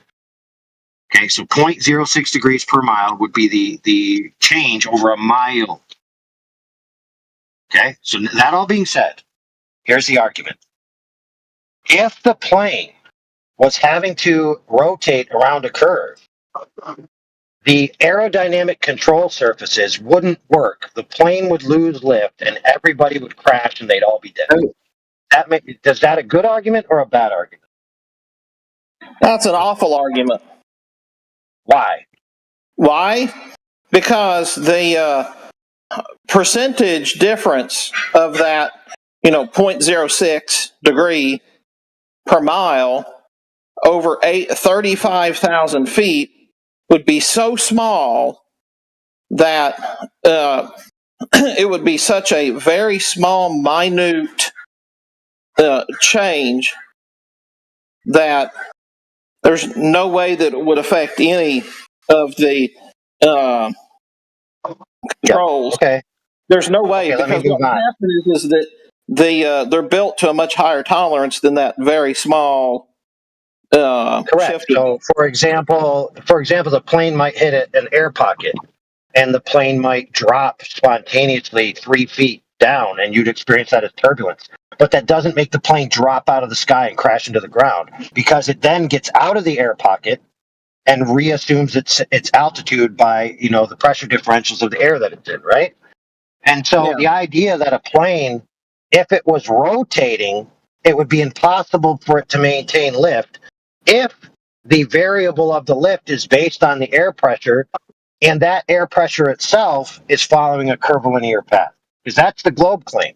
The globe claim isn't that the air is striated in perfectly straight lines, and that's the pressure differentials. No, their claim is that the pressure differentials are distributed in concentric circles, roughly. So the plane would be entering a new area of pressure differential that would then re-lift the plane again. So each time it's correcting its balance, and then the surrounding pressure is providing it with lift. So the idea for a flat earther to claim that if the plane rotated in that small amount, it would just lose all lift and fall out of the sky. Would you think that was a good argument or a stupid argument?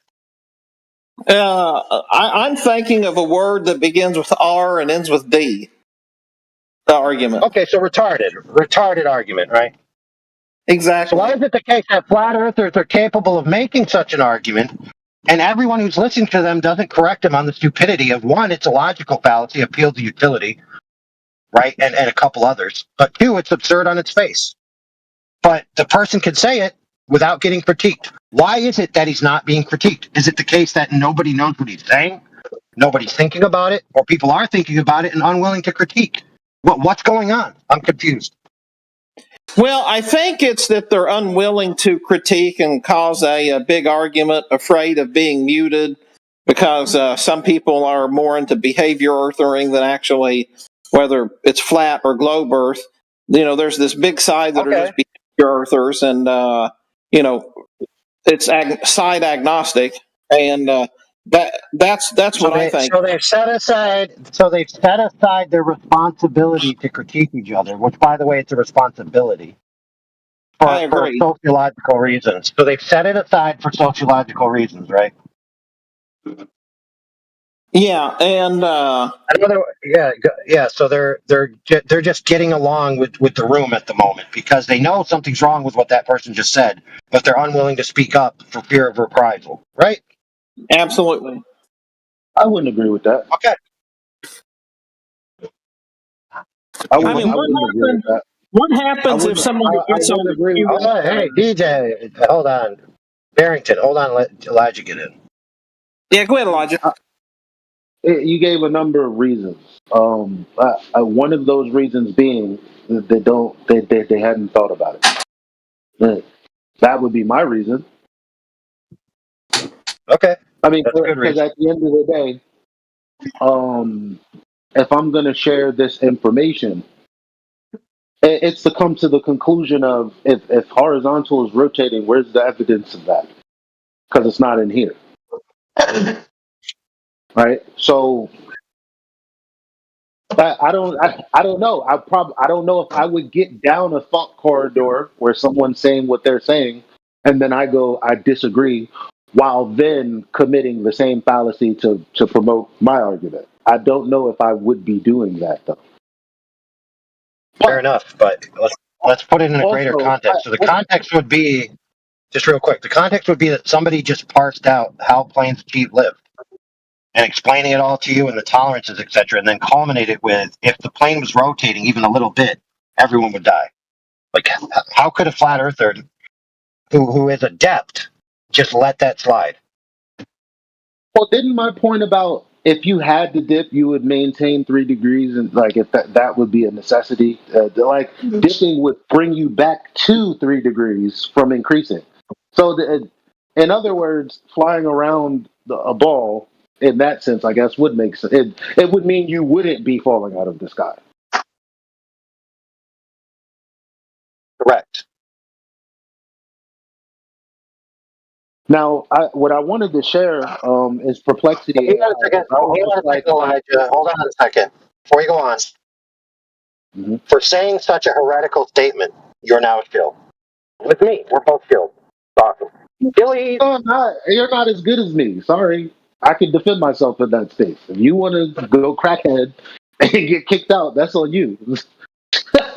What do you mean, dude? Why would I think about it like you're talking about a space, right? I'm just talking about an accusation, dude.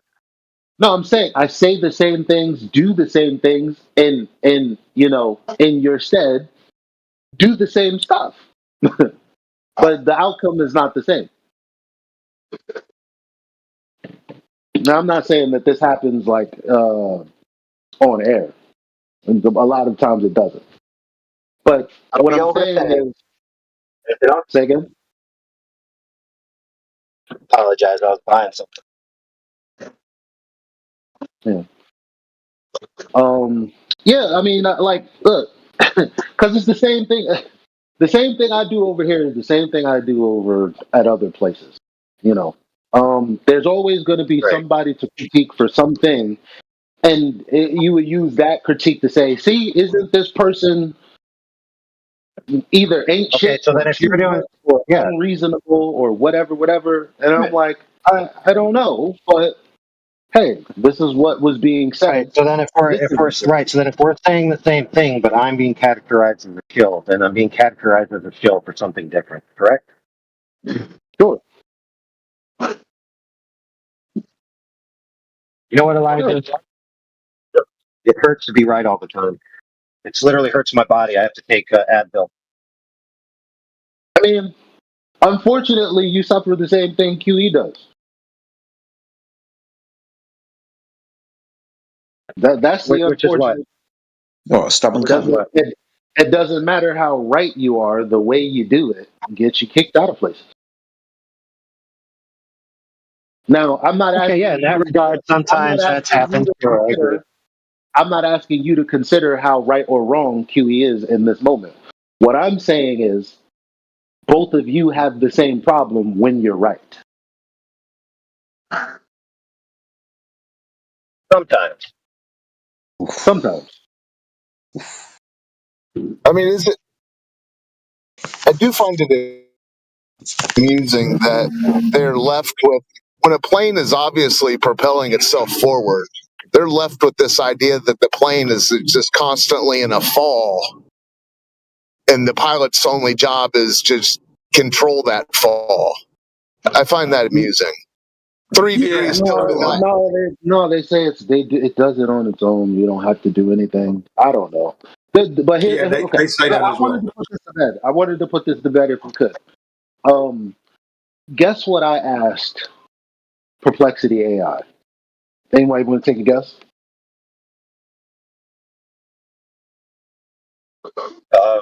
Recite to me this erotic novel. I don't know what erotic means.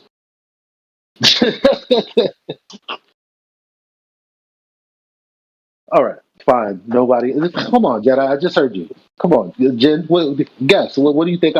Pertaining to what we're talking about. Yeah, I know it's about something we're talking about. I just can't formalize what you've asked. But I think it's I'm trying to work it out myself. What could you have asked? All right, I'll tell y'all. Fuck it. Okay. What is a complete list of flight telemetry? Oh yeah, complete data. All right. Yeah. Ooh. What did it say? Surely somewhere it would have to deal with the Glover's claim of rotation at some point, right? So if it's not detailed anywhere, I'm going to go ahead and say, while it is doing what it's doing, there's no proof that it. I mean, that's a long form way of saying what AI say all the time. Anyway, is that okay? So the horizontal is actually changing orientation. So prove that. Well, it's not. It damn sure ain't in here. I'll tell you that. Yeah. Well, that's what Talon's been saying for 2 days. He has that and his other collective of things, and it all checks out. But 48 hours later, 72 hours in, whenever it shows up, he's yet to open up that box.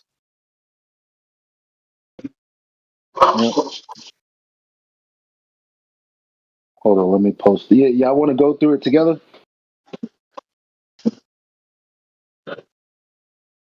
As a matter of fact, I'd rather AI go through it so he can point out where it could aid us or not aid us. But since you're bringing up, since you're trying to get us to see the greater point, does this help? Is what I'm asking. Because it sounds like it's gonna, because you've asked it a good question, and if the data, if all the information is there, let's hear it. Let's hear what AI's got to tell us. Let me ask this question. Have you ever heard a Glober admit that if you showed him a 3-degree pitch on an NTSB data, that the Earth would be flat? Have you ever heard a Glober agree to that? No. But that's not what they said either. Though. I don't. Who's making the argument that it's the pitch itself? That's all that's on there. That's all that's on the data. When you look at the data, it says pitch and it says 3 degrees. That's what it says. Maybe I should post it in the chat. Well, it says pitch and it says altitude and it says the duration of the altitude, right? Right. Does it say anywhere in there the orientation of the baseline? I'm not looking at it, and I'm not gonna lie. This is probably the least information I've looked into because the moment I started looking at this, I found my flight thing, so I just kind of stuck with that instead. Good question. Have you ever heard a Glober say that if you can prove that the attitudinal rotation of an initial attitude has not displaced itself by 35 degrees after having traveled 3,000 miles over the surface, in other words, it didn't rotate, then I would agree the Earth is flat. Have you ever heard that? No, because they wouldn't even agree that there should be a place. I have. Well, other than Wolfson. Guess who said it? Guess who said it? I'll give you $1 if you can guess who said it.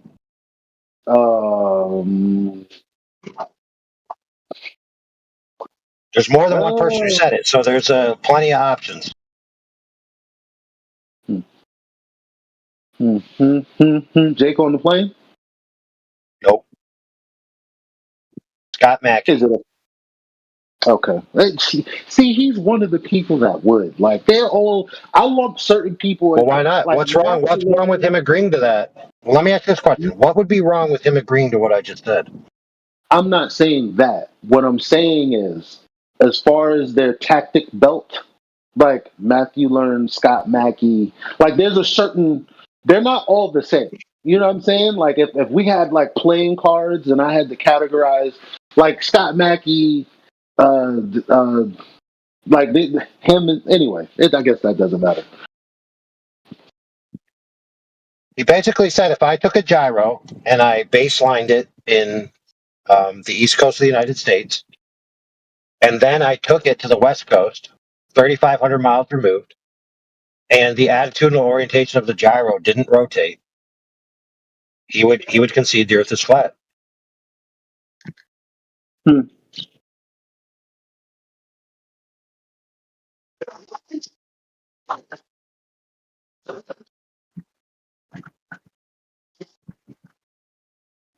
Why would say that one more time? You take a gyro, you baseline it on the east coast. Same thing. You mean the same thing that so many have already done? Yeah. Who's done that? No. Who's done that? Okay. D Marble? No, he didn't. No, he So what just you say now? You proved take the claim was flying level. Oh, you're right. He took a spirit level, not a gyro. Right. Now, for the love of me, let me try and say something. For the love of me, I've been trying to find this video since 2016. I haven't been able to find it. And it was an American guy who used his smartphone. His method was to go to like Los Angeles airport, put the phone down on the floor, level it there, power it down, and then go to Australia and then set it up. And it should change its orientation, and it didn't. And that's what he did. Okay, I've been trying to find. That's the only time I've ever seen anybody do that. Okay. That wouldn't be the same thing. No. No. Okay. Well, that's changing orientation, but the phone registered level, it didn't change. What was locked on at the beginning was the same when he arrived in Australia. Well, that's kind of like not really meaty details. So yeah, definitely find that. Yeah. I've been looking for a long while. I haven't been able to find it. I think that was Phuket Word, wasn't it? Phuket Word. In a plane. Check this out. A plane. Check this out. A phone that is turned off couldn't possibly track its attitudinal orientation during the duration of the trip it's taking. So that's kind of a moot point. Yeah. Whenever y'all ready, let's get into this. But I'm not rushing though. I still want to talk about this point right here. Oh, that's what I thought. Why will the phone be off and make any sense that it'll be doing something when it's off. I don't know. It didn't make sense to Well, me. geographical location, because you're on a globe. This is what he was saying. Because you're on a globe, you're at this orientation on this globe, and you've leveled it off. If you go to another part of the world now, your geographical location is different. So that phone the level should change. It should move Yeah, off of Jen level. isn't saying it turned off. He's saying it was locked, like it was gimbal locked to the current to where he did where the plane took off from. Yeah, that's what I meant by I saw the locked. video too. Okay, Thank so you. it wasn't turned off. Okay, got it. Yeah, I'm glad he That said I that. don't know.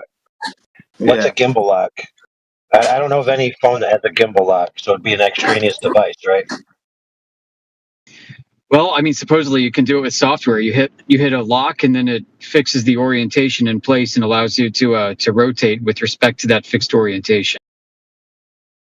Oh yeah, because our phones have it's like when I use the phone to play with the gyro in COD Mobile. Like you could, yeah, okay. Yeah, rotate. Yeah, you can fix it. Yep. It's a phone. Yes. Yeah. But what's That's actually why going on? I've I don't been. know. Yeah, if you don't know how the I've been looking subsystems for are that creating video the for end the user life. interface, then you wouldn't know, right? So unless he jailbroke his phone and got into everything that's going on, that's why like you got to test it with a raw, open sourced. I did everything, and I know all the subsystems, and I know what I'm doing, and I'm about to do is based on these principles, not somebody else's principles that I don't know. Yeah, my first initial feeling is to say, "Oh, come on, AI, you're being tedious and all that." But to be real, he's basically saying, if you want to say you know something, you should know it. That's true. Right? If you want to know something, you should know it. We can't get all over okay. So yeah. The car to blah blah blah. Like when they do all that shit, it's like no, come on, like. No, yeah. If you're gonna make a claim, yes, you should definitely know the ins and outs so that you know that you're not mistaking anything.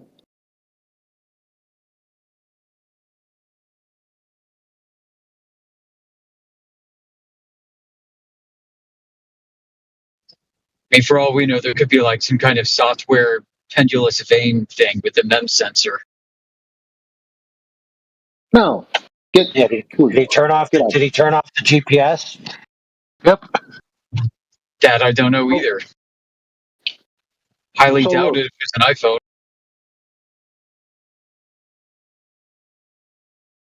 What does this mean? Because AI specifically, I want you to head the reading of this perplexity resource. But this right here, it says acceleration linear in parentheses XYZ close parentheses and angular rates. I wonder what I know I'm latching on to the word linear and XYZ. But what do they mean by that when they're talking about core flight data?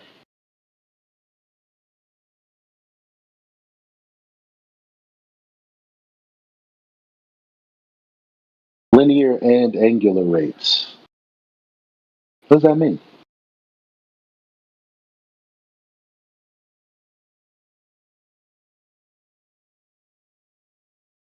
Linear, could that be straight? Obviously, and then angular. Huh? Yeah, well, I mean, yeah, linear is like a one-dimensional relationship. You know, it doesn't necessarily imply a completely straight vector. It could be curving. Right, and that's what I'm saying though. Like, when it says linear and angular rates? What goes into that? Well, like a linear distance, like versus an angular displacement. And this has to do with acceleration. Yeah. Ugh. Holy crap, dude! So many people posted. All right, here we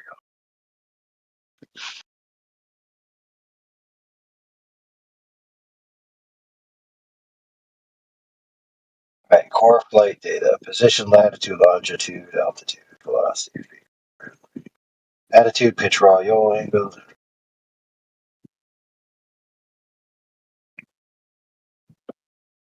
I guess so. What I'm asking is, how would a Glober use this to argue for their point? Now, not indirectly, but directly. Oh man, hey, check this out, brother. In the core flight data, it has attitude as pitch, roll, and yaw angles. And then in the navigation sensor data, it has the initial measurement unit, the accelerometer and gyroscope, and magnetometer as something else. So right here, it's just showing you they're two different points of information. Right, right.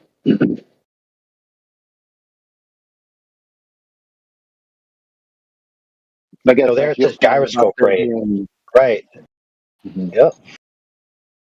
I see what you're saying. I can share my Google Drive of the entire NTSB stack for this flight. We can put it through AI. Why not? Yeah, hang tight.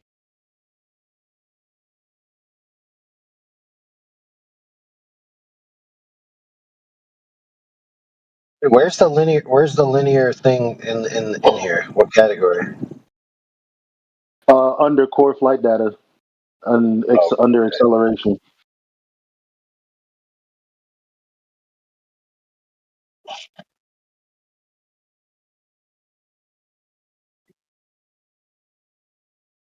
Acceleration, linear XYZ, and angular rates.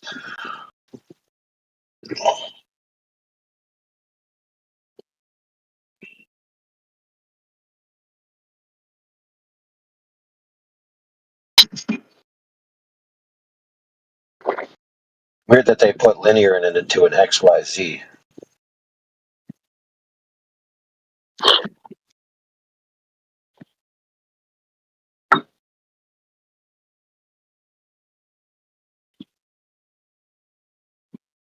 Well, dude, angular acceleration is if something's traveling in an arc, right?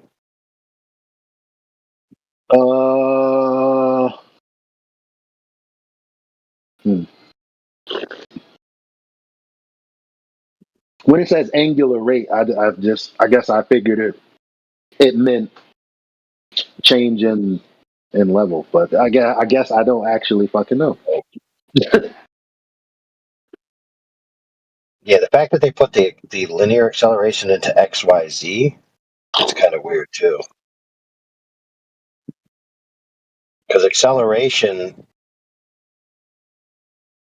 is just like a change of rate of speed. And speed is the displacement of distance over time.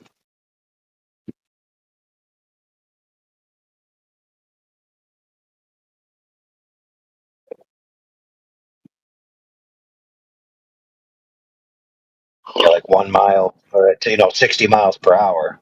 So every hour you displace 60 miles.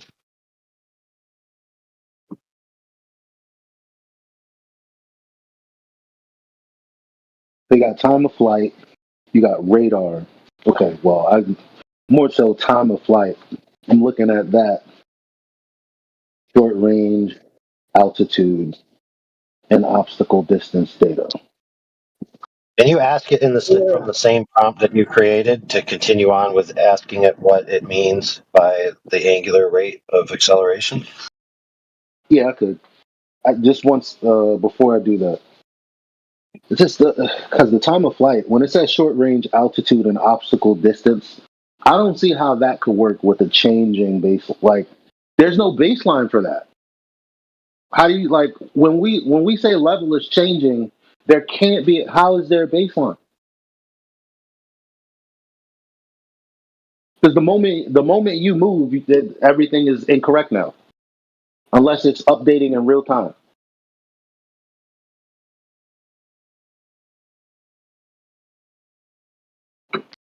All right. So you wanted me to ask. What did you want me to ask exactly? What does angular rate mean? Yeah, but you have to ask it in regards to this prompt, so it doesn't give you a definition from some other context. Yeah, it will, because it says ask follow up. All right. I mean, you could write in the previous paragraph. I mean, I don't know. It depends on which AI you're using. So if you've used this one before, just do what you think is best.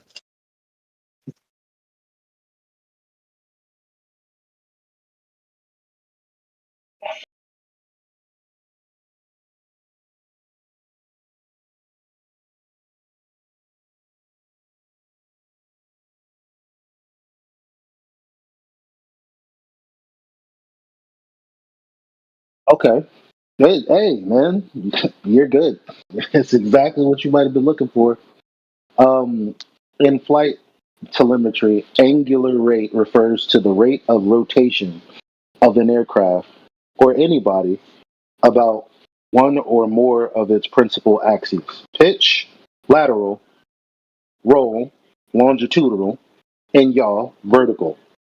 Let me just say that none of this shit has to do with the changing orientation of level. But moving on. It expresses how quickly the orientation of the vehicle changes over time, serving as a rotational analog to linear acceleration. So, I mean, if I'm going off of what this says, it sounds like it's talking about the change in pitch, roll, and yaw over a horizontal plane. But again, how could it be a horizontal plane if it's not a horizontal plane? Well, why don't you ask it that? Why don't you ask it if these orientations are changing around its principal axis relative to a horizontal plane? Where's the data if the Earth, if it's traveling in an arced path, that the horizontal itself is rotating or something like that? Well, Now, because this isn't saying that, I don't know how to ask it that. yeah, if you Maybe do I find should say, isn't the, don't you have to include, like, I'm not sure exactly how to say this. yeah. If it does answer, I'm hoping it's going to answer in line with the governmental agency documents that state that the Earth is flat and non-rotating, because those documents are there. Hopefully AI has that plugged in. If not, then we're going to get some kind of funny answer, I reckon. Well, the most pragmatic answer, if it tried to mediate all those points, would be it's not necessary because the marginal rotation of the horizontal baseline rotating could be treated as the same as if the Earth was flat. And that would be congruent with those documents that say the model of the airplane is treating the Earth as flat. So it'd be just saying, it'd be equivalent to saying, hold on real quick, it'd be equivalent to saying, I date a supermodel, and I date a supermodel because she's so busy, she's never at my house. She's not at my house. There's the proof. I'm stealing that. This right here says, while linear acceleration describes changes in velocity along straight lines, X, Y, Z. So that's what they meant when they said acceleration, and then they said linear X, Y, Z. That's what they meant. Changes in velocity along straight lines. Now, they say what's different about angular rate, all that does is describe rotational motion about those axes. Together, they define the aircraft's complete motion state in three-dimensional space. This right here basically is saying Earth is flat. Man, post it.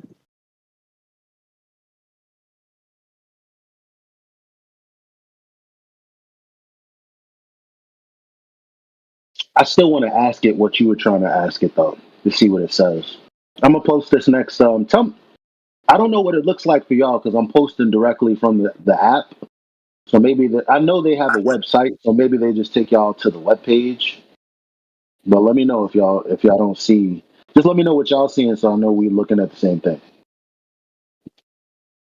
So this is the updated question of where is the follow up? Oh, it might have included the follow up. Under acceleration, what does angular rate mean?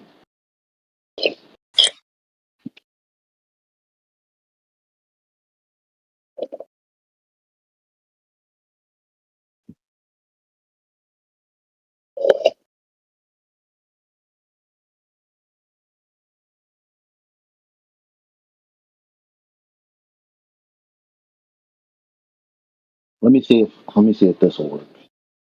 If Oh, real quick, orienting your plane to 3 degrees above horizontal and then having it on a data point wouldn't actually be a data point of the rotational acceleration of the plane. It would just be saying the plane is oriented at 3 degrees relative to the baseline. So it could reach 3 degrees relative to the baseline quickly, or it could do that slowly. right, this what I just read isn't like it doesn't. What I just read is separate from the whole pitch. You can't take what I read and go, see, the pitch thing I was saying was correct. No, that's not. It's not the same thing. If anybody was thinking that. Quick heads up, in the mod back chat, I posted a zip file containing a CSV, which is a spreadsheet of all the raw telemetry data from this particular flight. Not sure if AI is capable of handling it.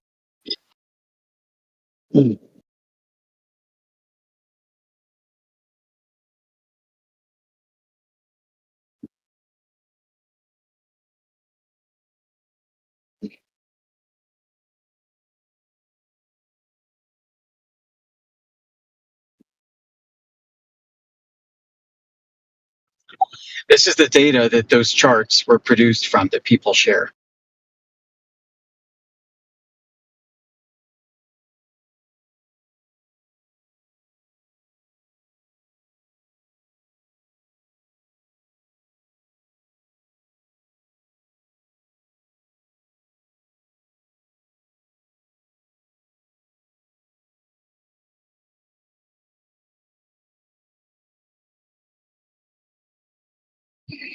And I gotta go. I'll be listening in later. Take care.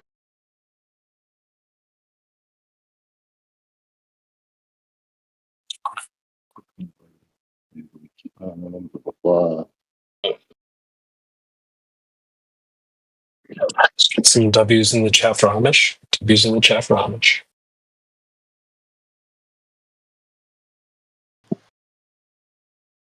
And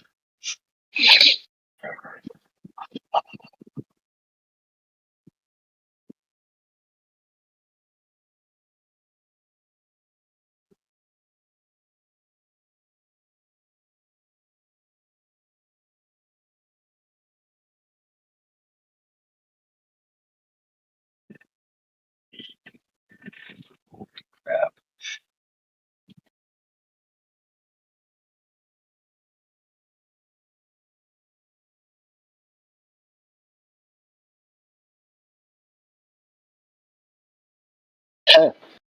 I don't think there's an answer, which means it's a nonsensical question. In the sense that there's no rhyme or reason for the question to exist. There's no answer for it. All they're talking about is linear motion on a rotating sphere. It's just talking about a point on Earth's surface moves in a circle due to Earth's rotation. I don't know what I can ask it to get it talking about. I I mean,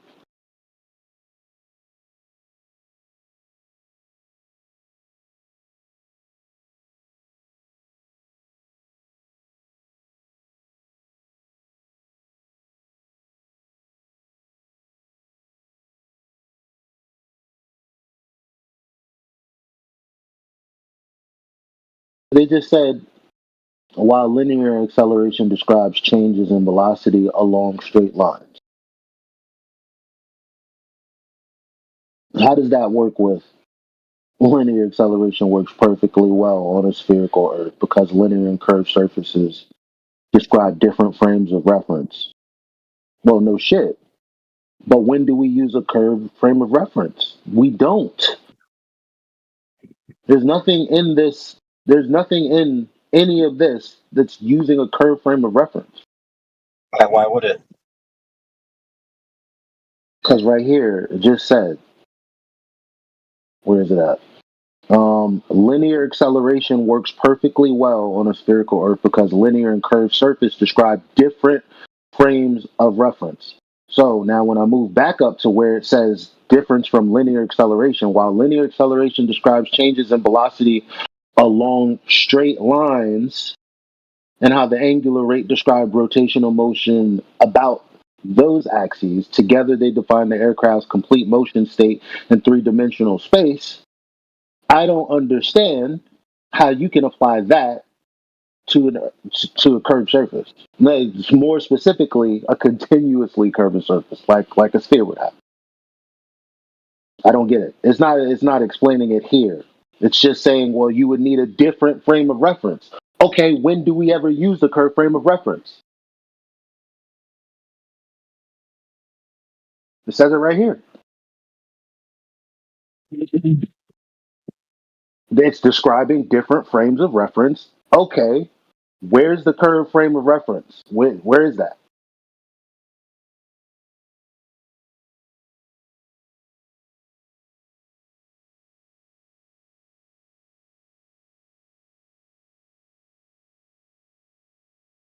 It's not here. Of course, it's not because that contradicts itself. Oh man, dude, this one used Walter Bislin. Say again. Hold on, let me post what I got here. I don't know if this might not be as good as I think it is, but I think I'm on the right track and I can work toward what I wanted to get out of it. All right, let me read this one. I posted it.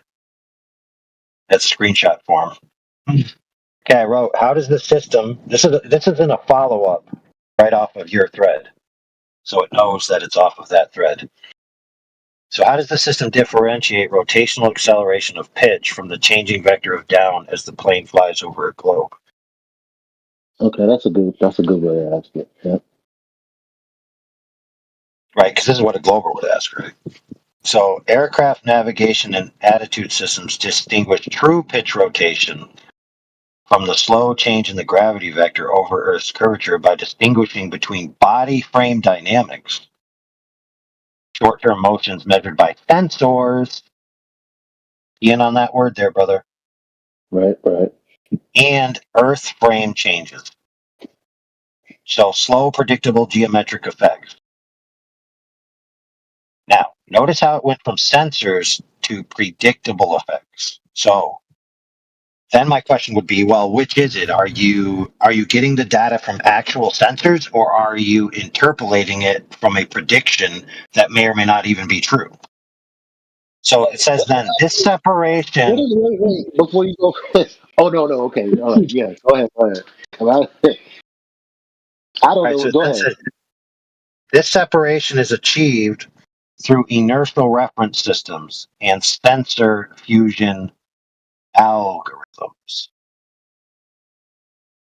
So then the same question, how much of it is true sensor data, like actual mechanically measuring what's occurring, versus applying an algorithm? You know So what? now Does sensor fusion algorithm mean? Does it mean it takes the sensor data and fuses it with algorithms?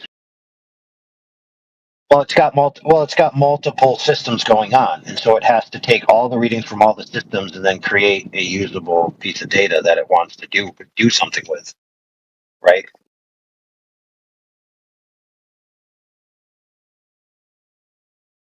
Doesn't algorithm? Three systems. Go ahead. I was going to say, doesn't algorithms mean that it's receiving programmed data? No. Okay. It could be, but it doesn't mean it necessarily is, and that's why you have to ask the question: well, how much of the output is the raw data being put into an algorithm to just give you an accurate interpolation of the data versus is there any sprinkling of assumptions in the algorithm? So you'd have to look at the actual algorithm. Yeah. Come here. Sorry. All right, so let's go on to starting to explain some of these terms that it used in the above thing here. So body versus earth reference. Pitch rotation is measured in the aircraft's body frame, defined by its axis, roll, pitch, and yaw. Earth's curvature affects the orientation of local gravity, but this occurs in the Earth-centered frame, not the aircraft frame. So inertial measurement units sense angular accelerations about the Earth's center of gravity, independent of Earth's slow curvature. So here it's saying, at least it seems to be indicating, that there is maybe a device in the plane that is actually measuring and could output an additional string of data separate from the pitch data, because the final end user pitch data may be the algorithmic expression of all of these systems together. So that means if you had access to the subsystems, it would say, based on the algorithm or removing the algorithm, I have raw attitudinal rotational data of the airplane, or I have a rotational of 0, and then I put it through this algorithm, which assumes the Earth is curved, right, using the WGS84 model or other stuff, and then it gives me an output, which I then put through a engineering machine, like the attitude indicator or whatever, and then I create my post-edited information. So either way, if this system existed, it would be able to tell you, if you could have access to it, what's actually going on. All right, so now we get to fusion. That was the question. What the heck is fusion? That sounds, that sounds a little sexy going on. So we got to figure it out. Yeah. What are they fusing together? So then it goes sensor, fusion, and filters. The IMU's gyroscopes record angular rates in degrees of radians per second, while accelerometers continuously measure the gravity vector. So these are two separate systems right here. Okay? Right. So one is measuring the orientation of the plane. The other is measuring the gravity vector. The acceleration, right? You have the gravity vector, which wouldn't truly be a difference of a raw attitude data necessarily, right? Because if you just assume that it's measuring down, right, that wouldn't tell you whether that down is actually a well, let me put it this way: if the accelerometer is only interested in measuring down, and it's got no other data output, it would not be able to tell you whether down is a changing vector in a radial or not. It would just say, I'm always going to be baselining the data to down. So even that wouldn't be sufficient. Yeah. So let's read it. They're baselining it to horizontal, then, like, 'cause down is perpendicular to horizontal. Right. All I'm saying is that wouldn't tell you whether down is rotating or not. So if it just said down, and the Globers say, oh, well, down is constantly rotating, you say, well, this device measures down, and then they look at it and say, yeah, but it's not measuring the rotation or not. They would still have their little hopes and dreams not crushed yet. All right, so let's go on some more. Let's see. Okay. Modern avionics apply Kalman filters. These are software to merge gyro data with gravity and GPS references. These filters identify higher frequency rotations, true pitch accelerations, versus extremely low frequency variations, Earth curvature. So here it tells you that they're merging it in a software, assuming very low frequency variations. They do this, allowing the system to interpret You ready for this? Ready for this? Go for it. Yeah, go for it. This allows the system to interpret curvature as a static reference shift, not a dynamic rotation. Wow. So that means the end user data has automatically baselined whatever is going on in the subsystems as a non-dynamic rotation.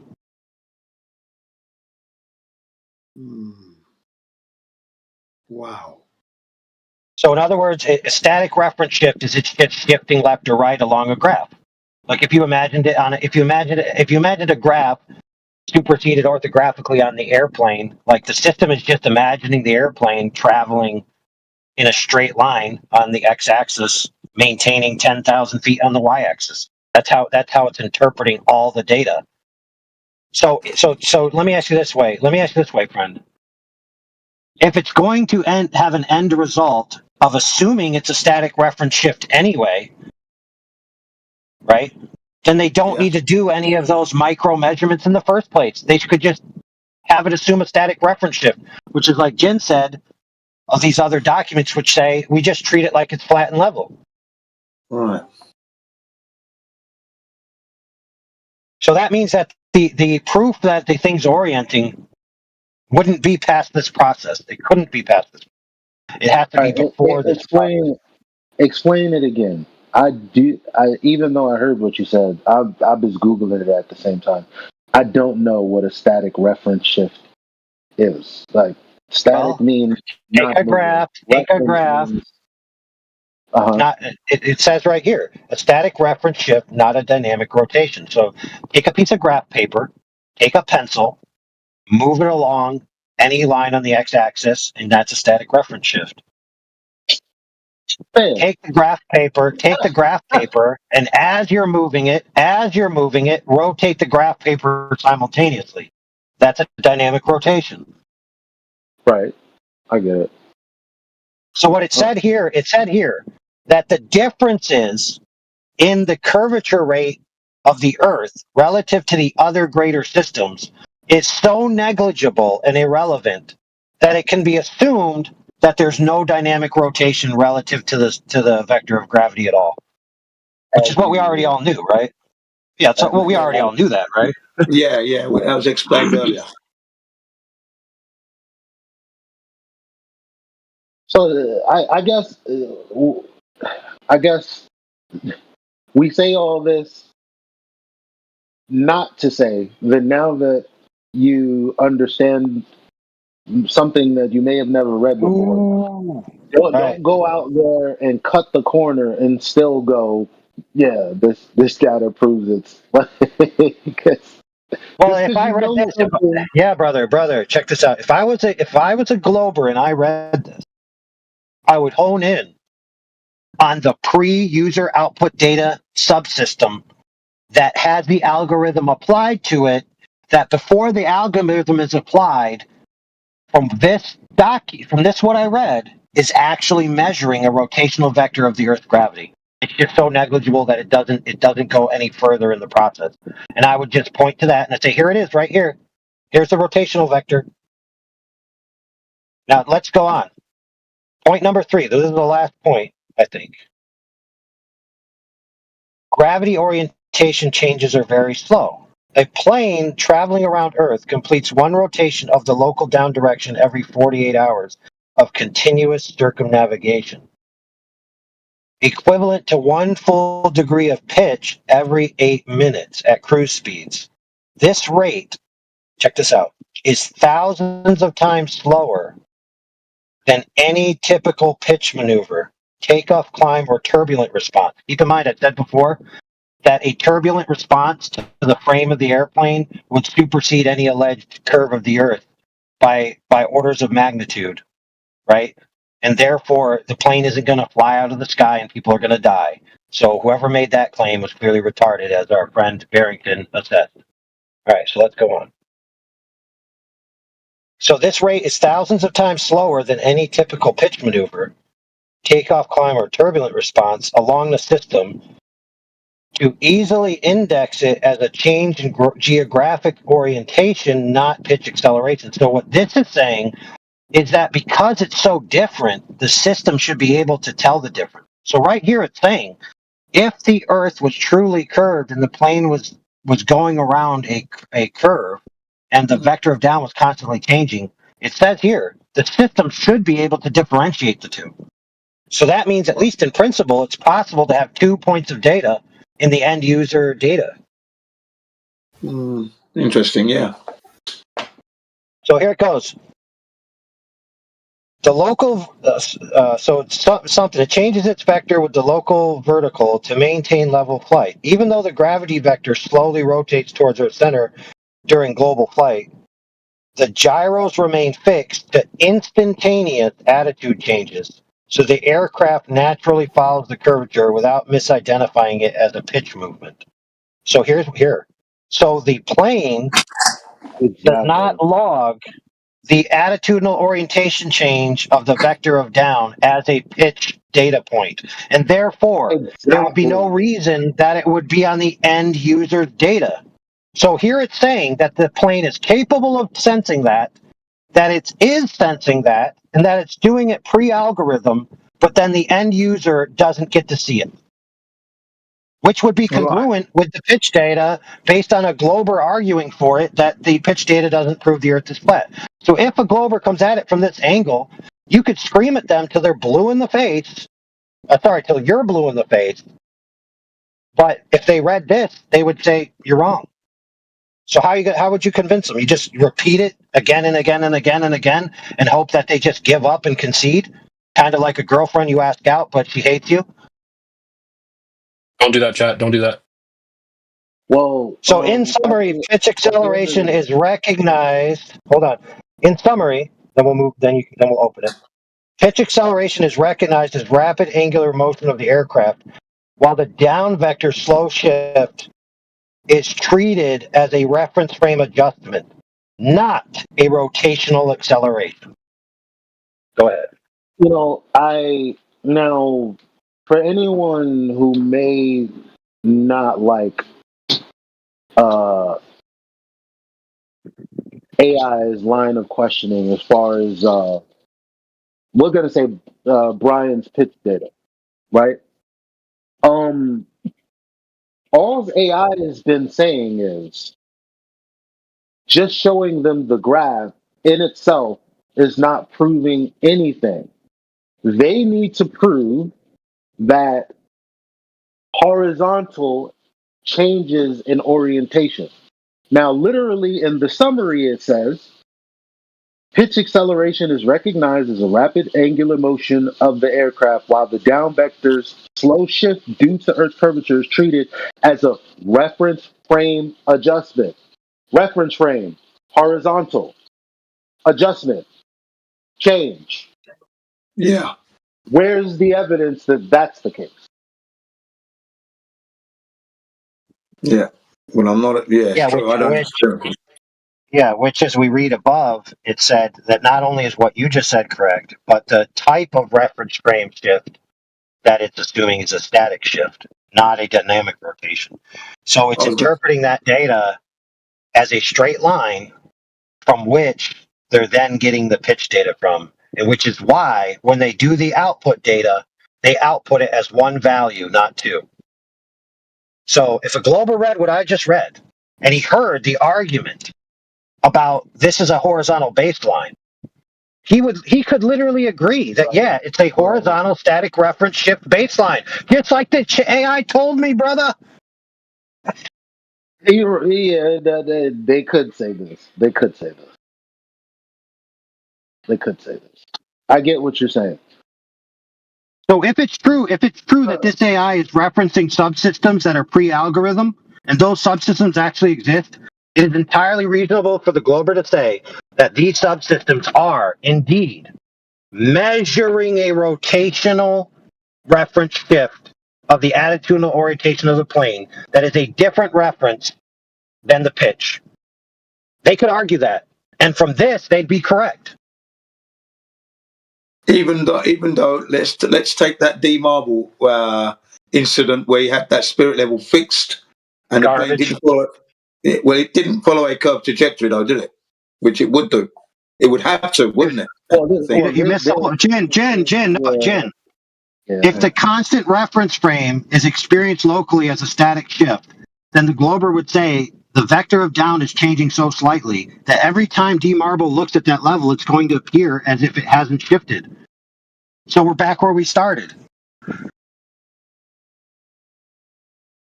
Yep. So in other words, what it's saying here is that the plane. I would still disagree with that. You could disagree. Yeah, hey, you could disagree all you want. How are you going to convince the person who just gave you that rebuttal? Right. You can disagree, but if the best you can do is hand wave dismiss it. Now, in order to address it, you have to carry the conversation forward into the part where you guys are trying to hash out whether or not the frame of reference actually is changing. Right, Yeah, which is their claim. That's their claim. That's their counterclaim. Listen, in that rebuttal is a counterclaim that if it was rotating and you could experience it locally as a static reference shift, which is what the subsystems of the plane are doing according to this AI, whether true or not is irrelevant at this point, because this is just somebody arguing back and forth with you. So now their rebuttal to you is, of course it's going to look like it didn't rotate because it is rotating. Now, notice what they're going to say. Now, they're going to parse it out with, they're going to parse it out with different language, but the sum total of their logic is you can't tell it's rotating because it is rotating. And then an appropriate response from you could be, and by the way, this is a valid response, prove it. Yeah. Yeah. That's the only way to go with it, I believe. Yeah, exactly. They got to prove that.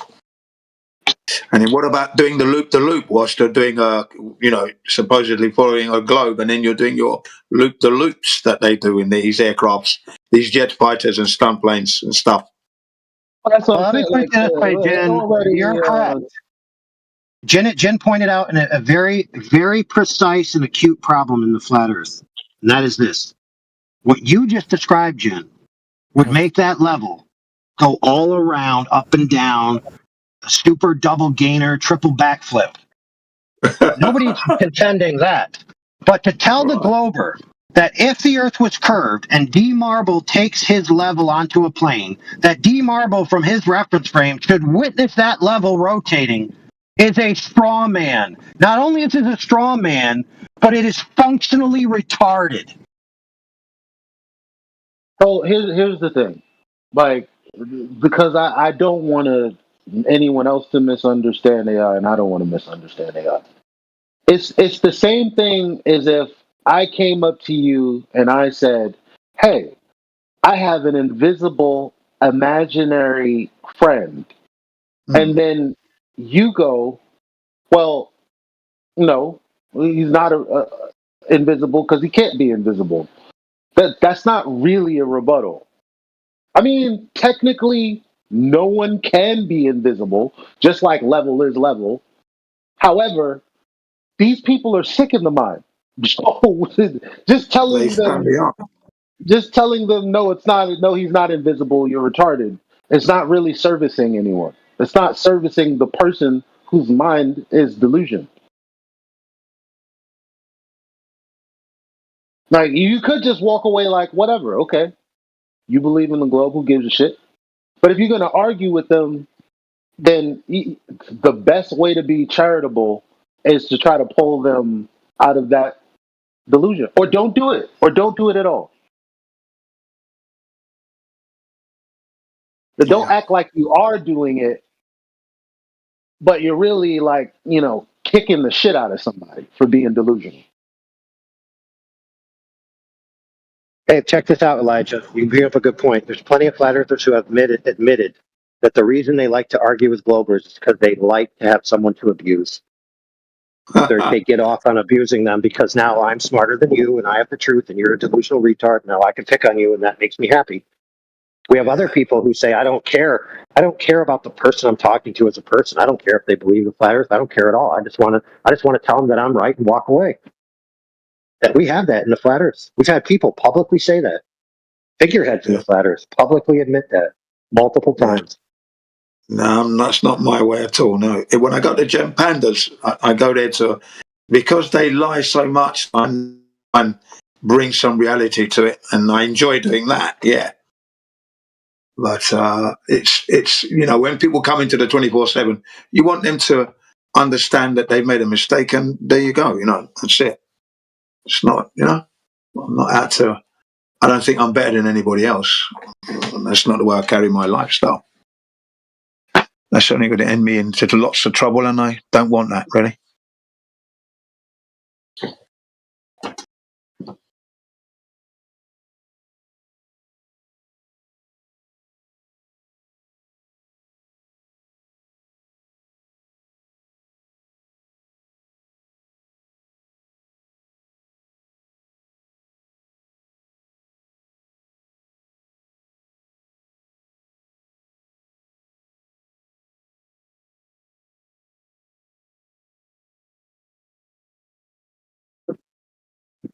Guys, I just got my face tattoo done. It's my first face tattoo. So now I can never get a respectable job again.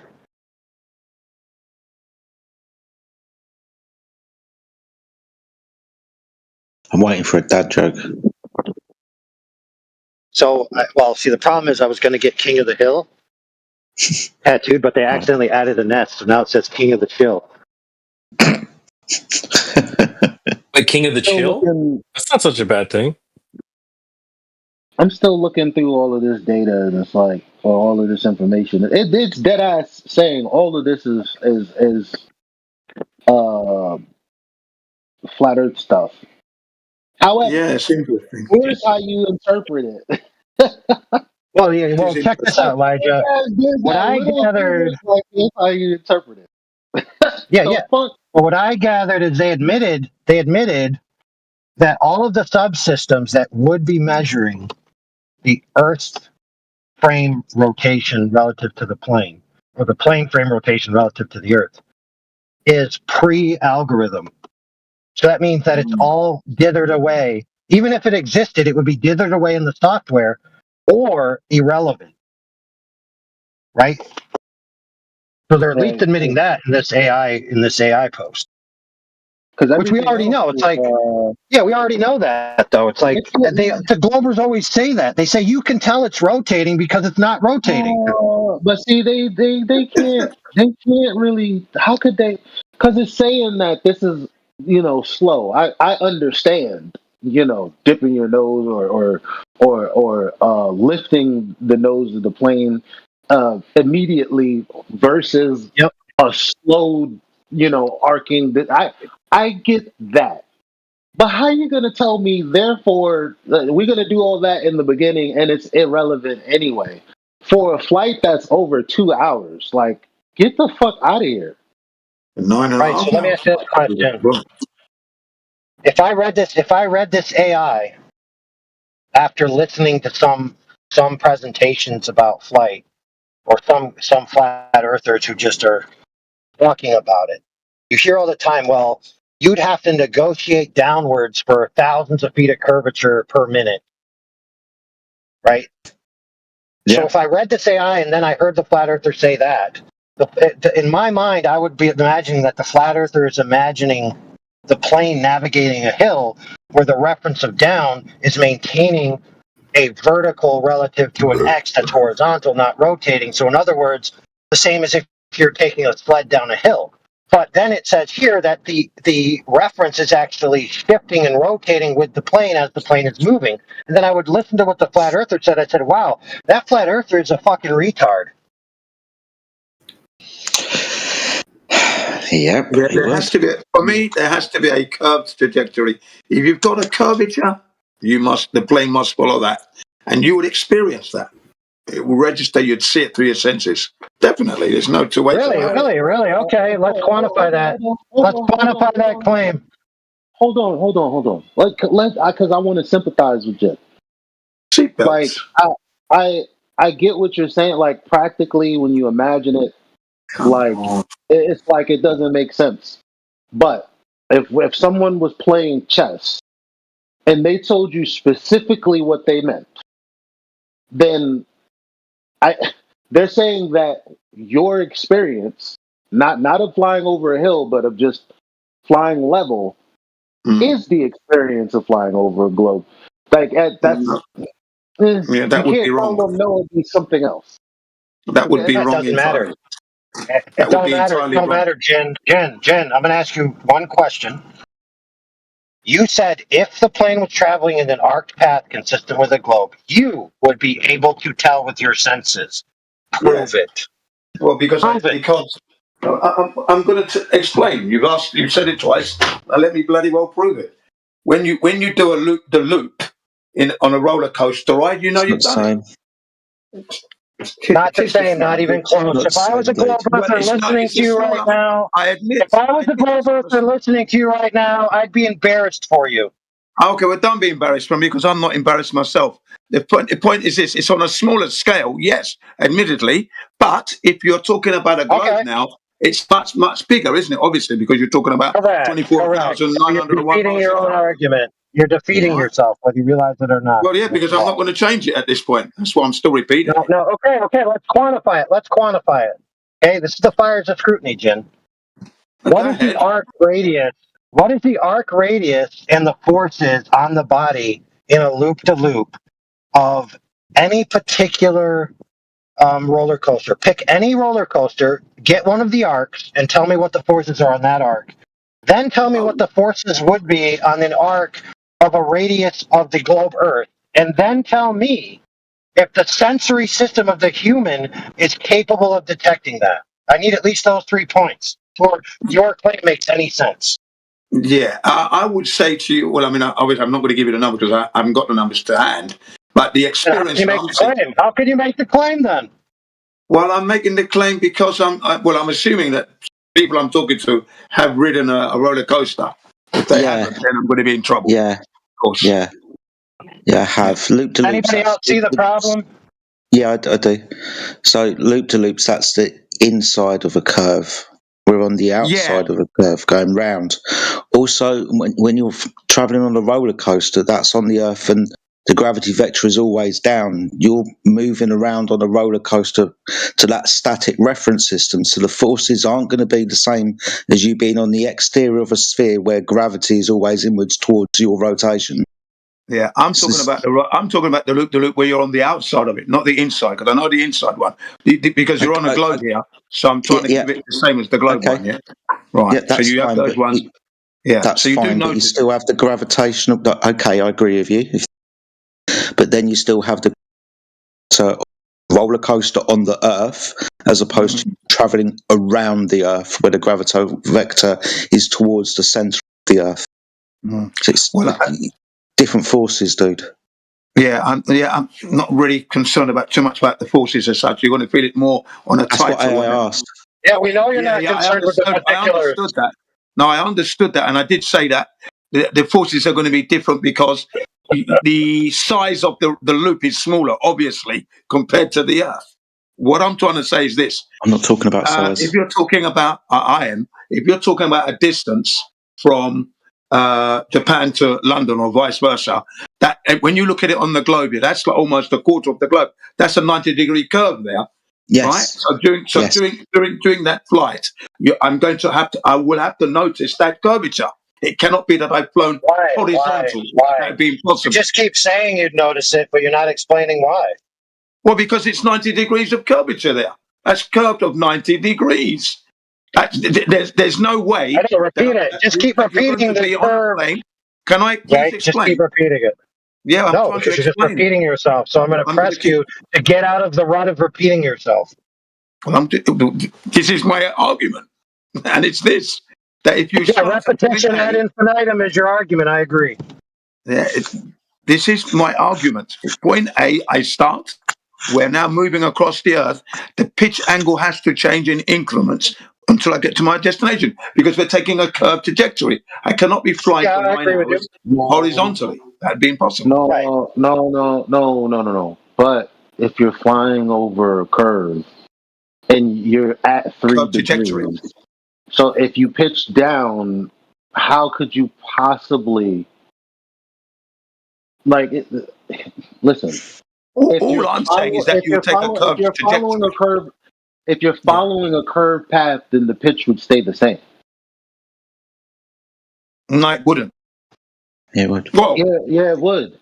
The attitude of the aircraft would change, wouldn't it? Because okay. If the pitch is 3 degrees and the ground is dropping away from you, then is the pitch still 3 degrees? Well, if you're following the curvature of the Earth. No, if you're not, what happens to the pitch? Well, the pitch is going to be, if your plane is pitched at 3 degrees, that stays constant, doesn't it? If you're going straight, not following a curve. So if you're following if the Earth underneath you, if the Earth underneath you is curving and you're going straight, what is your pitch in relation to the Earth? It's increasing. Well, yeah, because you're leaving. If your plane is pitched then you're flying away from the Earth. Then that's what you're saying, aren't you? Okay, so then that means the pitch would be doing what? Increasing, of course. Right. So if you're following the curve, then it wouldn't be increasing; it would be staying the same. That's you what would I'm have saying. if you're following the curvature of the Earth. My point is this: the attitude of the aircraft would change because it's no longer horizontal. It is taking a curved trajectory. There's no way you can fly in a curved trajectory and be receiving and drinks remain level. Impossible. I don't care what you say. It's impossible. We don't live on a globe anyway, and that's one proof. Okay. So I don't want to really argue this point, or I know what I know, and I know for sure that every plane that I've flown in, jumped out of, they don't take a curved trajectory unless you're doing loop-the-loops and stunts like that. Outside of that, you're not. We're flying level. Okay. The problem is locally. That's all you'll ever experience, and that's what they claim. So again, your points are not different from what a glober would accept. In order to engage, them in a way that gets them thinking about things, the one thing you don't want to do is say something that they agree with. So you're saying, well, as I experience it, I always experience it level. I always experience this. Yeah, they experience the same thing too. They just have a justification for why it's not that. So if you're gonna say that you don't care about the justification they're making, then you're not really. Because we don't live You're on a not globe. really. I know that. I know that, but that means you're not dealing with their argument. Well, I am, because I'm bringing to the fact that the Earth is measured flat. The flight experience matches that, and everything we do on Earth is reliant of a flat and horizontal baseline. That's where we're getting it from. That's how we live our lives. There is no curvature at all. It's not measurable. We don't live on a globe. That's it. I mean, Anyway, y'all have any other points about this? Moving on. Yeah, thank you. Yeah, okay, go ahead. Then I'll say something. if somebody told me that I should feel a arc of a change in velocity rotation that's fractions of a degree over hours and hours and hours and hours and hours and hours and hours, because I can feel an extreme change over a very short distance by orders of magnitudes of difference, I don't think I'd take him that seriously.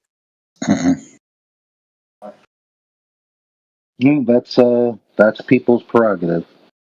But then wouldn't we have to be skipping a bunch of other axioms to be able to agree to certain conclusions that might be the case? We're not agreeing to a conclusion. We're skipping the fact that they've hijacked the axioms, because we're trying to get them to argue that what they're saying is different from what we're saying. And the truth is, they're not saying anything different. They're just trying to hijack the axioms and then put the conclusion at the end. So, again, like AI has been saying all this time, that's why you have to prove that the orientation of horizontal is changing. Because that's really what we want them to prove. Nothing else. That's right. Yeah. And it's not being proven, because what you're saying to me is that you can travel from the North Pole to the South Pole and still be horizontal and level, and that's impossible. Sorry. Goes against natural law there.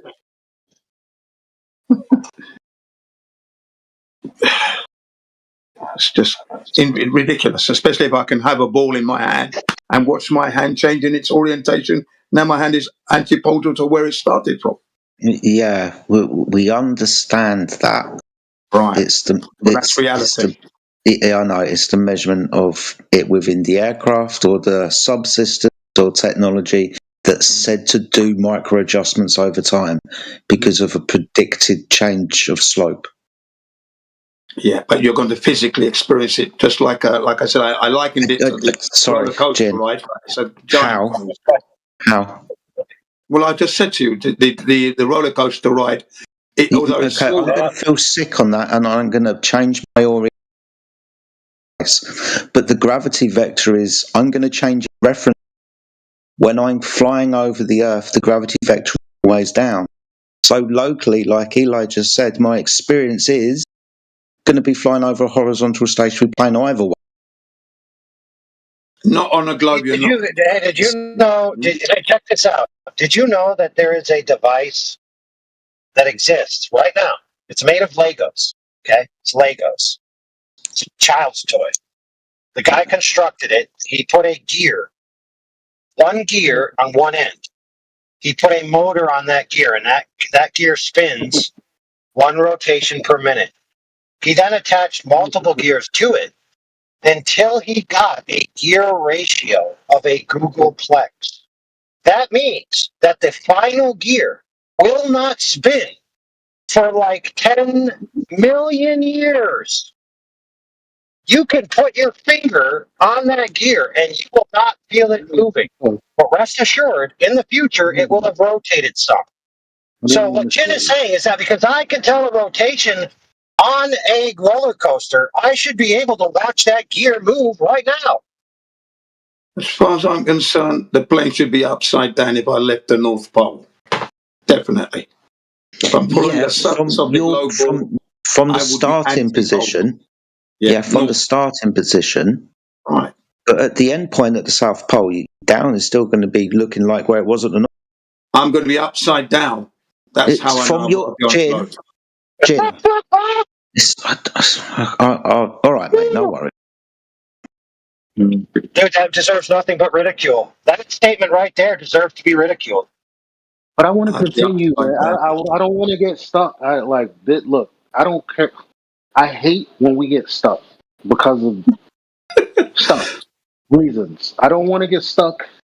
Unless there's really no more to talk about this, because I No, there's plenty to talk about. So, for example, Jin, why would you expect the plane to be right side up and you be upside down? That's a good question, because you're at the top of the ball at the North Pole. It's the top, and the bottom is the south. It's called the bottom is the south. No. You think about it, friend. Yeah, friend. But you're in the plane as a passenger. Yeah. Well, I'm at the North Pole as a passenger in the plane. So how would you? What would be occurring? Yeah, I can't get what he's saying. He's breaking up for me. Sorry.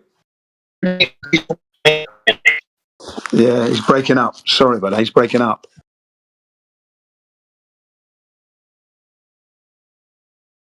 Go to the future and come back, AI. Yeah, because you came in quite clear, but he broke up.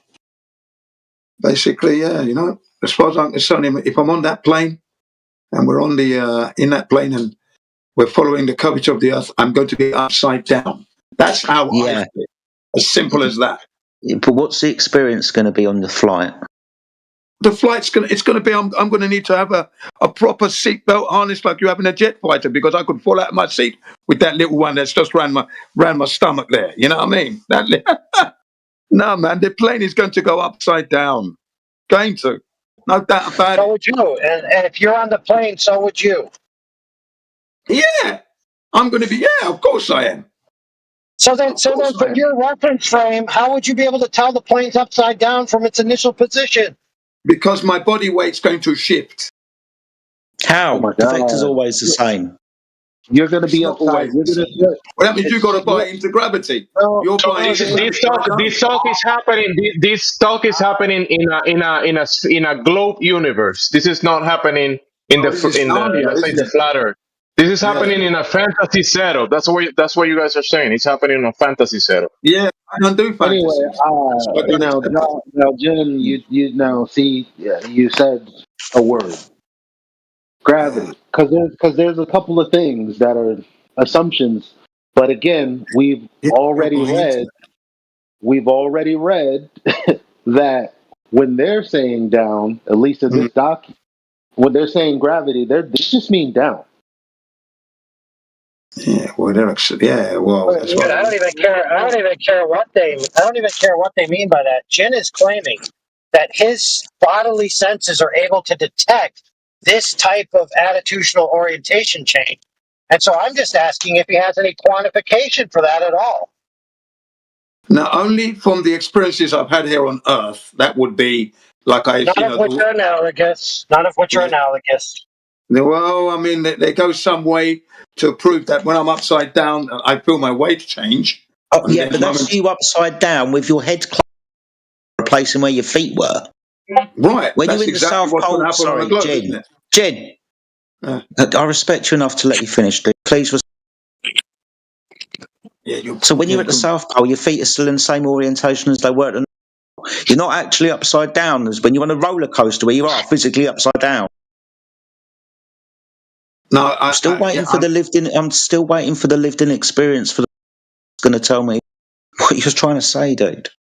Well, what I'm trying to say is that that's exactly what I expect to feel. That if I'm in an aeroplane following the curvature of that Earth, I'm going to be upside down when I get to Australia and New Zealand. I agree with you. If you're in Australia, hanging from your feet, with your head pointed at the ground, you would certainly know you're upside down. But keep in mind, the globe dudes are arguing that you're not hanging from your feet. Your feet are still pointed towards the ground. And you experience your weight in the same direction as if you were standing on the ground in New England, if you were standing on the ground in California, if you were standing on the ground in Japan, if you were standing on the ground in Hawaii. So, Jen, you are strawmanning their position to make your point. Your point is absurd. Not really, no. It's the ball that is absurd. That's what I'm highlighting. You're basically gaslighting all of us to think that if I was standing on my head, I would know it. Nobody's claiming you're standing on your head, for goodness sakes. Look, I'm saying to you that if you are on a ball, you would know it. It couldn't be that you travel those distances totally horizontal. That's not possible on a globe ball. It's not. That's that curvature thing. It's got to. You will experience it. There's no way you cannot experience it. Sorry. Well, your examples of the method in which you experience it are absurd. So you haven't given me any good reasons yet. Well, I can only give you the basics of it. We don't live on a globe, so you wouldn't even know anything. Standing on your head is absurd. Standing on one's head. You did. You did. I didn't say you were standing on your head. Didn't say that at all. You said if you were all of a sudden antipodal on the globe Earth, you would experience that as if you were standing on your head. No, I didn't say that. I said the blood would rush to my head, is what I said. Why? Why? Why though? Why would it rush to your head? Because I'm no longer at the top of the globe. I've gone underneath the globe. Oh, this is. Oh my. Sorry, Jen. This is now getting really frustrating. Can I ask you a cool question? I just want to know, just very quickly. Why do flat earthers earn a hell of a lot less money than globe earthers? Where do you get that from? The amount of money that's just landed in my fucking bank, dude. You can bullshit, motherfucker. You're bullshitting. You're bullshitting. Just go away. That was bull. You were just bullshitting again. You're bullshitting with that question. Silly question. Right, this idea of your blood rushing to your head, well, like when you do a handstand. Right. Okay, am I doing a handstand at the South Pole? You'd be sitting upside down, wouldn't you? Sorry, am I doing a handstand at the South Pole for my head to be filled with blood? Well, okay. Well, imagine this. Let's just say you walk to the South Pole from the North Pole. You'd fall off the globe. You literally fall off unless you're buying into the gravity keeping you on. No, you see what I mean? We have. Sorry, Jen. Sorry, I know. Hold on. We have to remember that we're speaking from the globe Earth point of view. This is their argument, dude. Yeah, I don't accept it. We haven't suddenly jumped ship. Jen, Jen. You are basically admitting that you are willing to intentionally, eyes wide open, strawman your opponent to make their position look absurd based on your strawman. Is that your ethics, Jen? Well, no, it's not my ethics, of course not. But it's their model. That's what their model. Stop doing it. Stop doing it. He's up shouting. Look, the ball is a hideous thing, right? Yeah. And if you, I don't accept that. I don't accept that gravity is Don't pulling give a me. fuck, dude. I don't give a fuck. You could just go underneath forever. Well, it didn't have to come to that. If you like, you specifically. He just said, I am intentionally willing to strawman my opponent and expect the other flat earthers to allow me to keep speaking in here representing them as an unethical person because I don't give a fuck about them. That's what I heard. So unless he can correct me, he's going to stay on mute forever.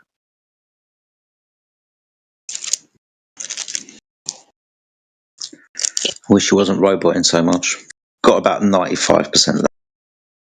Yeah. He basically you've admitted been his roboting unethical for a while argument. now. Oh, my bad. He basically admitted to unethical tactics. That's crazy. Man,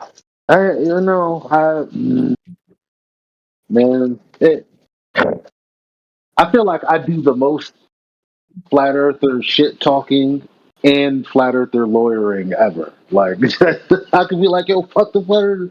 And then when you go to pull the trigger, it's like, yo, come on now, you don't know my hands like I do. It's because you're hopeful. You want everyone to learn, and at the end of the day, everybody agree and continue, and it'd be happy days. It's not always like that, though. Yeah, it's like this. It's like this guy. And again, I gotta ask God. Oh, hold on. And so again, I gotta ask God, what is up with all of this fallacious reasoning? Because if that wasn't the case, we would have all came together, had a conversation, and then been on the same path moving forward. But that didn't happen. No. Yeah, I agree with you, Only mate. two Sorry, options. you're back.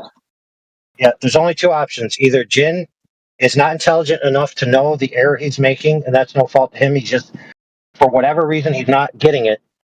Or he's actually intentionally being unethical in his argumentation style. And that's not going to fly. Or he's a purist and he's just sticking to the realist level. He's sticking to that and not trying to entertain the fantasy thing, which is in this room is what is done. Like people entertain the other side, talk about the globe, whatever is the fantasy, and people in principle, everybody's here is kind of like a glober because you know about the globe, you know the globe, you can talk about it, so you can wear the globe hat and still man it. He's not willing to do that. He's a purist. He's staying to the realist level. That's what he's not wearing the globe hat. No, he's not. He doesn't do that. I respect what you said. Because if he was staying to the really is level, then he wouldn't use an absurd analogy that I would be able to tell this if I was going around a roller coaster versus if I was going over the globe Earth. So he's actually not doing what you said. He's mixing it up here and there.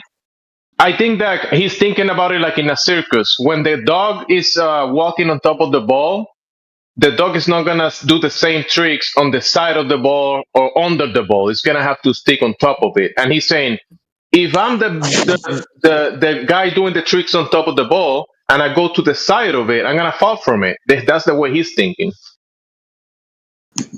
Yeah. But the reason why it's going to fall from the ball is because the ball is probably on the Earth somewhere, and a vector of not the ball but the Earth. The ball has to be representative of the Earth, so the gravity vector has to be inwards towards that sphere. Yeah, that's why he's a purist. He's not going to the ball fantasy.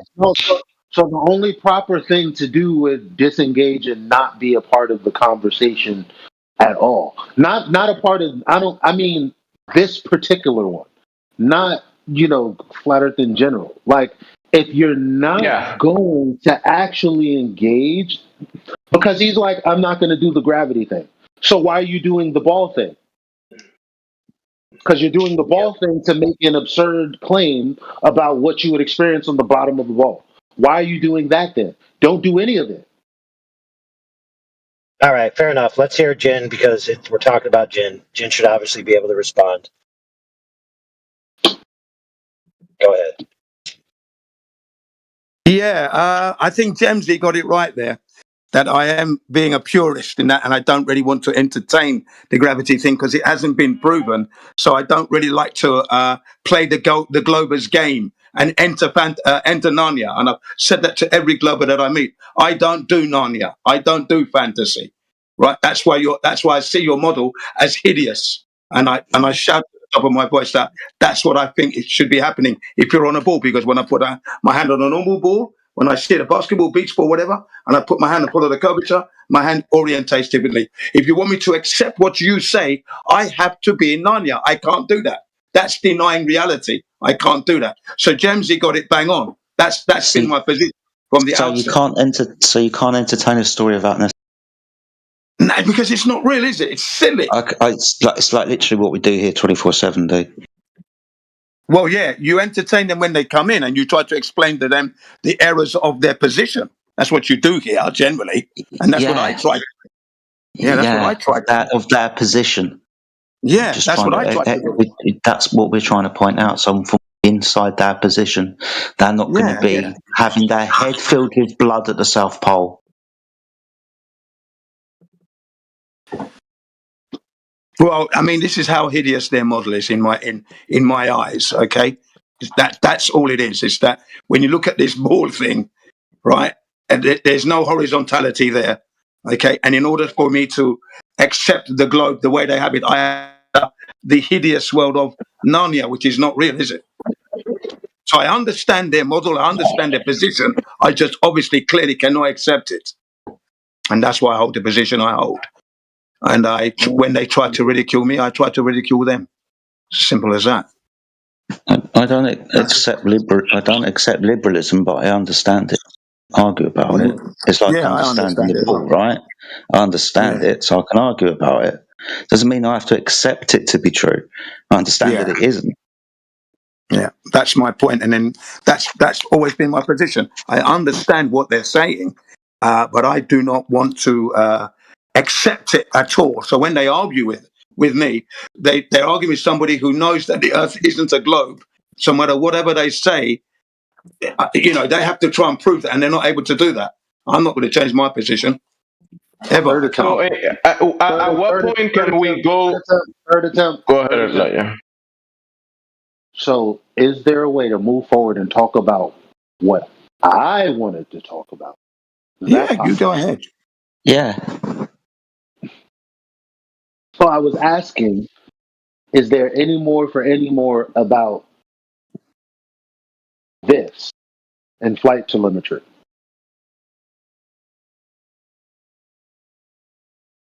What will be the short version, Elijah, of addressing their argument and to bring it to a conclusion? What will be like the short, sweet version of that you guys are trying to communicate? Oh yeah, it's easy. We're saying the same thing that we're saying the same thing they're saying, that the plane is flying straight and level. They just take that to mean that straight and level changes in orientation. I don't know how they would prove that because there isn't anything in here to do that. Yeah. So they would rebut you with saying, of course it's 3 degrees pitch above horizontal. Horizontal is a constantly rotating reference. And then you say, okay, prove it. That seems absurd on its face, but if you have proof it's rotating, I'd love to see it. Or like in Jin's example, he would say, if the Earth was a ball, I would just fall off the side as I go into the south. And they would say, no, that's stupid because gravity is an inward vector that would hold you to the ball. And then Jin would say, yeah, prove it. Yeah, that's it. Thank you. That's my position. No, they're both valid. They're both valid. When you get to the point of, no, well, the reason you don't look at it like that because of gravity, we'll prove that then, versus proving the change in orientation. Yeah. Depends Is gravity on just a word we're swapping around for just down? for the care about gravity. Sorry, it might just be me. I don't care about gravity and science and shit. It's just down, right? That's just us dropping stuff to the floor. That's just down. The orientation of the aircraft is perpendicular to that vector. Look, that's not to say that there's not ways to prove the positive case on the other side. But claims like, if it was rotating, I would feel it, those aren't proofs.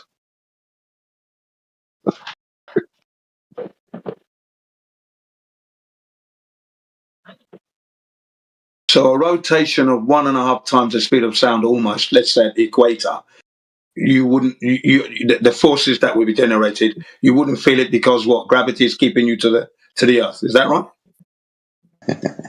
Well, it's hard to tell. It's hard to tell because it cannot be tested or demonstrated, right? Like their claim, they're saying the fact that you don't feel it or detect it is still not enough to say it's not happening. That's but fair enough.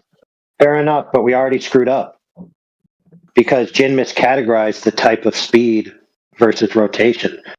Rotational change isn't the same as miles per hour. Right? 360 degrees every 24. Yeah, every 24 hours. Right. So rotational acceleration is different than linear acceleration, right? Yeah, I'm talking about linear, aren't I? And when it's 1,037 miles per hour, that's the speed. Right. So traveling, we already know that traveling at a constant speed is not experienced locally as an acceleration, but a rotation is an acceleration. So the point about at the equator is the rotational acceleration, not the linear speed.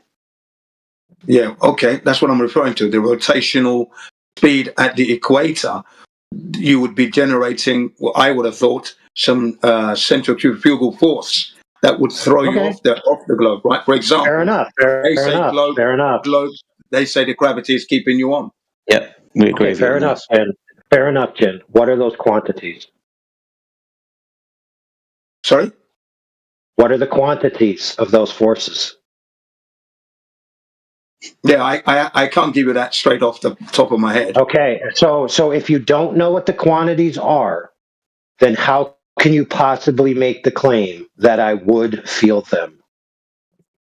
Oh, because, well, I mean, I know what 200 miles per hour feels like on the riding my motorbike, okay? But that now would be 10 times plus, wouldn't it? So clearly I'm going to feel that if the Earth is moving.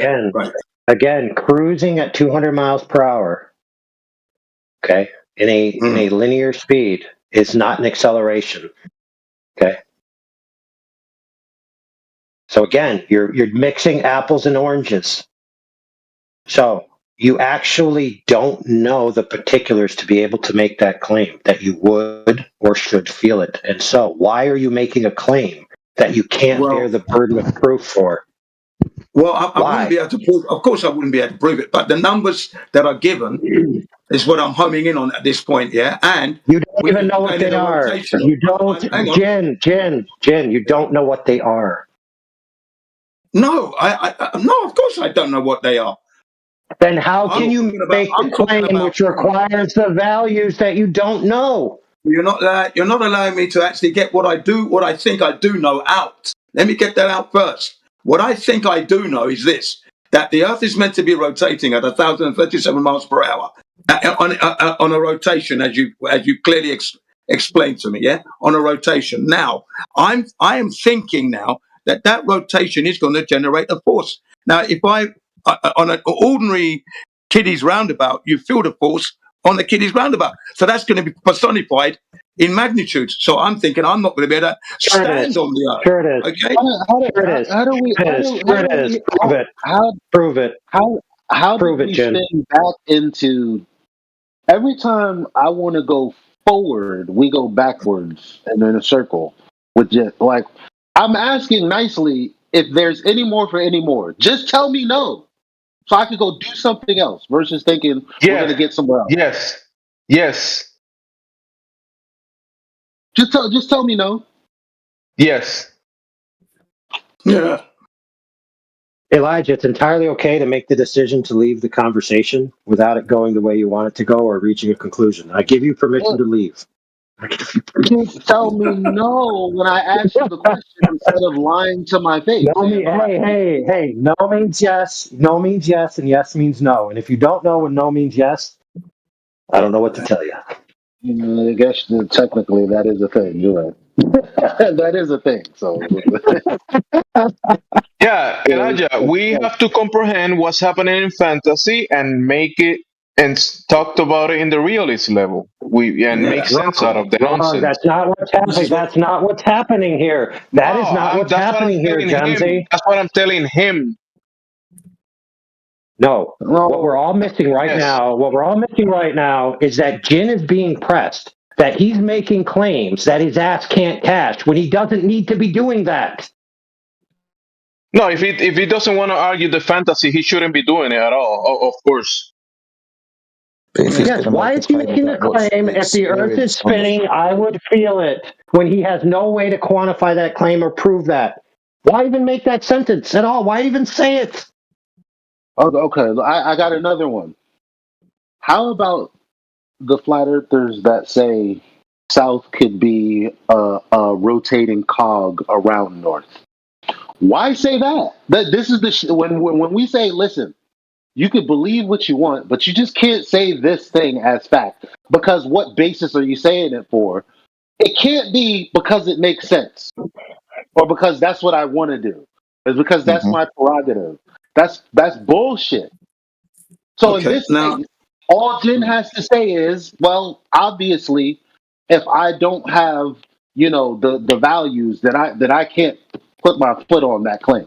Because there are many times that I go back and forth where he says something and I take pause. Or if I say something, he takes pause to actually consider what the other person is saying. In my opinion, that's a sign of respect, right? But you're not even pausing, bro. It's like what we're saying doesn't matter because you're gonna still have your opinion regardless of what we say because you know you're right, and that's not the point of this fucking exercise. Because obviously we're all right. We all know the Earth is flat. Why the fuck are we arguing then? Yes, that's the question. Why are we arguing then? Because we fell on the trap. We all fell on the trap. That's why. Because Jin, you're not playing the game. Simple as that. We didn't all fall in the trap. We did not all fall in the trap. I didn't make any false claims that I can't prove. Elijah didn't make any false claims that he can't prove. Arguing with the Globers. That's the trap. That's the trap. The Globers fell on it, on the spell, and we failed to argue with the crazies that are under the spell. Yeah. I don't consider myself a crazy, you see. And if I make a claim, I didn't call you a crazy, Jin. No, I know you didn't. What I'm trying to say is that if I make a claim that I would feel it, it's coming from experiences in my life, like a spinning ball, and we throw water on the ball, you see the water fly off. Okay, so if the Earth is much bigger than that ball, right, and traveling much faster, there's going to be more forces. That's where my motivation comes from. Okay, call it naivety, but that's where it comes from. Okay, that's all.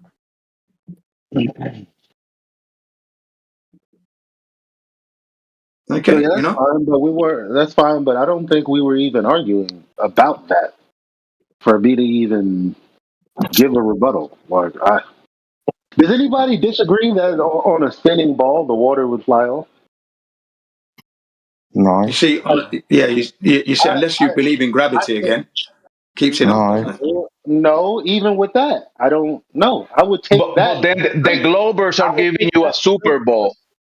No, I would take that straight to the bank, right up Gravity Alley. Because show me where this is supposed to be accounting for this motion. Because they'll say gravity, but there's like 1,000 motions that are okay. Let me be super dead serious. It's not accounting for the rotation around the sun. It's not accounting for its own rotation. But what are we talking about? And this motion that you're describing, that you're talking about, can you demonstrate this motion in reality? Can this be demonstrated? No, my point is the concept that gravity forcing something to a sphere. Mathematically, I don't see where they're talking about how that's happening with the vectors of motion of the Earth. I don't see it in the math. That's it. They're saying a word. I don't see anything that's proving that. Like, I'm not strawmanning Fair them enough. at that point. But what Jin is doing is different. It's like You're robot again, AI. If the Earth Robot and bad AI, bad robot. Yeah, he's roboting hard there. Yeah.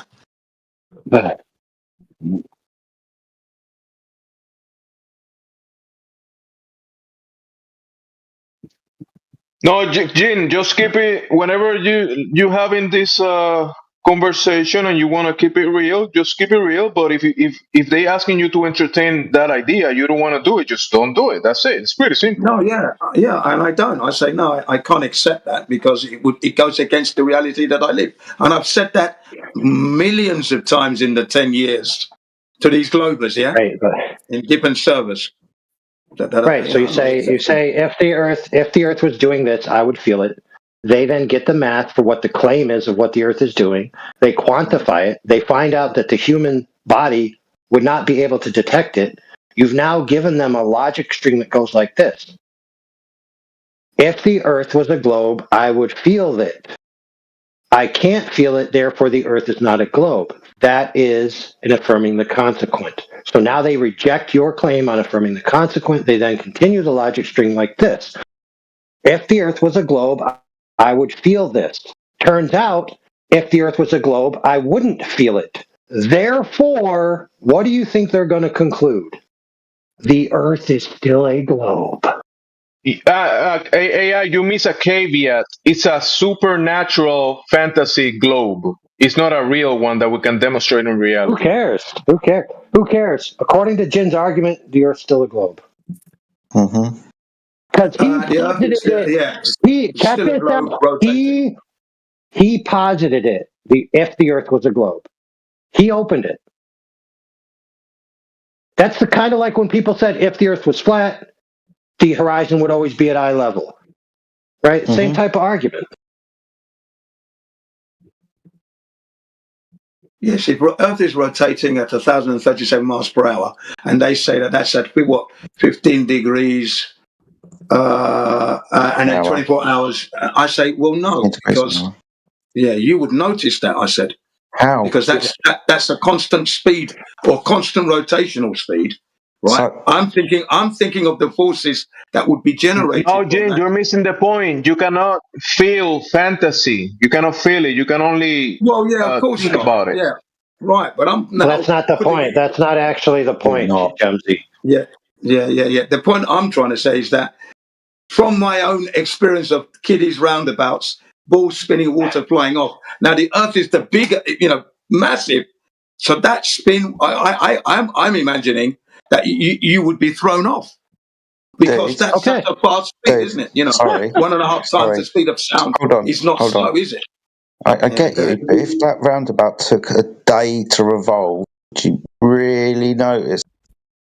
Well, it's still going at 1.5 times the speed of sound, though. That's the point I'm saying. Dude, I get you. That's a fast speed, man. I get you. Remember, I'm on the same book as you, dude. I understand that, but right. So the engineering. All right, if everyone's just going to talk through me, I'm going to go out and walk the dog. All right. Yeah, go ahead. Well, you're not accepting that maybe size does matter in this, because if I was going at a constant velocity, well, if I was I could just say velocity. If I was going at a velocity of 500 miles an hour, and I fucking took an L-shaped turn, I'm dead, son. Now, at the same time, if I was traveling 500 miles an hour and turning ever so slightly, the effects of what I did initially and what I'm doing now is drastically different. Right. Yeah, you would Even have to though I'm be. going 500 miles an hour. So the Globers are claiming that whatever relationship there is, the numbers are such that you would not feel it. Now, you're saying, I don't know what it is, but I know I would feel it. You can't do that. You either figure out what the number is and go, no, based on my vestibular system and, what we can detect and, what we've measured to detect and blah, blah, blah, I would feel this. But if you're not doing that, come on, bro. Yeah, so let's put it in a graph. Take a piece of paper, draw a plus sign. So you have 4 quadrants.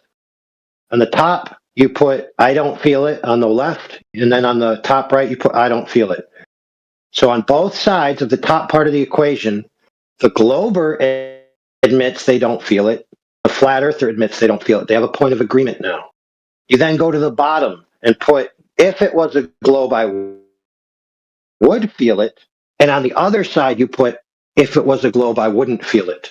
One of those is congruent with the claims on the table. One of those isn't. So the only one sticking out like a sore thumb is the flat earther making a claim that is not based on any data.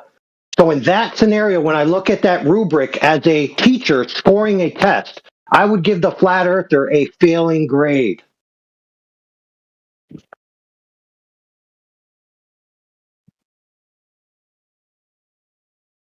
Anyone disagree? Yeah, no, I agree. Give the flat earther a failing grade and throw the Glober in the crazy people room.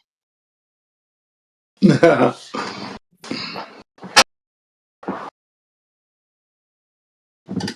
Glober says that you wouldn't fear, not your burden to try and say why you would. You need to tell them. How do they? Hey, KC, get closer to your mic or fix your volume or something because you're coming in super low though. Can you hear me now? Only slightly. Can you get closer? Barely. Yes, I can. I think my mic's blocked. Sorry. I'll clear it out.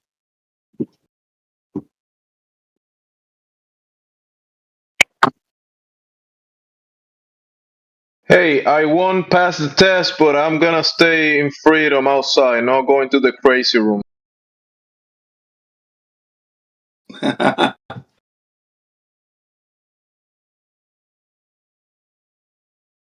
Because the thing is, Jin, you're taking on the burden to prove you wouldn't feel it. So think about it. Yeah. According to Jemsy's point, which is a valid point, you're taking on the burden to prove that you wouldn't feel something that they already concede you don't feel in a fictional hypothetical. Why would you ever do that? Why would you take an argument by taking on a hypothetical with the burden of proof that you have to prove in order to disprove their claim? You should just immediately say, prove it. If they say it's rotating, just tell them prove it. You don't have to say if it was rotating I would feel it and then find out that it's actually erroneous. So you're actually being proven wrong in a fictional setting. Like, why would you take that burden on? Makes no sense. Yeah, that's the point for you guys because you said that almost from the beginning. If they say that, if they argue for that, just tell them to prove it. Yeah, I think that's the cross right there. Yeah. I think I will adopt that position from now on. But I'm going to do some maths to see what it is exactly, what I would feel. I've got to work that out, yeah. Nebu Conspiracy a while back got an email from an engineer who stated that he did the math and you should feel the weight of a tomato pull you towards the equator. But I don't know. You should be able to adapt to that weight pull constantly. Yeah, but that's a constant. It's constant. It's not an acceleration. Right. Which is why I prefaced or, preceded it with you would adapt to that. And the reason is because the center of the axis of rotation for centrifugal force is perpendicular to the Earth's alleged axis of rotation. Okay. And that means that the center of gravity is at the center of the ball, but the center of the centrifugal force rotation is not at the center. So that's a diagonal difference. And then that would be a net force in a diagonal direction that's not aiming at the center. It would be experienced slightly, if you take the two forces, right, because one would be straight, one would be diagonal to the center, and so you'd have a diagonal somewhere in the middle.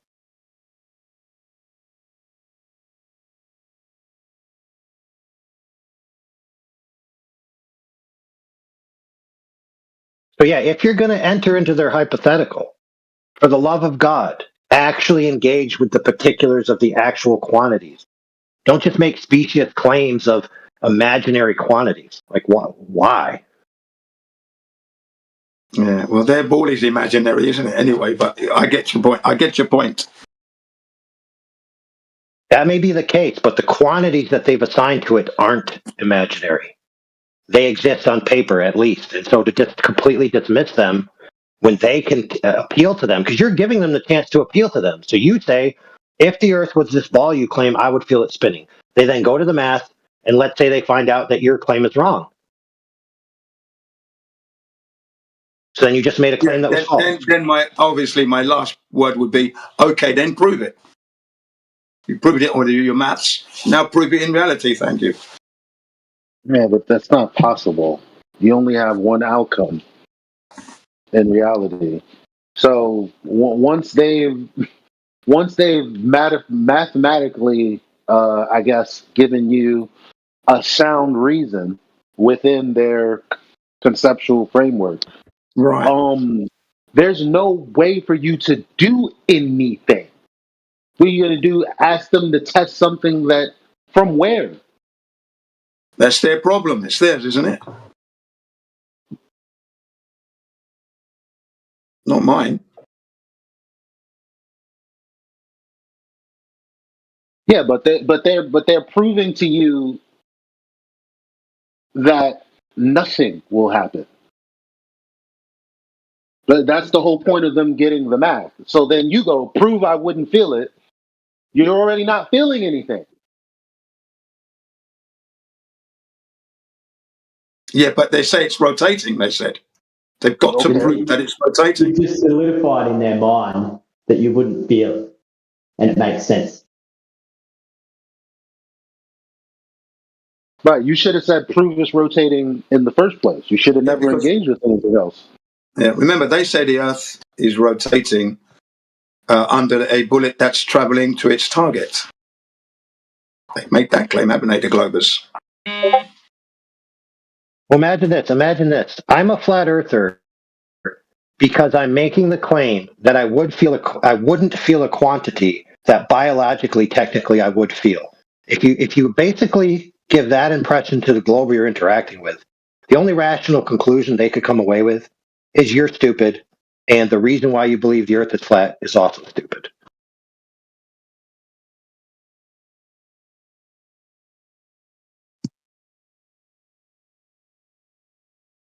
Again, I'd say to them, they've got to prove that the Earth is rotating if it is.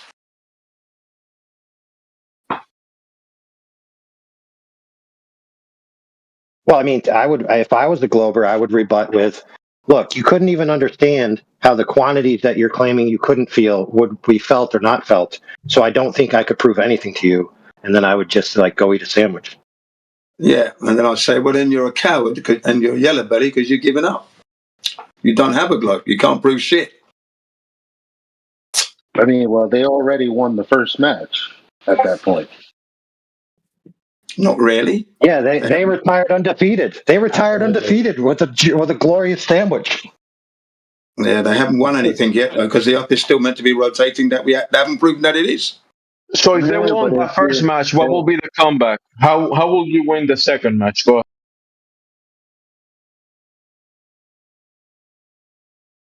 You talking to me? No, Elijah said, or they retire undefeated. So how will you take the championship from them if they're the champions now?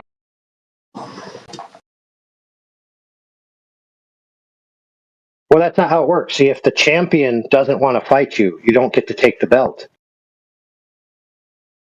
Exactly. And that's why we are in this Discord and not talking to Neil deGrasse Tyson. Yeah. So Yeah, they win he's by not threatened. default. They are the champions of the fantasy propositions that they're making, and you will never win in their universe, in their fantasy proposition. You can But win there. see, that's not true. The problem is you hate viruses and you don't know how to be one. Hey, don't let that go over your head. I can infiltrate any space I want and still maintain my honesty.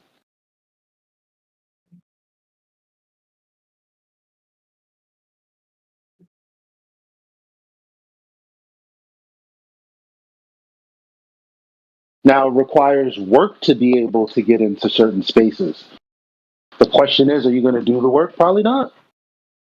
I know I'm not. Not for this. I want to be in other spaces doing other stuff. I may let people know here and there, yeah, the earth is flat. But ultimately, hold up. Cat's doing. Oh. But ultimately, like I keep telling, I'm like, yo, you know, this place could be so jumping. You know, we could get like a new 100 people in here with the efforts of at least 5 of the mods.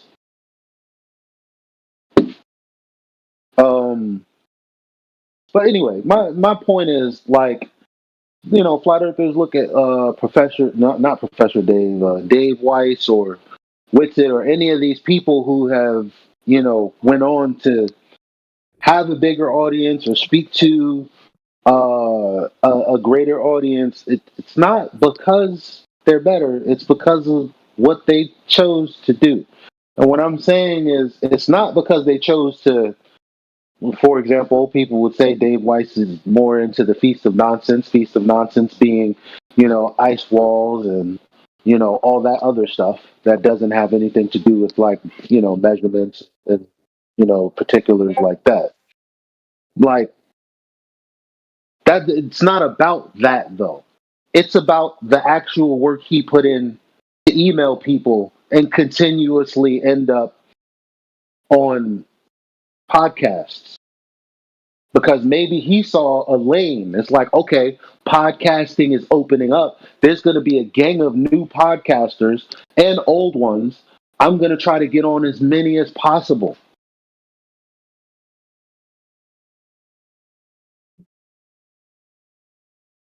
Did anybody else do that? No, not that I know of.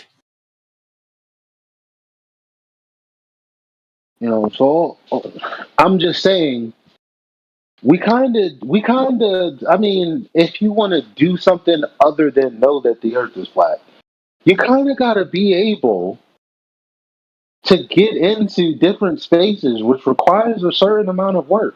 Yeah, you mean versatile? Yeah, you got to be versatile with it. Yeah, keep your options open and that. Yeah, I see what you mean there. And I'm not talking about compromising your arguments at all. That's not what I'm talking about.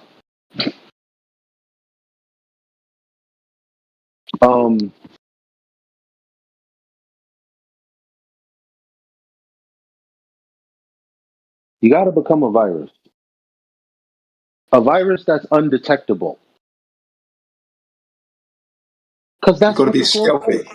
that's what the Globers are. Like, even though the Globers are the Globers, they still come in with their shtick, don't they? They don't. Some of them do the things that get them kicked out right away, and some of them get like 7 hours of conversation out of us. That's a virus.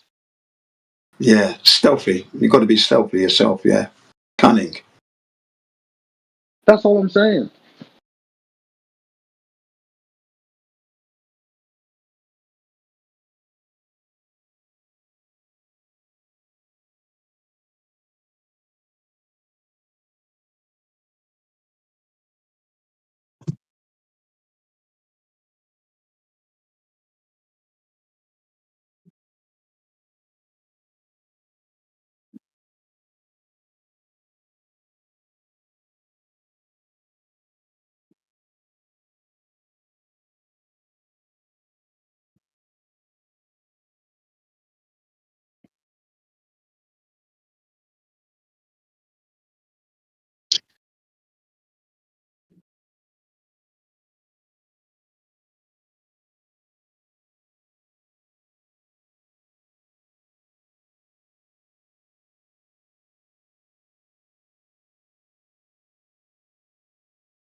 Hey, did you know you actually have a functional bit of your nervous system that actually mediates out continuous data?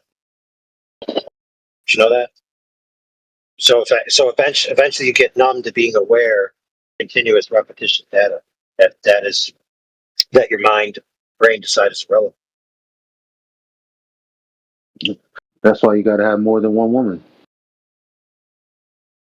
So if you're born with that, and you've always been on a object that's moving in a particular manner, your system would weed that out to baseline you to be able to change local differences versus extraneous differences. So again, unless you know the quantities and how the systems are actually working, like how could you make the claim I would or shouldn't feel it? It's kind of weird. It's kind of like it's just making unnecessary claims. Like, why do it?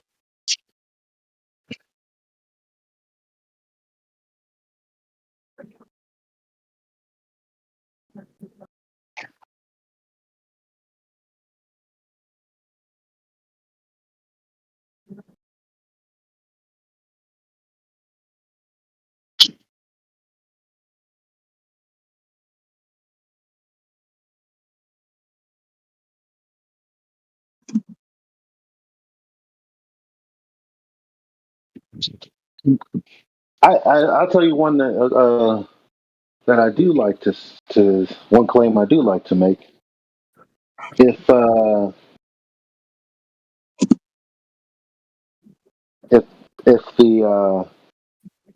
center of gravity on Earth as a globe pulls all things to the center of the globe, then why don't we measure any differences in the air? With respect to the path of the Earth. So there's the front of the Earth. Oh, I know where you're going. Yep. And there's the back of the Earth. Yeah. And there's the air surrounding it, and there's the gravity doing what it's doing to keep all things being equal. But the motion forward is not equal. We should be reading a difference between the front and the back. That's all I'm saying. There should be a push at the front of the Earth, you and the Earth being pushed down, and then there should be one for your life. Go back to walking the dog. Sorry, go ahead.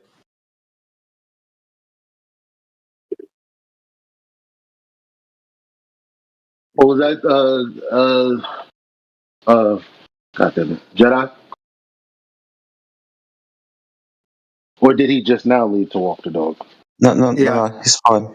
Sorry. I was just agreeing with your premise, right? On the front of the Earth, as in the direction that the Earth is travelling, if you're standing, pointing in that direction of travel, which would be upwards, the Earth is going to be pushing up underneath you while gravity is pulling down on you. 180 degrees on the backside of the Earth, where when you up into the sky, that's where the Earth was. So 180 degrees underneath your feet is the Earth. The Earth is pulling you with its gravity whilst moving away from you. These are two different forces, right? Is that what you're saying, Eli? Yeah. Or there's a force and then there's a lack of one, or something. Yeah, that's what I like to say. Sorry. So yeah, no, you're fine. Gravity is keeping all things equal, but it appears to be two different forces applying to where you are on. It's the same thing you were talking about on the equator earlier, Jin, right? Now, on a sphere, if you move north or south, the rotational vector is still the same, but the distance travelled is decreased. Yeah, I understand that. Yeah. So in my head, right, these things I can see where there's, in Eli's argument, there's obviously an issue here where gravity having to make things all equal.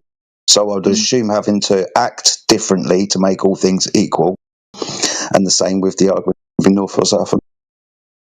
all things appear to be equal, but I would assume that gravity would have to do something extra or less to keep things appearing to be equal because of the different forces that are applied on the sphere that's moving.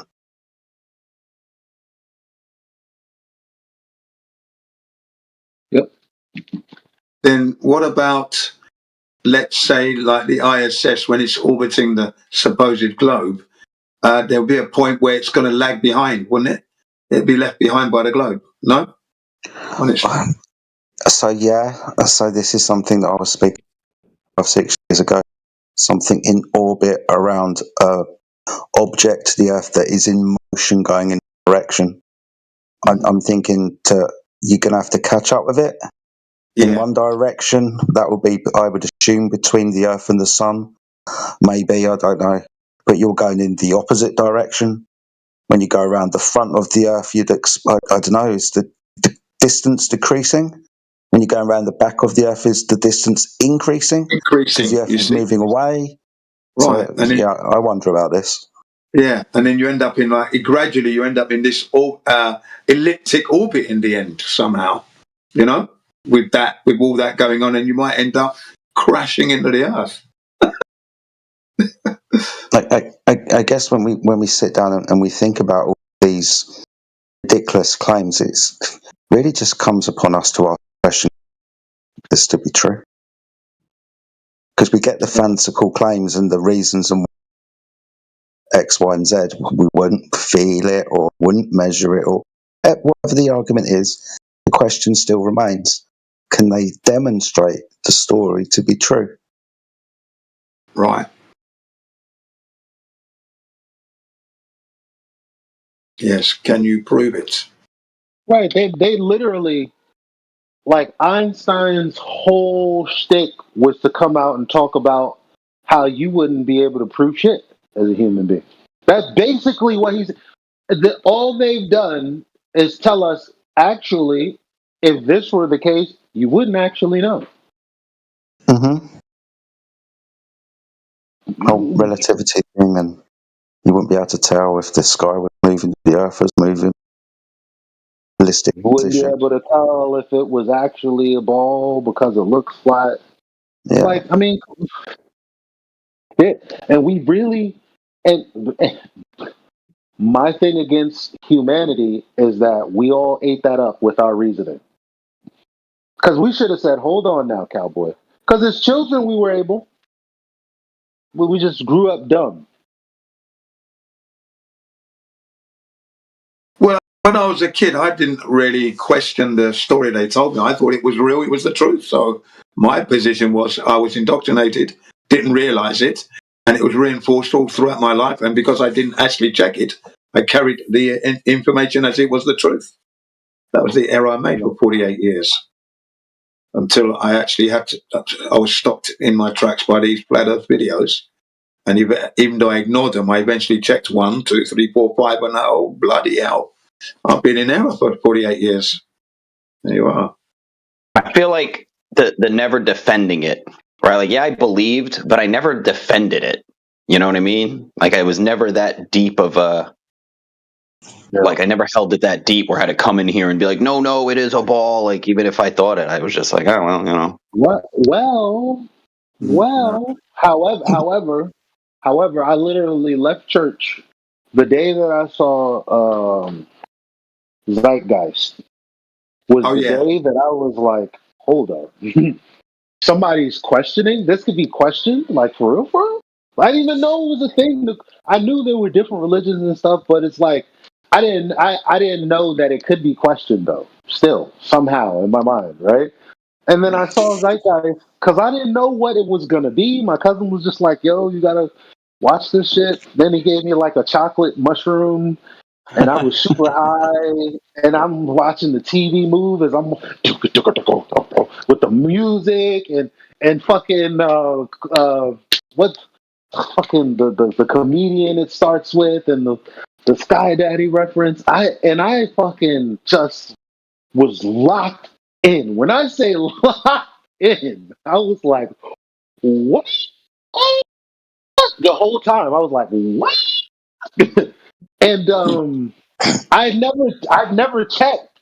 I just used that video, bounced it off of my own feelings, and that video was enough for me to outwardly reject what I always was scared to reject in the first place, which was Genesis. Now, why did I do that?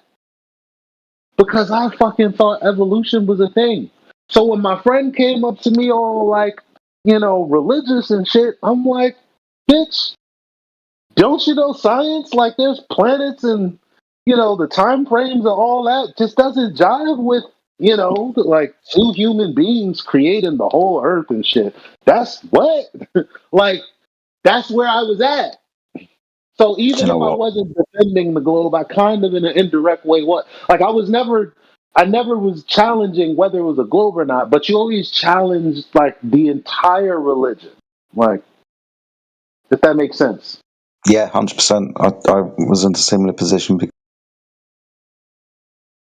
Same thing. It knocked me sideways for a while, right? Maybe because I didn't know any better. And this is one of the things, right? We have to understand that we're fighting from inside outwards. We're surrounded by this shit, this propaganda, these lies, these stories, whatever. Some of them we believe, some of them we don't. But when we get presented with 80% truth and 20% lie, when we start waking up to things, we become a lot more susceptible to new ideas. And I think that's very dangerous because I think that that's what we've been attacked with over the last 10 years. Things that are attached to flat earth but not quite actually flat earth. Things that can pull you off down some wiggly wobbly road or whatever. Zeitgeist's one of them. Yeah, you're so I hate to use the word, but you're desperate for that, and they know it. They know that once you find out that something's a lie, you're gonna search, right? You start a search. They know that, and they leave breadcrumbs, to go to send you the wrong way. Like that's why it's a very tricky world out there. There's a whole bunch of they're always trying to get you to believe something. Yeah, they always want you to fall down some rabbit hole and pothole. Yeah, you're right. I like using this analogy now, especially the aim. Now we all know that was here waiting for us when we got here, right? Eric Debay videos, whatever videos. Now you know what? How did they come across that? First of all, you're you're not roboting. You're just coming in and out. Okay, I don't know. Thanks, man. Maybe it's the sensitivity of the mic. But yeah, where does that come from? Where does it originate? Because in my mind, it originates from people like Eric Debay. I don't have another frame of reference. I just went, yeah, okay, whatever. Obviously he got it from somewhere, but basically that's where it's from. But where does it come from? This idea that we can say this map is the world. Yeah, I think it's because it's a map where everything's contained within an ice wall. I think it just because it looks in some respects plausible, especially because it looks in somewhat familiar, especially the north, right? So I think it's maybe something to do with that. I don't know though, dude. It's a good question. Yeah. I think a lot of it's coming from those old flat Earth books from the early 1900s that Eric Debay basically rewords, and that's what he kind of makes his videos out of. Thomas Winship and Robotham and stuff like that. And you know what's crazy? I always talk about how the first time I read the first 3 books of the Bible, just reading 3 books alone, you yourself. Okay, maybe I'm giving y'all too much credit. I have a somewhat reasonably working brain. I don't know what to say. So, the first 3 books, just reading that alone gave me enough to go into these, atheist places or these Christian spaces and literally debate them and defend my position with 3 books. You know why? Because you realize no one's read any of it. How the fuck are y'all arguing on shit? But again, I argued against the Bible, having come up in the church okay, going to Sunday school, going to church on Wednesdays or whatever day, Tuesday, Bible study is it? It's Tuesday, going in early Saturday to help out with whatever for Sunday, all of that shit. And, as a child, then when I became of age, my own man, I still maintained going to church. And what's crazy? I never actually fucking read it. So everything that I would argue about at that point was based on how it was translated to me by someone else. And that knowledge is what I was using to argue. Until I read the first 3 books and then realized y'all are all frauds and full of shit. Because y'all are doing what I was doing. I figured that out. Not in total, but in a big way. About 6 weeks ago, 2 months ago. That really, and another preacher stands in front of anybody to read the preacher. Damn. But until you actually do, you need to. You can get just listen to what men say, because they will read from an interpretation that leads into something they've got a bias about. You need to read the thing for yourself. Yeah, it's scary when you do, because you realise how. Man, you have to. So now 10 years in, now the reason I haven't done it is because I heard Eric Dubé, I watched 200 Proofs, and then I moved the fuck on because it was like, oh, that's interesting, and then I formulated questions of my own. It's not like I saw what he said and then like treated it as gospel and asked the questions he asked. Never did that. I saw it. I said, that's cool. So anyway, how do we know the distance to the sun? So I started looking for, resources from within the cult. Why would I be listening to some crazy dudes from without it, right? Like, I'm like, okay, what's the real answer, guys? Come on. There isn't any. So, but anyway, I guess that's a side point from the point I would have made. So with Eric Dubé and all of that, I'm kind of curious as to see if I would be better had I read the books instead. Because is there information that because he did it, they're good. Because he did it, I don't have to actually look into it. I'm just gonna. What if he's misinterpreted and fucked up a lot of stuff? What if and because he's already been critiqued, I will never read those books. But what if I read those books and they're actually helpful? Has anybody in here actually read Robotham's book? So there's a couple of people on YouTube that do the audio books. Eric's one. Flat Water, another. So I've read them, but audially, if that makes. That counts. That counts. Yeah, I've done the audio book as well several times actually. So yeah, pretty good. I would have read every book he read to see where we're at. You know what I mean? Yeah. That's what I would have done. Okay, you read what book? No, what's the book list? This, and this? Okay. I think context is really important with any, especially just very quickly, like going back maybe a while. You can pull out chapter verse.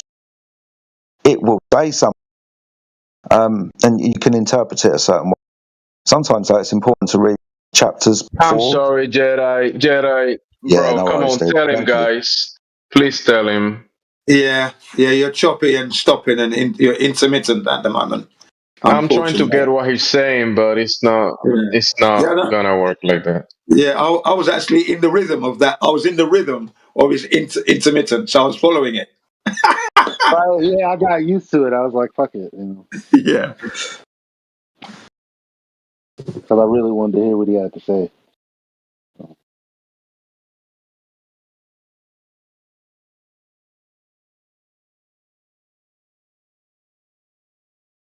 He makes some great points, but it's like I'm almost there, but not there, because he's cutting So just want to hear the whole thing.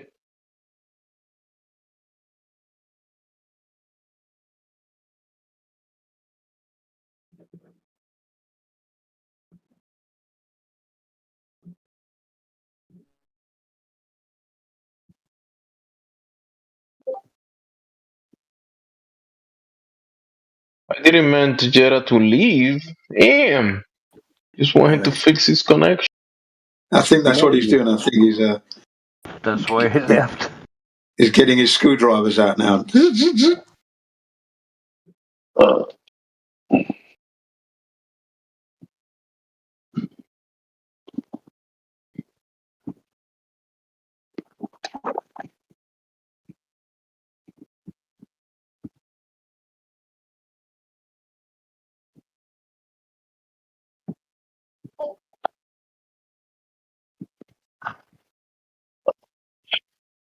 Remember, folks, if your girlfriend asks you to do something, do it yesterday.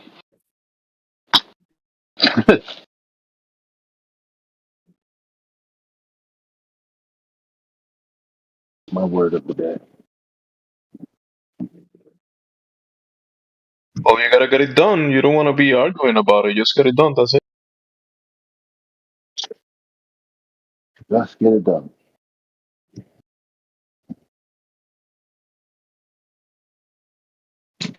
See, you can't treat your partner as a glober, right? You don't want to win an argument. You want to take away the reasons for there to be an argument in the first place. That's what a wise man once said.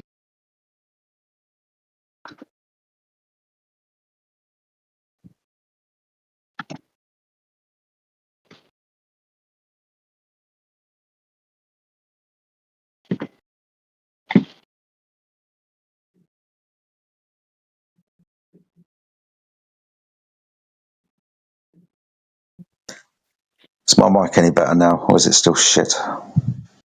It's good, it's good. Good. It was still. I completely forgot what I was saying anyway, so no worries. Oh, it's better now. Yeah, it's good. You were saying, damn, what was you? I know what I was saying, man. It was just stuff to do with context. Context is important, right? Sometimes you can take phrases out of context. It's important to read phrases in the Bible, even citations that you've got from a source, just to read around that particular area to get some more context. Mm-hmm. Because if you don't read it for yourself, you'll never know. If you take somebody at face value, you might be led down the wrong path. No. You gotta check. You have to check.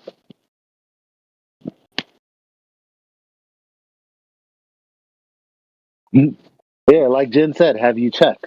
They're not Christians, though. Yeah. I'm not. Wait, what? Just as I'm not a Christian as much as I'm not a nigga. I don't feel like adopting that term either. To be cool.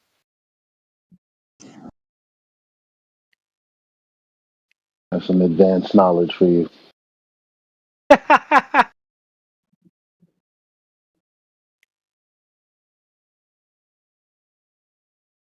Taking a derogatory term and then using it as my own. I don't think so. I don't like that. Are you referring to Christian to being a derogatory term for little Christ? Yes. Cool. Awesome stuff. I did get what you were saying then.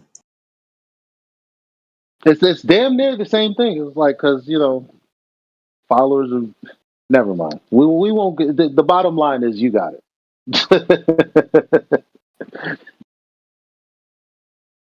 As long as somebody gets it, I'm happy.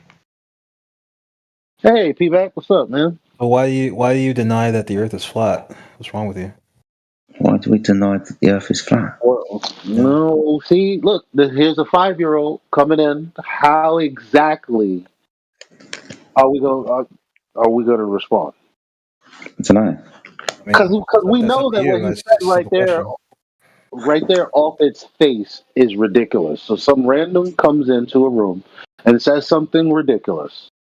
The first thing I'm going to do is definitely not treat it You think it's serious. ridiculous to think that we don't live in the ball? NASA, bro. Flat pictures. Yo, I have a Are you serious? question Are you for serious? Flat Earther. So are you serious? Yeah, it's serious. This is some weird gaslighting. Yeah, no. There's two guys now. It's always like this. Mm-hmm. It must be. It must be circus time. It's amazing how many No, conclusions. I have an actual question for Flurf. I have an actual question. Hey, Elijah, they're allowed to have boyfriends. Come on, bro. Go ahead, guys. Yeah. So, Well, yo, here's the thing. Flurf. Here's the thing. Because I don't believe that you guys can control your mic. One of you has to get muted while one of you asks questions, and then I can. So my question's really easy. You never answered my question. He hasn't answered mine either, though.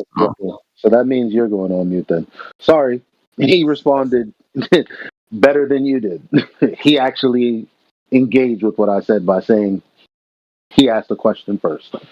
So go get yourself a glass of milk. Now, what do you say? Yeah, I already asked you why don't you think the Earth is flat? Okay, that's a ridiculous statement. It's not a statement; it's a question. It's a ridiculous question. Look, can you answer it? No, because it's a ridiculous question. Okay, well, talk to that guy and just not answer questions. Then I guess. What was it again? He said, "Why is it that we don't think the Earth is flat?" He said. Oh, have you stumbled into the wrong room? Yeah, that's what I'm saying. I'm not even going to entertain it. Like, I'm going to force you to have a higher level of cognition. Well, if you're not going to do it, okay, go ahead. I'm just cutting. I'm just trying to cut to the fluff here, right? Because like I've been told by many people that you guys are just like LARPing. You're not actually flat earthers. So I just want to know like why you're pretending. Right? Please. Like what you're doing. Okay, so your real question. Maybe you're slower than I thought. So your real question is Insulting me is going to win the argument. So you can just answer me, talk to me like a grown man. I don't have to. I don't care. Like a 12-year-old. This isn't going to last long, is it? No, it might. It's not. It's up to you. I mean, I haven't said that much, really. It doesn't have anything to do with winning. He's trying to cut through the fluff, the Big Daddy fluff. Why are you making a joke? It's a very simple question, dude. So for the fourth time, it's not about winning or losing or anything like that. It's about what is and what isn't. If it wasn't about winning or losing, then why don't you just answer the question? I did answer the question by saying it was a ridiculous question. That's not an answer to the question. That's just you. It is the question. You added more context to the question. When you said that you've heard that we're LARPing and not true flat earthers, but that was after you stated your question. So now we've got more context. We understand your mask has slipped a little bit, and you think that we're LARPing somehow. You're incorrect, sir. The mask isn't slipping. That's my goodness me! Right? Got a lot of people talking. Most of the people in the server tell me that you guys. Most of the people I've talked to in the server tell me that you guys are LARPing. Oh, okay. Now, So maybe I talked to Tiger. I talked to Boris Badenoff, and they came in here. Who? I'm not. I don't expect you to know who they are. All right. No, definitely telling you they came in here. They're flat earthers, and they tell me that they came in here. They told you guys that the Earth is a dome, and that you guys make fun of them.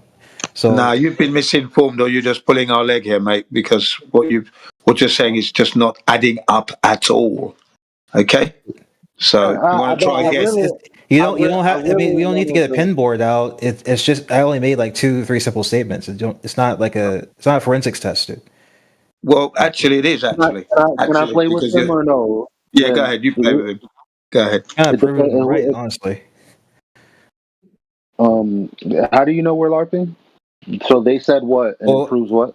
I mean, I can break it down. I mean, I asked you a simple question. You didn't want to actually answer the question. Instead of just saying like you're not going to answer it, you just said like insulted me and insulted the question. I haven't insulted you. I haven't been rude to you. I actually spoke for me. Right, and then I said 2 members of this server came in here and they're actual flat earthers. They said they believe that the Earth is a dome. They came in here and tried to discuss with you guys what they told me. I'm just going off what they told me. right? I'm just going off what the secondhand account. They said they came in here, talked to you guys, and that you made fun of them for saying they get this a dome, and you criticized them in the same way as you would do a Globey. So I want to know, why did you do that? If any of you were I in think here, I it had remember anything this. to do with it. I'm trying to have a conversation with you. Okay. Yeah, I think I didn't hear you. My bad. Because when I asked Jen if one of us here I could take it, I didn't hear you say anything. You want to play with him? Because I no, was Play with me. I'm not all toying. I I'm a human was being, doing. dude. All I was doing was what he was saying. I now remember the people that maybe was speaking about. If you want to play with him, dude, I'm not taking him off your hands. Fucking hell. You're not gonna play with me. I'm a human being. So Well, he means role play because they're LARPing. But the This fact that is you talk about weird. people like that is kind of like This is antisocial, weird. right? So you're kind of just Again, proving do we have to why mute one you of do you? that, right? I haven't insulted you. I haven't Apparently, been we're rude to going to you. want I to haven't come at entertain you, but you. you keep fucking talking. I don't think we're going to entertain you for too long if you keep speaking. Keep speaking. I'm just trying to talk. Yeah, I know. Without listening, it seems. Yeah, but you keep talking over me. I'm just trying to say stuff, right? So all I'm trying to tell you is like what happened, and you're talking about playing with me as if I'm a toy. Like what? No, I, before Elijah interrupted, was agreeing with you.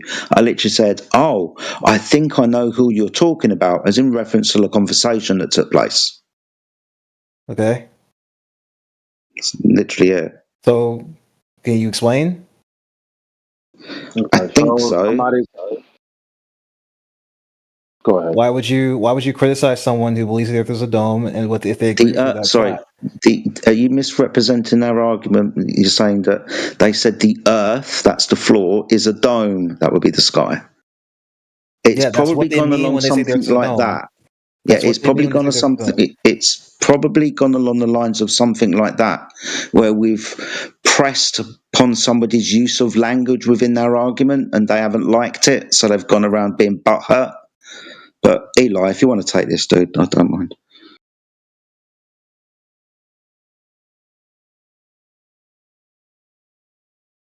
Well, that was it. I mean, I'm only here to like really. I'm here to let him run out of gas because there's really nothing here. There's.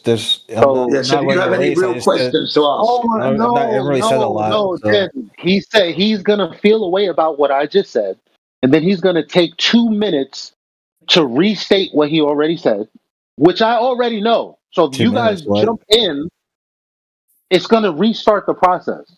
Is where I'm. Why I'm. That's Where what. this conversation that I take 2 minutes to speak. So, someone told you that we're LARPing because Now you're they reiterating wanted like you said I was doing. Now you're doing it. Yeah, I am. Right. Yeah. So So why would you criticize me doing something what you're doing right now? no, I didn't criticize. I told you what was going to happen. I haven't. I mean, I made my point. It's not much. We're not in the race here. So Okay. not much gas to run Okay. out So of. basically, here's the summary of your point. You're basically saying some other flat earther who believes in the dome has said that we've criticized them and therefore we're LARPers. So you're coming in here to ask if we're actually LARPers, right? Yeah. No, I'm not a LARPer.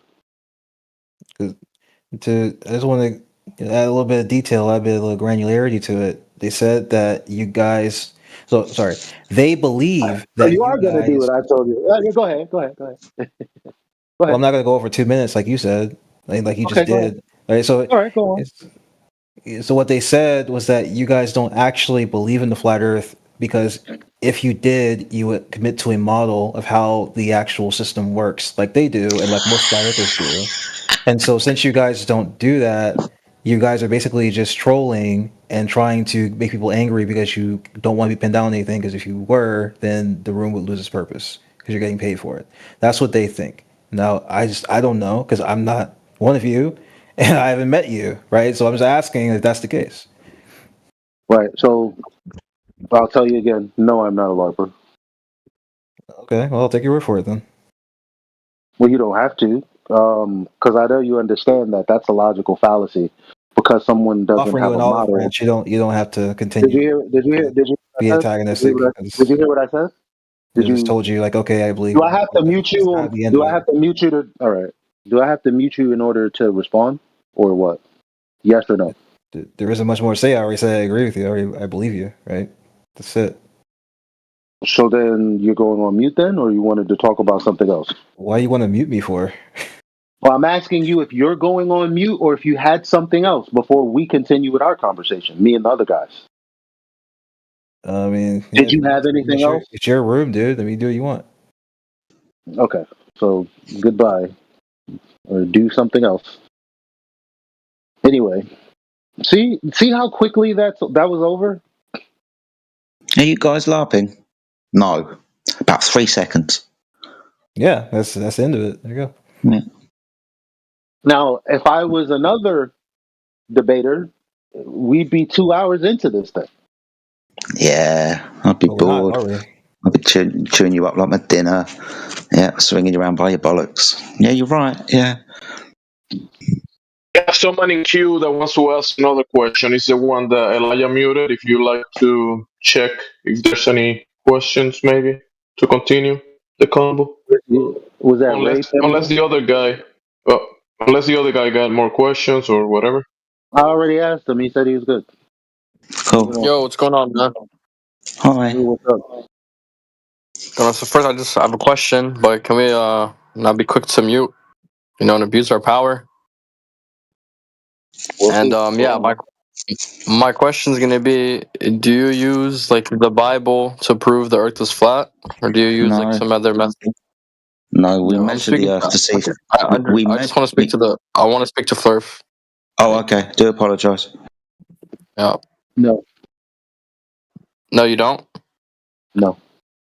Okay. What methodology do you use to prove the Earth is flat? To prove that it's flat? Probably laser transit. No, not believe, because to prove it's flat would be to measure something, because flat is an aspect of a shape, right or wrong. But at that point, I wouldn't be. At that point, I wouldn't be thinking or believing anything. I would be knowing what measurement was taken. Okay. So you said laser transmit? Laser transit, yeah. Transit. So you know laser transit proves it's actually like ground, right?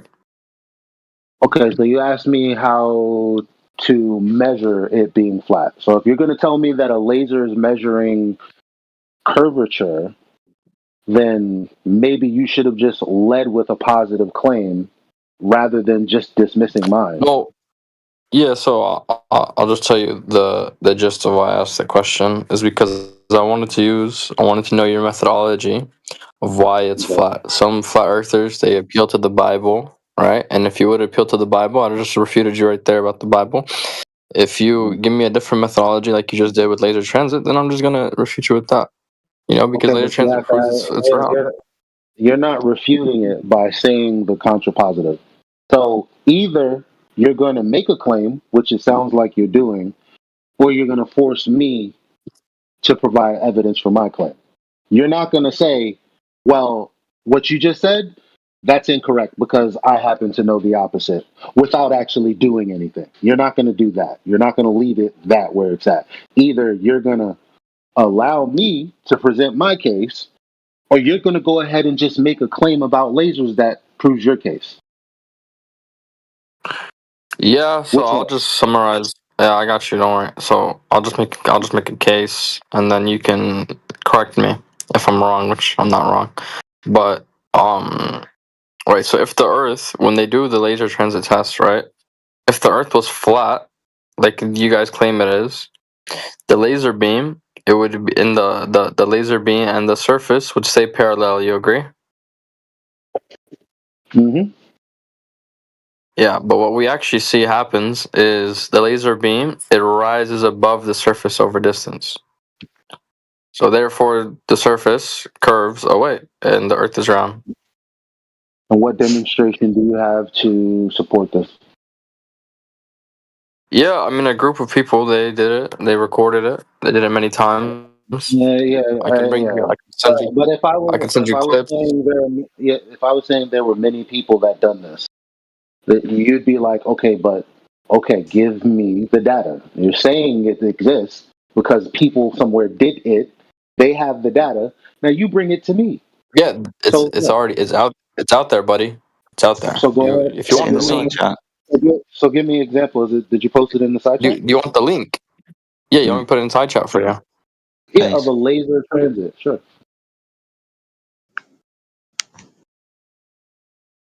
Okay, when I bring you the link, are you gonna delete your entire server thing?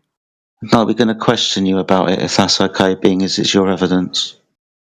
Well, if it shows that it's round, I don't see why you should keep this up anymore, right? We'll figure that out after questioning. When you present the evidence, we will question it, and if it sticks it, it sticks it. If it doesn't, it doesn't. If it sticks it, are you gonna delete this? Or are you gonna keep leeching off the server owner? Dude, if it shows what you're saying, then we will look at it. Let's just see it. Well, to be fair, like yes, if you had a laser transit proving that there was curvature, then yeah, we would accept that. It's not my server to shut down, but I'd probably leave, go do something else. Yes, happy. Okay. Just one question: is he claiming a concave Earth? No, man. No. He said upwards, it's curving up. The laser's moving upwards, diverging from the curving surface below, increasing with distance. Yeah, we will see. I think that is his claim.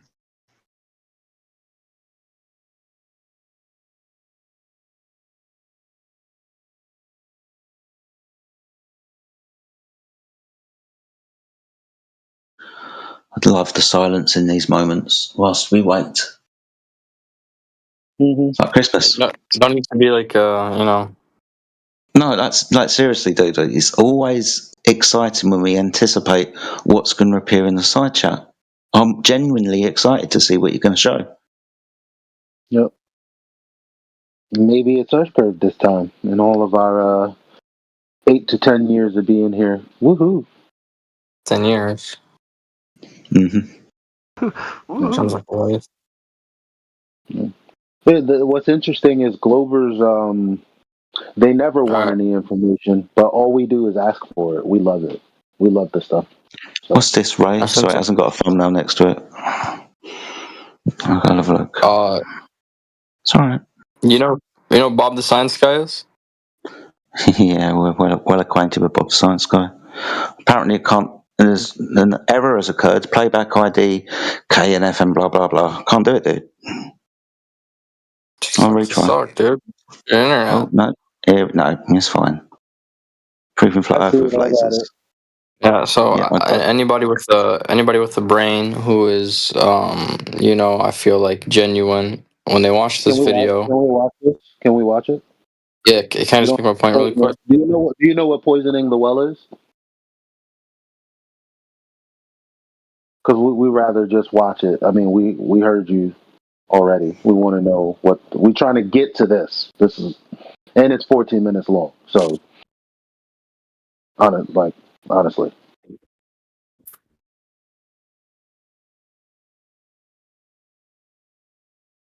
I haven't heard from Bob the Science Guy for ages. All right, let's watch this. We'll be back in a bit.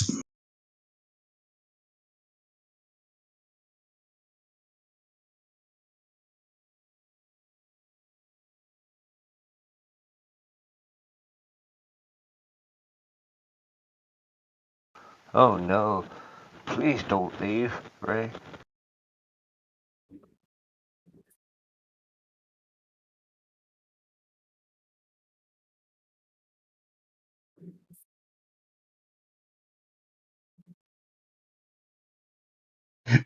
Did he leave?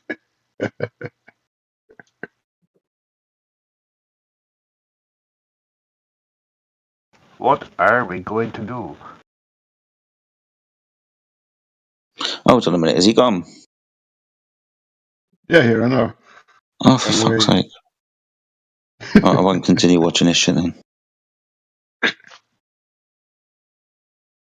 You just told them that you wanted evidence, and now you have the evidence, and you don't want to look at it just because he's gone. I mean, dude, it's on the TV, right? If he's gone, right, it's on in the background, dude. If he comes back, I'll just turn up the fucking volume. Yeah, I'm literally 2 minutes into watching it. So you're a liar.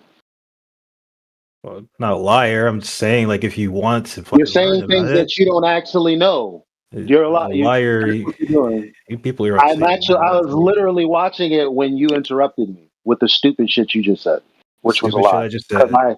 I could hear Stupid me shit I just watching the okay. video. I was literally watching the video while I heard you complaining about us not watching the video. No, I'm not. The reason I said that is because he said he wasn't going to watch it because he left. But you guys said earlier that you want evidence. I wasn't even talking to you. Now you're getting passionate. Well, first of all, what's wrong with being passionate? Are you a human being? First of all, we've already seen this video. I'm just watching it so that one, I'm not a liar and I can say, okay, I've watched it recently, just now, since you've taken the time to dig it up. And now that I've watched it just now I can actually tell you. I left dig it up. Yeah, not you. I'm not talking about you. So now that I'm refreshed on what I've already seen, because I've already debated Bob the Science Guy, I just want to be on the same page as the other guy who was presenting this.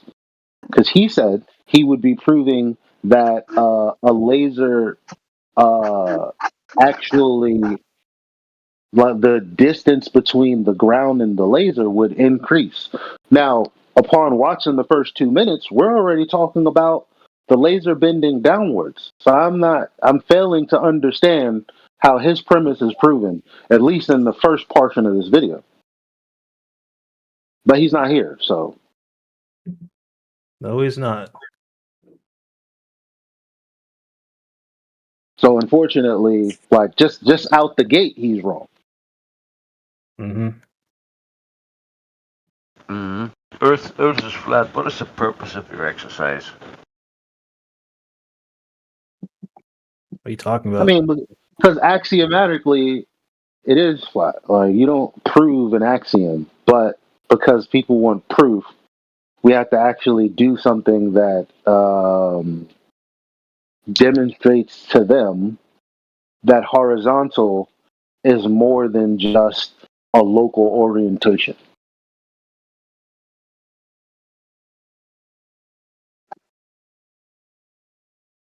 We don't have to, but I mean, what else are we going to do?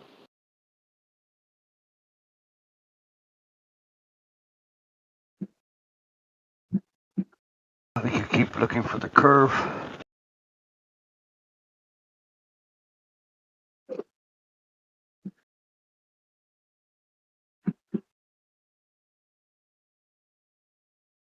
I was out all day yesterday. I couldn't fucking find it.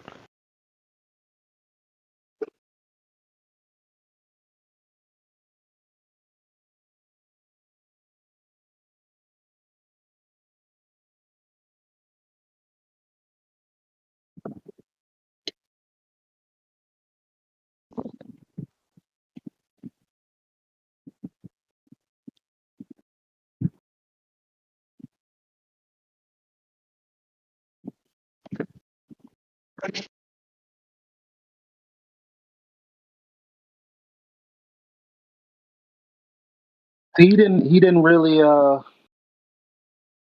Did he come back? Because if not, I'm gonna say he was just playing a game.